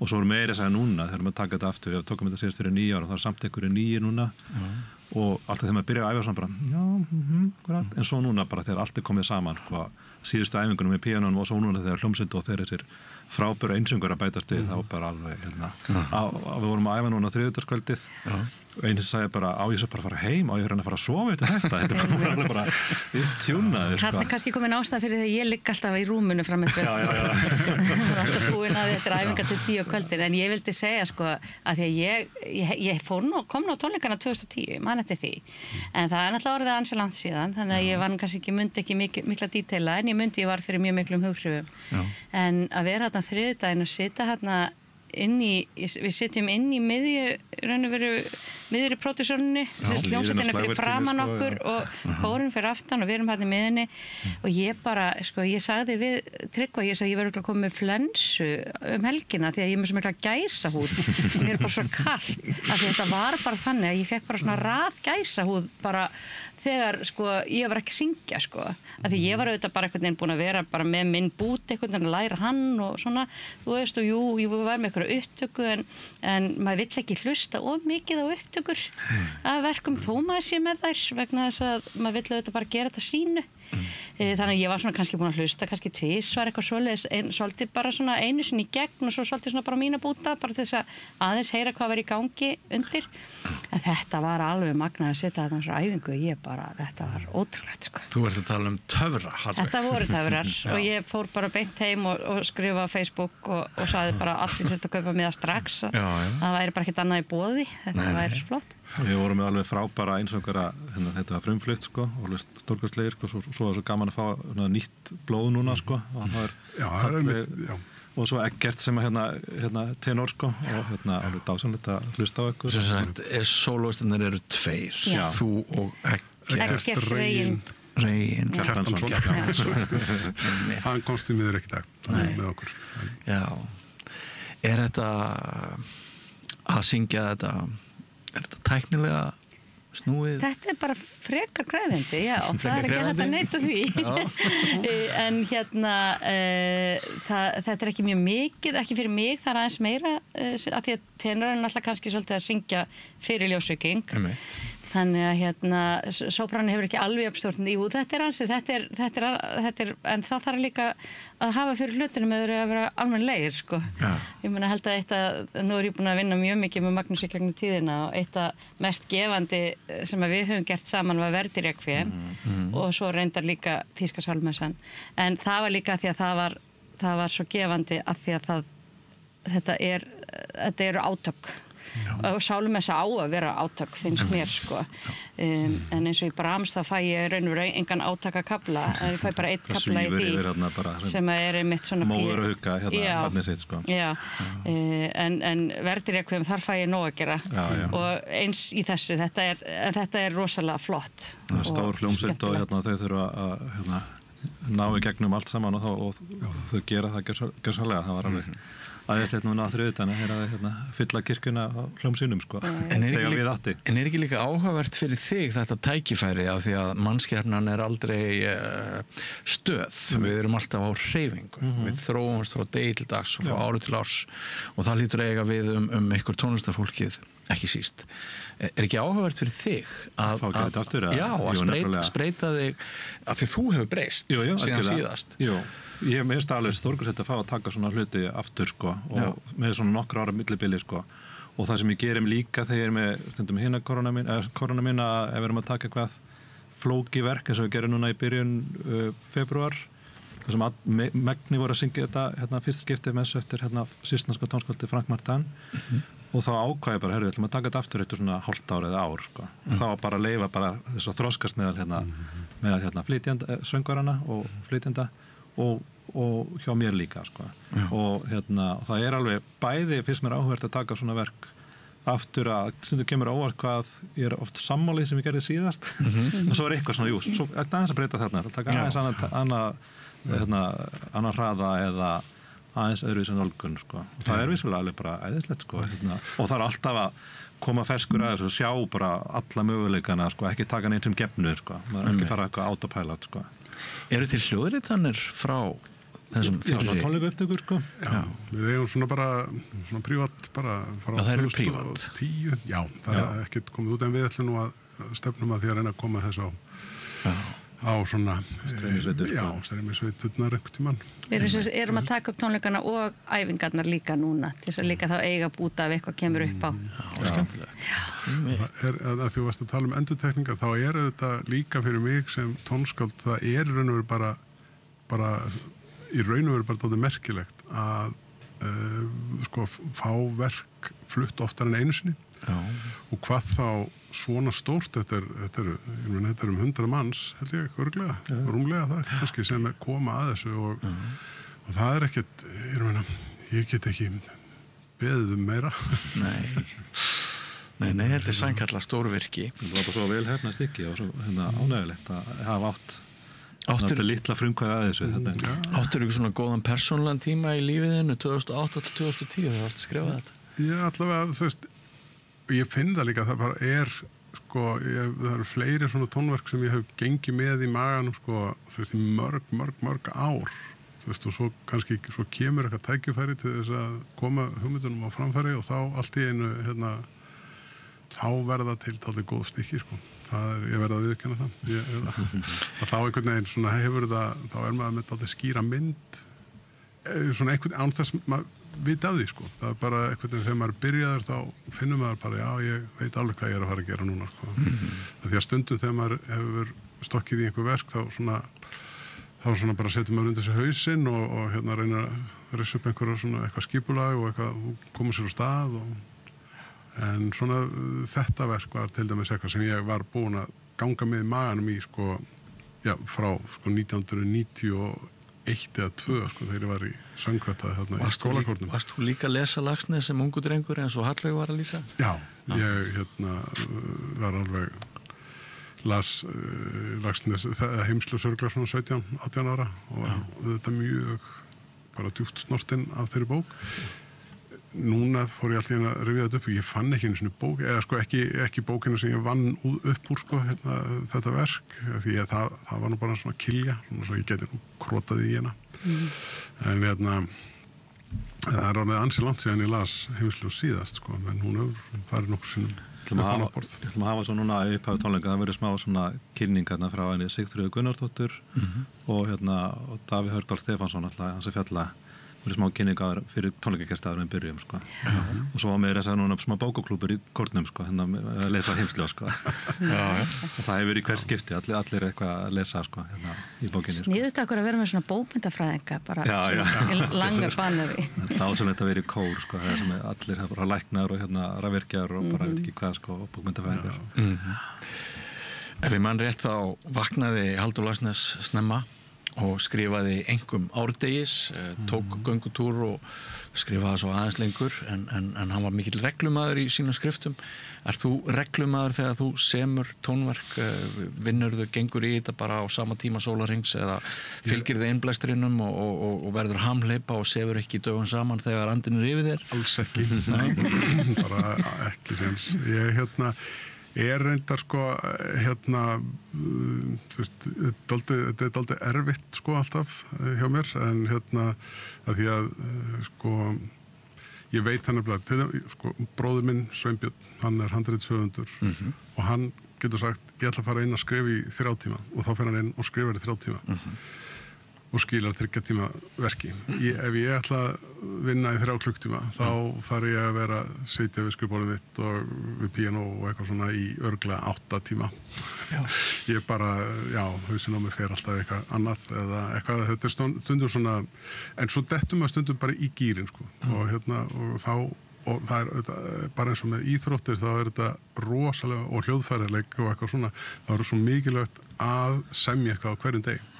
Því þá er maður bara í fasa og maður þarf ekki alltaf einhvern veginn að rifja upp allt sem maður gerði skrifaði fyrir viku síðan eða eitthvað svoleiðis en bara alltaf að koma að verkinu á hverjum einasta degi og það er það sem maður þarf að gera sko, ef maður ætlar að gera eitthvað svona stórt sko. Hvað með þætti eins og birtu, veðurfar, skiptir þetta einhverju máli? Nei, ekki fyrir mig. Ég hef margoft reynt að fara í göngutúra þú veist, og reyna eitthvað að semja á meðan. Ég bara, þú veist, nei, hann er fugl.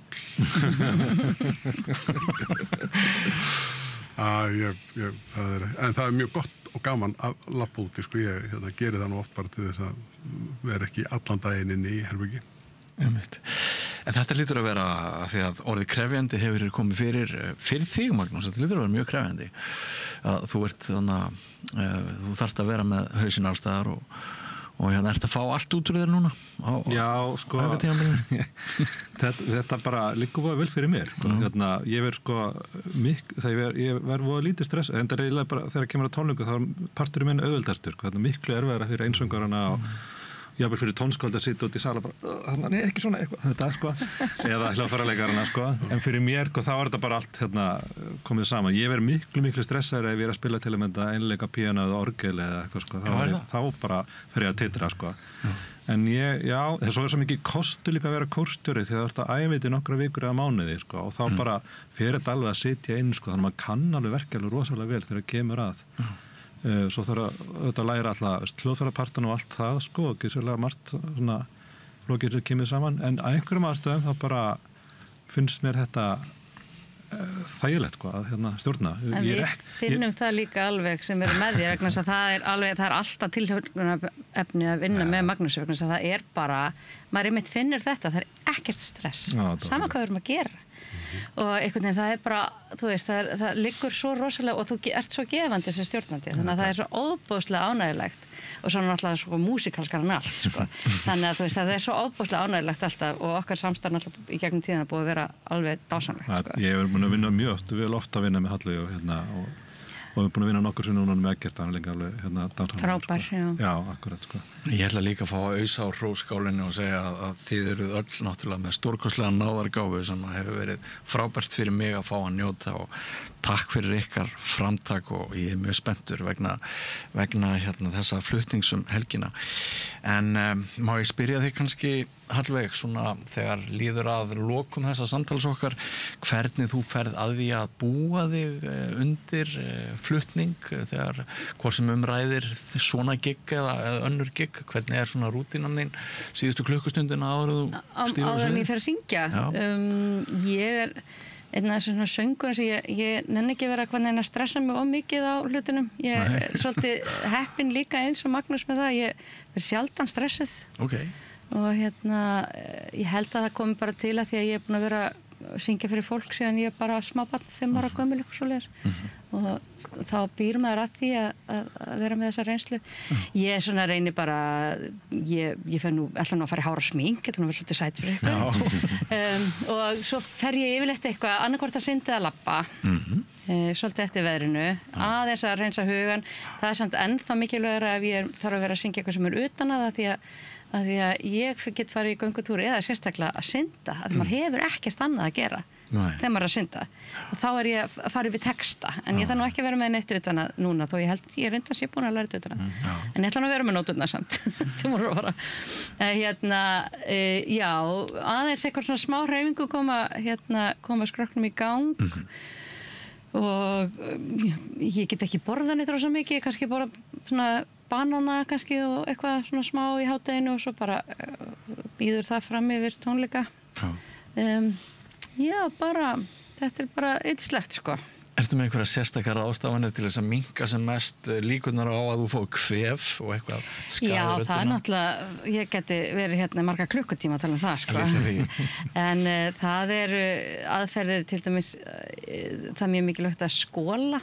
Ef ég byrja að fá kvef eða eitthvað sumarpestir getur maður náttúrulega bara ekkert stoppað það er bara þannig en þú veist, ef maður er svona aðeins að byrja að fá kvef eða eitthvað þá getur maður að skóla með saltvatni sem sett í gegnum nefið ef maður reynir að gera það kannski 3-4 sinnum yfir daginn þessar svona fyrstu daga svo er ég með að það er til eitthvað svona spray sem maður getur sett í hálsin sem maður stoppar það svona, setur svona slikju yfir hálsin og stoppar bakteríurnar að því að festast í hálsinum þannig að þá getur maður stundum þó maður sem er nákvæð þá kannski fær maður ekki hálsbólgu Það var eitthvað að tala um eitthvað fiskiensím Jú, þetta er eitthvað svona fiskiensím ég man ekki hvað heitir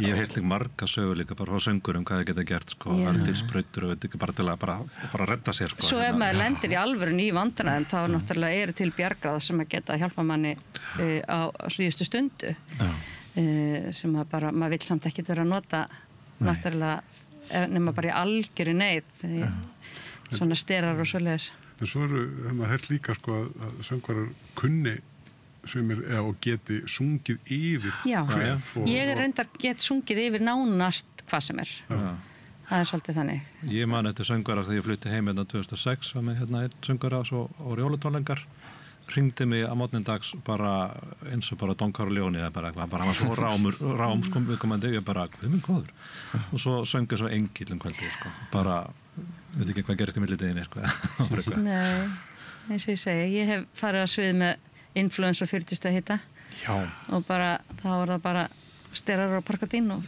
bara svo svið það er ekkert að stoppa, það sjómast góðan sko Þetta er alveg sérstök manngerð á brjáluðu fólki. Já, það geta að vera.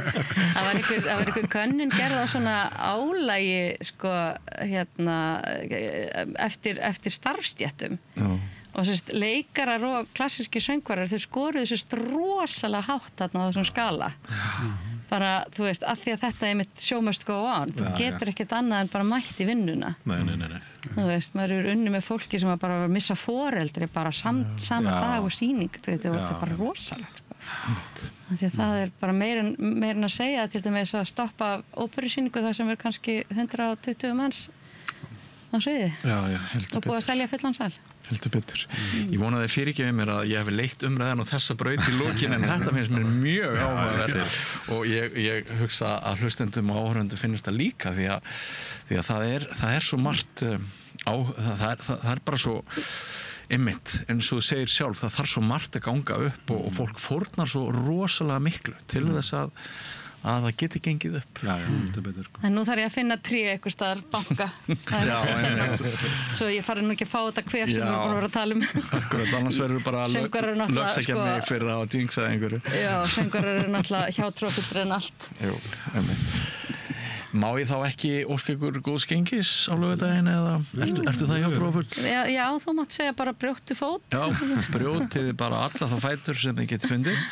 Og kæra þakkir fyrir að koma hingað í að mér fannst mjög skemmtilegt og áhugavert spjall og einhverju miðar en þá lausir á þessa sálum.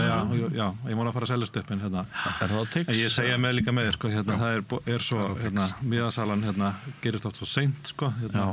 Og þetta hérna, mér finnst voða gaman að halda svona tónleika, þetta reynir á, hérna, þessar áhyggjur á, hérna, mætingu, svo reddast hún alltaf endanum, sko. Þetta dýrt dæmi en að við erum endilega ekki missa af þessu, hérna, og þetta alltaf verið mjög góð stemning þegar við flyttið á þér, sko. Þið eru alveg búin að selja mér að þetta stórvirki. En þetta ekki líka, þetta eitthvað, það afmæli hjá þér, eða ekki? Jú, það var bara svona, ég verði 60 ára árinu. Nú, og hérna... Við erum jafnaldrar. Já, sko.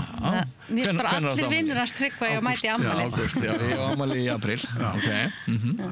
Þannig að, hérna, nei, ég var bara svona maður fyrir svona að hugsa hvað maður á að gera og eitthvað svona, svo var alltaf sko, það blundaðast af í mér þetta að þyrfti að taka hana upp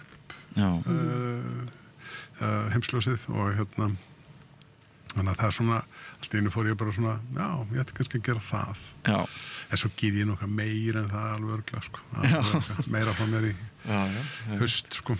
Engin leið að hætta? Nei. Ég held upp á stóramæli í haust, það var rosalega gaman. Það var stóra tónleika í Norðljósum. Hvaða stóramæli átti þú áttu? Ég var 50 í fyrra. Út bara krakki með okkur? Já, heldur betur. Nei. Ég var 50 í lok hérna apríl, sko, líka með tónleika. Hún var að dunda með að segja mig eitthvað, sko, og mér fyrst í mitt að tala um þetta með Laxness og svona, mér finnst það svo, það hjálpa mér, sko, heyra þessa rútinu sem hafa með á Róald Dahl líka, bara fór út í skúr, bara yttaði sér blíðant og svo bara samdan, sko. Og framan af þá bara beði alltaf þannig að andinn kom yfir mig, hún hefur svona, nú ætlum bara að setja og semja, bara samt hvað gerir, sko. Já, það þarf að gera það. Já, einmitt. Og eins og einhver sagði líka, sko, það var eitt sem var að dagra, Erik Whittaker sem var að dagra við svona kvikmyndatónlist, sko. Nú var eitthvað að vinna með Hans Zimmer og hann skrifaði eitthvað og hætti með eitthvað hugmynd og svo og svo sagði Hans Zimmer bara akkur þetta henda fyrstu hugmyndinu þegar fimmta hugmyndinu akkur hendur fimmtu hugmyndinu þegar fyrstu hugmyndinu er alveg slæm, sko, bara haldið bara áfram með hana, sko, hann stundum bara að halda áfram með semja, sko. Reyndar sko, ég held að það hafi nú verið sko Hindemið tónskáldið sem hafði sagt, sko, að tónsmíðar væru 5% andagift og 95% vinna. Og svo reyndar það besta við þetta samt að Atli Heimir sagði, sko, þegar ég fór með þessa línu fyrir hann 5% andagift og 95% vinna, þá sagði Atli Heimir og það heyrist. Það svolítið góð. En við getum kannski öll fallist á að jarðbundnir listamenn svo kallar eru oft bestu listamenn en ekki satt. Þá talað það bara þá sem eru vinnusamir og er það ekki? Ég held að sé nú bara allir gangur. Þetta er blandar. Þetta er algjört kjaftæði. Nei, alls ekki. Það er svo ábyggilega allir gangur á því. Þannig að líka til einhverju sem voru svona trilltir snillingar sem kannski unnu Trilltir snillingarnir þeir eiga oft skemmri tíma. Það er svo annars. Lífarhraðar. En mjög gaman að fá ykkur öll í heimsókn. Tryggvi M. Baldvinsson, tónskáld Magnús Ragnarsson, kór- og hljómsveitarstjóri og Hallveig Rúnarsdóttir söngkona. Kæri þakki fyrir komuna og gangi ykkur í vel. Ég segi það bara hér upphátt á laugardaginn. Og kæru áhorfendur, takk fyrir að dvelja með okkur þetta ágæta kvöld hér við Rauðaborðið á Samstöðinni. Við minnum á að við erum útvarpsstöð 89,1, þannig að þið sem horfið bara á okkur í sjónvarpinu eða í gegnum Facebook, þið getið líka hlustað á okkur. Og við minnum á það að við erum með fréttavef, samstöðin.is, þar sem við skrifum fréttir á hverjum degi og nýtum einnig til þess að birta okkar efni.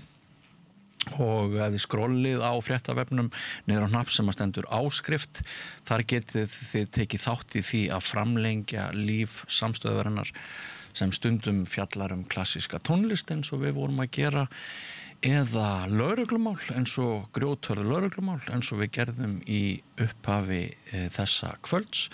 Okkur ekkert mannlegt óviðkomandi og mánaðar áskrift frá þér, aðeins 2500 krónur, getur haft allt það að segja hvort við verðum áfram í loftinu eða ekki. En við þökkum ykkur kærlega góðar viðtökur og segjum bless í bili. Segðu það á Samstöðinni. Samstöðin í eigu hlustenda, áhorfenda og lesenda. Sláist í hópinn og gerist áskrifendur.